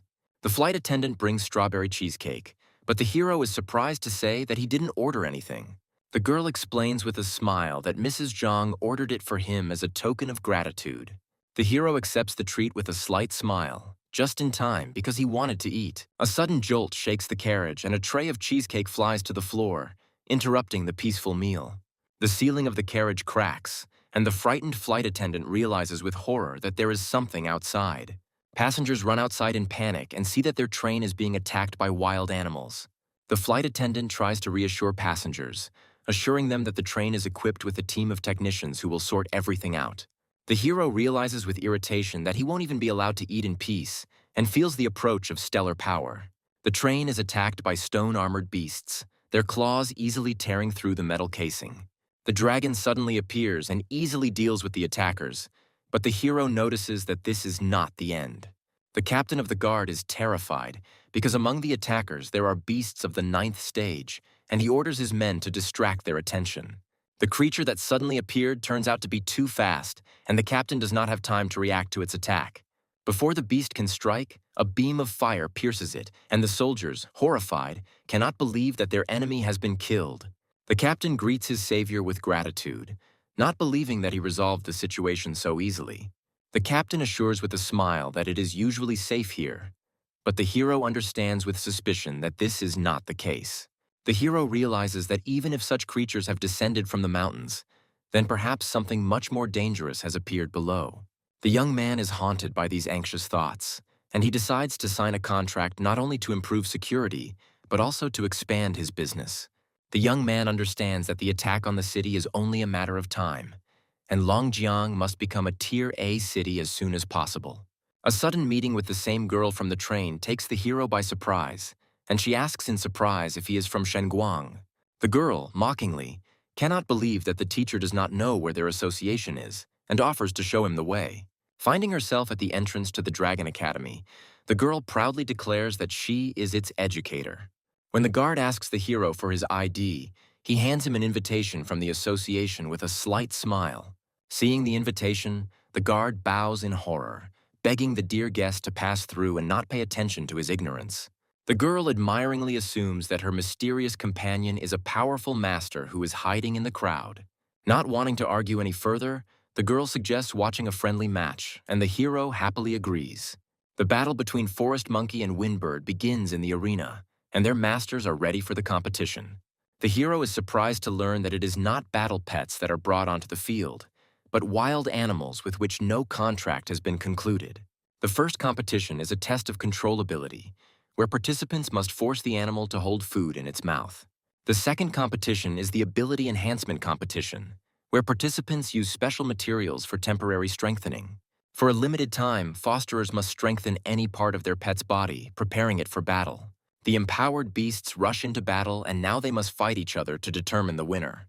Swift Windbird leaves Forest Monkey no chance, and he finds himself in a losing situation.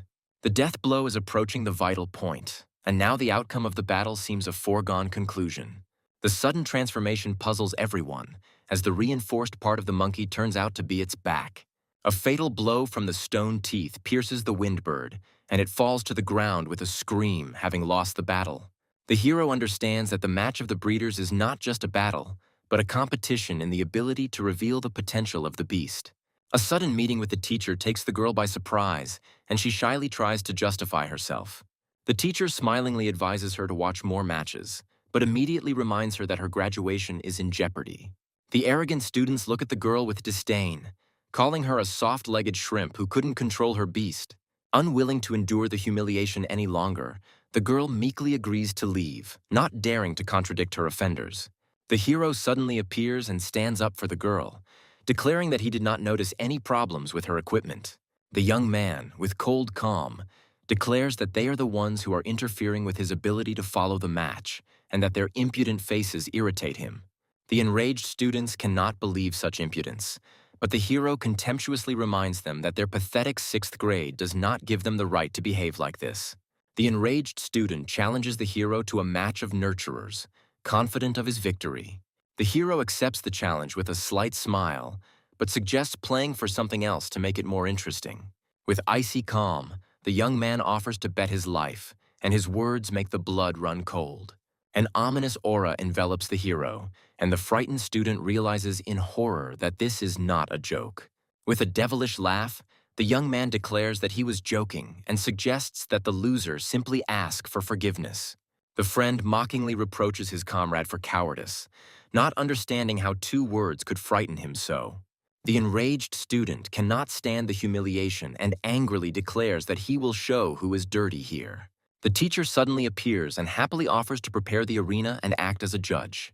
The teacher, with a wise smile, explains that as a nurturer you cannot be afraid to tame others. The arena is ready, and now one game will determine the outcome, and for the sake of fairness, a blind selection will be used. The blind selection begins, and the participants must choose one of the wild animals locked in cages. The hero studies the proposed animals with interest, realizing that their distribution among the 5 elements could be the key to victory. The young man chooses the thunder beetle with the metal shell skill, and his choice is met with surprise. His opponent chooses flame dog with the blazing bite skill, and now they must fight in a battle of the elements. The girl realizes with alarm that metal shell will not be able to resist the flaming bite, and her friend is doomed. The arrogant student smirks and suggests to his opponent that he repent before it is too late, but he remains unperturbed. The first stage begins, and the animal's favorite food is placed in front of them. The winner is the one whose pet lasts 5 minutes. The girl recalls lessons where they taught that there are 2 methods for this stage: reward and punishment. Her opponent decides to skip this part and use the star power to directly command his beast. To everyone's surprise, the hero does nothing, and the girl anxiously thinks that he is still choosing a method. The arrogant student looks at his opponent with disdain, confident that he has already given up. Suddenly, Thunder Beetle begins to eat, and his owner realizes with horror that his pet is afraid not of him, but of the mysterious stranger.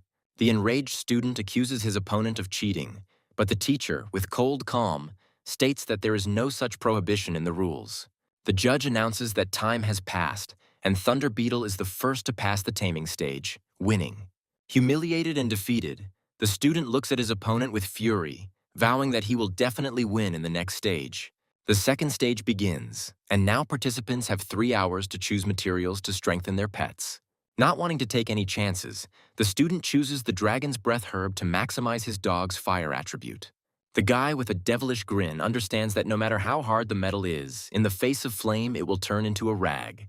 The girl looks at what is happening with alarm, not understanding how her friend can win if his opponent is so strong. The time has passed, and the judge announces the beginning of the battle stage, where the enhanced beasts will meet in a mortal fight. Flamehound uses Blazing Bite, its jaws engulfed in flames, ready to tear its opponent apart. The death bite falls upon the Thunder Beetle, and its shell begins to melt under the influence of hellfire. The teacher notes with admiration that his student's ability to sort star power has improved again. The arrogant student disdainfully declares that he is different from the amateur who only knows how to bluff. The teacher regretfully tells his student that he should practice harder, and his words leave him in shock. Suddenly, Thunder Beetle becomes covered in ice armor and his metal shell turns into frost shell.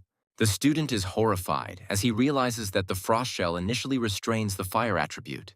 The melted ice completely covers the dog's body, and now it is he who finds himself trapped, held back by the elements of water. Surrounded by a fiery aura, the hero appears in all his glory, and everyone understands that he is the great nurturer who has been hiding himself. With icy calm, the young man announces victory and threateningly asks how about fulfilling the terms of the bet. The student is terrified because he doesn't feel any fluctuations in star power, but his opponent is clearly at the 7th level. Not wanting to tempt fate any further, the boy decides to run away, but his attempt proves futile. A sudden blow to his legs causes him to lose his balance and he falls to the ground screaming. The student looks at his opponent with pain and bewilderment, not understanding what just happened. Meanwhile, his friends, unable to stay on their feet, fall to the ground one after another. The hero scornfully wishes them good riddance, and his words make the girl giggle. The girl notes with admiration that after the battle, the melted armor quickly recovered, and this is not a superficial improvement. The hero explains with a slight smile that he gave the Thunder Beetle the Xuanhan crystal, and after absorbing it, he changed. The girl is surprised to suggest that the fear of death could have unlocked the Thunder Beetle's full potential. Recalling ancient treatises, the girl understands that appropriate pressure and harsh conditions can have a positive effect on cultivation. The girl is delighted, because she did not expect that someone had already implemented this complex theory, and she hurries to write down this news. The teacher asks with interest what this method is called, and the hero, after thinking for a bit, calls it deadly cultivation. The teacher is surprised to realize that his student's friend is not so simple and asks her to introduce him. The embarrassed girl introduces herself, and Teacher Dean, having apologized for his students, asks with interest the name of the mysterious stranger. The hero introduces himself as Shui Kuang, and the teacher is surprised to realize that he has never heard of such a name in the world of cultivators. The young man explains that he came here to watch a famous conference of nurturers, and this is pure coincidence. Teacher Dean offers to treat his new acquaintance to apologize for the inconvenience, but he politely declines. Not wanting to insist, the teacher expresses his gratitude and hands over his teacher ID card. This card provides comfortable living conditions and certain privileges within the academy, and the hero gratefully accepts it. The young man looks at the teacher with suspicion, not understanding whether he really wants to express gratitude or whether this is some kind of trick. The teacher says goodbye with a smile, reminding her to return his card, and the girl happily returns to her projects. Without wasting any time, the teacher activates the location function to secretly follow his new acquaintance. The girl is surprised to see her teacher, who asks with interest how her project is progressing. The girl proudly reports that she has completed the most difficult part of her research on mastering high-level skills. Suddenly, the teacher becomes serious and orders the topic to be stopped, and his words make the girl anxious. The girl is terrified because she does not understand what her teacher means, and his cold gaze makes her tremble. The teacher regretfully explains that there is a problem with her topic and she will not be able to pass her final defense. The girl desperately realizes that all her research over the past year was wrong, and now she will have to start all over again. The teacher calms his student with a gentle smile, reminding her that she is a smart child and that she still has time to fix everything. The teacher regretfully realizes that he has not received any useful information, but admits that geniuses in two fields at once are a great rarity. Teacher Dean, with a sly smile, offers his student a new project that will help her rehabilitate herself. The task is simple: to obtain information about an out-of-town criminal who is currently in the library. The teacher's ID card gives access to the rarest books, and the hero spends a fortune on them without stint. With a huge stack of books in his hands, the young man asks the librarian to hold on to his card, promising to pick it up later. The library staff is shocked because they can't believe that a student could take out so many materials at once. The girls look at the generous stranger with admiration, realizing that he should be treated like the boss's son. Having immersed himself in reading, the hero realizes that the chairman was right, and Shenguang is truly a holy place. The young man enthusiastically studies books on raising dragons, elemental and demonic pets. The hero realizes that despite his rich experience, his knowledge is still superficial and insufficient. The young man plunges into the world of new knowledge with interest, and a quick glance at the pages opens up new, unprecedented horizons for him. Having read all the books, the hero is surprised to realize that the teacher's ID card gives him access to a separate reading room. The young man decides to return the books, hoping to convert the points he spent into star coins. In the corridor, the hero collides with a girl, and all the books scatter across the floor. The girl looks in surprise at the huge number of books and asks with interest where he got them. Having returned the books, the hero thanks the librarian and leaves, leaving the girl perplexed. The girl asks with surprise how he was able to read such esoteric books and what level he is. Upon learning that he is not a certified foster parent, the girl smirks and offers to take the exam with him. In the testing room, they are met by a menacing instructor who looks with disdain at those who are late. The instructor hits one of the students hard, reminding them that caregivers don't run away from their charges. The instructor mockingly kicks out latecomers, declaring that they have no place in the exam after a few lessons.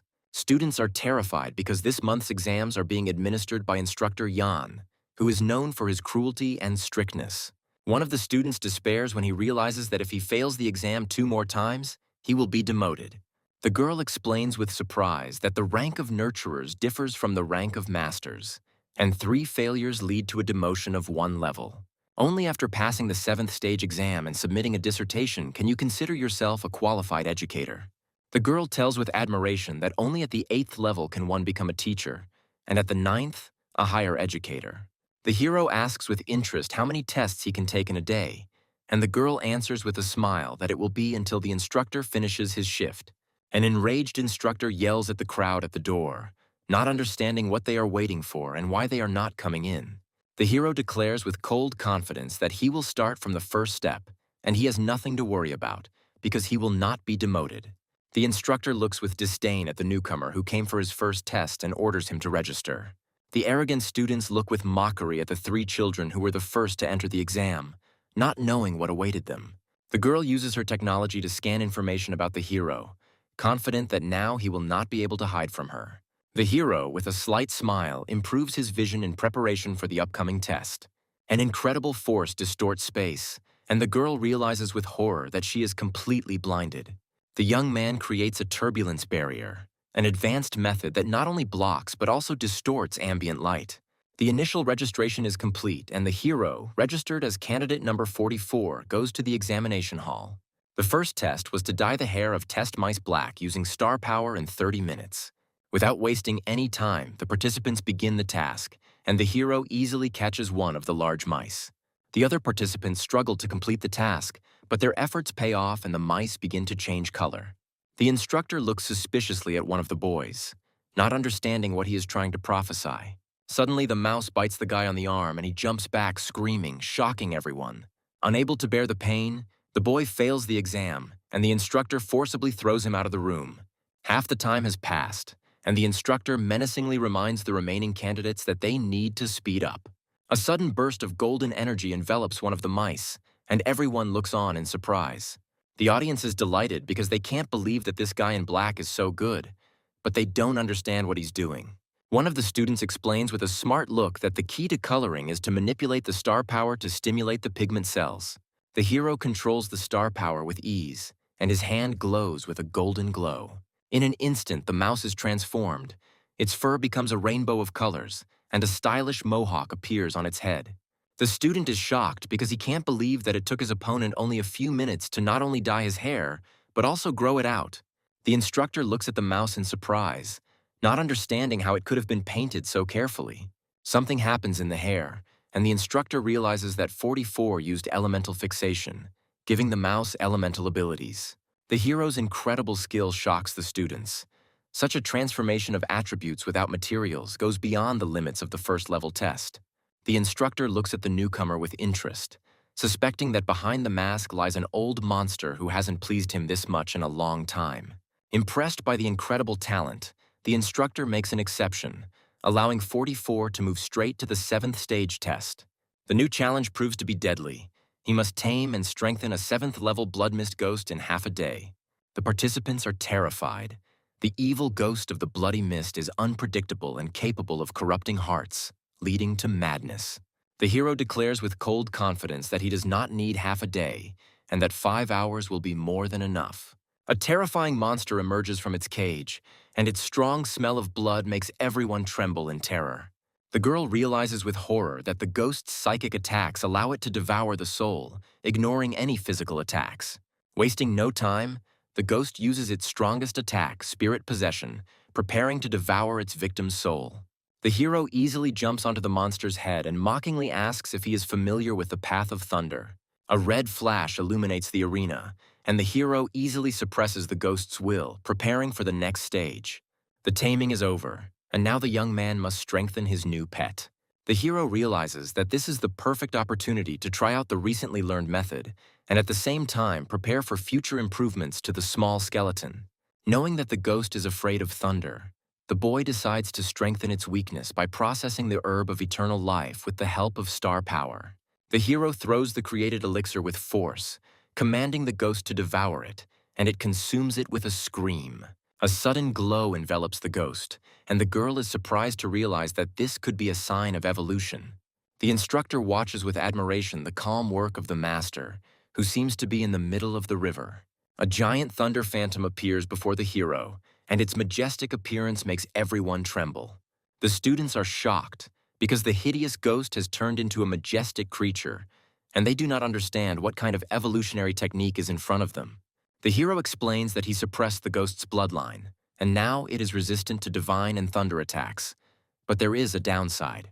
The empowered ghost becomes even more irritable and thrashes furiously against the bars of the cage. The students retreat in panic, because the cage is creaking and the monster is about to break free.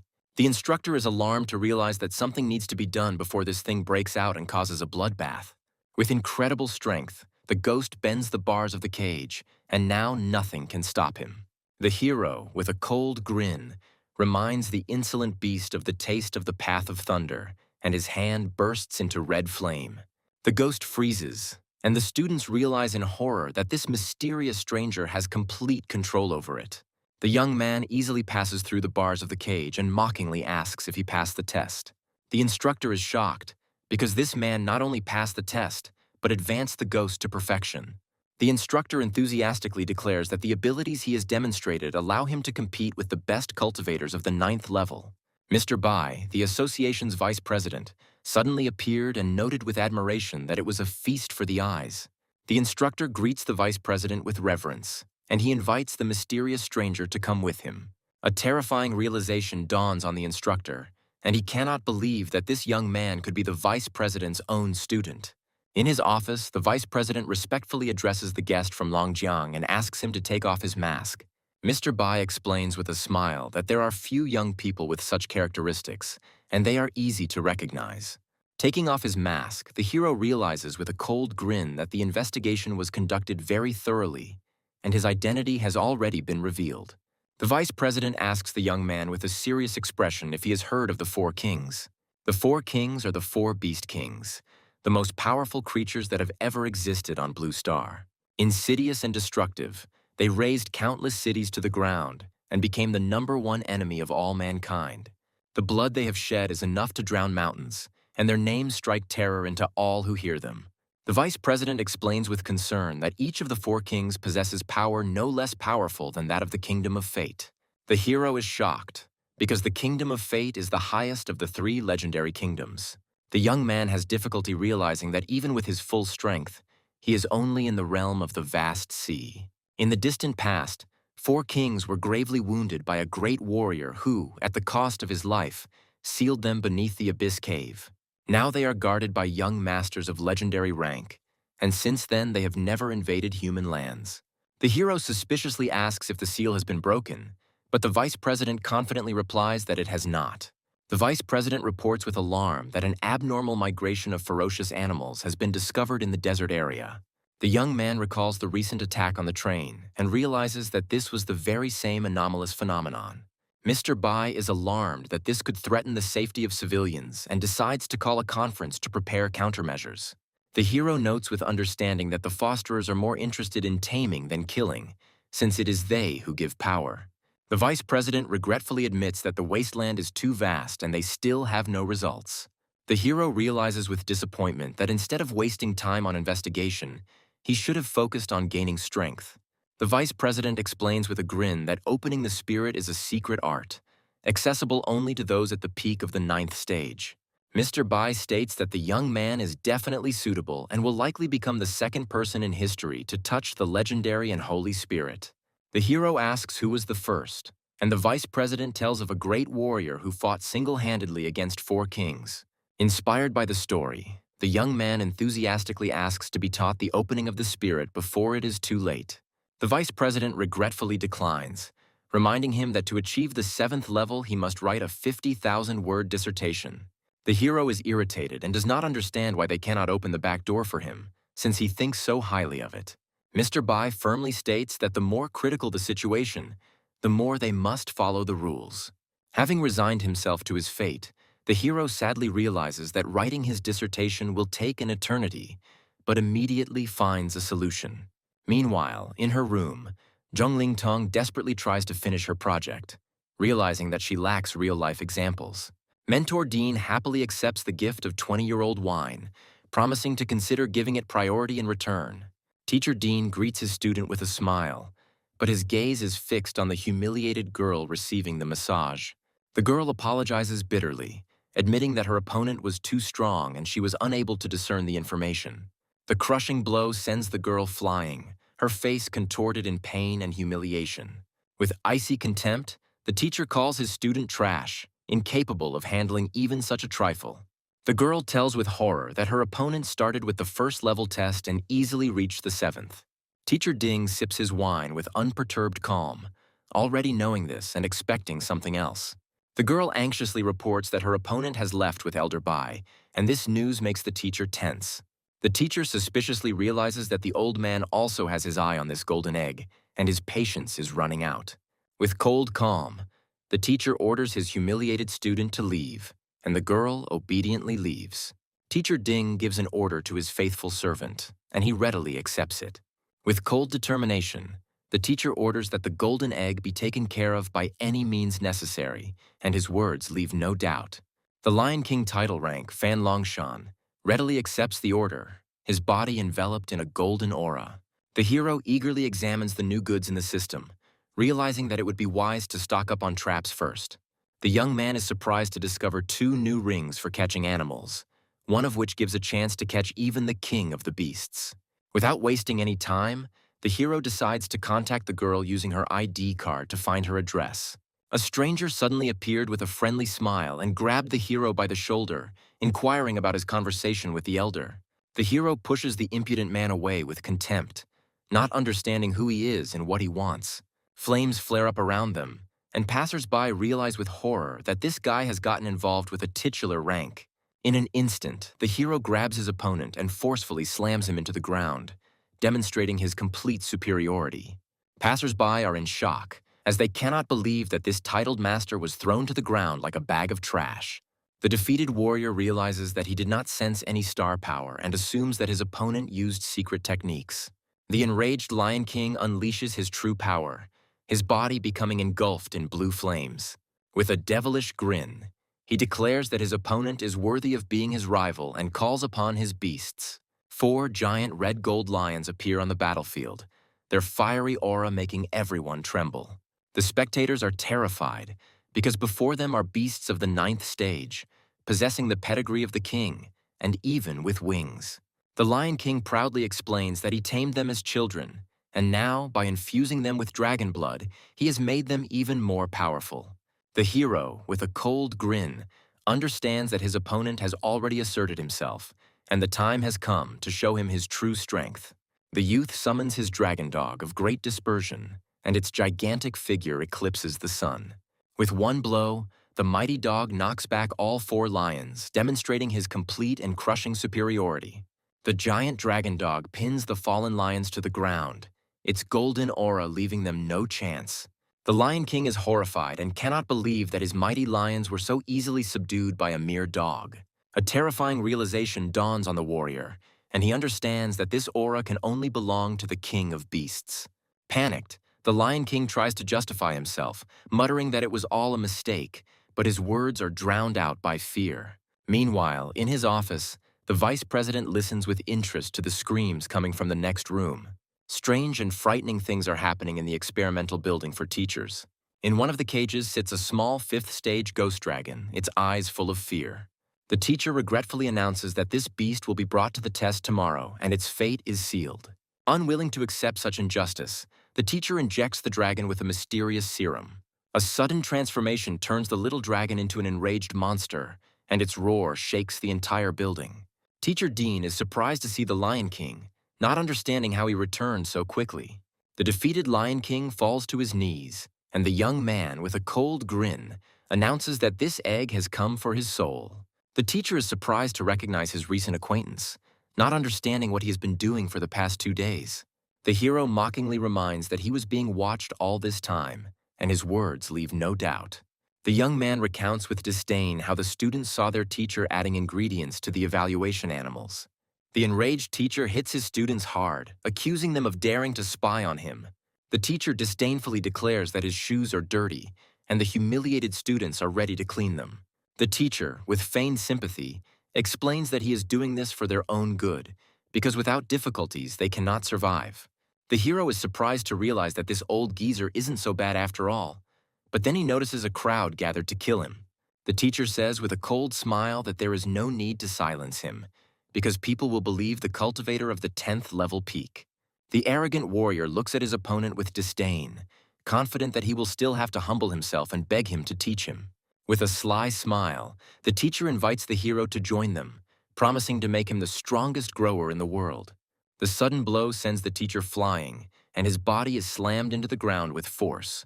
Disgusted, the hero orders him to shut up, declaring that every word he says makes him sick. The enraged bodyguards rush to defend their master, threatening the hero with a terrible death. Unwilling to endure the humiliation any longer, the young man looks defiantly at the crowd, challenging them to come closer if they don't want to die. An incredible aura, not inferior to the 9th step, makes the bodyguards retreat in horror. Teacher Ding gives an order, promising a generous reward to whoever kills this dog and catches him alive. 3 titled masters of the highest 9th stage accept the challenge, hoping to use this opportunity to break through.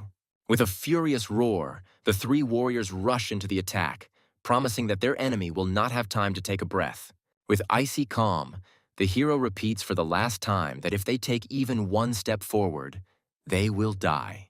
The young man is interested to see if the authority of his little skeleton will work on these impudent fellows. In an instant, 3 9th stage title masters were killed, and the bodyguards fled in panic. With horror, they recognize in the small skeleton the very beast that killed several leaders of the starry sky. Teacher Ding realizes with horror that in front of him is that very young man, an incomparable master of combat beasts, possessing legendary combat power. Realizing his mistake, the teacher falls to his knees, begging for mercy and promising to give everything he has. The hero asks with a cold grin if he is really ready to give him everything in exchange for his life. With a devilish laugh, the young man offers him to pray, reminding him that his things are now his things. The hero looks at his enemy with contempt, realizing that he knew from the very beginning that he was the owner of the pet store. The young man proudly declares that this little skeleton is his battle pet, which he personally raised. The bodyguards are horrified because they cannot believe that this small skeleton, comparable to the king of beasts, was raised by his hands. The hero, with a devilish grin, offers everyone the opportunity to have the same pet, and his words leave no doubt. The young man throws the swords of his slain enemies to the ground, inviting those who do not wish to participate to leave. With cold determination, the hero declares that those who want to be with him must show what they are capable of. The bodyguards are confused, as they cannot decide whether to betray their master for the opportunity to raise such a pet. An enraged teacher, Dean, cannot believe such a betrayal and angrily shouts that this is their payment for his kindness. Tired of the bullying, the bodyguards draw their swords, ready to take revenge on their former master for all the humiliations. The teacher furiously orders them to leave, but his words are drowned in hatred and contempt. With a cry of despair, the teacher rushes at his former subordinates, but finds himself in the minority. One of the bodyguards hands the hero a secret order that Ding Chunfeng carried with him, and now his fate is sealed. The bodyguard reverently hands over a secret order that gives the right to use the abilities of a 9th-level cultivator. With a cold smile, the hero accepts the order and orders that from now on he be called Master Su. The bodyguards fall to their knees, swearing that they saw nothing and knew nothing. The hero, with a slight smile, summons his snake and orders it to clean up the battlefield. Meanwhile, in the student dormitory, someone is worried about his friend. The girl anxiously knocks on the door, reminding her that Tuntun hasn't eaten anything for 2 days.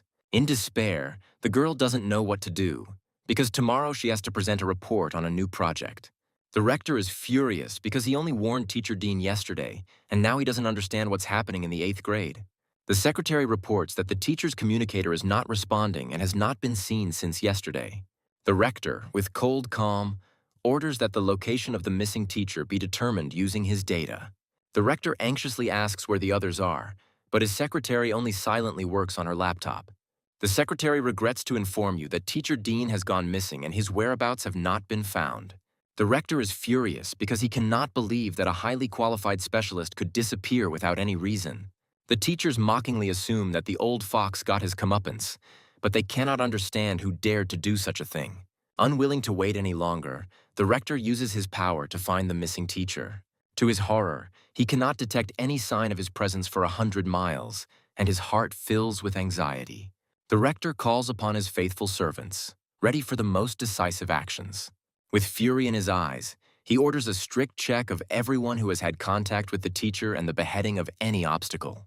In the midst of the investigation, an important call comes in, and the rector orders everyone to remain silent. A hologram of Vice President Bai appears in the office, and the rector respectfully greets his old acquaintance. The vice president regretfully expresses his condolences, but asks that no in-depth investigation be conducted. The rector is horrified because he cannot believe that Ding Chunfeng provoked such an important person as Elder Bai. Mr. Bai explains with disdain that this villain bullied the students and trampled the seedlings. The rector, with a false smile, thanks the elder for cleaning up after him. The vice president asks with cold calm why the rector did nothing, knowing about everything. Bowing his head, the rector regretfully admits that the thinking of the 9th-level educators has wavered over time. The elder threatens that he will not be able to protect him if he does not keep his word.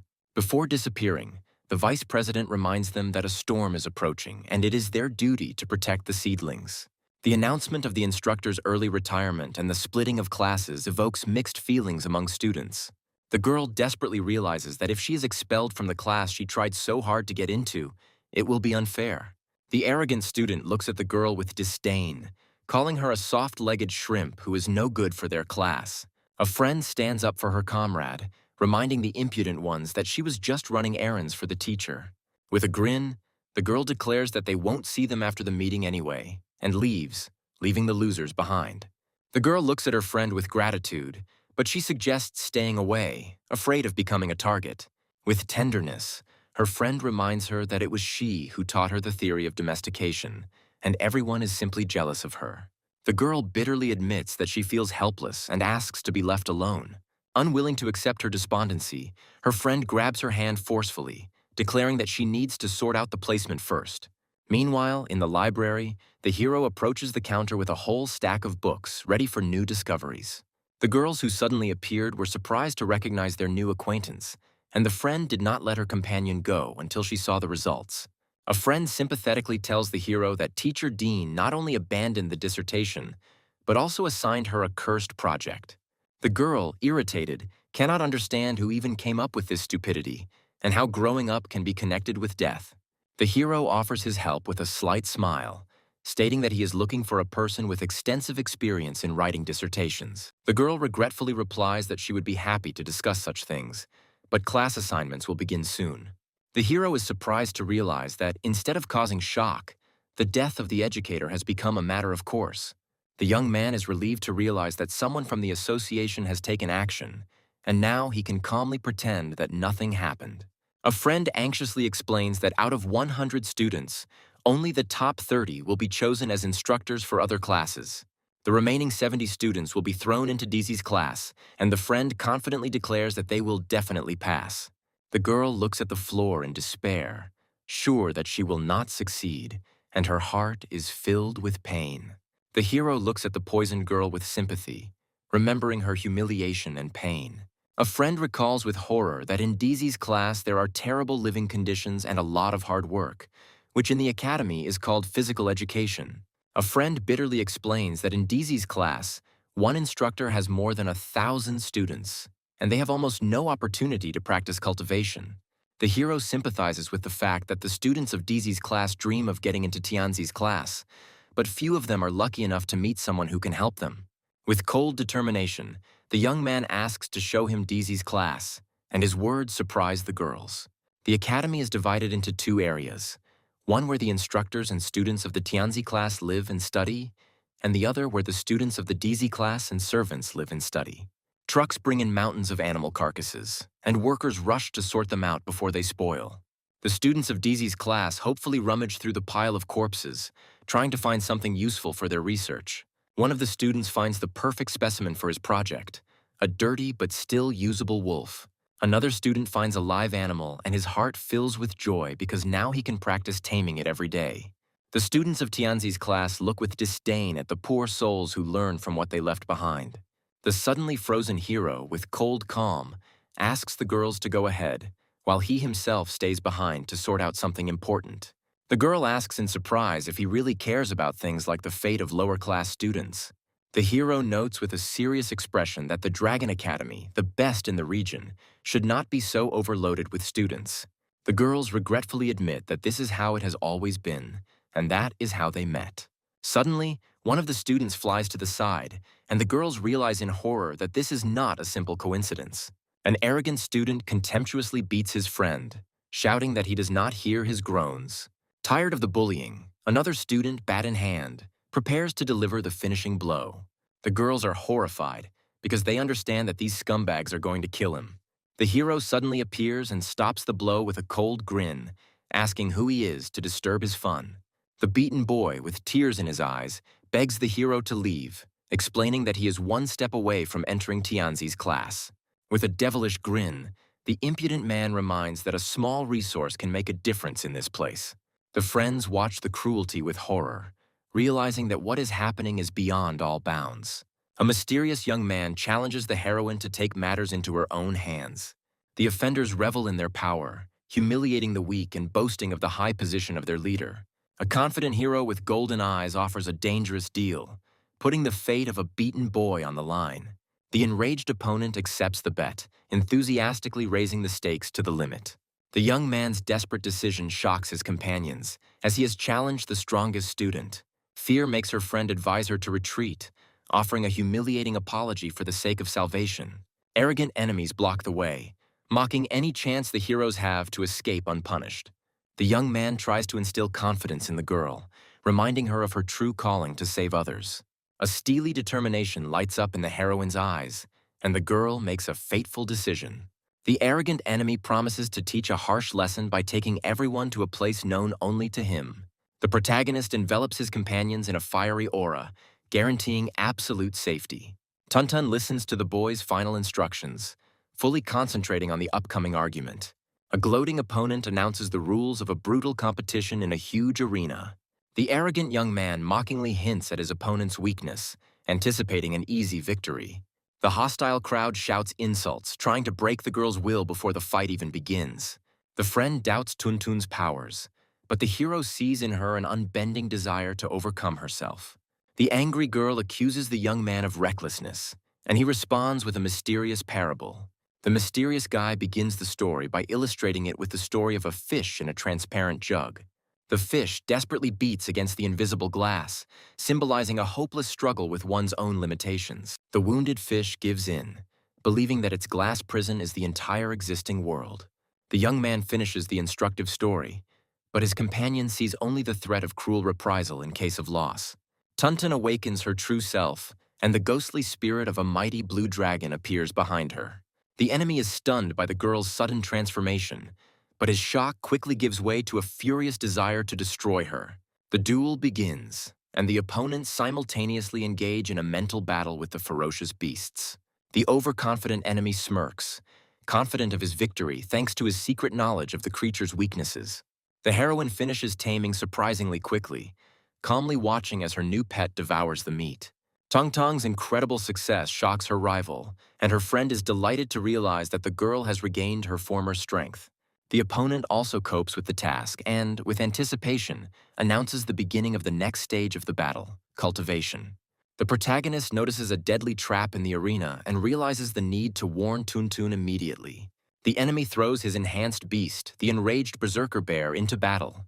Tuntun responds by calling upon his majestic blue-maned beast, ready for a fierce fight. The blue-maned beast delivers a devastating lightning strike, unleashing all its might on the enemy. A powerful electrical attack envelops the bear, causing surprise and alarm among observers. The opponent grins maliciously, revealing his trump card. His beast is completely invulnerable to electricity. The girlfriend is outraged by the foul play, but the mysterious young man remains calm, anticipating a countermove. The Tuntong beast suddenly becomes covered in stone armor, completely neutralizing the electricity and leaving the enemy stunned. With one decisive blow, the stone monster crushes the enemy, bringing Tuntun an unconditional victory. The girl calmly looks at the defeated enemy, demanding that the terms of their cruel bet be fulfilled. The rescued boy rejoices at his newfound freedom, while his comrade finds it hard to believe his leader's defeat. The friends rejoice at Tuntun's victory, and the hero smiles smugly, anticipating such an outcome. The enemy, humiliated by defeat, falls into a rage and prepares for a vile blow, grabbing a club. Blinded by anger, the enemy treacherously attacks the defenseless heroine from behind. An unexpected savior in the form of a nimble fighter twists the attacker, stopping the cowardly blow. The appearance of the menacing pink-haired senior and his retinue dramatically changes the balance of power. There is fear in the friend's voice, because the young man who appeared turns out to be the legendary upperclassman, the boss of their entire class. Even after being captured, the arrogant young man continues to make threats, hiding behind the name of his influential family. The pink-haired leader gives a speech about justice, reminding the loser of honor and duty. The senior delivers the verdict, and the pitiful cries of the loser's friends can be heard from the punishment cell. The brutally beaten bully finally breaks, humiliatingly begging the formidable senior for mercy. A senior student passes a harsh sentence, banishing the humiliated offenders from his territory forever. The heroes thank their savior, but the pink-haired leader accepts their gratitude with restrained calm. The young man praises Tongtong for her contributions, lamenting the unfair distribution of resources at the academy. A senior student tries to cheer up a girl by jokingly offering her the comfort of his company. A mysterious guy abruptly interrupts a friendly conversation, asking a direct and uncomfortable question about money. The senior student looks with distrust at the stranger, who introduces himself as an ordinary merchant and shows a business interest. The leader bitterly explains the harsh reality of their world, where only the rich have privileges, while the poor are destined to be outsiders. The pink-haired boy warns the boy against trying to profit from their class, but Tung Tung stands up for his savior. The protagonist reveals his true purpose by asking about the possibility of renting a heavenly beast, leaving Tong Tong astonished. The perceptive senior realizes that he is an outsider, as access to the local pet market is strictly controlled by the academy. The protagonist makes a bold statement, promising to supply pets of the highest quality in unlimited quantities. Intrigued, the senior decides to take a risk by accepting the stranger's mysterious offer, as he has nothing left to lose. The heroes are met by a stubborn old man at a dilapidated shop who flatly refuses to part with the family heirloom. The disappointed hero looks with irony at the embarrassed leader, who awkwardly justifies his failure in the negotiations. A young man takes matters into his own hands, using a mysterious device to communicate with a certain powerful chairman. The young man makes an incredible offer to the old man, showing him an entire block of luxury buildings in exchange for his humble shack. The elderly owner is euphoric with generosity, while the senior is completely shocked by the financial power of this mysterious businessman. Having received the store at his disposal, the new owner immediately begins integrating it into his mysterious system.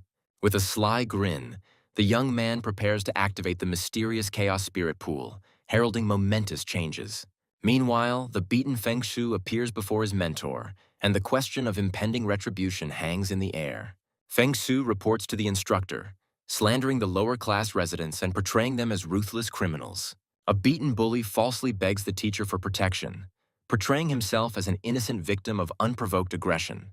The instructor doubts the student's story, calculating the risks of conflict with his influential family. The teacher promises to make an example of him, and the satisfied Feng Shui anticipates cruel revenge. Using cutting-edge technology, the mentor convenes a meeting with other influential instructors. The mentor announces the start of a brutal purge of beasts throughout the academy, taking the mission under his personal control. The fire bear mercilessly burns pets, fulfilling the order for total disposal. Students watch in despair as their defenseless pets are forcibly taken away for destruction. Kneeling, the elder of the DZ district cries out for mercy, denouncing the authorities' senseless cruelty. Feng Shui brazenly demands an apology from the offender to his mentor, reveling in his position and power. The elder is stunned by the monstrous accusation, refusing to believe in the guilt of his disciple. The elderly mentor furiously demands that the culprit be handed over, but his charges, in fear, deny their involvement. The beaten bully interrupts their lie, hatefully pointing to the senior as the main culprit. Having lost patience, Feng Shui resorts to direct violence, threatening cruel reprisals for concealment. At the most tense moment, the senior student appears with a heavy box, finding his humiliated teacher on his knees. The mentor, in despair, accuses his best student of recklessness that could destroy them all.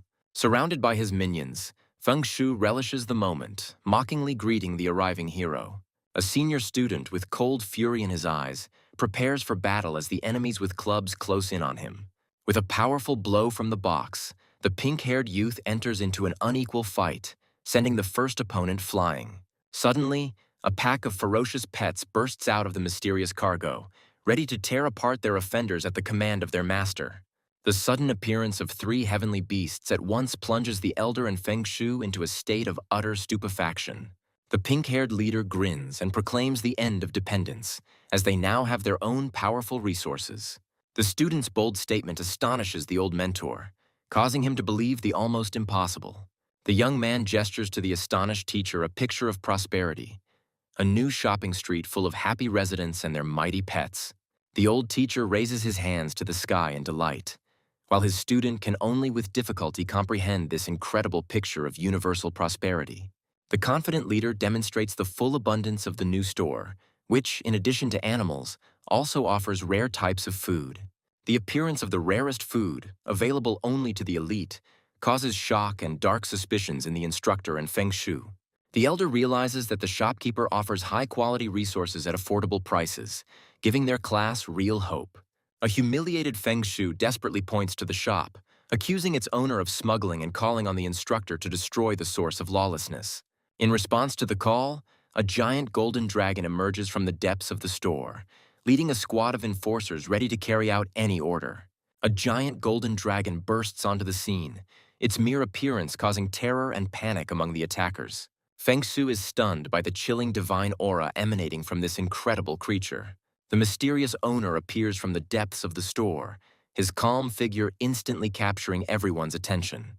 With a cold grin and glowing golden eyes, the young man casually calls the mighty dragon his guard dog. The minions scatter in terror, saving their lives from the mere menacing roar of the incredible beast. Utterly broken, Feng Shui desperately begs his mentor to call for reinforcements, recognizing the complete powerlessness of his men. The protagonist stands calmly against the backdrop of his shining pet, radiating an aura of absolute power and unshakable confidence. The astute instructor realizes that before him stands the wielder of the king of beasts, and therefore a man of incredible origin and connections. Realizing the true balance of power, the teacher instantly changes his arrogant tone to an obsequious one, trying to smooth over the brewing conflict. The senior student points out the instructor's cowardly change of demeanor with a sarcastic laugh, causing Feng Shu to burst into impotent rage. Inspired by hope, Tuntun convinces her injured comrade to trust their new powerful protector. Feng Shu grins maliciously, absolutely confident of his impunity thanks to his family's financial influence. The instructor makes an absurd verdict of mutual guilt, leaving his spoiled student completely perplexed. An enraged Feng Shu feels betrayed as his teacher demands a humiliating apology from him before the commoners. The mentor delivers a pompous speech about honor and justice, trying to save face in the face of an irresistible force. The teacher makes the final judgment, forcing Feng Shu not only to apologize, but also to pay for the victim's medical treatment in full. The senior student, with a sly grin, finishes off his humiliated opponent, demanding the immediate execution of the sentence. Driven to his limits, Feng Shu decides to take extreme measures, calling on the powerful forces of his family for help. A powerful call cuts through the sky, and three mysterious figures arrive in the blink of an eye at the youth's call. The masked elite fighters who have arrived in response to the call bow before the young master, ready to unleash their wrath on his offenders. The appearance of the three titular masters floating in the air leaves the elder in awe. Blinded by his thirst for revenge, Feng Shu tries to convince his mentor to break the truce for a bloody massacre. The joy of victory gives way to anxiety, as the appearance of three masters hints at an even greater and hidden danger. The protagonist, with icy calm, dispels the general fear, hinting at a true, even more powerful threat from above. The young man's frightening prediction comes true, and the mysterious silhouette of another, far more formidable enemy appears in the sky. A powerful elder of the Xiao family descends from the heavens, shrouded in an aura of colossal power. The arrogant young man panics, because the appearance of the elder means the complete failure of his reckless plan. The elder's icy wrath falls upon his own grandson, who dared to abuse the family's power. In a pathetic attempt to save himself, Feng Shu points the finger at the heroes, trying to make them the culprits and justify his actions. Against a backdrop of general chaos, the system presents the protagonist with a new, life-changing task that promises incredible opportunities for growth.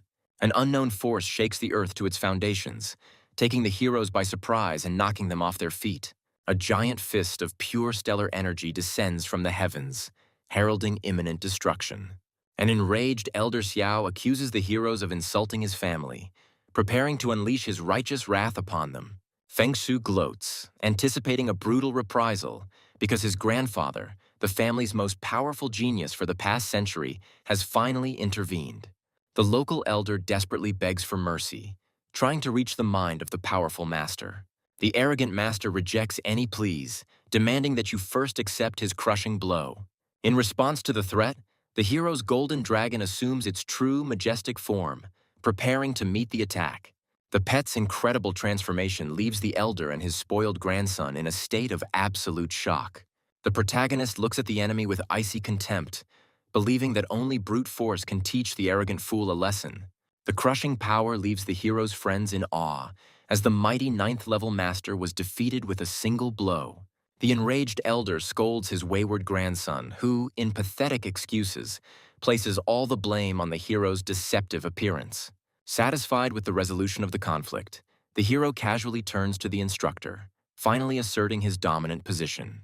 The cowardly mentor tries to curry favor with the young man, demonstrating his complete loyalty and willingness to cooperate. A witness suddenly appears and reveals the whole truth, accusing Feng Shu of instigation and a cowardly attack. An icy rage flashes in the elder's eyes as his grandson's lies and cowardice become the last straw for him. Realizing the gravity of his situation, Feng Shu falls to his knees in panic, humiliatingly begging for forgiveness. The master passes a cruel sentence, condemning his grandson to broken legs and 5 years of imprisonment in order to spare the family shame. Pitiful cries for mercy are drowned in the air as the guards drag the guilty youth away to meet his harsh fate. Elder Xiao humbly bows his head before the protagonist, admitting his guilt and offering any compensation. This incredible spectacle plunges all witnesses into awe as the 100-year-old master bows before the young merchant. The protagonist, with a mysterious look, only tells the elder his last name, leaving him with a painful space for guesswork. The old master's face reflects deep confusion, as this is the first time he has heard of a powerful family named Su. A sudden revelation strikes the elder, and he realizes with horror that before him is a descendant of the legendary Su Ping clan from distant Longjiang. The rescued residents warmly thank their protector, realizing what a terrible fate could have befallen them. With a slight smile, the young man accepts the thanks, but instead encourages them to become stronger and visit his store more often. The inspired senior enthusiastically offers his help at the store, wanting to repay the rescue and support. Inspired, Tuntun also asks for a job, striving to be closer to her mysterious and powerful patron.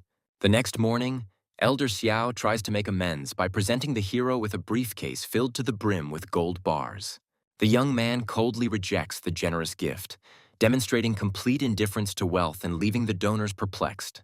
The young man ignores the apology and instead leads new customers into his store, where a fresh batch of rare food awaits them. A shining dragon-shaped artifact emerges from the hero's palm, emitting a mysterious purple aura. Those present looked at the unprecedented food in amazement, realizing its uniqueness and incredible value. Tuntong, hiding behind his comrade, reverently recognizes the artifact as the legendary purple dragon ginseng. The elder and the instructor are stunned, because they have in their hands the most valuable food that has been extinct for thousands of years. The protagonist calmly announces the price, causing Tong Tong to breathe a sigh of relief, but at that moment they are interrupted. The elder and Tuntun engage in a desperate struggle for the right to possess the legendary artifact, begging the owner to sell it to them. The young man, with cold politeness, sends the heated customers away, inviting them to try their luck the next day.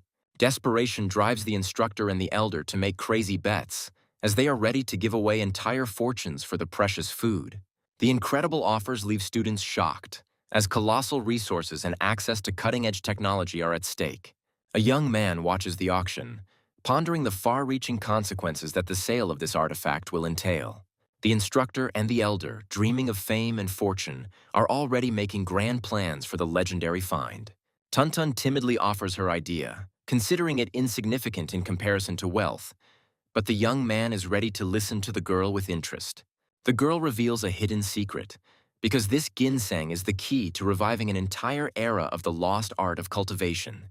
The hero touches on a sore subject, and Tuntun bitterly confirms that the lack of resources has doomed their science to many years of stagnation. The arrogant instructor dismissively calls attempts to revive ancient species a completely useless endeavor. The instructor's caustic remark offends the young man, and he, with a sly smile, promises to bring something that can change his mind. The mysterious merchant retreats to the mysterious room, leaving Tong Tong in confusion due to the sudden revelation of the savior's true name. The mysterious door behind the hero flashes with lightning, and the tense anticipation stretches out for a whole half hour. A young man emerges from behind the door, holding a priceless artifact in each hand, and the sight completely shatters the reality of his guests. The protagonist handles the 1,000-year-old treasures carelessly, causing panic among the elder and the instructor. Tuntun notices the blood on his master's sleeve with alarm, but he only brushes it off casually, causing even more shock to the others. The elder and instructor are in awe as they try to comprehend the countless treasures that this mysterious young man's family possesses. Consumed by greed, the old master loses all self-control, pushing away the instructor in an effort to be the first to touch the hero. The elder, in a humiliating act, throws himself at the young man's feet, offering to clean his shoes for the sake of favor. The protagonist coldly accepts this act of servility as part of the payment, reminding him of the money and the promised dividends. Like a magician, the young man materializes several more species of extinct food in his hand, and Tuntun delightedly identifies each one. The girl regretfully refuses to buy it, because the price of these treasures exceeds all her annual food expenses. The instructor speaks with disdain of the faded glory of the Tong Tong family, once great cultivators but now science-obsessed failures. The system warns the hero for using the store for personal purposes, but he only denies his guilt with a sly grin. The young man makes a royal gesture, handing over all the gifts and treasures he received to the stunned Tuntun. This incredible gesture shocks everyone present, especially Tuntun herself, who has suddenly become the heir to untold wealth. The protagonist, with an unperturbed expression, confirms his decision, handing over all resources to the girl for her scientific research. Elder Xiao tries to dissuade the young man from such a reckless act, promising him untold riches and worldwide recognition. The system issues a warning again, but the young man merely dismisses its mercantile values with contempt. With righteous anger, the boy lashes out at the elder, accusing his family of greed, arrogance, and complete indifference to the fate of the weak. The powerful rebuke makes even the 100-year-old master feel ashamed, and for the first time in his life he is speechless from the young man's righteous anger. The senior and his comrades rejoice because finally someone has been found who dared to challenge injustice and stand up for them. The disgraced elder and instructor showered themselves with flattery, trying to atone for their guilt and appear as noble patrons. With cold calculation, the young man considers his own benefit, understanding that selling elite feed and monopolizing the market is not a sin.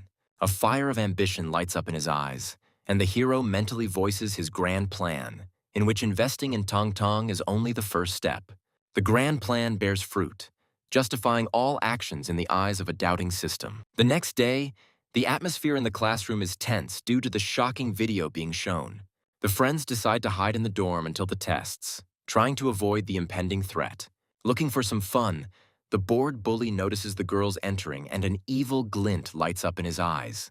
The arrogant Feng Yiliang blocks the path of his friends, immediately setting his sights on the defenseless Tong Tong. Tuntun, with icy calm, demands to give way, refusing to show his fear. Feng Yiliang resorts to direct insults, maliciously mocking the girl and trying to break her will. In response to the silent contempt, the bully snatches the valuable book from Tong Tong, crossing the final line. The bully holds the book high, reveling in his superiority, while the girl desperately tries to get her thing back. The outraged friend prepares to intervene, but another student mockingly stops her, continuing the cruel bullying.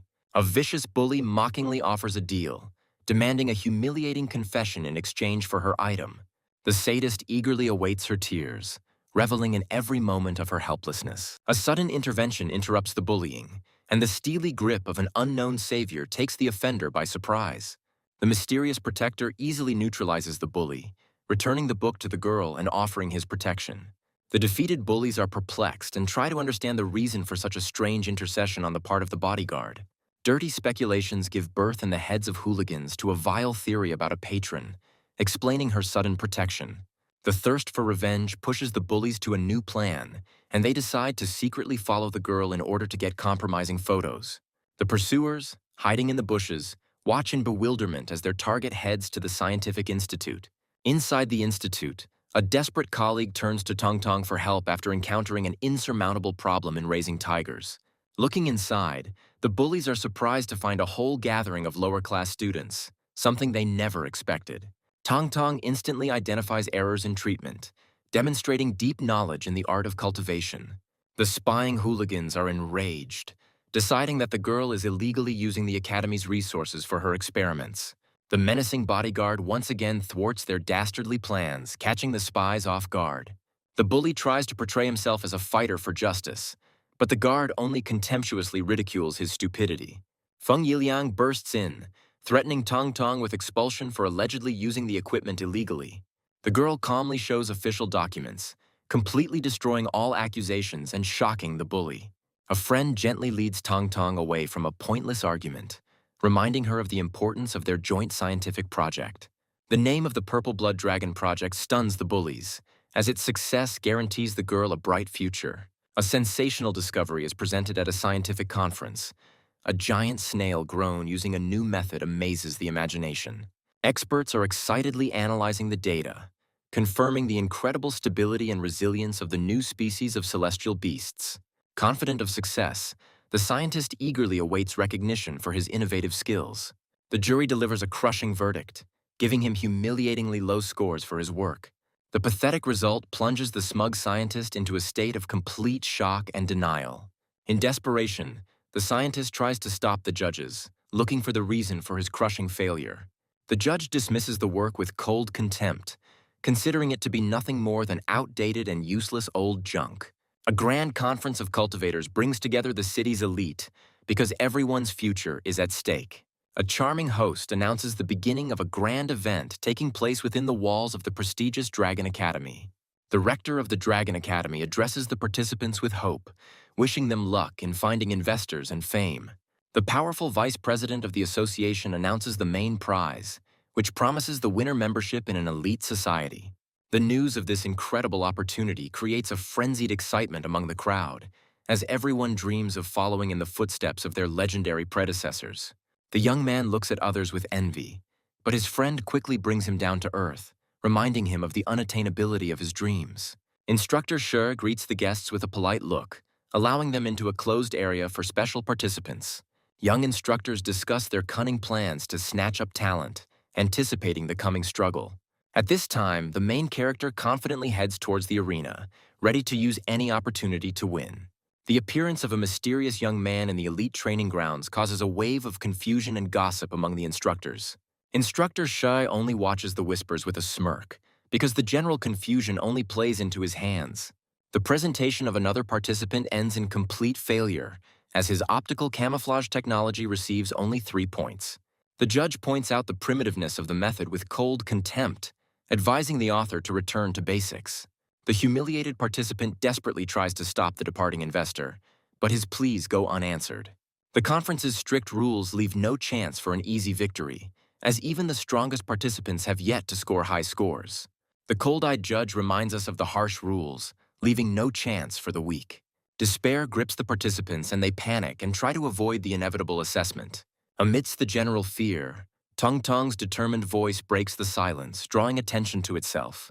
The girl's bold act surprises the judge, and he accepts her challenge with interest. Skeptical spectators survey the modest hall with disdain, predicting a complete failure for the girl. The judge, with icy calm, warns the heroine, advising her to abandon the hopeless undertaking. Tun Tun confidently dismisses any doubts, demonstrating his complete readiness for the presentation. The girl takes out a mysterious test tube containing a purple liquid, and the judge immediately recognizes it as the legendary blood. A steely determination lights up in the heroine's eyes, and she calls on everyone to witness the coming miracle. The girls begin a mysterious ritual by pouring purple blood into the mouth of a young dragon. The friends use the legendary method of blood forging, and their combined energy envelops the young dragon. The judge watches the ritual with skepticism, doubting its effectiveness. A powerful ghostly spirit emerges from the small dragon, heralding a grand transformation. An incredible pressure crushes the audience, forcing them to believe in the awakening of an ancient horror. A majestic image of the purple blood dragon, extinct for 9,000 years, appears in the hall. The girls examine their transformed pet with surprise and slight disappointment, expecting more impressive changes. Spectators discuss what happened in bewilderment, considering the legendary method to be just a myth and the result insignificant. The bullies eagerly await the girl's humiliating failure, enjoying every moment of her impending shame. The sudden realization of the experiment's true potential sends the instructors into a frenzy, and they rush to the stage. Tong Tong's face is shown on every screen, and the crowd explodes with questions, trying to figure out who this mysterious girl is. The instructors are shocked to recognize the girl as a modest student from the 8th group, reproaching themselves for their missed talent. Using technology, they instantly compile a complete dossier on Tuntun, revealing all of its secrets. The mentors, overcome with excitement, enter into a desperate struggle for the right to become the teacher of the young genius.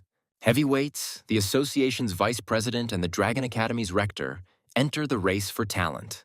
The rector looks at his old rival with suspicion, sensing a catch in his sudden haste. The vice president pretends to be a decrepit old man with an innocent look, trying to lull the rector's vigilance. The perceptive rector does not believe a single word, seeing in his rival's actions a clear attempt at deception. Realizing that his ruse has been exposed, the vice president immediately goes on the offensive, using the power of teleportation. Unwilling to give in, the old fox uses a secret distance-closing technique to get ahead of his opponent. 2 powerful masters soar above the crowd, demonstrating their incredible strength in the fight for young talent. The vice president turns to the girls with a polite smile, and Tong Tong's friend barely holds back a squeal of delight. Observers discuss the events with envy, because a personal assessment from the vice president is an honor for any genius.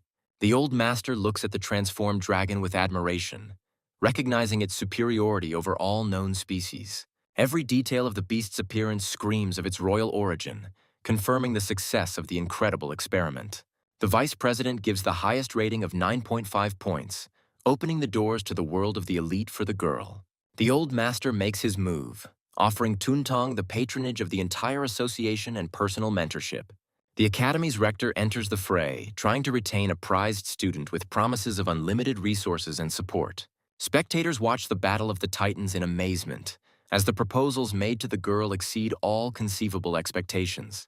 Hooligans realize with envy and bitterness how high the one they humiliated just yesterday has risen. Tuntun faces the most difficult choice of her life, because her entire future destiny depends on her decision. With unwavering determination in his eyes, Tung Tong announces his decision, keeping the entire audience in suspense. Spectators and participants are holding their breath in anticipation, as any choice the girl makes guarantees her a brilliant future. At this time, the main character leaves his place with an indifferent look, planning to return to the routine business of the store. Tong Tong politely declines all generous offers, declaring his eternal loyalty to the mysterious master Shu Kuang. This shocking statement causes chaos in the crowd, and the powerful patrons are furious and demand that the insolent man be found immediately. The young man himself freezes in complete bewilderment, barely realizing that they are talking about him. The hero's image appears on all screens, and the crowd disdainfully discusses the chosen one's unsightly appearance. The angry rector furiously demands an explanation from the girl, unable to believe her absurd choice. Tuntun speaks with warmth and gratitude about the selfless help of her owner, who saved her at the most difficult moment. This revelation shocks everyone, especially the bullies, because they realize that behind the girl's success stands a man capable of obtaining impossible resources. The young man puts the girl before a final choice, because his path lies far beyond this place. With eyes shining with devotion, Tuntun declares his readiness to follow the boss anywhere. The rector is desperately trying to keep the girl because her departure would be a crushing blow to the reputation of the entire academy. Tuntun wisely reminds the rector of his own words about the value of travel and learning new things. The protagonist, from the height of his experience, speaks of the existence of secret methods inaccessible within the walls of the academy. The audience discusses the stranger's words with disbelief, considering them to be nothing more than a clever ploy to steal his talent. The enraged rector issues a bold challenge, offering to decide the girl's fate in a fair duel. The instructor, with a sly smile, encourages the hero to accept the challenge, anticipating a grand spectacle. The young man, with icy calm, declines the amateur match, hinting at something more. Shrouded in a fiery aura, the hero raises the stakes to the limit, demanding that their duel be broadcast to the entire city. Floating effortlessly through the air, the hero demonstrates a level of power control available only to masters of the title rank. The rector accepts the challenge with delight, anticipating how the entire city will applaud the talent of his academy. News of the daring challenge instantly spreads throughout the city, attracting the attention of curious spectators. On the roof of a skyscraper, the opponents agree on the rules, deciding the outcome of the duel in the battle of their animals. Students are overcome with horror at the sight of a ferocious monster that one of the participants must tame. The rector proudly boasts of the strength of his beasts, generously offering his opponent to choose a weaker pet. The young man thanks the man for his concern with a slight smile, accepting the challenge without the slightest hesitation. Surrounded by dozens of angry eyes, the hero confidently approaches the cells, ready to make his choice. Suddenly, a giant golden spirit appears behind the guy and his crushing blow falls on the bars. Of all the animals, the young man chooses the most inconspicuous one, smilingly calling on it to wake up from its sleep. The chosen animal awakens with a roar, and its menacing appearance fills the cage with a sense of hidden power. The audience watches in amazement as the young man subdues all the ferocious beasts with just one glance. The vice president admires the hero's incredible insight in choosing the strongest beast of them all. The rector, with a smug grin, acknowledges the talent of his rival's beast, but confidently declares the superiority of his dragon. Obeying its master's command, the mighty flaming dragon awakens, ready for the coming battle. The wise vice president explains that the dragon's bloodline can compensate for any shortcomings in talent. The old master reveals the academy's main secret, Their unique spirit awakening technique is the pinnacle of cultivation art. The rector proudly confirms his intentions, planning to teach Tong Tong this secret technique after she is enrolled.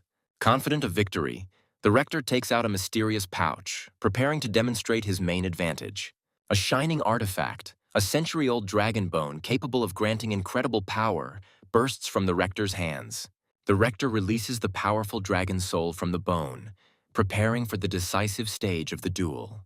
The instructors discuss the rector's generosity with envy, predicting the imminent defeat of his mysterious rival. Using the spirit awakening technique, the rector infuses ancient power into his pet. The enhanced dragon's incredible aura leaves the audience in awe, but they are shocked by the icy calm of his opponent.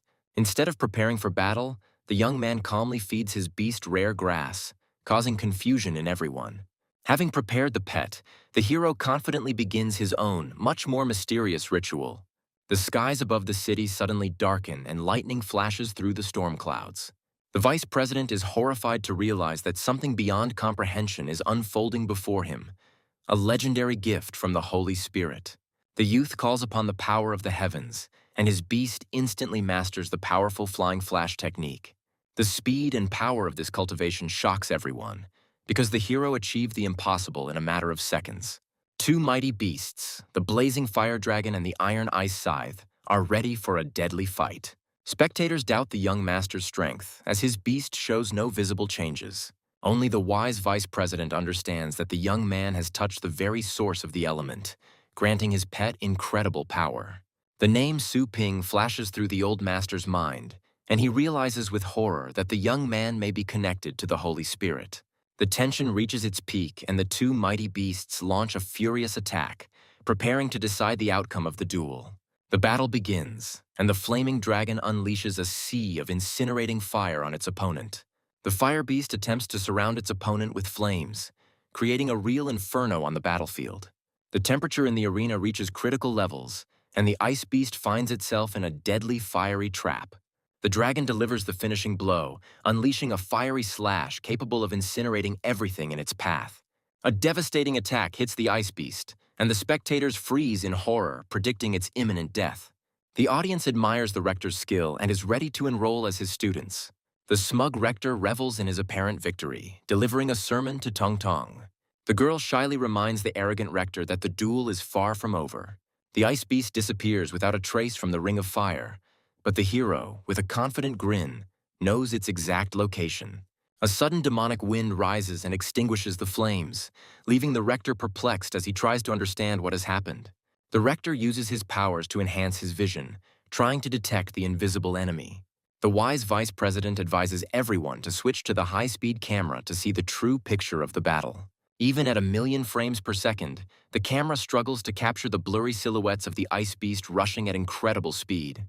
The audience is gripped by horror as they realize that this divine speed is the result of the power of a mysterious young cultivator. An invisible enemy deals a crushing blow, and the rector watches in shock as his mighty dragon is wounded. With a snap of his fingers, the hero stops the duel, inviting his humiliated opponent to continue the senseless struggle. The completely crushed rector admits his defeat, and the presenter announces the triumphant victory of the mysterious participant. The wise vice president finally reveals the true identity of the winner, naming him as the legendary Su Ping from Longjiang City. This news explodes the crowd, because the name of Su Ping, the legendary warrior who single-handedly stood against the starry sky, is known to everyone. Viewers are thrilled to realize that the young genius is the best choice for Tong Tong, capable of leading her to the heights of fame. The senior looks at his boss with pride, and Tong Tong is in awe of the incredible person fate has brought her together with. The system congratulates the hero on successfully completing the task, and he accepts the well-deserved reward with satisfaction. The defeated rector addresses the legendary warrior with respect, burning with curiosity to learn the secret of his unique technique. Su Ping modestly calls his technique the seal of the path of thunder, but refuses to teach it, citing his own imperfections. Clutching the energy of thunder in his hand, the hero makes a promise that one day he will find a way to pass this powerful knowledge on to the world. The news of the hero's willingness to share his equipment causes a fit of greed and excitement among the instructors. Su Ping dispels their mercantile dreams by declaring his intention to make knowledge accessible to all. The hero recalls the suffering and injustice that prompted him to the idea of universal equality. Friends say goodbye to Tuntun with tears in their eyes, realizing what a great honor she has been given. The vice president demands that the girl perform an ancient ritual of respect by kneeling before her new master. Confused, Tong Tong prepares to carry out the order, but Su Ping politely declines Elder Bai's apprenticeship. The old master tries to insist on the ritual, but the girl respectfully supports the decision of her true mentor. The young man accepts tea with ease, rejecting any formalities or the need to be served. The vice president insists on observing ancient traditions because a teacher is like a father to a student. Su Ping boldly breaks the centuries-old rules, freeing Tong Tong from the burden of humiliating rituals and vows. Su Ping offers Tong Tong the only true path, to develop her talent and become the best in her field. Having let go of old grievances, the hero, with a sly smile, offers the vice president a new business partnership. The young man reveals his plan to decipher ancient techniques, where Tong Tong's talent will be the key to success. Their conversation is interrupted by the appearance of a messenger who brings the vice president an urgent and alarming message. The messenger reports the safe return of the research group, which raises surprise and questions. The vice president is relieved to learn of the group's rescue, but calls an emergency meeting to discuss their alarming findings. Under cover of night, the entire elite of cultivators gathers at the association headquarters. Those present anxiously discuss the strange behavior of the animals, sensing the approach of an unknown threat. The hall is filled with the ominous speculation of the awakening of the Four Kings, legendary creatures capable of destroying all life. At the most tense moment, a research team enters the room, ready to report their horrific findings. The explorer captain reports with a heavy heart that there is no information about the Four Kings. The room explodes with questions, because the lack of answers only increases the general anxiety and fear. Instead of explanation, the captain shows a mysterious crystal which his beast immediately swallows. Before everyone's eyes, an ordinary wolf undergoes a monstrous transformation, gaining incredible strength. This spectacle leaves everyone in shock, because the stone has granted the beast permanent strength, which usually takes years. The captain finally reveals the terrible truth. A new rift has opened in the wasteland, leading to another crystal-rich world. The scale of the threat becomes clear, as the rift is capable of attracting hordes of ferocious beasts, threatening the entire city. Those gathered make a fateful decision to establish a stronghold at the rift for protection and extraction of valuable resources.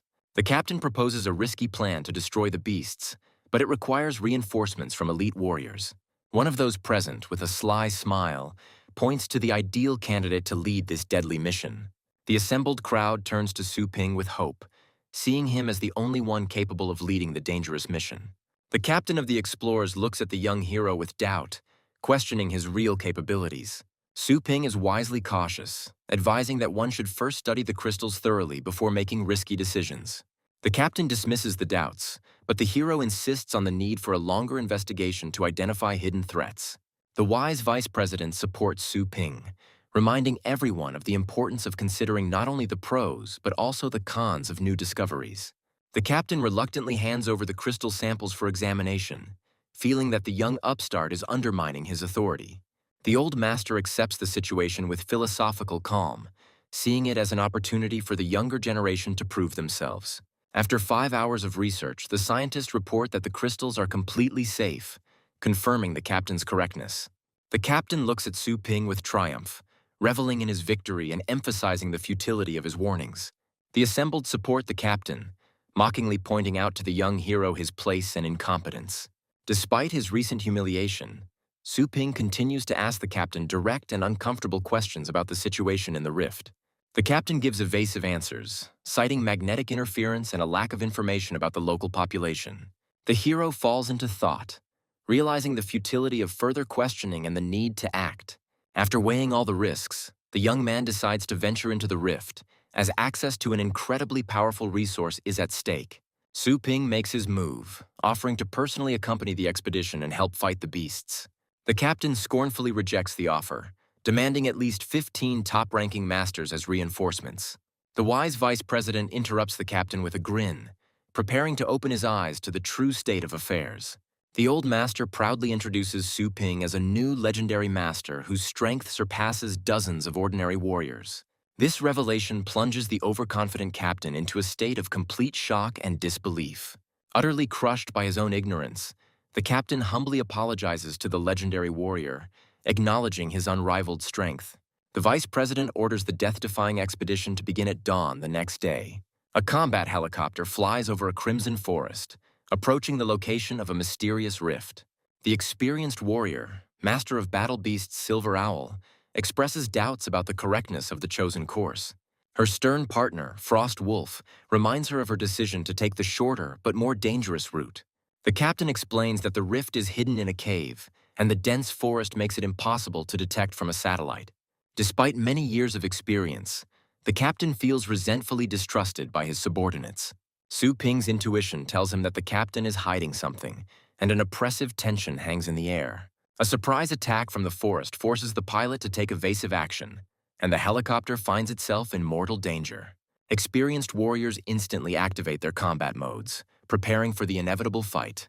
A horde of bloodthirsty demons emerges from behind the trees, their furious roar shaking the crimson forest. Two mighty warriors work together in perfect harmony, protecting each other from the countless attacks of demons. A powerful attack hits the forest, but leaves only barely noticeable scratches on the strange trees. The warriors are surprised to discover that their attacks are almost useless, and the cunning creatures skillfully hide in the forest.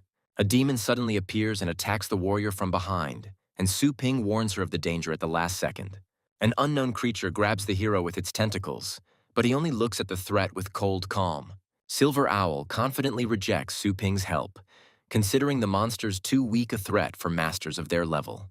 The captain proposes a risky plan to split up and deal with the enemies on the ground using pets. The two masters readily accept the plan, calling upon their powerful guardian beasts to help. Su Ping tries to warn his comrades against the dangerous division, but they only confidently wave him off. Resigned to the inevitable, the hero summons his own, far more terrifying pet, preparing for swift execution. The hero's guardian spirit unleashes a crushing blow on his enemies, but this is only the beginning of his furious attack. The most powerful double dragon technique is released, and the golden spirit roars as it rushes towards the demon horde. One of the demons tries to withstand the blow, but his body is torn to pieces by the incredible power. Despite the victory, the hero is surprised to note the incredible resilience of these strange creatures. The question of the origin of the strange thorns covering the bodies of the unseen beasts arises in the young man's mind. Sensing the approach of his comrades, Su Ping and his pet rush to their aid. With a furious cry, the hero unleashes another powerful blow on his enemies, sending them into a fiery hell. Even the strongest of demons cannot withstand this attack, and his body is incinerated in a pillar of flame. Su Ping watches his pets in amazement as one of them easily blocks the attack of a powerful enemy. At the most tense moment of the battle, the hero notices something strange. One of the demons laughs like a human. The hero's pets assume their true dragon form, preparing for the decisive battle. Even in their new form, the dragons struggle to contain the onslaught of mysterious enemies, hinting at their incredible strength. Su Ping decides to capture one of the enemies alive in order to unravel the mystery of their origin. The hero remembers the expensive and rare fishing rings that he had prudently taken with him. With a furious cry, the young man calls on his charges to clear the way for him, rushing into the thick of the battle. The golden guardian spirit unleashes a crushing blow upon its enemies, destroying dozens of demons with a single swing. Su Ping transmits the target coordinates, and the mysterious weapon is aimed for a pinpoint strike. The mighty demon leader tries to resist the attack, but his body is incinerated in a pillar of divine flame. At the last moment, Little Skeleton delivers the finishing blow, piercing the weakened enemy with his sword. Two dragons, light and dark, join forces, preparing for the final battle with the remaining demons. Two mighty dragons combine their attacks, but their enemy easily dodges the crushing blow. The powerful demon fights his way through the fiery hell, repelling all attacks and continuing his advance. The cunning demon is surprised to discover mysterious rings on his body, not understanding their purpose. At the last moment, one of the rings activates, but the demon manages to throw it off.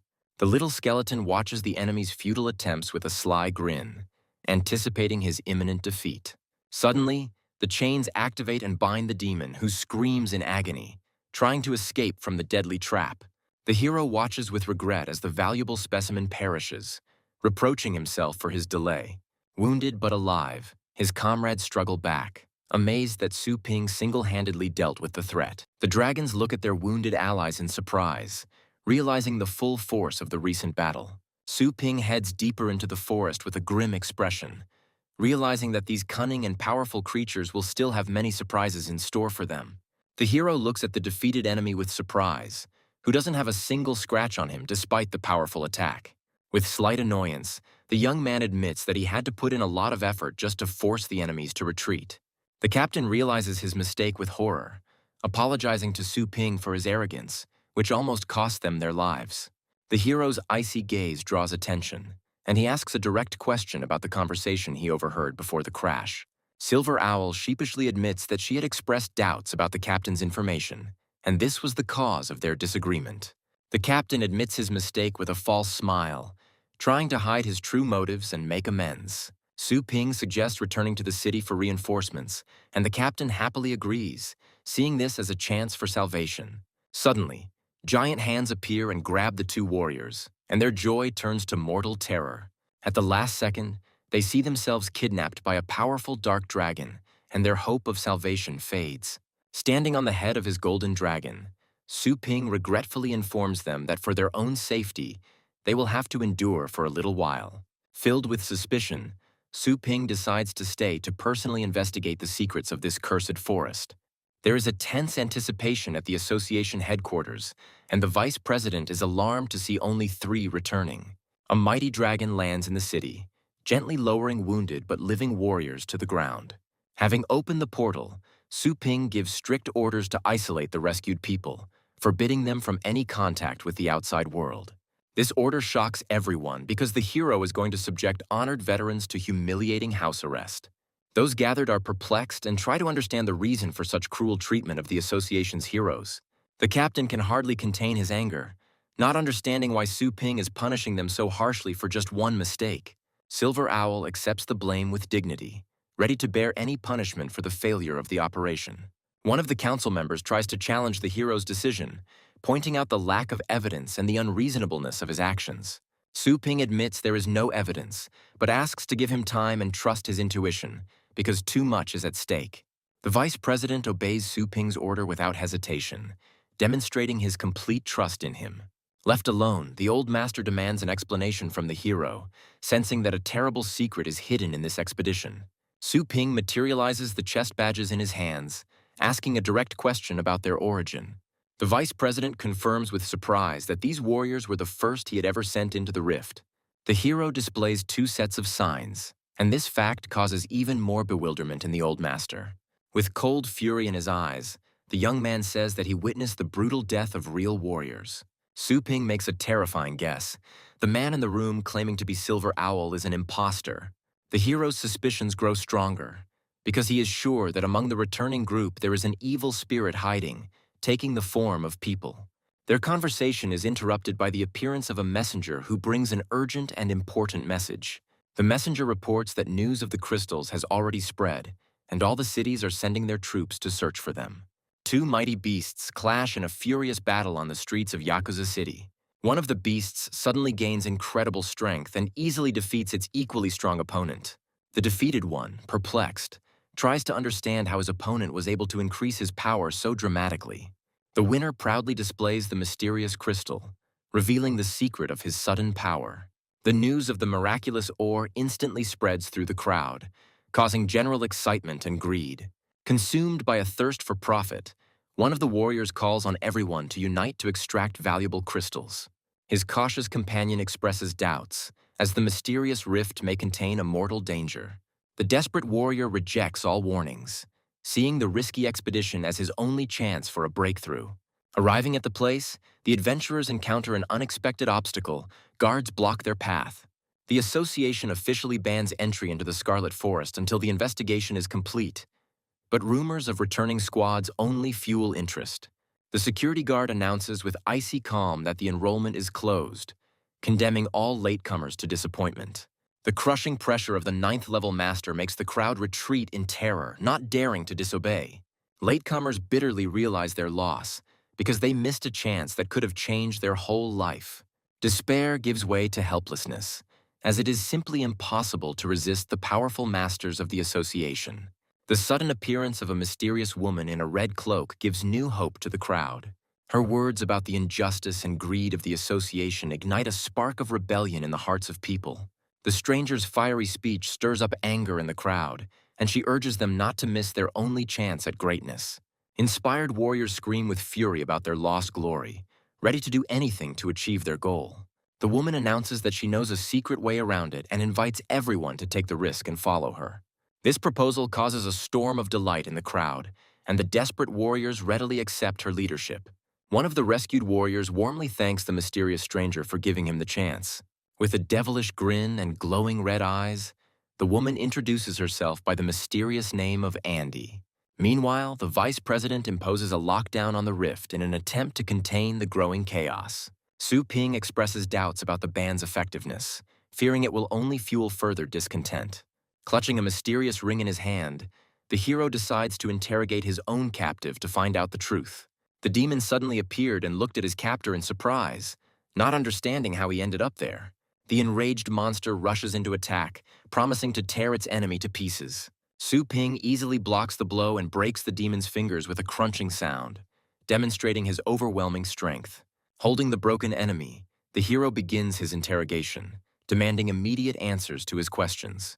The demon realizes with horror that his opponent had deliberately hidden his true power, and now he is at his complete mercy. The demon, with a mad laugh, rejects any attempts at interrogation, ready to die rather than reveal his secrets. With his arms crossed over his chest, the monster issues a daring challenge to his captor, offering to settle the matter in a fight to the death. Su Ping launches a lightning strike, but his fist passes through the demon's body without causing any harm. By using teleportation, the hero instantly appears behind the enemy, spending a colossal amount of energy on this. The demon looks around in fury, not understanding how his opponent was able to pull off such an incredible trick. Suddenly finding himself in a familiar store, the monster is surprised to see his owner and other customers. With a devilish grin, the demon sees the store's visitors as nothing but fresh prey, anticipating a bloody massacre. A suddenly appearing fiery sword blocks the monster's attack, saving the innocent from certain death. A charming elf in a maid costume easily deflects the blow, causing the demon shock and bewilderment. Su Ping, with a slight smile, asks her assistant to be careful, because they have to extract valuable memories from the captive. Su Ping gives an order to his assistant, offering her a modest fee for the urgent extraction of memories. To his surprise, the elf politely but firmly refuses to carry out the order, breaking the usual order of things. Joanna, with a sly smile, declares that this task will be difficult for him, hinting at her increased value. In response to the insolence, the hero raises the bet to 20 points, believing that he is in a dominant position. The elf, with a cheeky grin, doubles the price, announcing new rules for their business relationship. Su Ping tries to discipline her assistant, reminding her of the rules of subordination and threatening to deprive her of bonuses. The suddenly appearing system announces a new rule, confirming the daring elf's correctness. Joanna looks triumphantly at her stunned boss, relishing her new role as an independent worker. The system sarcastically scolds the hero for being overly dependent on help, but he only dreams with annoyance of a future where Joanna will become his slave. A cunning plan is born in Su Ping's head, because now he has an incentive to become stronger and subjugate his unruly assistant. Pleased with the deal, Joanna eagerly begins to fulfill her part of the contract. The captive demon, in its death throes, tries to break free, but its body is pierced by a golden spear. The elf begins the soul-searching ritual with icy calm, penetrating into the most hidden corners of the demon's consciousness. Meanwhile, the desperate adventurers, with their last strength, wander through the Crimson Forest, approaching their goal. Their leader, Andy, is surprised to discover the presence of another powerful warrior among her group. Suddenly, Joanna screams, and a powerful explosion throws Su Ping back, revealing the location of their hometown. The elf explains that a mysterious force took control of the demon and destroyed it before she could extract the memory. Enraged by the loss of valuable information and points, Su Ping can hardly contain his anger. Joanna, with a serious expression, warns her boss that their new enemy is much more cunning and dangerous than the previous ones. Su Ping scornfully rejects any excuses and furiously demands a refund for the failed mission. As compensation, Joanna offers to answer one question using her thousands of years of experience. Su Ping shows the crystal, demanding that the elf reveal its origin and location. Joanna looks at her boss with feigned bewilderment, pretending not to understand what he is talking about. The enraged hero bursts into a scream, reminding everyone that this mysterious ore has already caused the death of many people. With icy calm, the elf reminds him of a similar artifact that he himself once stole from them. A sudden memory strikes the hero, and he realizes with horror that these two events may be connected. A terrible guess pierces his mind, and he assumes with horror that the mysterious crystals are made of people. Su Ping contacts the vice president, who reports the sudden and mysterious death of the two imposters. The hero understands that their enemy is skillfully covering his tracks, eliminating all witnesses and leads. With cold fury in his eyes, the young man realized that someone had set a deadly trap for all the War Beastmasters. Su Ping reveals the terrifying truth. The crystals are created from the lives of fallen War Beastmasters.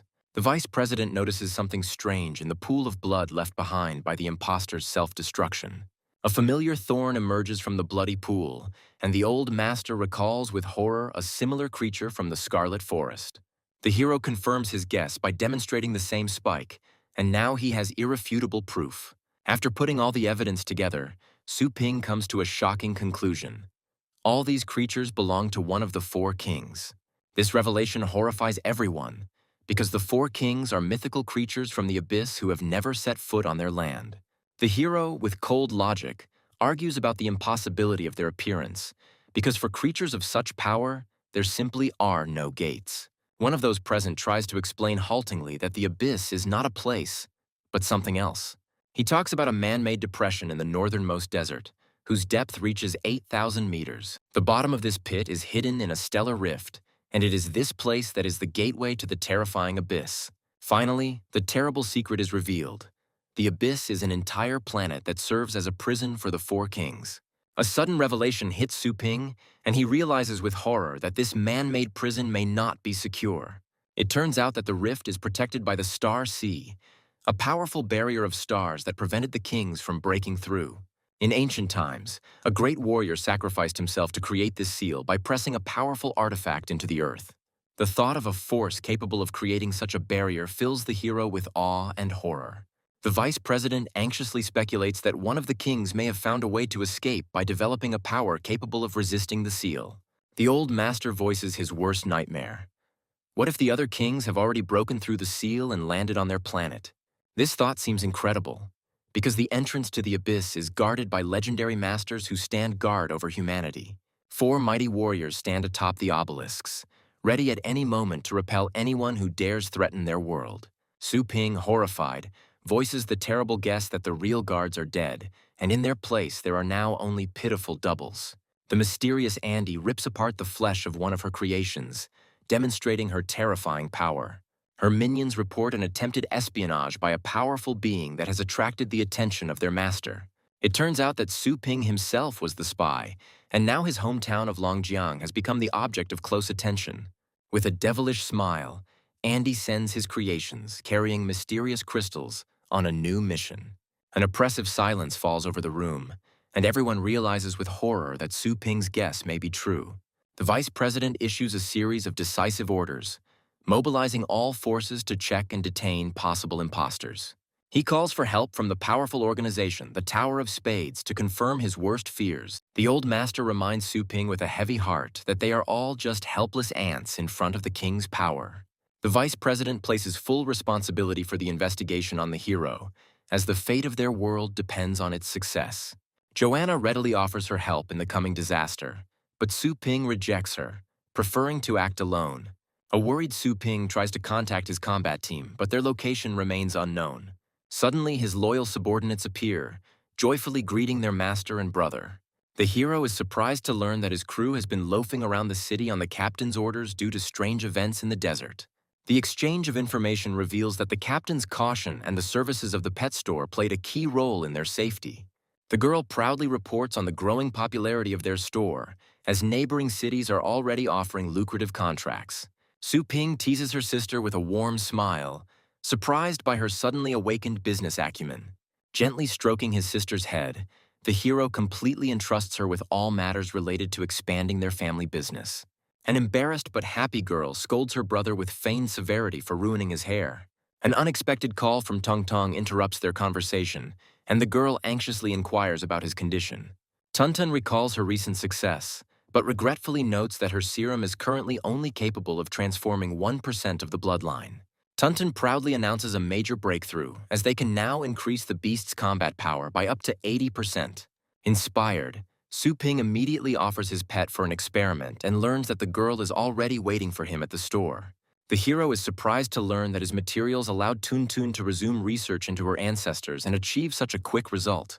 After saying goodbye to his friends, the young man expends a colossal amount of energy on instant teleportation.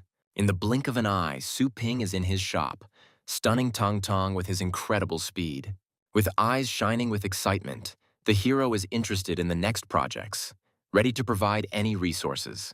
Tun Tun enthusiastically talks about two promising directions: the revival of extinct dragons and the investigation of a mysterious link contract. A sudden revelation strikes Su Ping, and he realizes with horror that his pet may possess the same feedback power. With a confident smile, the hero asks Tun Tun to focus all his efforts on researching the communication contract.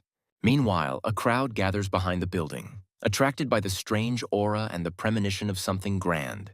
The mysterious organizer hands out handcuffs, promising complete safety from any harmful influences. A mighty warrior holds back the crowd, asking them not to anger the legendary elders. A motley group of adventurers prepares for the expedition, expressing gratitude for their cooperation. A sudden attack by a monster interrupts their gathering, and one of the participants finds himself in mortal danger. At the last second, the group's leader gives the order to flee, leaving his comrade to certain death. Abandoned to his fate, the warrior looks at the crystal in horror, realizing that he has been betrayed for the sake of profit. In desperation, he tries to escape, but his comrade blocks his path, condemning him to death. Consumed by greed, the traitor eagerly awaits the appearance of the monsters, ready to make a sacrifice. At the last moment, he forces a mysterious pill into his victim's mouth. A devoted warrior screams in agony, not understanding why his comrade, with whom they had gone through hell together, treated him so cruelly. In agony, the devoted warrior gains new, monstrous strength, but his human mind fades. The traitor looks in horror at the monster his comrade has become, but his own fate is sealed. A mysterious monster offers the newly converted a deal, promising to restore his human form in exchange for his soul. At this time, a group of adventurers approaches the snow-capped mountains, unaware of the impending danger. Their path leads to a mysterious ridge inhabited by legendary hermits who guard ancient knowledge. Suddenly, their path is blocked by an invisible barrier, and the adventurers are perplexed as they try to understand its nature. Realizing that they are facing a powerful defense, the group's leader falls to his knees, begging to meet the tower's master. Their prayers go unanswered, and a powerful gust of wind throws them off the mountain, condemning them to certain death. Meanwhile, the vice president is furious to realize that the monsters have created their own organization to hunt humans. The cities are plunged into chaos, and the old master realizes with horror that they are faced with an enemy whose cunning and strength exceed all their expectations. A concerned vice president requests information about Su Ping's investigation, who has not been heard from for several days. A subordinate reports that the legendary hero is traveling through cities, but the old master sees this as only part of his cunning plan. The vice president falls into thought, realizing the complexity of the task because their enemy is incredibly cunning and could change his appearance. An embarrassed subordinate timidly interrupts his thoughts, informing him that Su Ping is not traveling for the sake of investigation. The news that the legendary hero is opening branches of his store leaves the old master completely perplexed. At this very time, Su Ping was calmly collecting rare ingredients, completely unconcerned about the impending disaster. In one of his stores, a real battle breaks out for the last rare item, and the losers curse their misfortune in rage.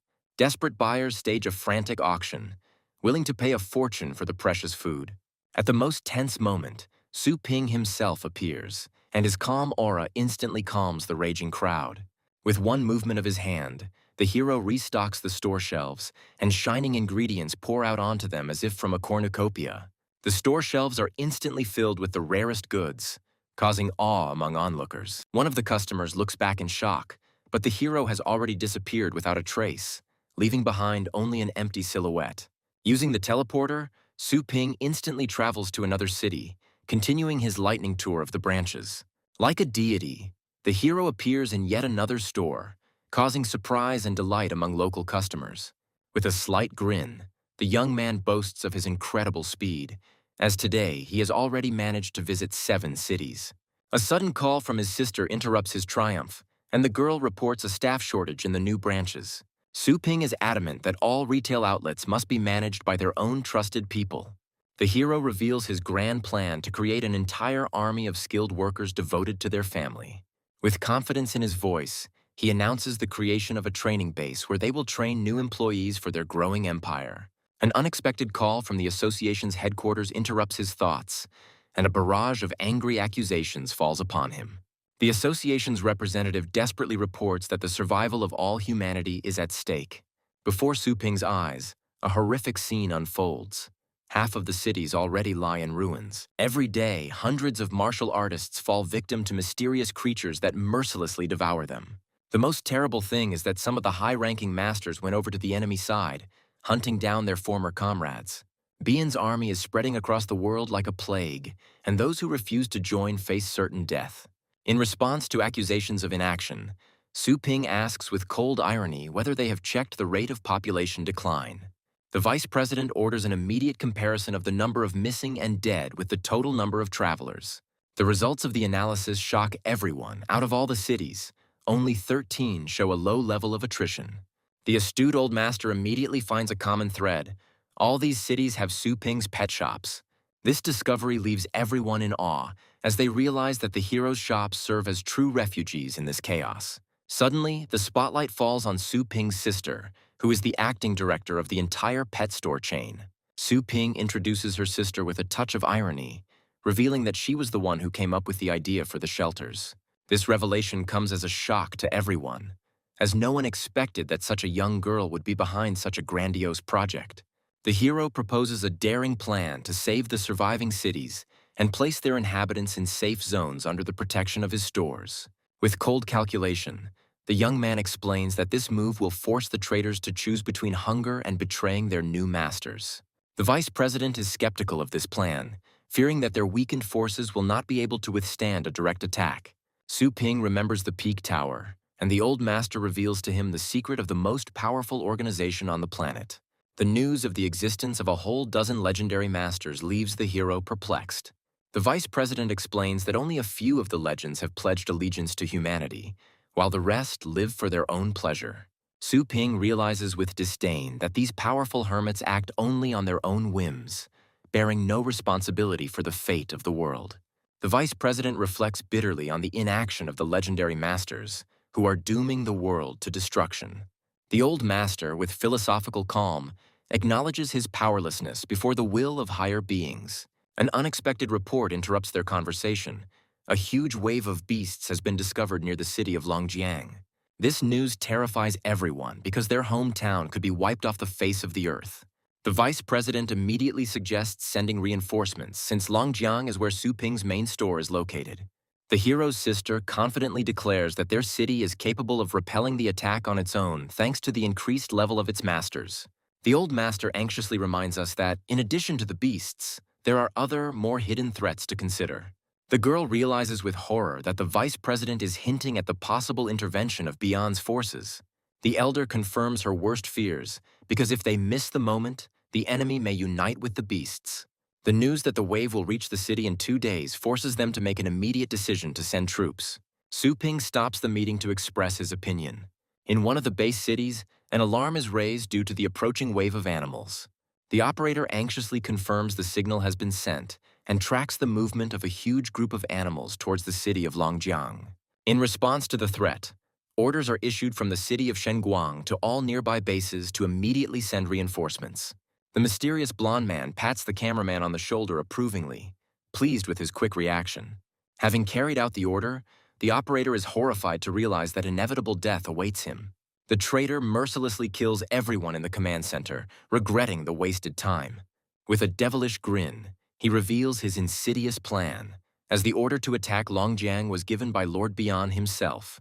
His accomplice expresses doubts about the wisdom of killing ordinary people who do not possess powers. Driven by madness, the traitor revels in his newfound power, now a member of the mighty Bian Legion. A member of the Bian Legion dismisses any doubts with a grin, as their goal is complete domination of the planet. Base City number 43 fell in just 1 hour and 14 minutes after clashing with Beyond's Legion. At the same time, 4 more bases were destroyed, leaving no chance for the survivors. The continental perimeter is completely disabled, making tracking the wave of beasts impossible. One of the Legion officers asks in bewilderment why they cleared a path for the animals. His comrade explains with a wise grin that the beasts are just broken weapons that will inflict even greater damage on the enemy. A high-ranking officer looks with disdain at the burning ruins, anticipating the panic and despair of the residents. Another officer, with a devilish smile, confirms that their plan worked, and now all enemy forces are concentrated at Longjiang. Mysterious figures appear on the rooftops of the surviving buildings, as Lord Bian is the main player in this deadly game. 2 days later, a giant wave of beasts approaches the city, and a countless flock of winged monsters circles above them. In the command center, the vice president gives the order to prepare for battle, as Bian's forces have been spotted in the wave of beasts. At the city walls, Su Ping is met by a detachment of guards ready to carry out any of his orders. The hero orders his elite guard to stick to the original plan. Suddenly, Andy appears in front of him, and the two powerful adversaries exchange barbed greetings. At the forefront of the wave of beasts appears a giant elephant, whose roar shakes the earth, and the mayor of the city recognizes in it with horror the king of the beasts. A huge monster rushes straight towards the city, not noticing the trap set for it. Powerful explosions shake the ground, and one of the defenders happily notes that the beast has entered a minefield. Through the flames and smoke, the king of beasts continues his advance, protected by an impenetrable shell. To everyone's horror, the monster emerges from the fire completely unharmed, as conventional technology was not enough. With its incredible strength and defense, the giant elephant breaks through the minefield, opening the way for the rest of the horde. The defenders are horrified to see the giant elephant speeding up, intending to break through the city wall. With icy calm, Su Ping gives a short order and his pets rush to attack. The dark dragon intercepts the elephant, but its claws scrape against the impenetrable armor. Thrown back, the dragon claws into the ground with a roar, barely holding back the enemy's power. Gathering all his strength, the dark dragon grabs the elephant and sends it flying with a powerful throw. In midair, the monster is struck by a devastating beam of purple energy, which incinerates it on the spot. The city's defenders rejoice, because they have managed to defeat their first and most powerful enemy. They are surprised to discover that the dragon that defeated their enemy is a never-before-seen light-bearing purple dragon. Meanwhile, 2 mighty beast kings, one of fire and one of ice, clash in a fierce battle. Their combined attack collides with a powerful beam from the purple dragon. But at that moment, the defenders notice something terrible. To everyone's horror, 10 more beast kings appear behind the two, their numbers twice what they expected. Andy watches the proceedings with interest, wondering if a human dragon could surpass an ordinary king. From the depths of the fire emerges a demonic monkey, one of the strongest fire-type beasts. The defenders are horrified to realize that this monster's attack range is 10 times greater than normal, and its power has clearly been enhanced by Bian. Despite the mortal danger, one of the defenders believes in victory, because their dragon has already defeated the giant elephant. Su Ping's dark dragon takes a defensive stance, preparing to meet a devastating attack. An impregnable wall of the gods arises around the city, easily withstanding a powerful fire strike. Andy is intrigued by the unusual defensive skill, as it surpasses even the abilities of a purebred beast king. The city's mayor watches with delight the unique skills created by the legendary Su Ping. The hero notices something strange in the enemy's behavior. A giant elephant has sacrificed its life to clear a safe path through a minefield.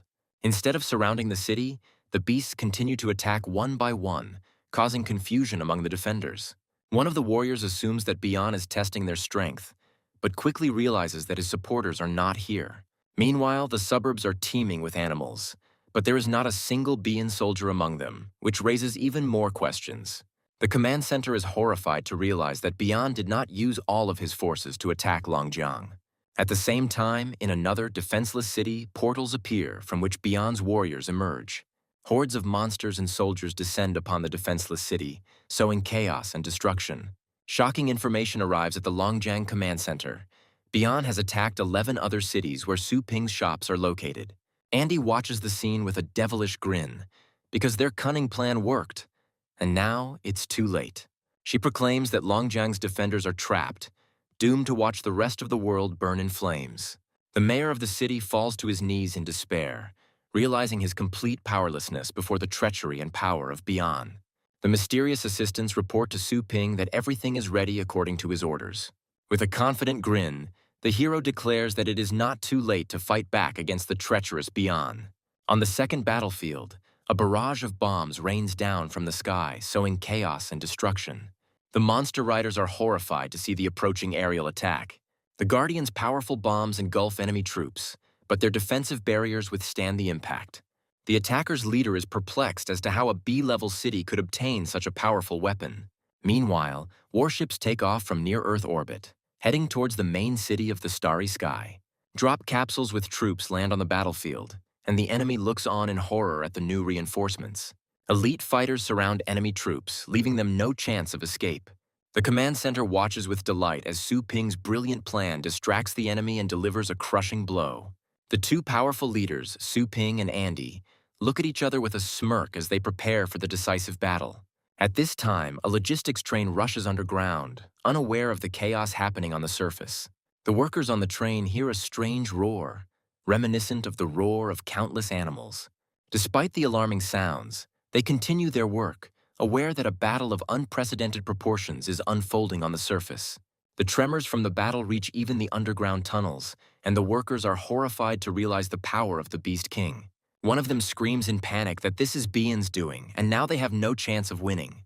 The squad leader angrily calls everyone to order, reminding them of their duty to deliver ammunition to those fighting above. His fiery speech inspires the workers, and they believe with renewed vigor in the victory of their legendary hero. As they approach the station, they see the train surrounded by mysterious red creatures. Meanwhile, on the first battlefield, a giant fire monkey roars into battle. Su Ping's mighty dragon holds off the fire monkey's attack, protecting the city with his indestructible shield. On the city walls, artillerymen furiously open fire on the advancing horde, preventing them from breaking through. Thousands of shells rain down on the enemy, turning the battlefield into a fiery hell. The gun barrels become hot from the continuous firing, and the soldiers use ice crystals to cool them. Suddenly, one of the monsters breaks through the barrage of fire and attacks the defenseless artillerymen. At the last second, a mighty warrior appears and throws the monster back with one blow, saving the soldier. The right commander of the Imperial Guard, Qin Du Huang, warns his men of strengthened enemies. Meanwhile, other monsters enter the city, wreaking havoc and killing defenseless soldiers. One of the warriors notices an unstable, pulsating core on the monster's chest. The commander-in-chief is horrified to realize Bian's insidious plan to use the beasts as living bombs to destroy their walls. Su Ping's assistant asks him to take matters into his own hands, as leaving the city now would be tantamount to suicide. The first commander-in-chief of the Imperial Guard, Zhou Tianlin, gives the order to form a battle formation. A giant ghostly dragon appears above the city, ready to unleash its divine punishment on the enemy. One of the monsters tries to climb the wall, but his body is cut in two by a powerful beam of green energy. A gigantic spectral sword, born of a dragon, descends upon the horde, cutting down hundreds of enemies with a single blow. The city's defenders rejoice because they have managed to kill another czar, and now they have a real chance of victory. Meanwhile, on the second battlefield, an uneasy silence reigns, and the warriors sense something terrible approaching. Giant bloody tentacles burst from the ground, shaking the battlefield to its very foundations. Bian's soldiers watch with delight at the appearance of their lord, anticipating the imminent reprisal against their enemies. Monstrous tentacles grab elite fighters, sucking their life force and turning them into withered mummies. The surviving soldiers of Bian desperately cry out to their lord, begging him for help. They are ready to continue fighting, but their strength is running out, and they ask for only a little strength. Instead of helping, the giant tentacle grabs them, condemning them to the same terrible fate as their enemies.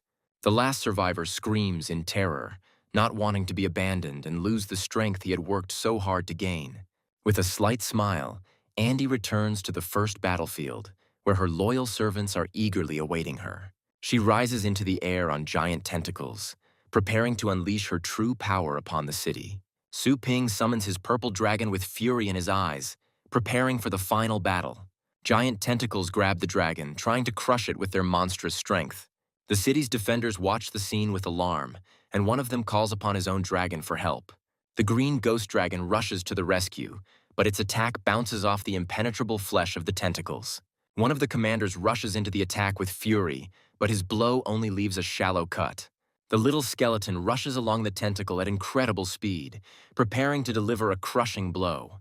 He unleashes a series of lightning attacks on the enemy, and one of the defenders screams in terror, warning Su Ping of the danger.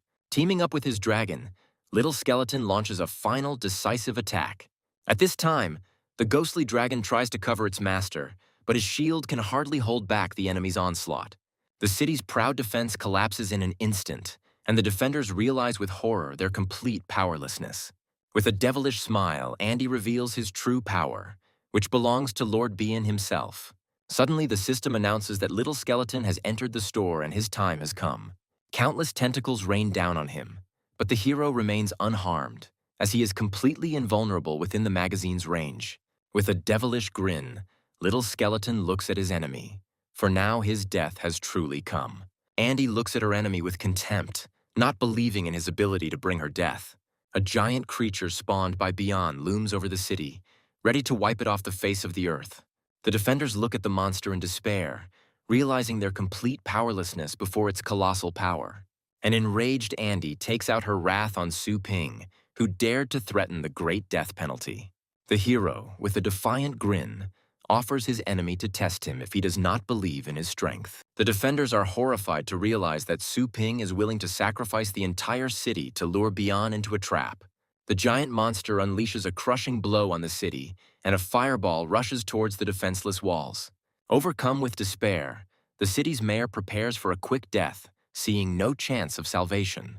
Suddenly, a crushing blow passes by, and the defenders are surprised to realize that they are still alive. Su Ping easily repels the attack and grinningly states that it was just a light warm-up for him. Andy looks at his enemy with contempt, considering him just an insignificant person who overestimated his strength. Concentrating all his power, Su Ping brings down a divine fist on the monster.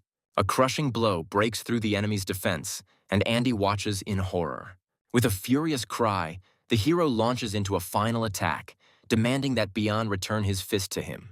A powerful blow throws the giant monster far beyond the city, and it crashes to the ground with a roar. The defenders and the vice president watch in amazement as Su Ping sends Beyond flying with one punch. The giant monster's vital signs begin to plummet, foreshadowing its imminent demise. The command center is overjoyed to announce victory, as the legendary Su Ping has successfully destroyed Beyond. The city is saved, and the defenders celebrate their victory in euphoria, ready to kiss their hero. Su Ping accepts the congratulations with a slight smile, ironically noting that it's a good thing his admirer can't fly. Su Ping tries to reassure her enthusiastic fans with a warm smile. Suddenly, an ominous voice appears in his head, questioning his true strength. Consumed with rage, the hero soars into the sky, demanding that Bien show himself immediately. The defenders look at their master in bewilderment, as the body of the defeated enemy still lies on the ground. Joanna suddenly appears, and with icy calm declares that he will not find it. Su Ping looks at her assistant in bewilderment, not understanding the meaning of her mysterious words. The elf declares with complete certainty that the one he calls Beyond is not actually here. The hero refuses to believe it, because he clearly heard his voice in his head. Despite all his doubts, the young man trusts his intuition, which has never let him down.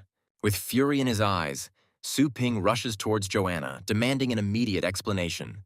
Joanna asks her boss a direct question about the difference between him and Beyond. With a piercing gaze, she rephrases the question, asking about the difference between powers of different levels. The hero falls into thoughtfulness, trying to understand the true meaning of her words. Comical images flash through his head, where he is inferior in everything to his powerful enemy. The elf interrupts his thoughts with a grin, revealing to him the main secret. The master of the kingdom of fate possesses a certain law. This revelation astonishes Su Ping, and he is surprised to realize that his own way of thunder is that very law. Joanna scornfully dismisses his hopes, claiming that his level of legal knowledge is far from perfect. She reveals to him the terrible truth. Bien is actually a master of the law of space. With a slight smile, the elf explains that he simply transferred himself to another dimension, where no one can get to him. Su Ping realizes with horror that Bien only escaped after Joanna noticed his spatial law. Su Ping realizes with horror that all this time he had only been fighting a fake, while the real Bian was safely hidden. Joanna confirms his guess with a grin, reminding him that without the force of law, he won't even be able to touch him. The elf tries to console her boss because even the fake body of an enemy is a valuable trophy. A fire lights up in the hero's eyes as he realizes that the fake body still contains enormous power. A vast space is discovered within the fallen giant, and the explorers are given permission to enter. Su Ping, along with his pet, goes inside, sensing that this is where the key to the mystery lies. Inside, he discovers countless energy crystals and is horrified to realize how many people have been absorbed. A holographic message reveals another crime. An enemy has plundered an underground train, stealing valuable supplements and killing everyone on board. Clutching the crystal in his hand, the hero hopefully asks if there is a chance to bring back those who were consumed. Su Ping turns to the vice president for help, wondering if their technology is capable of such a miracle. The vice president bitterly admits that the dead cannot be brought back, and all that remains for them is to remember. Images of fallen heroes flash through Su Ping's eyes, and he silently vows to avenge their sacrifice. The city's defenders turn to their hero, completely trusting him to decide the fate of the captured crystals. Clutching the crystal in his hand, Su Ping promises that the sacrifices of the fallen will not be in vain and will serve to destroy Bian. One of the looters enthusiastically fills his backpack with trophies because his current income is equal to a year's salary. He happily informs the others that Boss Su has given them permission to take whatever they find as a well-deserved reward. But not everyone shares his joy, and one of the warriors looks sadly at the spoils, realizing at what price it was obtained. Against the backdrop of a devastated city, medics carry away the wounded, and the question hangs in the air as to whether they will be able to stand again. The commander-in-chief admits with a heavy heart that this victory cost them too much. But with an unwavering determination in his eyes, he reminds his comrade that they stopped the tide and prevented the enemy from destroying their families. The commander-in-chief gratefully shakes the hand of one of the survivors, admiring the feat of their legendary hero. The news that Su Ping single-handedly drove away one of the four kings spreads throughout the city, giving people hope. Inspired by his speech, the commander-in-chief calls on everyone not to be afraid and to do everything possible to strengthen the defense. He confidently declares that when the next wave comes, they will meet the enemy fully armed. At this time, Su Ping finds himself in a mysterious combat arena, lost among the endless grasslands. Clutching the crystal in his hand, he bitterly realized that Bian's attack had targeted his stores. The hero realizes that the enemy was trying to capture all of his system stores in order to absorb the resources they produced. With a slight grin, the young man notes that Bian didn't know about his invulnerability within the store. Despite the apparent victory, Su Ping admits his defeat in this strategic game with a heavy heart. He realizes with annoyance that the enemy has outplayed him, using his main trump card against his own. Su Ping is perplexed as to why Bian, with such power, did not destroy the city immediately. He recalls the legend of a great warrior who sacrificed himself to seal the entrance to the abyss. The hero assumes that the seal is still active, and any breakthrough will cause a powerful backlash. A sudden realization hits him, and he realizes that Bian was seriously injured in the breakout. Now his motive becomes clear. Crystals are not food for him, but something much more valuable. Su Ping realizes with horror that these crystals are a panacea for Bian, capable of healing his wounds. This guess gives him hope, because without the crystals, his powerful enemy is still vulnerable. Filled with determination, the hero decides to immediately increase his strength to have a chance of winning. With a furious cry, he begins to absorb the energy of the crystals, trying to break through to a new level. His body is filled with incredible strength, and he feels as if he has burst out of an iron casting. Having acquired the Eye of God, Su Ping gains confidence that he can now spot any threat. The thought flashes through his mind that only by mastering the power of the law will he be able to overcome his powerful enemy. On the endless meadow, his faithful assistants meet him, congratulating him on his successful breakthrough to a new level. The old master bitterly reports that they have lost many fighters, and those remaining will not be able to hold back the next wave. After weighing the pros and cons, they come to the conclusion that they need to replenish their forces for the upcoming battle. One of the assistants offers to save the surviving great families who are still resisting. Su Ping listens to her idea with interest, but is confused by her personal interest in the matter. With pain in her voice, the girl admits that her native Tang family was besieged by enemies. With cold fury in his eyes, the hero asks who dared to attack her family. It turns out that the attack was carried out by the cursed Situ and Wang families, the largest organizations on the entire continent. It turns out that the enemy families not only refused to help in the battle with Bian, but also went over to his side. Broken by grief, the proud warrior falls to her knees for the first time in her life. With tears in her eyes, she begs Su Ping to let her out of the store so she can help her family.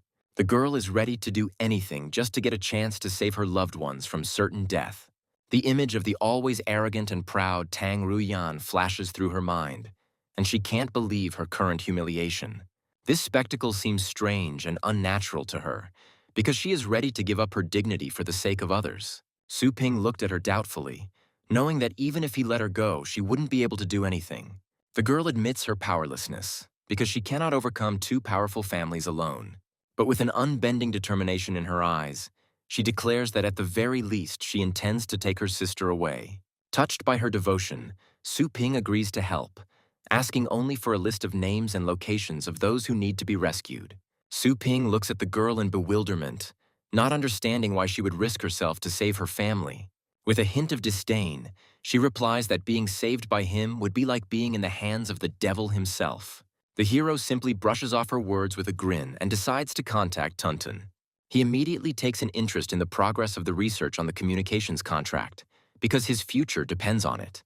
Tuntun is pleased to report that the research is proceeding smoothly, and the first tests will take place in just 5 months. This period seems too long to the hero because he doubts that Bian will give them that much time. A new plan comes into his head, and he asks if the process can be sped up with better resources. An important call from Su Ping interrupts the association meeting, and everyone eagerly awaits his news. Those present discuss with admiration the young hero who single-handedly fought off Bian.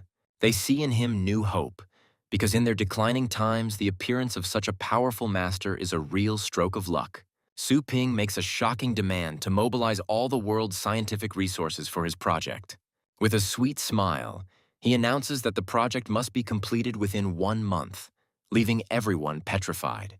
The members of the association are furious and accuse the hero of abuse of power, considering his demand to be completely reckless. With a slight smile, Su Ping tells Tong Tong that he has already arranged everything and will contact her soon. Having interrupted the conversation, the hero returns to his assistant, who resentfully reminds him of their unfinished business. The young man, with a cold grin, offers the girl to raise her level, hinting at her helplessness on her own. With a sly grin, he declares that his employees should not lose their status even outside the store. With one snap of his fingers, the hero transports himself and his companion into a mysterious, illusory space. With a slight smile, Su Ping advises the girl not to ask unnecessary questions and to focus on her own safety. Suddenly, a giant monster appears before her, and its furious roar shakes the illusory world to its foundations. The ferocious monster deals a crushing blow, and the girl flies away with a scream. Wounded and bloodied, she falls to the ground, and Su Ping watches her with cold calm from the top of the cliff. The system reports the death of the temporary target, and the hero chooses the resurrection option without hesitation. The girl comes to, realizing with horror that she has just been in the next world. Su Ping reminds her with a grin that it's just an illusion and advises her to focus on the battle. Realizing her mistake, she deftly dodges another attack, using the rock as support. Enraged by her own impotence, the girl prepares to show the pitiful beast her true power. A memory from her childhood comes to her mind, where she, while playing, easily defeats a toy dinosaur. With a cry of victory, the little warrior swings her wooden sword, demonstrating her innate talent. But at the most crucial moment, she stumbles and falls to the floor with a loud scream, destroying her heroic image. Her sister immediately rushes to help, bringing a first aid kit and carefully examining the bruised knee. She treats the wound tenderly, and the little warrior, wiping away a tear, looks at her with gratitude. Overwhelmed with gratitude, she hugs her sister tightly, promising to always take care of all members of their family. The older sister accepts her promise with a warm smile, especially touched by the words of care. Memories fade, and the mature warrior, wounded but not broken, prepares for a new battle. She charges furiously at a pack of ferocious wolves, dodging their deadly attacks. With dexterity and grace, she delivers crushing blows, sending enemies flying in all directions. One of the wolves tries to grab her, but the girl turns out to be faster and more agile. With a furious scream, she delivers a powerful blow to him, demanding that he calm down. She leaps forward and plunges her blade into the monster's back, causing it to fall to the ground, coughing and spewing blood. Suddenly, sharp red crystals appear in the air and rush towards the girl at incredible speed. A ferocious wolf roars and rains down a hail of deadly fragments on her, leaving her no chance of escape. She uses her glass body technique, and the crystals bounce off her impenetrable defense with a clang. Her shield cracks under the onslaught, and crystal shards embed themselves in her body, causing her to scream in pain.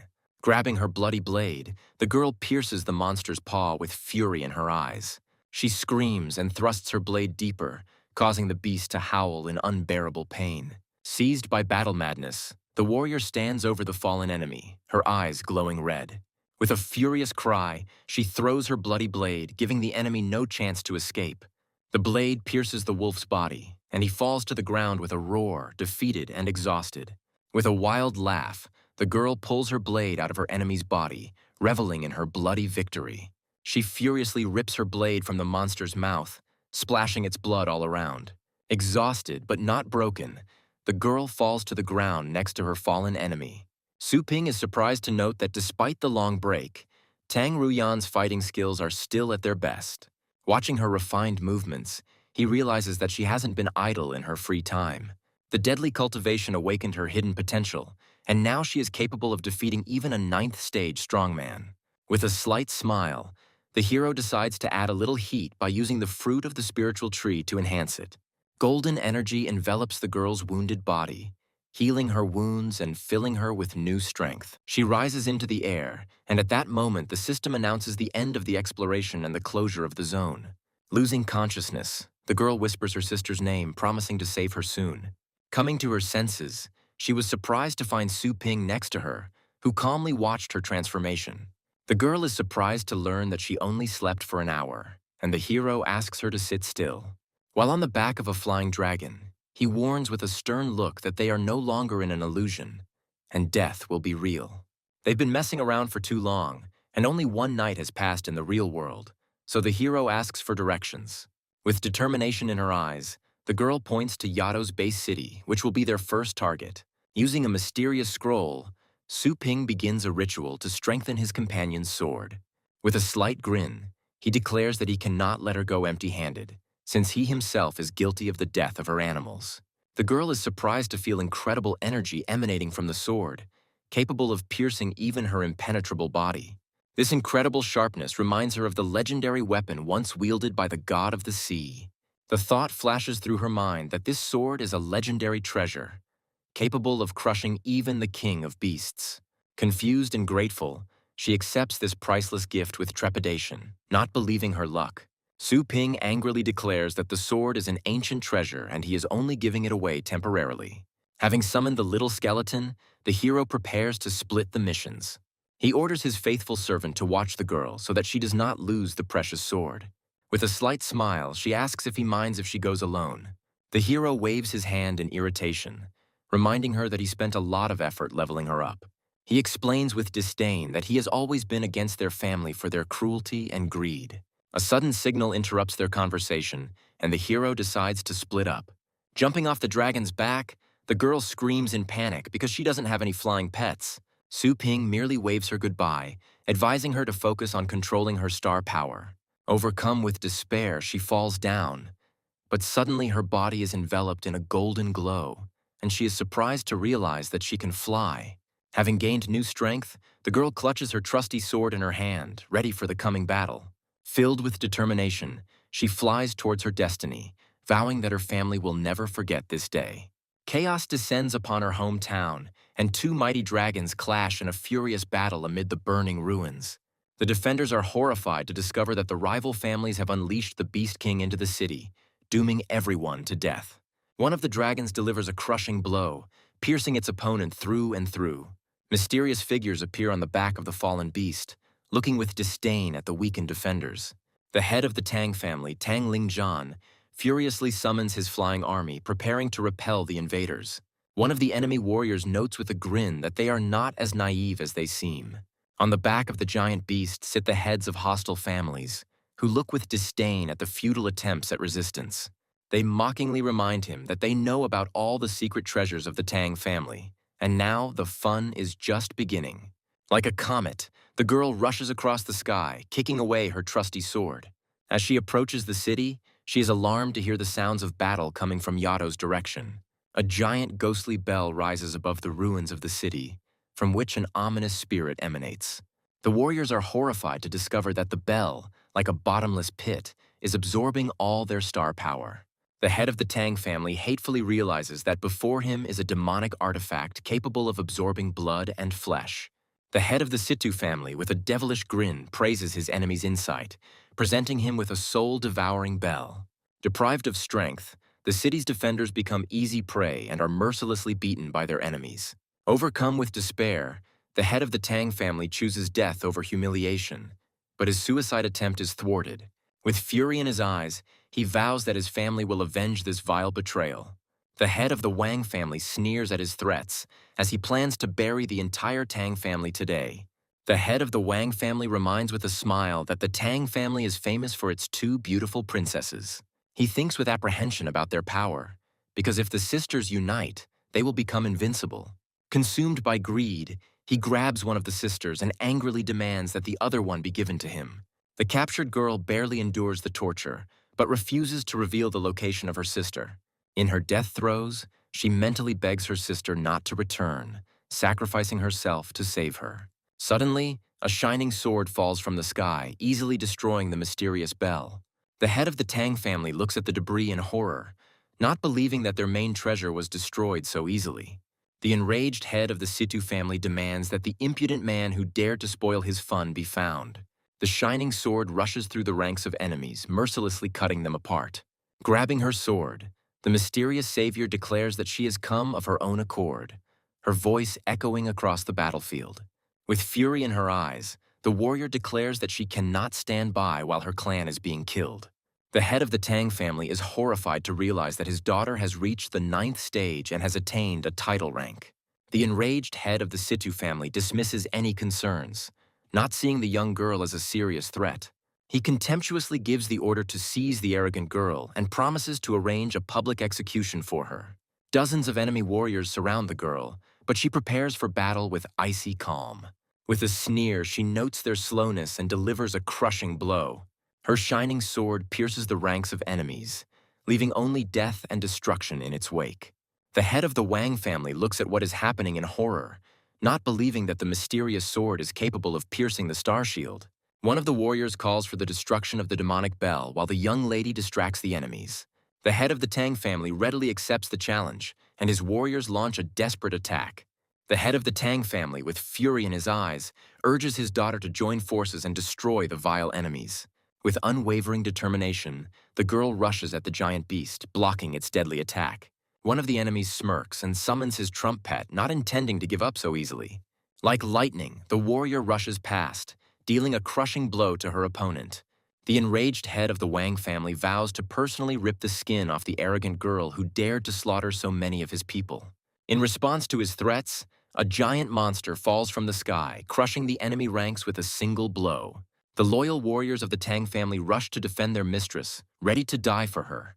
One of them uses a powerful technique called Blazing Sun Flash, blinding enemies. Seizing the moment, the warriors rush into the attack, dealing a crushing blow to the weakened monster. The giant beast falls to the ground with a roar, but its death throes claim the lives of dozens of brave warriors. The head of the Tang family furiously calls on his flying army to concentrate all its forces on the heads of the rival families. Elite archers, riding mighty birds, prepare to unleash a hail of golden arrows on the enemy.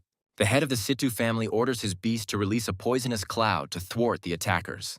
A deadly mist envelops the archers, and one of them falls with a scream, stricken by poison.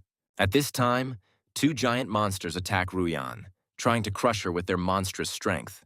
Like a whirlwind, the girl rushes through the ranks of enemies, cutting them into pieces with her shining sword. Suddenly, her body is entangled in mysterious tentacles, and she is surprised to feel her strength draining away. She finds herself trapped by strange, mushroom-like creatures that continue to drain her energy. The head of the Situ family reveals his trump card with a devilish laugh, puppets made from the corpses of animals. The head of the Wang family raises his sword, ready to deliver the decisive blow and destroy the Tang family forever. Immobilized and deprived of strength, the girl looks in horror at the sword raised above her. At the last second, her sister rushes in front of her, trying to save her from the fatal blow. Her sword shatters into pieces with a crash, and she looks at the debris in despair. The little skeleton suddenly appears and pierces her body with his blade, and she falls to the ground in surprise. A giant ghostly skull consumes her soul, and everything around her is plunged into darkness. At the same time, Su Ping and his dragon continue their journey. With a furious cry, the hero unleashes a crushing blow on his invisible enemy. His golden fist slams into the giant monster's body, shaking it to its very core. The huge creature barely withstands the attack, but not a single scratch remains on its body. Su Ping looks at his invisible enemy with cold calm, preparing for the decisive battle. Su Ping grabbed Joanna's hand and angrily reminded her of his words. The elf replies with cold calm that even if Bian is exhausted, without the power of law he is out of his reach. She speaks with disdain about the gap between them that he will never be able to bridge. A sudden call distracts the hero, and he is surprised to see his faithful assistant on the screen. The assistant reports with alarm that the master has not rested once since the battle, and he fell asleep right on the fly. After coming to his senses, Su Ping inquires about the progress of the Link contract project, but learns of accumulated problems. He anxiously suggests returning immediately, but his assistant asks to let him finish his report. It turns out that their store has become incredibly popular, and now customers from all over the world flock to them. An elite research team assembled by Su Ping is hard at work in a state-of-the-art laboratory. The scale of the project is staggering, as it involves the best minds and cutting-edge technologies. The assistant enthusiastically reports that the communication contract is capable of changing the entire world of cultivation, and asks the boss not to worry. Having gained confidence in the future, Su Ping decides to help his comrades and finally defeat Bian. The hero returns to the report and learns that the call for help he responded to was from the Yuan family. This news surprises him, because Yuan Tianchen is one of the 3 legendary masters of the Asian continent. The image of the arrogant old man whom he once deprived of his powers comes to his mind, and he cannot believe his humility. Arriving at the scene, Su Ping looks at the pitiful horde of enemies with slight disdain, not seeing them as a serious threat. Suddenly, a giant monster grabs one of the defenders, and in his death throes, he screams for his comrades to save themselves. At the last second, a brave warrior comes to the rescue, and her blinding blow cuts the monster in two. Exhausted but not broken, she struggles to stay on her feet, cursing the endless horde of enemies. Gathering her last strength, she pushes her comrade away, saving him from a deadly attack. Suddenly, a giant golden fist falls from the sky, easily crushing one of the monsters. Following the first blow, hundreds of shining fists rain down from the sky, leaving the warrior perplexed. A golden rain falls upon the horde of monsters, and they scatter with a roar, trying to escape. The giant monster looks down on its pathetic brethren with disdain, considering them nothing more than a pile of trash. The girl realizes with horror that in front of her is the leader of this pack, whose brute strength exceeds all her expectations. The enraged monster rushes at his fellow creatures with a roar, declaring that he will deal with everything himself. He easily repels the attack of the golden fists, demonstrating his incredible power. One of the fists still breaks through his defense, and the monster falls to the ground with a roar, shaking everything around. The warrior is relieved to see that help has arrived and admires the destructive power of her savior. Overwhelmed with gratitude, she asks her mysterious savior to come forward so that the Yuan family can pay their respects. Hearing a familiar voice, the warrior turns around in surprise and sees her mysterious savior. The enraged girl cannot believe that she bowed to the one she considered her enemy. She attacks Su Ping in a rage, but he easily dodges her blows. The hero tells her with concern that her grandfather may be in danger. The girl dismisses his words with contempt, confident in the invulnerability of her legendary grandfather. Su Ping ironically reminds her of the recent battle in which he himself inflicted serious wounds on her grandfather. He remembers with regret the day he was forced to act in self-defense, which resulted in her grandfather's weakening. The hero anxiously warns her that the weakened master will become easy prey for Bian's rebels. With a piercing gaze, the girl asks the last, most important question about how he was able to wound her grandfather. Su Ping touched the protective barrier with a slight smile, hinting that not all strong people belong to famous families. The purple dragon angrily declares that anyone who dares to start a fight at their door will pay dearly. Su Ping notes with a grin that at first glance at their shop, it is clear that its owner has never used their services. The warrior dismisses his words with disdain, because for her, his store is a place for puppies, not for real warriors. The hero indifferently suggests that she decide for herself whether to go with him or not, but the girl is bound by her grandfather's orders. Torn between duty and the desire to help, for the first time in her life, she decides to disobey her grandfather and trust Su Ping. Grabbing her hand, the hero reminds her that he came to save people and demands that she immediately take him to the wounded master. Arriving at the scene, they discover with horror that the city is completely destroyed and all the soldiers are killed. Suddenly, their dragon is pierced by hundreds of red beams and falls with a roar, wounded and exhausted. At the last second, Su Ping saves the girl, carrying her away from the enemy's heavy fire. He explains that her pet won't be able to withstand that many blows and asks what her plan is. Bian's soldiers discuss the flying dragon with a grin, considering it an easy prey that can grant them a lot of strength. Hundreds of red beams rain down on the dragon, but his indestructible shield easily withstands the attack. Su Ping recalls that he sealed his dragon's power with 3 seals that can only be removed as his control grows. Realizing the time has come, the hero prepares to remove the first seal to test the true power of his pet. The skies above the battlefield darken, and lightning flashes in the storm clouds, foreshadowing something terrible. With a furious cry, Su Ping removes the first seal and his dragon transforms, taking on its true divine form. The girl is surprised to notice that the dragon's appearance has changed, and his aura seems painfully familiar to her. Enraged enemies look at the transformed dragon with disdain, not seeing him as a serious threat. Hundreds of red beams rain down on the dragons again, but their combined shield withstands this attack as well. Su Ping watches the battle with confidence, knowing that his light dragon's body can withstand the enemy's fire. The purple dragon only uses its defensive techniques, as if playing with its enemies like children. At this time, the golden dragon takes on a hail of attacks with pleasure, enjoying the battle. Despite the barrage of fire, he remains unharmed, and his enemies are horrified and try to figure out what is wrong with his body. One of Beyond's soldiers screams in panic that they are in trouble after encountering a legendary ranked creature. The enraged warrior clutches her sword in her hand, not intending to let go of the enemies who have caused so much harm. Su Ping stops her with a grin, explaining that it was just a test of his dragon dog's properties. The dragon's huge paw crashes to the ground, and Beyond's soldiers scatter in terror, trying to escape. A powerful blow shakes the battlefield, and the shockwave scatters enemies like toys. With just one paw, the dragon changes the landscape, creating insurmountable cliffs in the enemy's path. Su Ping notes with satisfaction that the power passed on from the old king not only strengthened the pet's body, but also expanded its capabilities. One of Beyond's surviving soldiers falls to his knees, begging the great ancestor for mercy. Su Ping looks at him with cold disdain, reminding him that Beyond's followers must be prepared to die. The soldier, horrified, denies any involvement with Beyond, trying to pass himself off as an ordinary survivor. He offers the hero countless treasures and his knowledge of the area in exchange for his life. The girl realizes with horror that the crystals they are mining are taken from the bodies of fallen masters. Su Ping, with icy calm, orders them to put down all their things and stand up, not giving them a chance to deceive. The soldiers happily obey, promising to carry out any of his orders, but they are in for a cruel disappointment.